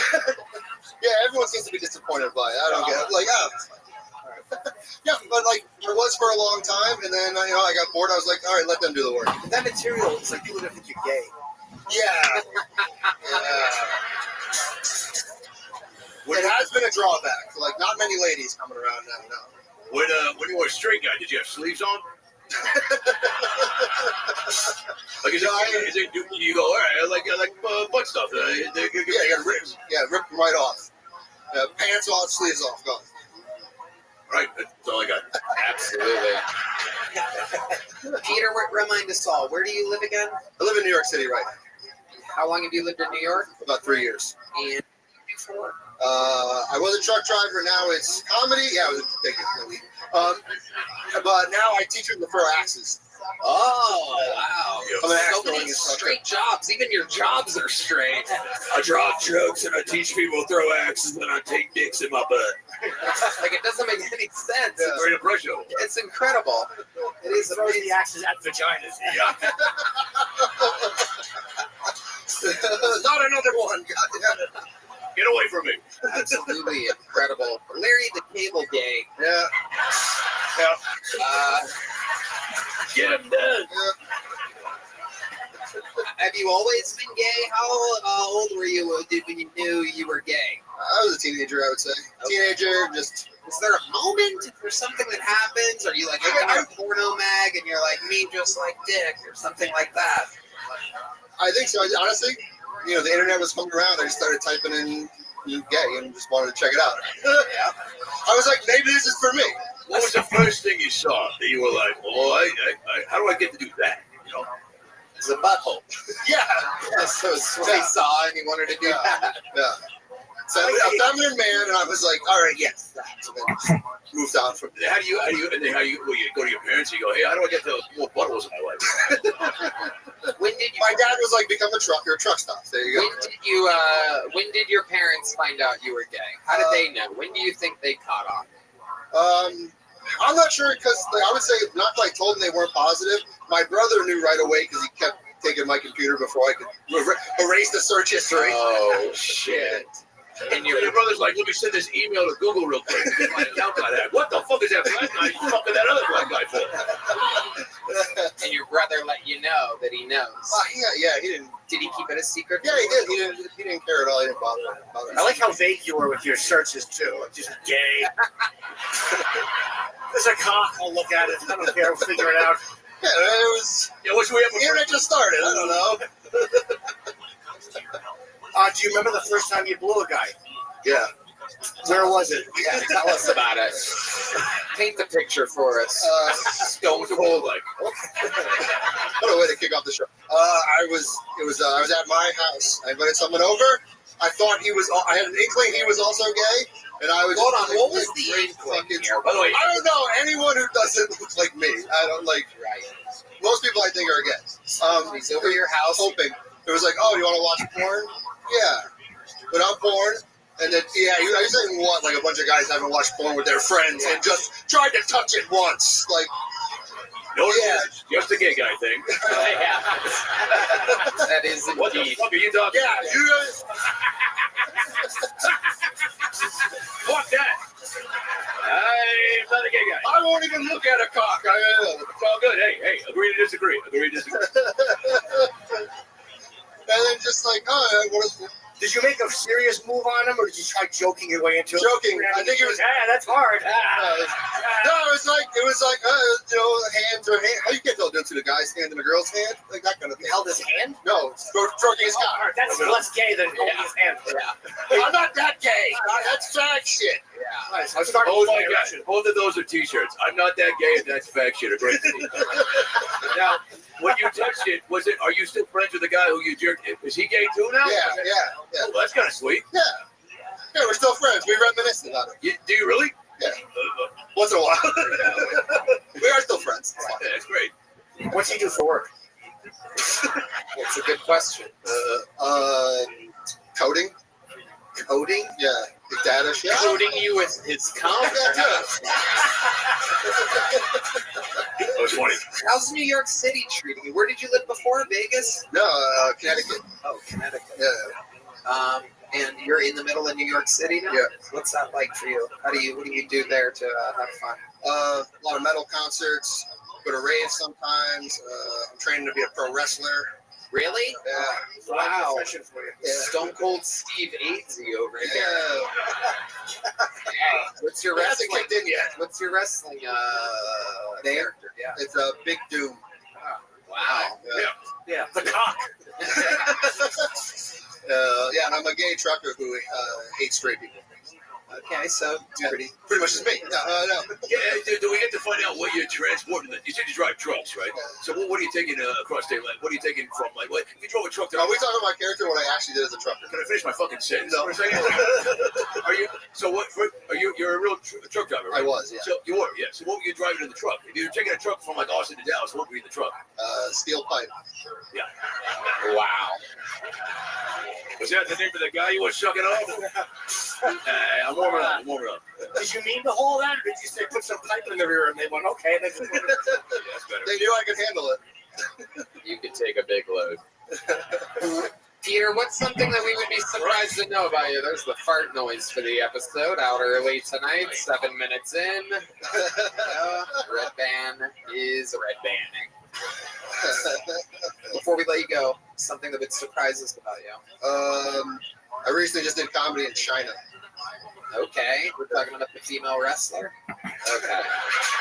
Found the most manly woman you've had. Yeah. Have you ever been with a woman? A long time ago. Yeah. Tell us about that. What was it like? It was a What threesome. happens when a gay guy touches a vagina? I mean, if you're a bitch, you're like, yeah, but I'm like, yeah, whatever, let's try it. Okay. But yeah, I met this like punk rock couple, a bisexual guy. This is great. Is my dad here? No, all right. But he left. Yeah, it's fine. Like, I had no goddamn idea Jesus Christ, Peter. And your brother kept his sneaker from me? No, he's on Grindr too. He doesn't come up in a Hemi. I met a guy at this party. He was by. He invited me to hook up with him and his girl. So, they started blowing me. Tried fucking her a little bit, and then he fucked her, and I just fucked him while he fucked her. When you say, I'm gonna need you to write that down. I'm sorry, but I was here, and I was here, and somebody was inside somebody. What are you doing? What the fuck was that? so when you say you tried to fuck her, I mean, there it is, right? It's warm, wet, it's a hole. Explain what happens, and you're just like, for me, I was like, all right, that's enough. All right. I was like, all right, I want to fuck him. That's why I showed up. Right. So. Did it feel good though? Did it turn you on, or were you like, there's no shit in here? Right, yeah. That's the part I don't get. That's exactly right. I don't get it, because if it's warm and it's moist and it works, and there's the dude's still there, right? Yeah, so it's kind of I wanted to fuck the other person. I just wanted to give. That's what I was there for. And I tried it. I was like, hey, this is fine. I'm going on to the asshole now. So the guy in the middle, you're fucking him while he fucks his wife? Yeah. Was he just fucking going, thank you, you're welcome, thank you, you're welcome, thank you, you're welcome? Yeah, it was the weirdest seesaw ever. What's his name? Lucky Devil?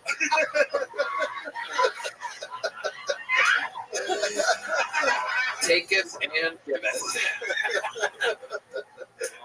Well, Peter, you got tonight's episode started with a bang. Congratulations. Thank you. Thank you for having me. Are you in town Thursday?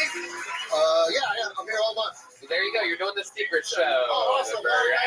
Thank you guys so much. Have a great night. Enjoy the rest. Peter Angelo, his second time ever on the show. He was pulled out of the bucket in Las Vegas, Nevada, and now our first bucket pull of the night. Wow, you know what that sound means. Heidi is here, everyone.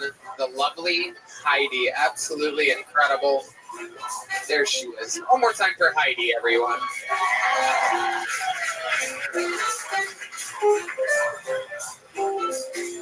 All right, to the bucket we go. Ladies and gentlemen, anything can happen. We're going to meet them all together. This is where we've met all of our regulars, all of our golden ticket winners. Ladies and gentlemen, make some noise for your first bucket pull of the night. Quinn Pastura, ladies and gentlemen. Quinn Pastura. That's way too tall for me. I know what a lot of you guys are thinking. You know, you heard of Al at the end of my name. You're like, he's Italian. And you're right, unfortunately. I know a lot of people know stereotypes about Italians. Something like that. They always do sort of like that. And I was talking to a fella the other day. He started doing Italian stereotypes. He started telling me. I was like, oh, what else do you know about Italians? Teach me about Italians. You wise man. He goes, well, you know, the first thing I know about Italians is they get really upset about things. And I started yelling at him. I got fucking pissed. I was like, hey, dude, we don't get upset about things. We get very passionate about things, okay? So cool your jets, dude. What else do you know about Italians? What the fuck else do you know about Italians? And he goes, oh, the other thing I know about Italians is that they're all really good cooks. And I felt like a jackass for inviting this guy to my dinner party. I swear to God, I was cooking for a race. This was terrible. And this is the real kicker. You had to bend over about a foot and I'm only 5'6", and he goes, the other thing I know about you little Italian bastards is you're all criminals. And I swear to God, I would have cooked this guy's ass if I wasn't a felon. Okay, Quinn Pastura, ladies and gentlemen. He's Italian. He's Italian. Hi, Quinn. How are you? Doing excellent. How old are you? 26. 26. Where are you from? Kentucky. Okay. And are you visiting here? You still live in Kentucky? I live here. Okay. Been here for 6 months. How long have you lived? 6 months. So what do you do for work? I work at a bar over on E6. Okay. What do you do at the bar? I am a lowly doorman. Check IDs. Okay. Very interesting. And how long have you been doing stand-up? About a year and a half. A year and a half. And we've lived here for 6 months. Yes. Do you think that's your best? I thought so. Okay. Well, it's hard. Honestly, the business is overrun with Kentucky Italians. Yeah. Yeah. So I'm Italian. I know for a fact Tony Caruso is Italian. We got two Tony. This is an episode of Kill Tonys. I found it all kind of, let's just say that if it was an Italian dish, it would be a marinara with no garlic, no onion, no seasoning. Really just mashed tomatoes, if you will. I mean, I'm German too, so that kind of fits. I guess my German side was going out. Okay, all right. Yeah, I would have rather watched this set from Chef Boyardee. You know what I'm talking about? Who was that guy, by the way? You know that guy who was moved out there? You see, he was like, who was that guy? I couldn't even hear. Was there a real Italian in here somewhere? There was somebody that immediately heckled you. There was a man in the audience that recognized. It is hard to believe. We always have to be the center of the audience. That's our problem. So it's a little slow, I think. A little slow. You're a little tentative. Next time you might want to come out just a little bit more, get to a punchline a little fast. That's all. It's a little quicker. Okay. The end, but I understand you were getting to it. Let's figure out more about you, Quinn. Stuff we could talk about, because you're just talking about the most broad things, which is being Italian, which is hard for even an Italian to talk about. Because it's broad, right? It's all, yeah, we cook. Yeah, there's some crime, right? Not to get too niche. Right. I've been doing Slaughterhouse 5 jokes for the last week, but those haven't been hitting. What's that mean? What does that mean? It's a book that most of us read junior year of high school, but that's why I kind of had to stop doing it, because a lot of people I figured out didn't do it. I didn't do it either. I just read it last week. What's the plot of the Slaughterhouse? So it's a crazy. Yeah, I was just joking. So Quinn, tell us something about your real life. Like, what are you into? What are some hobbies, some passions of yours? I mean, just like every other nerd, I like history. I'm very big into it. I was one of the first guys at my university to major in cannabis history. Surprise, surprise, to pothead. It's pretty sick. I did my whole research project on the Emerald Triangle and like the boom and bust cycle in it. I got to do some really cool interviews and explore up there. And then there's some like wacko taco bullshit that, like, you guys know about like the Carthaginians and stuff. The what? The Carthaginians. Oh, this is like a deep dive. We gotta do a deep dive. You guys want to hear some shit? No, we're all right. But yeah, we did. But you smoke weed, yeah? Yeah. How much weed do you smoke a day? Like, what do? Do you work way high or? Usually not.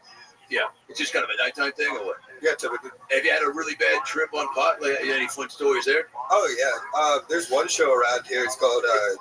Can I tag another show? Am I allowed to do that? Well, I don't know. Come on. No. So Wait, say something funny before you start promoting things. I get too Jesus fucking Christ. high. Shout outs to all my projects. Well, no, I was just saying I got too high there all the time because you make it too high, and every time I do it, just like now I'm like, should I move to Austin?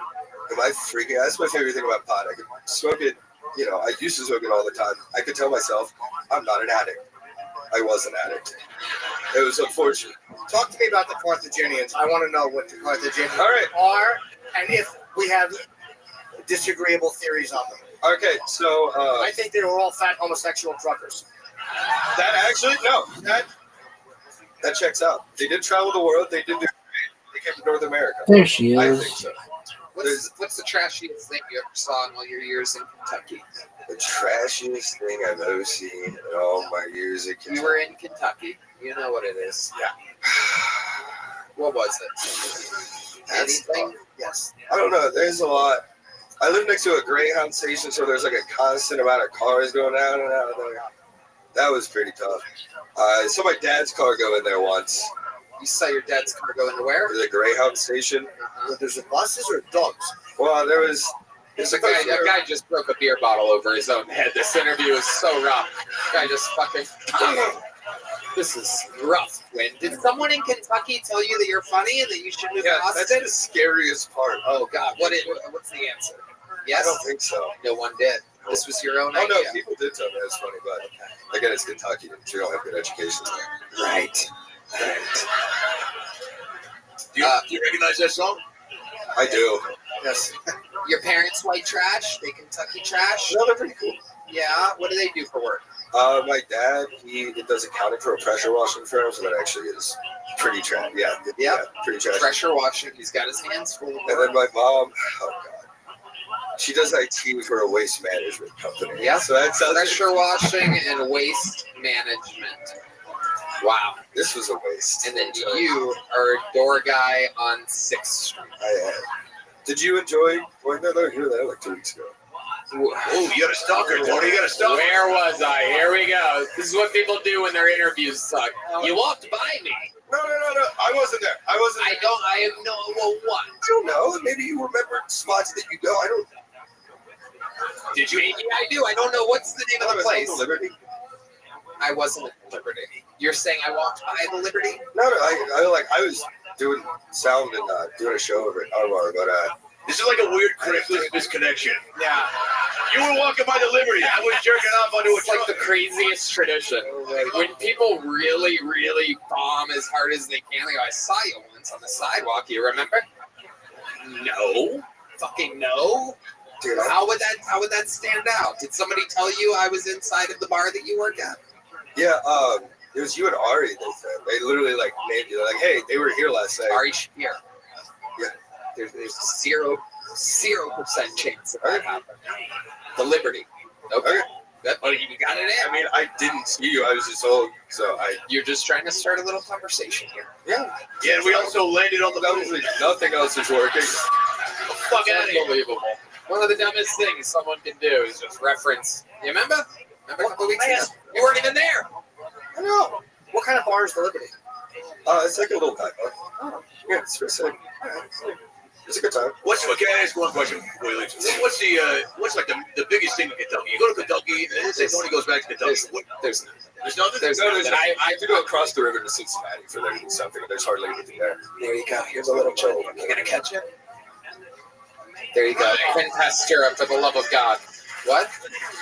Hello, everyone. This podcast is sponsored by Via. Guys, hosting the number one live podcast is tough, and that means I got to take my self-care seriously. Let's be real. 2025's been all about change, whether it's work, personal stuff, or just the daily grind. It can be hard to keep up. But here's the deal. When things get hectic, we don't have to go through it alone. Embrace the power of nature and elevate your everyday with Via. Trusted by over 500,000 happy customers, Via is the Swiss Army knife of wellness, dedicated to harnessing the natural benefits of hemp to create high-quality wellness products. Whether you're looking to improve your sleep, focus, recovery, add a little pep to your step, or just get high, Via has something for you. With products ranging from 0 to 100 milligrams of THC, Via gives you the power to blaze your own trail.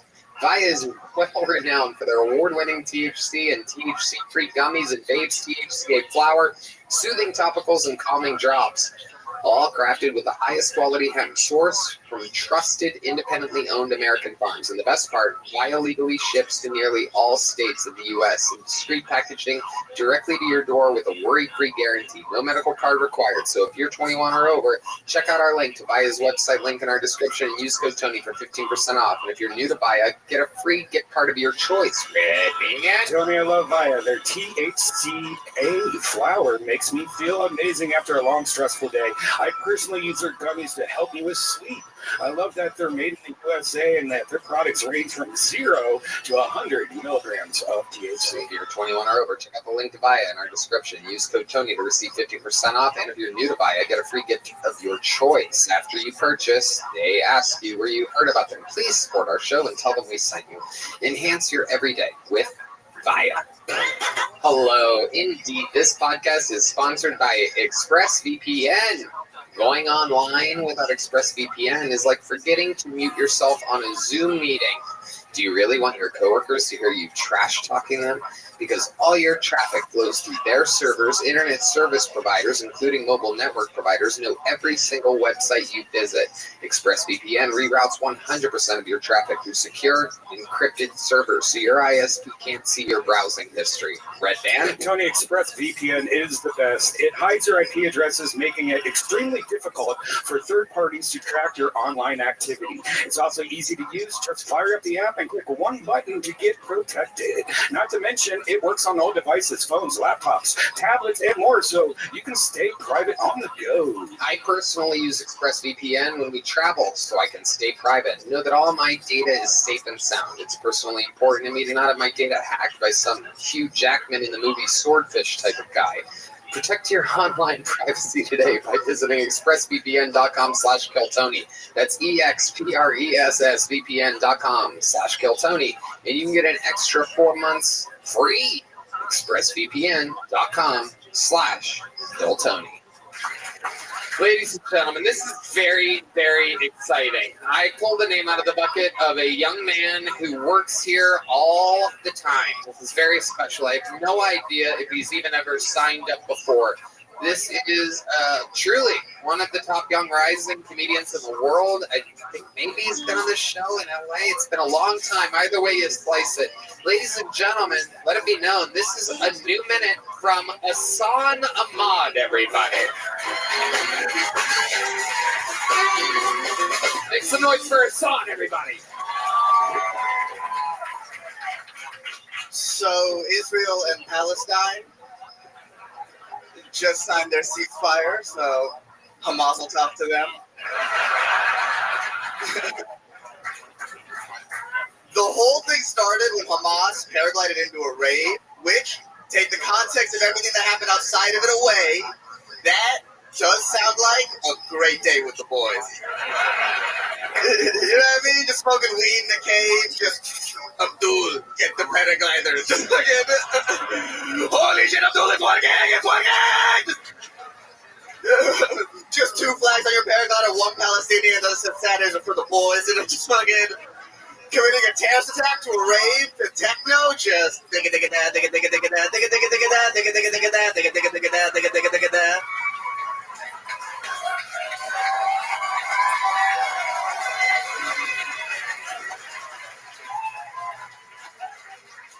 That was Sandstorm by Darude, in case you missed it. I don't know if you...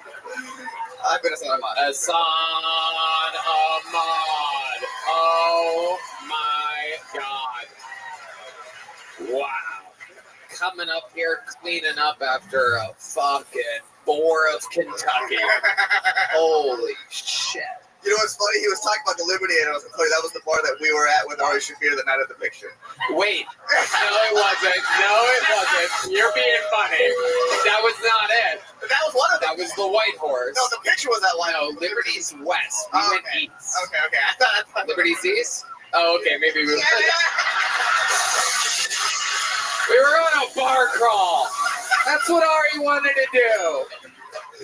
Which fucking one was the Liberty? I have no idea, but I know that's one of the Liberty real quick.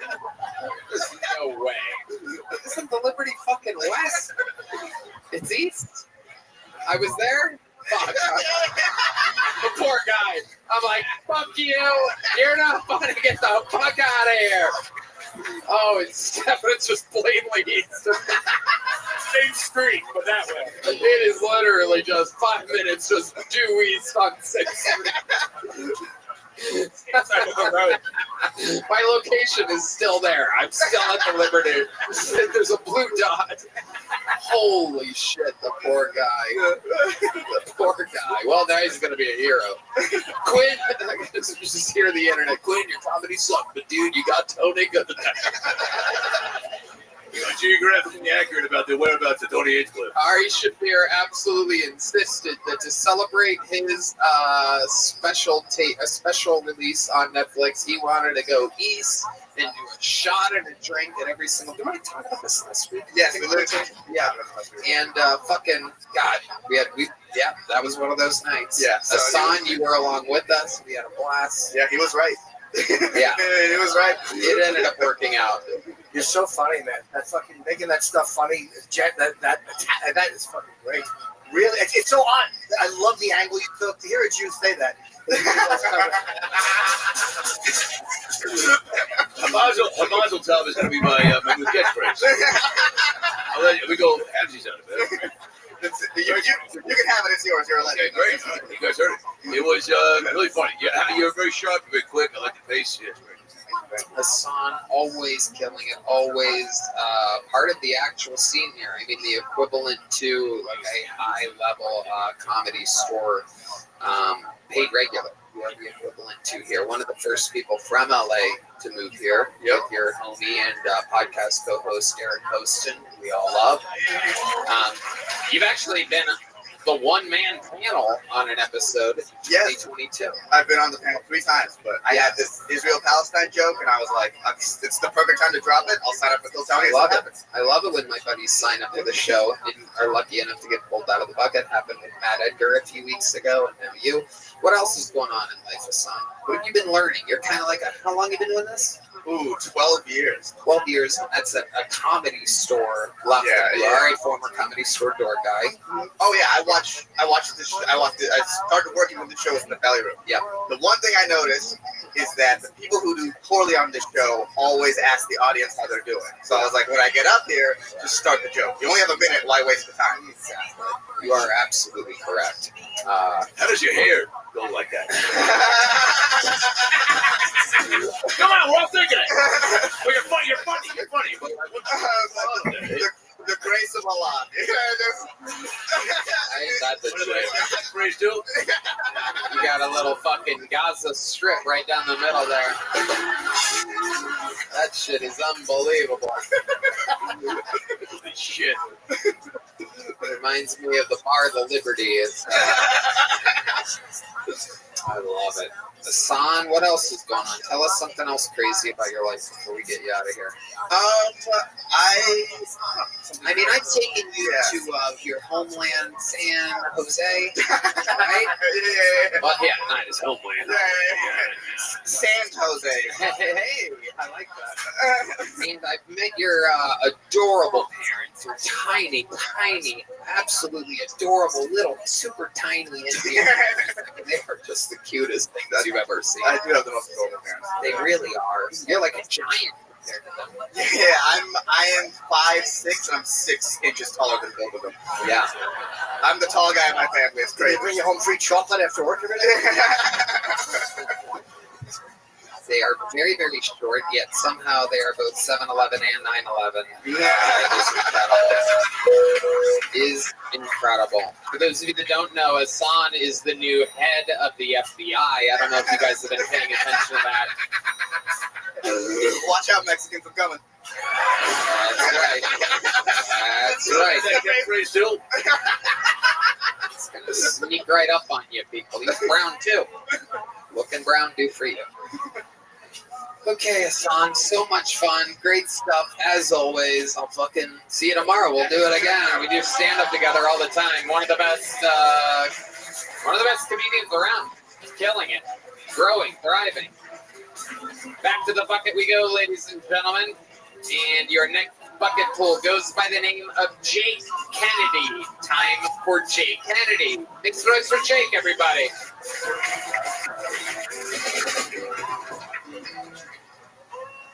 I come from your typical normal-sized family, you know? My sister's 6 foot, my mom's 6 foot. My dad just really beat the fuck out of me. Really stunted my growth growing up. Yeah, my mom, she really wanted me to feel special. I remember she pulled me into her office one day and she said, "Son, you're going to dwarf camp." I said, "Mom, I already get bullied." You know? So nevertheless, I went, and it's exactly what you guys are thinking. They gather all the little people from all the little villages. They put them in a ring, and we fight to the death. Yeah. You know, it's a cruel world. My girlfriend just dumped me. I was talking to a buddy about it, and just telling him how, you know, I was coming in between her career goals, you know, and he just looked at me and said, "Dude, that bitch looks like Applebee's." Nevertheless, don't call her a bitch. She doesn't like that. That's my time. Okay. Hell yeah. Jake Kennedy, welcome to the show. This is your first time on, right? Yes, sir. Okay, welcome. Your son was just out here. You're really. You are adorable. I can't tell whether you're a little person or a huge midget. What is the actual deal? I know you like to guess. What do you think I have? That sucksism? Down syndrome. What is it? I have it's you can have both. Who you been talking to? No, I have a disease called spondyloepimetaphyseal dysplasia. Oh my God! Tell us what that is exactly. In a bunch of words, it's like I have spiked bones, and it stunts the growth. Whoa. So I actually, What the fuck, Redman? What the fuck? Literally the worst sound effect you could have played right there. It's party time! Spiked bones. That is a great band name. Gotcha, girl. I'll be right back. I'm going to use the restroom. Answer that last question. Is that really what you have? Yeah. Well, you're like a really short mailman. It's I don't ask questions. How tall are you? Like 5'2". 5'2". 5'2". What do you do for a living?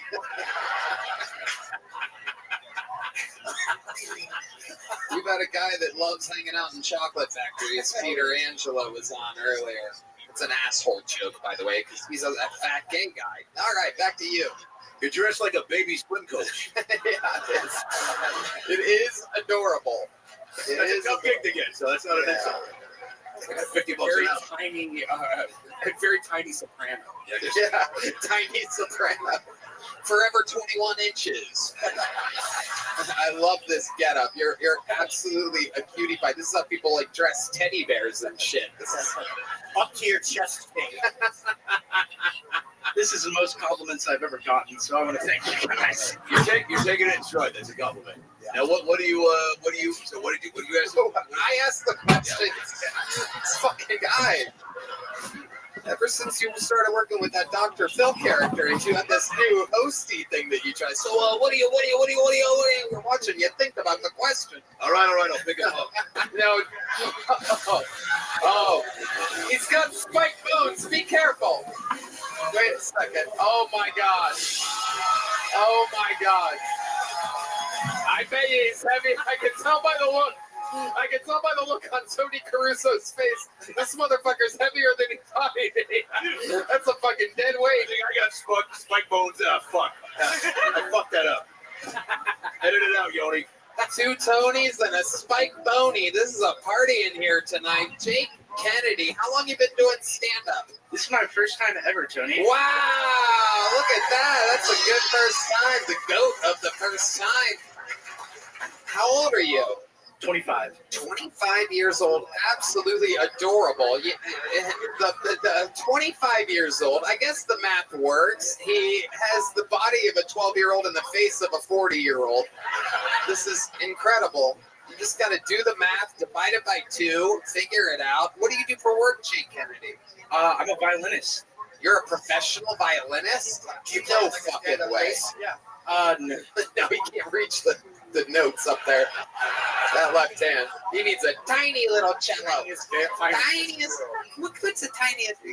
Even a harmonica is a two-handed adventure for you. I cannot picture you professionally play the violin for a living. Yes, Where sir. can people see you? I work on a pirate ship. Hold on. I was gonna say that. You do it. We'll be right back.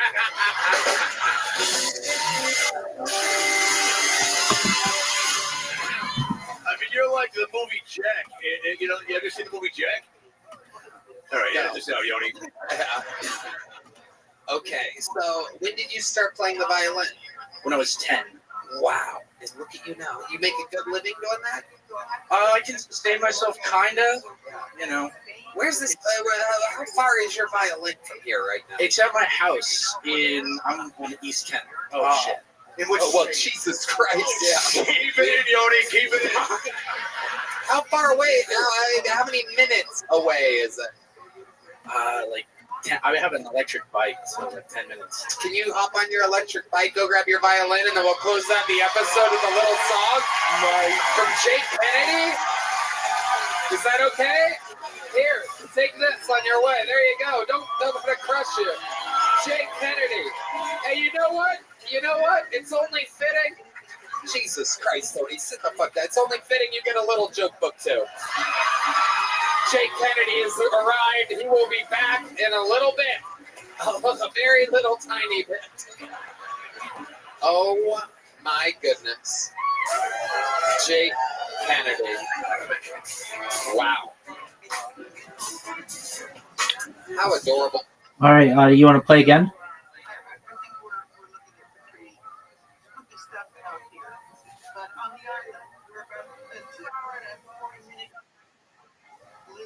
Was that a yes?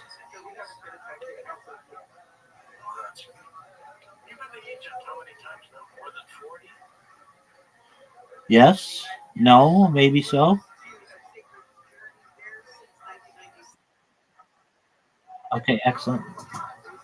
Adorable is Jake Kennedy. I cannot wait to see him play a tiny little violin later. What was this going to be? That's like a thing. Though he probably plays the world's smallest violin. That's like a figure of speech. We're going to do it tonight.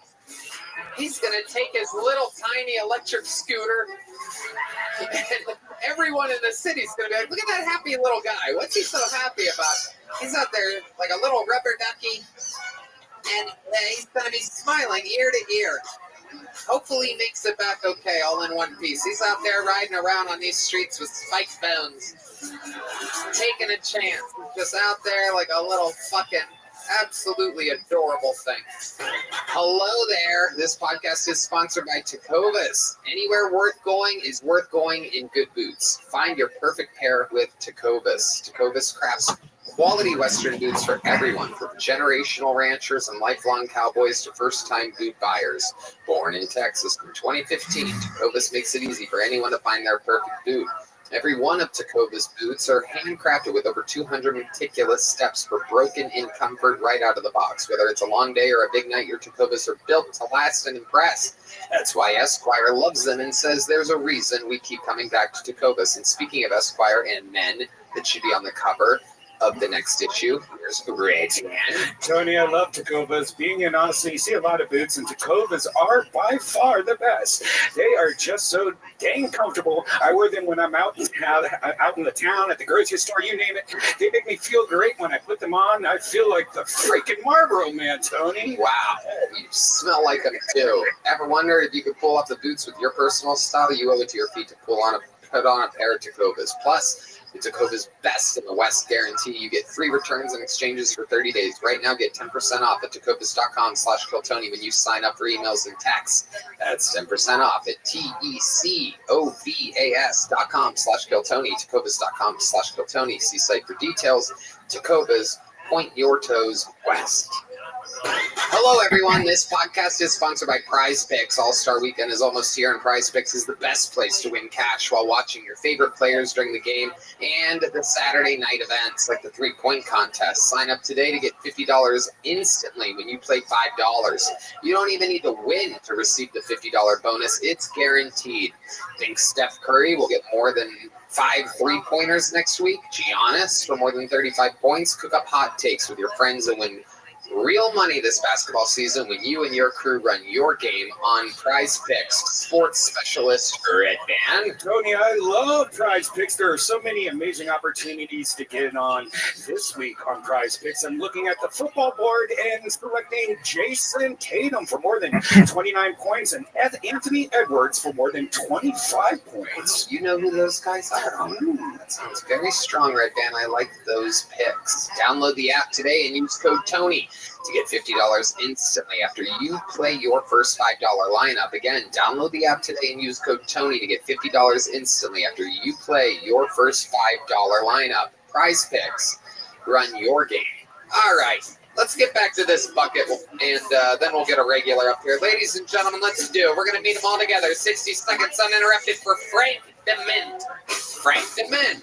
That's some fun bucket pulls tonight. Hi, y'all. My name's Frank DeMint. I realize I sound like the love child of Barbara Waters and Mike Tyson. Something between the Bishop on Princess Bride and Barry Kripke, A Big Bang Theory, and maybe a little bit of Elmer Fudd. Where's that rascally rabbit? My mother, she didn't help me out much. She named my brother Nick. I can pronounce Nick. She names me Frank. It could have been worse. It could have been Francis. Or Francisco, or worst of all, Roy. How about my last name had been O'Wally? Royal Wally and his brother Coy. What a disaster that would have been. Who is the asshole that put the ass in list? I think it was Shakespeare, the sling Gennaro's of outrageous fortune motherfucker. And who's the asshole over at Apple that came up with Siri, huh? That's a pothead computer geek thinking of a guy like me saying, Siri, where is Wiley White, the real wife? Siri, where is Roberta's Rumble Room and Rotisserie? Siri, where is Sally Seashell, She-Shack? Motherfucker. Ladies and gentlemen, I'm going to cut you off before that bear interrupts you. Frank DeMint has arrived in the Kiltony universe. Holy shit. Oh my God, where do I even begin? That is absolutely incredible. You keep the last comedian in that little pocket on the front of your shirt as our comedy duo.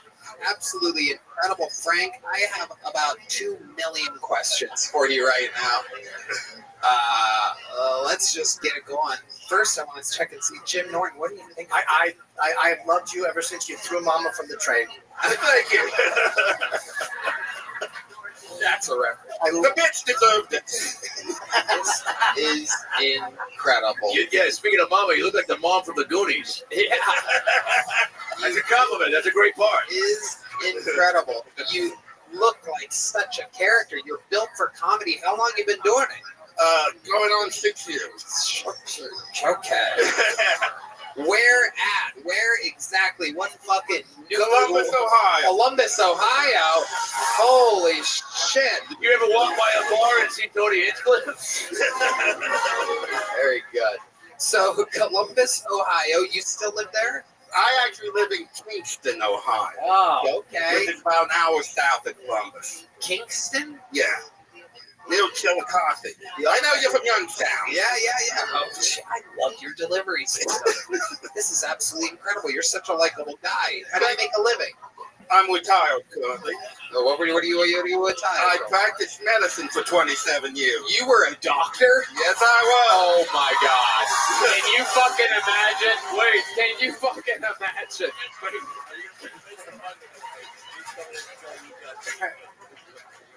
All right, here's the thing. All right, I just got my whole system just got overloaded. I'm so glad you're here right now. I love you, Tony. Here we go. All right. So, hold on. We're the patient. You got to tell us that we both got AIDS, okay? Yeah. Let Ben hit me with some hospital music. There's no real hospital music. Okay, here we go. All right, very good. Thank you. Okay, hello, Doctor. Yes, we've been waiting for your arrival. It's been a long wait, by the way. Me and my husband. I know it. Oh God, gee, this is not good. Not good. Okay. You're a doctor? Are you the only doctor? I'm it. Yeah, you're fucked. Oh my God. What do we have? You have AIDS, motherfucker. Oh shit. Oh my God. This is willy bad news. Oh my good. Can you say that's all folks for me? Oh, that's for you. Huh? What? Can you? Never mind. Yeah. Looney Tunes. So Frank, you were like a general doctor? Yeah, family so doctor. you were Dr. Frank DeMint. That's correct. Holy shit, that is incredible. Did you always have your hair like that and facial hair? No, Is this more of a retired look? Yeah. Were you ever married? You ever have kids? Married twice. Married twice. Okay. No kids. No kids. Why do you think that is? How do you think you ended up being so lucky to not have kids? I don't know. Hopefully I'm infertile. That's the hope. A guy like you, I would totally have expected you to shrug your cheek. Where's my seat? I love how you roll with everything. You have a great sense of humor. So 6 years you've been doing it, based out of Columbus, Ohio. So you've been on the Funny Bone? Yeah. Right.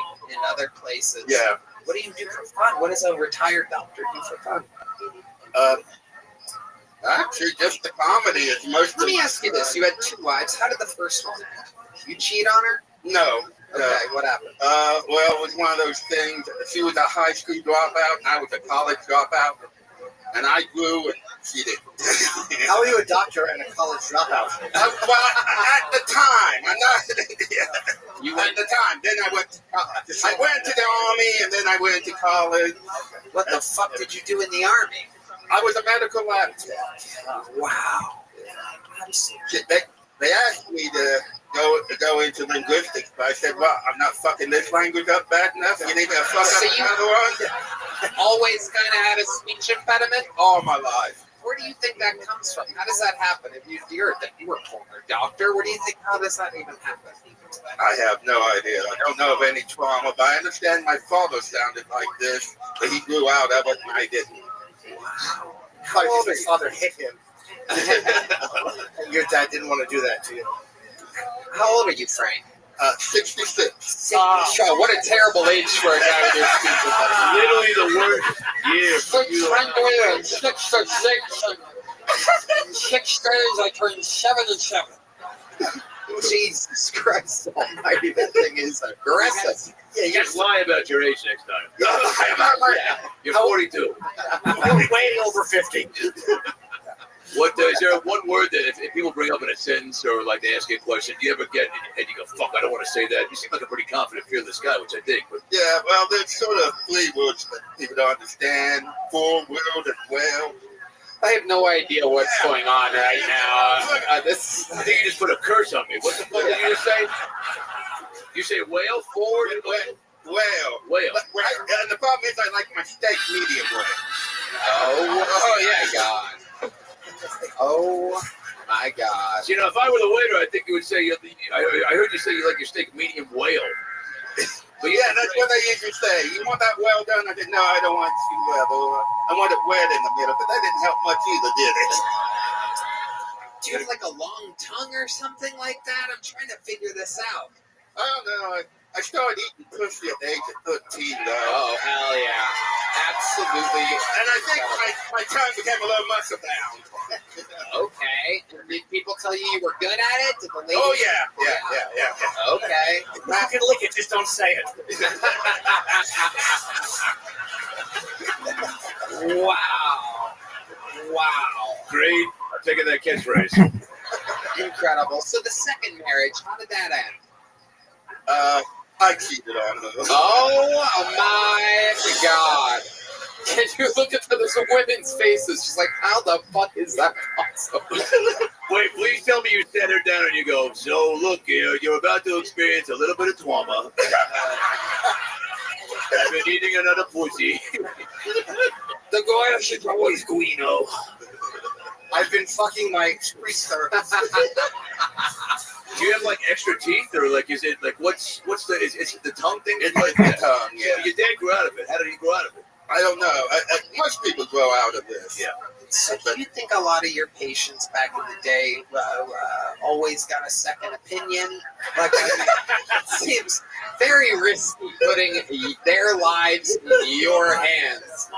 You just being like, your blood was also not good. I think we're not the spot treatment. I mean, it's like incredible. It's amazing the life that you had. So you saved enough money from being a doctor. For how long were you a doctor? 27 years. 27 years. Thank you for your service. And you saved enough money to be able to just live your dreams and do whatever you want in comedy, basically. More or less. Yeah, you own a house? Yes. And you have a car? Yes. What kind of car do you have? I have a Hyundai Ioniq. Yeah, I'm a cheap bastard. Okay.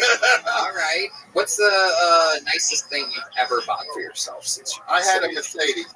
Ooh. What ended up happening with that? I had some economic situations and I had to sell it. And would that be the divorce? And I'm glad.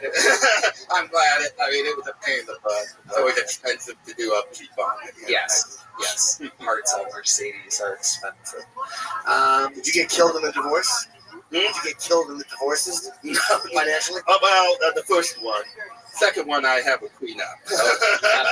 Better. Yeah, you learn, man. You learn. That prenup is critical.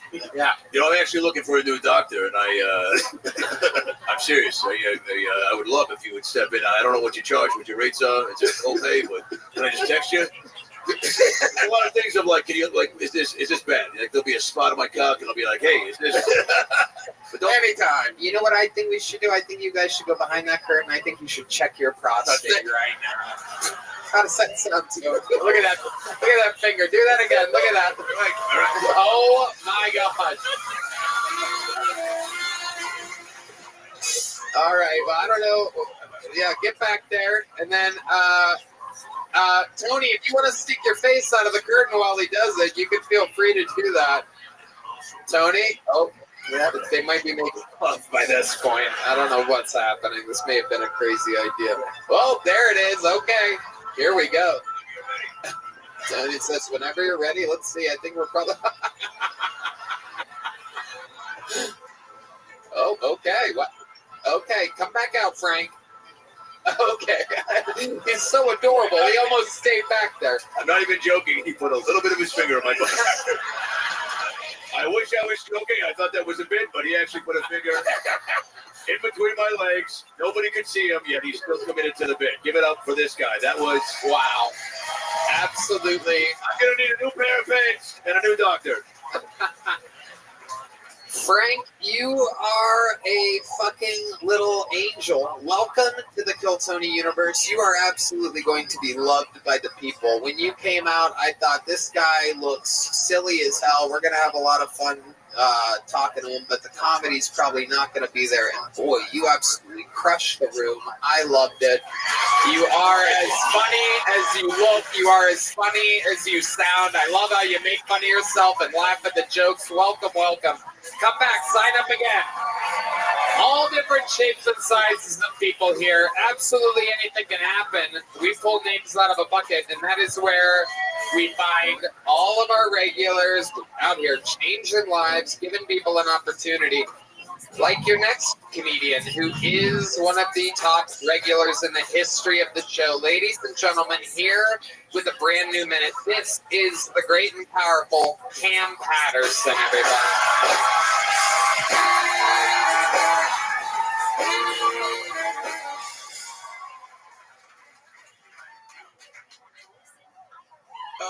That's the only guy on earth that sound worse than me. That nigga talked it terrible. That was horrible, dog. And I just said talked it. So that's how I feel about it. I got a new girlfriend now. Dumb shit I ever did in my life. Don't move for that. Pretty stupid. My girlfriend. She pretty. That's a problem. I hate that. I only dated ugly girls by design before. Cause I like ugly women. You can mold an ugly bitch. So whatever you want me to be, what they gonna leave you? Where you gonna go do? You stuck me forever. We locked that for life, you ugly whore. I love you though. You feel me? Cause a bad bitch, you know her worth. Ugly bitch not gonna go nowhere. I had an ugly bitch one time. I miss her so much. I miss her a lot, dog. I know who all eating food, my homeboy and shit, all their girlfriends and shit like that. They had me in the real little ugly. But the best thing about it is all my homeboys and girlfriends got their food before we did, right? And they started eating. But my ugly bitch ain't eating. She waited till I got my food. And then my homeboy was like, nigga, she well trained. And I was like, yeah. And then I found out the boyfriend used to beat her. Thank that man. That's her. That's a good guy. I appreciate him for that. Now listen, some of y'all think clap and laugh at that. You look very sad about that, man. I'm understand something. I'm not saying I would have hit her, but I'm thankful that somebody did, right? And that's what happened. Fuck yeah. Bing, bang, boom. Cam Patterson. Another new minute and a half. Oh, shit. Okay, hell yeah. Love it. The whole fucking thing. You've done it again. Not easy to do a new minute every single week. This shit tough. It really is. It's tough as hell. I hear all the time about, we're doing stand-up all the other nights of the week, and you hear, it's like, oh, it was just a da-da-da-da. Cam had a great set. Cam was here. Cam was there. Ari's here. Ari's there. Everybody's working hard. Yeah. Always writing. It's incredible what we're doing here. And to see you do it, it's insane. Right? Hell yeah, most up. Hell yeah. How's things been going? It's been good, man. I've been pretty cool, man. That shit been dope. I just did Deion Sanders' show on Tubi. My dad really excited about that. Hell yeah. Hell yeah. Front time? Yeah, hell yeah. It was dope. He was cool as shit, man. Deion Sanders hell is yeah. the man. He bring a good dude, man. That shit was fun as well. Stand up or? No, it's like a talk show. It was cool to find that been on like real TV and shit. They had gave me like makeup. That felt gay. I ain't like that at all. Whoa. That was not gay. Nothing. I mean, that look good. I'm cool with the gays, nigga. Hell, man. Wearing makeup is just fine.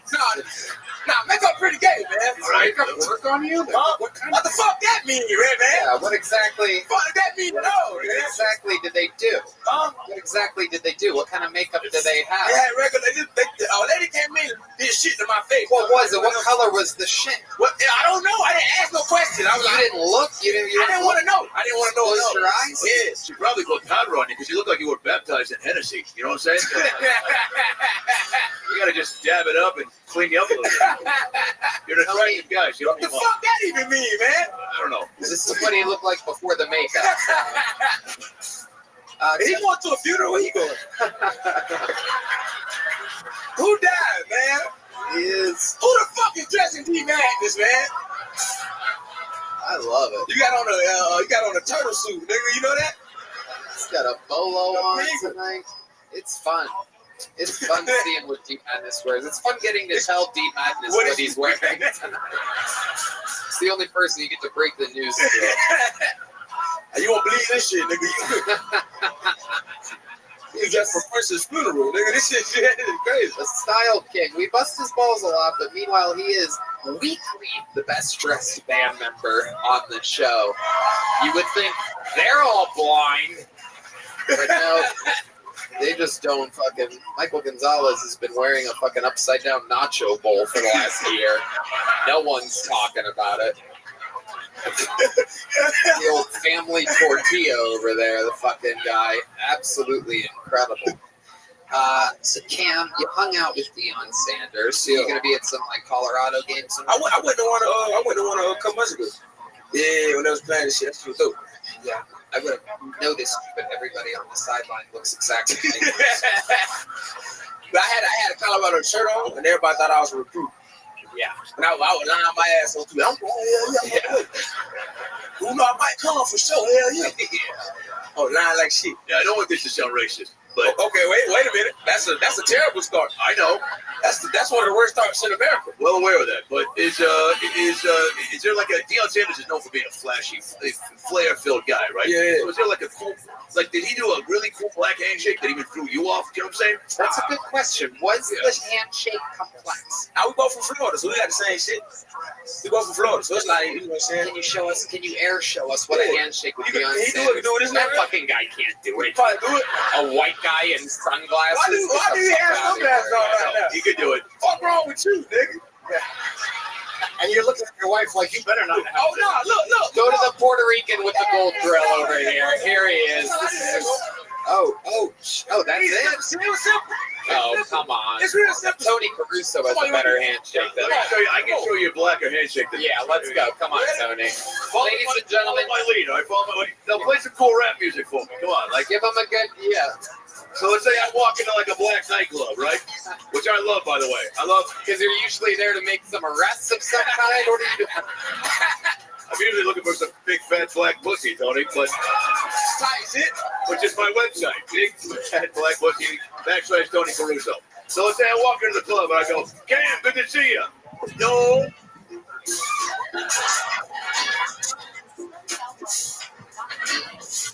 Oh shit. Whoa. Oh, up top, down low, and the reverse, fist bump, crisscross, double piece, working the hip section. Oh, and then in. Oh, yeah, there it is. Hell yeah. Wow. Absolutely. And then I call the N-word. But I can do that in the car on the way home. Cam Patterson, we absolutely love you. Congratulations on being you. One of the top rising stars of the industry, the great Cam Patterson. Make some noise for his dad. Kenny Patterson's in the house somewhere tonight. We love Kenny Patterson. We love Kenny. Sometimes I sound like Trump. We love his dad. Raised one of the good ones. All right, your next bucket full goes by the name of Ryan Jack, everybody. Make some noise for Ryan Jack. We're going to meet them all together. This is that episode of Kill Tony. Hey, guys. I'm in therapy. I like therapy because you learn a lot about yourself when you go, you know? Like, my therapist told me that I have a hard time telling people no. Then he pulled his pants back up. Yeah. That was a tough realization. That was a hard dick to swallow for sure, you know? I think I'm in therapy because I have a lot of addictions, you know? Like, lately I've been addicted to watching police body camera videos on YouTube. I can't get enough of these videos. I think the reason why I'm so addicted to these videos, though, is because they're all titled like porn. Like every cop video on YouTube I click on is titled like 20-year-old college girl gets what she deserves. You know? Karen gets physical and learns her lesson, you know. Man packs suit and shorts, all the classics, you know. And just like porn, the more that I watch these videos, the more I start to develop an unrealistic standard for police officers. You know? Like one time I got arrested and the cop pinned me down to the ground, and I was like, I can't get hard. I'm sorry. He tried tasing me, choking me. There you go. Great set, Ryan Jack. The bucket is powerful tonight.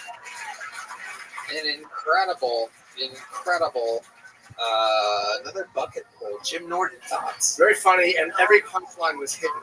I didn't see any of them coming. It was really, really good, man. It was none of them were predictable. Really good writing. Very funny. Thank you. Very Appreciate it. Thank you. Thank you very much. Yeah. Ryan Jack. How long have you been doing stand-up? About 4 years. 4 years. And you really are in therapy? I am. Yeah. What types of things, what types of trauma have you had in your life that you talk to your therapist about? Just mostly daddy and shit like that. Yeah. My dad called me retarded and shit all the time, but you know, what are you going to do? That's it. That's how you end up being funny. Yeah. Are you Theo Vaughn's kid? I think so. Was your principal also a raccoon? Ryan, where are you from? I'm from Salt Lake City, Utah. Salt Lake City, Utah. Absolutely. You come from a Mormon family? No. Actually, both of my parents were raised Mormon, but I'm not. They kept us in Utah for some reason. I don't know why. Absolutely. Yeah. How long have you been on stand-up? 4 years. And yeah. what do you do for work? I work at Dead Rabbit down the street. Oh, that's one of the best bars and restaurants in the Shout out city. to Dead Rabbit. Yes, that is a place that I have been to, unlike the Liberty. Too soon. An incredible fucking place. Absolutely mind-blowing food and drinks. It's an award-winning bar. The only other location is in New York City. Won all the awards. The second ever location, just a block away here on 6th Street, west of here. Can I ask why your parents didn't raise you Mormon? Are you supposed to? I don't know. I think they just wanted to drink alcohol or something. I don't know. I don't know what their deal was. Did they drink a lot? Yeah, a decent amount. Not too much. I mean, my dad binges every now and then. But yeah. Other than calling you retarded, did he beat you up a little bit? Yeah, almost. I think my mom stopped it. My mom was like the saving grace and all so that. This trauma, I mean, like, I'm pretty sure everybody here. I mean, you're the one that brought up the trauma. I mean, you're the one that was like really drilling on the drama. I don't know. It was mostly a happy childhood. But it seems like this therapist is pretty easy work cut out for him. Yeah, he collects his check and goes. It's pretty fun. Is this a weekly thing? Yeah, I try to keep it like once every couple of weeks, but yeah, because I've been running out of things to talk about. It's just kind of annoying at this point. Talking about my dad. That makes sense. But what else have you talked with your therapist about? Oh shit, just been addiction, shit like that. Okay, let's talk about that. There it is. What have you been addicted to? What are you addicted to? Eating pennies and putting your finger in the socket? Yeah, no, pretty much. What have you done? I've been addicted to a gas station cradle, and you know that. Oh shit! Yeah, you guys finally starting to respect me. I have some friends that are addicted to that. They don't know they're addicted to that, but there's a couple people that basically everyone that tries kratom kind of gets they really like it. Let's put it that way. I'm not sure if we have any sponsors right now that are kratom. So What is it? Yeah. What is it? What is it? It is an herb. That's how they. It's a natural herb, much like cocaine and the gas station. heroin. Yeah, they sell this at gas stations, and it's considered non-addictive. And what I've noticed is that people that have been addicted to things, that are trying to not be addicted to things, try this, and they get addicted to this. But they say that they're not addicted to it, but they do a little bit more every single week. Boy, if they weren't a sponsor, they are now. That was a great one. Yeah. If you like it, get it from our people. Whoever they make. Did you ever try it? No. It's the same as all of this. Yeah, I don't do anything. I'm a very, very simple man. I don't do it. I'm going to go to the Liberty. Ryan Japp. So you got addicted to a gas station kratom. How wild did things get? What was your lowest point on gas station kratom? Did you ever suck a fucking cock? Nah, dude. No. Oh wow, Red Band, very fast. Red Band. No, I suck cock for free. That's really I'm also bisexual, but that's sort of just and then buy your own kratom. I'm sorry. yeah, exactly. No, I mostly just spending all my money on that. You know, that's really it. It's Did your dad not like that you were bisexual and called you retarded? Or was that really the problem? Yeah, he ignores it. I think he doesn't really want to. Yeah, I think my dad had my brother has to ignore it. How do you ignore it? Or just my dad hinted at me like being straight, and my brother was like, "Oh, Ryan's bisexual." And I was like, "All right, that's cool. That's fine. Just don't." Your brother outed you. Yeah. How did you? And that's how your dad found out. Yep. Yeah. So he's more men, and you're more men. Yeah. Absolutely. How did you first know that you were bisexual? And is it like 50-50? How does that work? 60-40 women? I say it's like 50-50. I don't know. I just always like playing with the boys on the school grounds when I was a kid. Yeah, well, the good way to save that there at the end with the when I was a kid. When I was a child. Not now. We almost found out what your real therapy sessions were. All good. Oh yeah. So what type of fiddling would you do with your classmates back in the day? I mean, mostly, wasn't until I didn't fiddle fondle with anyone back then, but I mean, like in high school, I hooked up with friends and stuff. Deep Madness just let out a homophobic all my gas friends box. watch the show. I'm sharing way too much right now, but it's fine. Sometimes I forget Deep Madness is homophobic, but he cannot hide it, ladies and Yeah, you gentlemen. just heard him go like this. You go, Yeah, you let her sound like a blind queef. Great band name. They're opening up for Spike Bones next Friday. Now, you have great delivery. You came out. You have a cool look, right? I think there's a comedy checklist for me. It's cool look, easy delivery, and confidence. And you nail all three. For you feel like you're gonna stand the test of time, or is this like a hobby for you? I'm gonna try my best to make this work full time. You know, just keep doing my. Welcome, Dead Taz. How are you? Thank you. I love Do you talk about being bi on stage? Yeah, I do. I do have something about that. Yeah. Good. Yeah. Everyone's got to know. Sound like a dad, but all right. What's the longest set you've ever done, Ryan? 10 minutes. Love to have you do a short set on Secret Show. Wow. There you go. You did it. Here's the big joke book. Here it is. Ryan Track. Ladies and gentlemen. Yep. Okay, great. You guys are in for a special treat. One of the greatest golden ticket winners in the entire history of the show is here, ladies and gentlemen. One of the funniest young ladies working today from Nashville, Tennessee. She is here.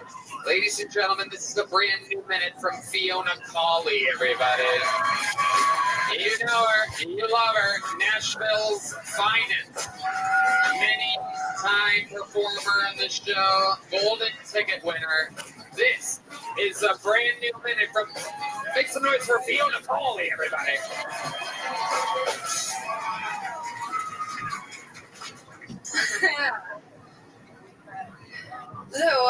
Something I have noticed since being in a chair, I don't think that women see me as like a threat.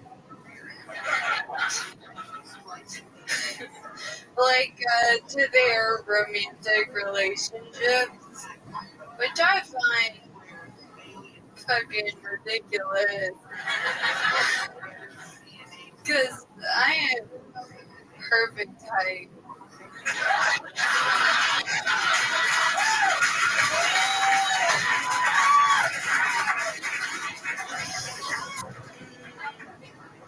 To suck your dude's dick. That's not a joke, that's a threat. I'm kidding. I don't suck dick. Not during allergy season. That's just dangerous. Talk about head cold. Thank you. Fiona Colley, everybody, with a brand new minute. Fiona. Where do we even begin with you? Welcome back. Thank you. Absolutely, always wonderful. There's a lot that happened there. Have you sucked dicks while sitting in the chair before? Is that a thing that you do? You have a boyfriend? I always see Yeah, it's just I gotta be charged for that. Yeah. That is correct. I love it. And how long have you been with your boyfriend again? A year and a half. So you guys have been through a lot together, huh? How's it all going? Good? He's actually not my boyfriend anymore. Oh.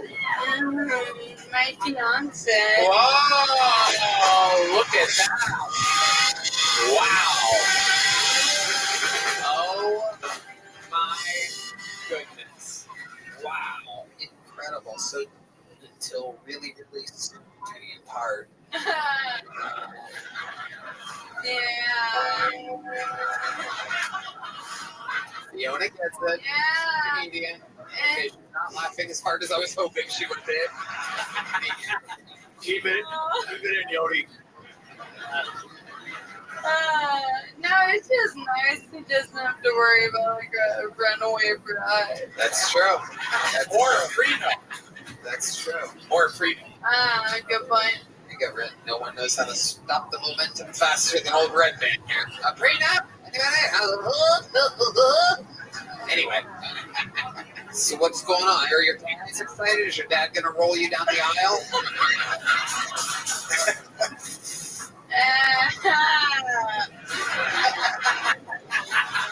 Isolate that audio. I want that for my new email alert. Oh my god. Oh my fucking god. That was my favorite moment of the whole fucking show.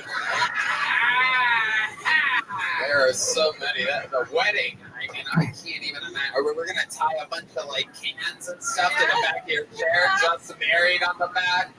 Just clank your That will have fun. Yeah. That'll be good. Absolutely. Very happy.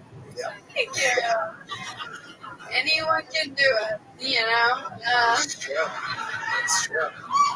You're going to fucking throw that bouquet behind you. Really shallow throw. Everyone will be crisscross applesauce. Right behind you. Right behind you. Applesauce, or as you call it, 3 meals a day. No, I'm kidding. We can eat normal meals, people. We're kidding. She's we laugh a lot. She's a golden ticket winner, damn it. There we go.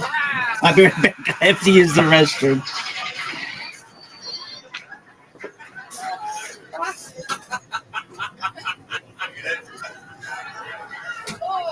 I love it. Where you get a honeymoon? Cabo. Whoa. Wow. What are you most excited about this wedding? When is it? In October. Yeah, it's going to be in Nashville. Beautiful. Yeah. It's in October.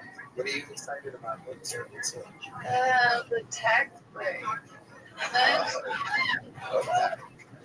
Okay. Who's gonna marry you? The pastor or a friend or My stepdad. There we go. Yeah. Is he ordained? Huh? I don't know. Great question. Is he ordained? Is he ordained? Is he legal to do it? Yeah. Yeah. Let me ask you this. Did you how did he propose to you? It was good. Yeah, let's hear about it. I bet you're real easy to surprise. Just gets down behind you. He's like, babe, spin around. You're not gonna fucking believe this shit.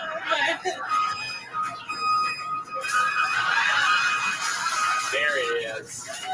There he is. It's incredible. The same guy from the prenup momentum stop earlier is the same. Welcome to the show, Red Man. He has arrived. Been sitting on that queue all night. So let's hear. How did he propose to you? First he took me to dinner at a restaurant called Bad Idea. Oh. Yeah. Yeah, he got my ass, dude. It was terrible. Yeah. So then I got a text from the booker, Zane, and she said that someone was there that wanted to meet me. I had to come right away. Comedy's fucking weird, so I was like, maybe that's real. I don't know. So we left the restaurant. We're both real nervous in the car. I thought for like the same reason. Nah. And we got there, and I'm fucking all the way up, zooming around the corner.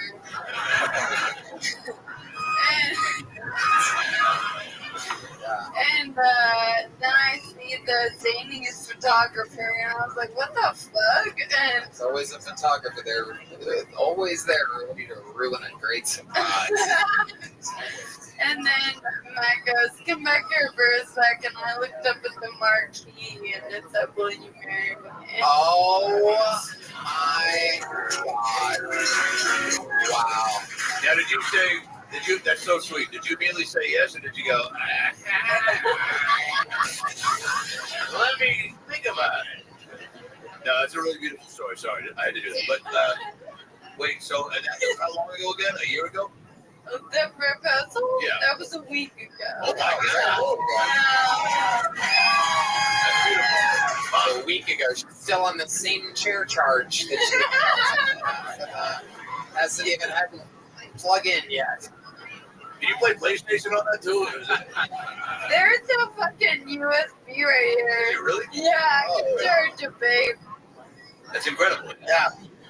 Steer the Titans up with that. Yeah. I think they all died on it. Oh, yeah. I'm so sorry. You're doing great, Fiona. What do you like to do for fun when you come to Austin, Texas? I always go to Terry Flags. Okay, yeah. You have good taste. Yeah, that place, it's so good. Yes. Yeah. It really does.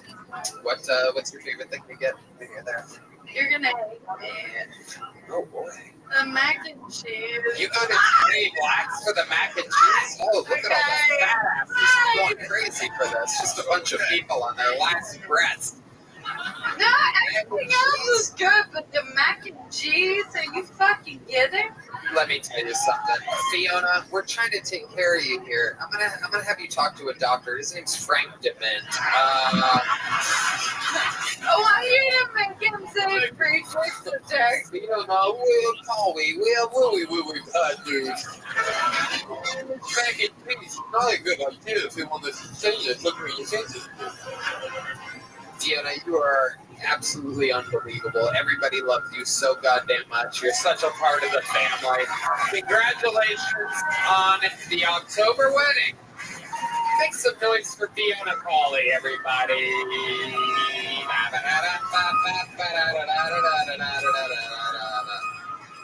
All right. Jesus Christ. How about a hand for the lovely Heidi as well? Oh shit, Fiona just ran into. We're having a real battle of the Titans. What'd you say there?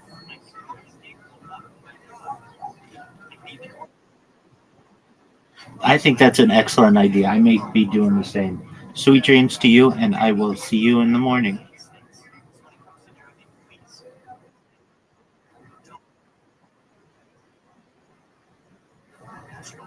What'd you say?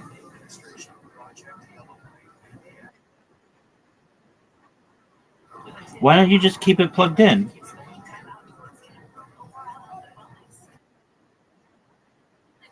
Because what?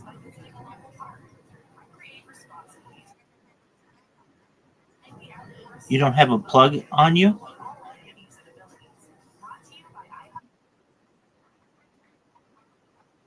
There's no outlet near you?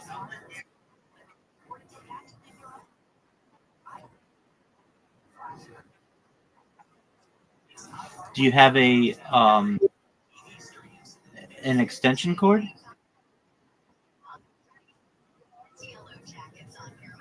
Do you have an extension cord?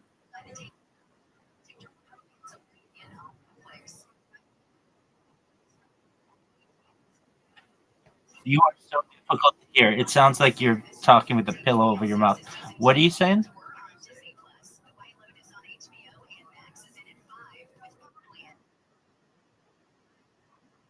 Okay.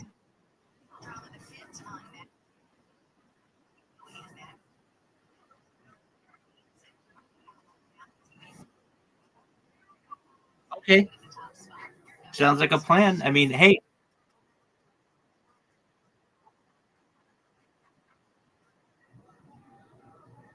hey, you're you want to watch me sleep?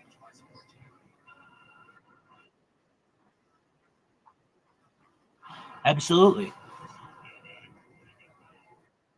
I will be very popular in the future. It will make people feel comfortable and cozy, and that's what I want.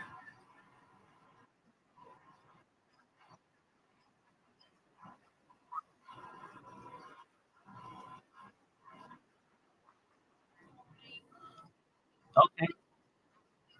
Well, you should just know that, like, you know, other people are going to have similar feelings when it comes to snooze sessions. I mean, my snooze sessions are perhaps the most widely publicized sleeping sessions of any person on earth. You're early. You're an early adopter.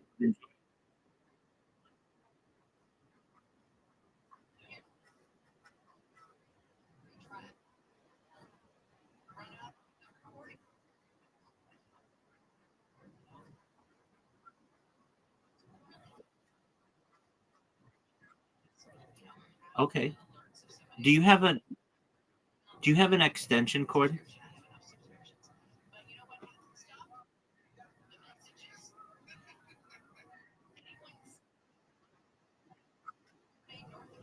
All right. And then we can stay connected 24 hours a day.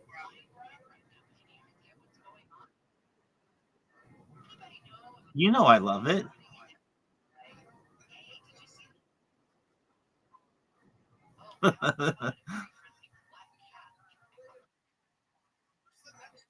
It's not weird. You're actually an early adopter of something that's quite groundbreaking, and I it's like this connection of people.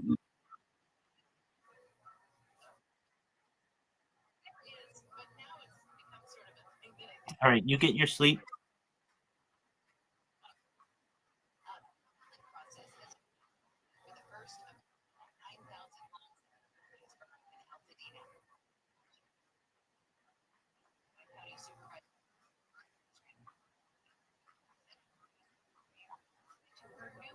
Excellent. That sounds like a plan. All righty.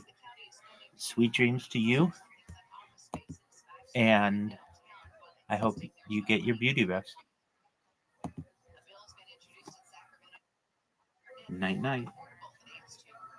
Titans over here. What the Thank you. fuck's going on? D-Madness is like, who put a fucking motorcycle on my foot?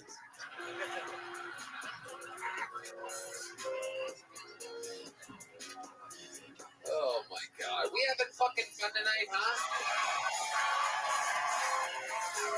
I don't know how we do it every week. It's been a great night for the bucket. Big smokes for your next bucket bowl. Anything can happen. This is Jack McWilliams. Jack McWilliams.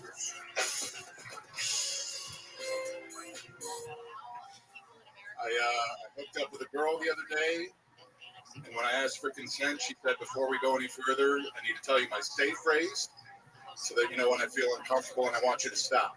It's like, of course, not that kind of guy. I'm not going to pressure you. Did you say a safe phrase? Don't you mean a safe word? She said, no. A safe word isn't specific enough. I could yell out any word in the heat of the moment and not actually want you to stop. I was like, totally. I'm on the same page. It just feels more complicated that way. Like, I'm not trying to hack your email here. Is there going to be numbers, symbols, and upper and lowercase letter involved? What if we made it a random word that you never yell out in the heat of the moment? Like, gone. You're not yelling out Gandhi in the heat of the moment. And even if you do, I feel like I can tell if it's a bad Gandhi or like a give me more kind of Gandhi, you know what I mean? It's all in the tone. No, she said her safe phrase is, hey, stop doing that. Thank you. Jack McWilliams. I've never heard Matt Mielding laugh so hard in my entire life. He absolutely loved that punchline. Incredible. Jack, welcome to the show. That is amazing that you had a set all about a safe word or safe phrase, because you are one of the rapiest looking guys, without a doubt, that's ever been on this show. Every rapist ever looks up to you. Yeah. That is what they look like. You look like that. And I look down on all the non-rapists. There you go. Absolutely. How long you been on stand-up, Jack? 8 years. 8 years. Where at? Chicago. The whole time in Chicago? 2 years in Bloomington, Indiana, where I went to college, and then in Chicago. Hey. How tall are you? You're a big man. 6'5". Wow. People get everyone think that you look kind of crazy because you look like everyone that's ever accidentally smothered a hooker. Yeah.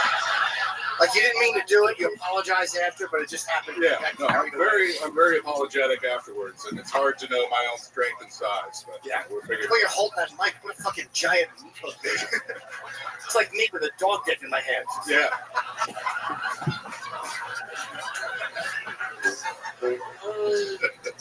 Jack, I love it. What do you do for a living? I'm a caddy. Oh, a real golf caddy? Yeah. Wow. Yeah. How long you been on that for? 4 seasons. Okay. Chicago. It's a seasonal job. I found one here in Austin, though. It's a little sporadic, but. You live here now? So I'm a long distance with a girl in Austin. I've been living with her since November. We've been dating over a year. I'm at Spanish Oaks Golf Club. Yeah, very, very nice. Shout out. Yeah, no doubt about it. They'll be super pumped to hear about the rain. It's going to be great. Absolutely. Seems good. He's doing good, Spanish Oaks. Keep him close. This is where stars come from. I love the way my meat hooks grab their driver. What does the girlfriend do for a living? She works at HEB. Oh, wow. Everyone's favorite. No doubt about it. Instant crowd pop always for HEB. What does she do there? She is in the beauty section, though. In a month, she's starting management training. Wow. Look at that. Everything you guys touch turns to gold over there. And how did you end up meeting this girl? Long distance relationship, Chicago? She visited Chicago and came to a comedy show where I was the headliner, essentially. Whoa. Comedian. Hello. And then what happens? She comes up to you and goes, no, really so funny? I have a bit where I take a girl to the airport after 3 dates, super not rapey thing to do. It's just being a gentleman. She clapped for me in the audience, and then I kind of did a quick interaction and tie her up. Yeah. Pretty much right after this. And then what? You guys went on a date in Right Chicago after the next day? She was flying back the next day. When she said she was lives in Austin, I was like, well, I've been meaning to visit there for this show. Did you guys hang out that night or? Yeah, for a few hours. What'd you do? You go over to the bean? Yeah. Just happens to be a landmark that I know a lot about. I always ask for consent before I go to the bean. Sure. 100%. Nobody believes you. What does she like about you? What does she like? Yeah, what does she say that she likes? What does she have She says I'm very kind. Damn it. What'd you say, Jim? I just knew it with Mom, and I said, no, nobody heard it. No one knows who he is. I said she has an Edmund Kemper fetish. I know that reference. That's great. Damn it. He's saying you look like a big rapey serial killer. I say it with love. I like it. He's my I really favorite. appreciate it. Yeah, he's great. Wait, what? How do you? I've done long distance 14 times. You have a handful of ways to keep it fresh and exciting, right? You can cheat, or you can do phone sex. Yep, the big two. Say it again. The big two. The big two. Yeah. Well, how do you keep it fresh? How do you keep connected? She would visit like every 6 weeks during caddy season, and then now I've been here for a few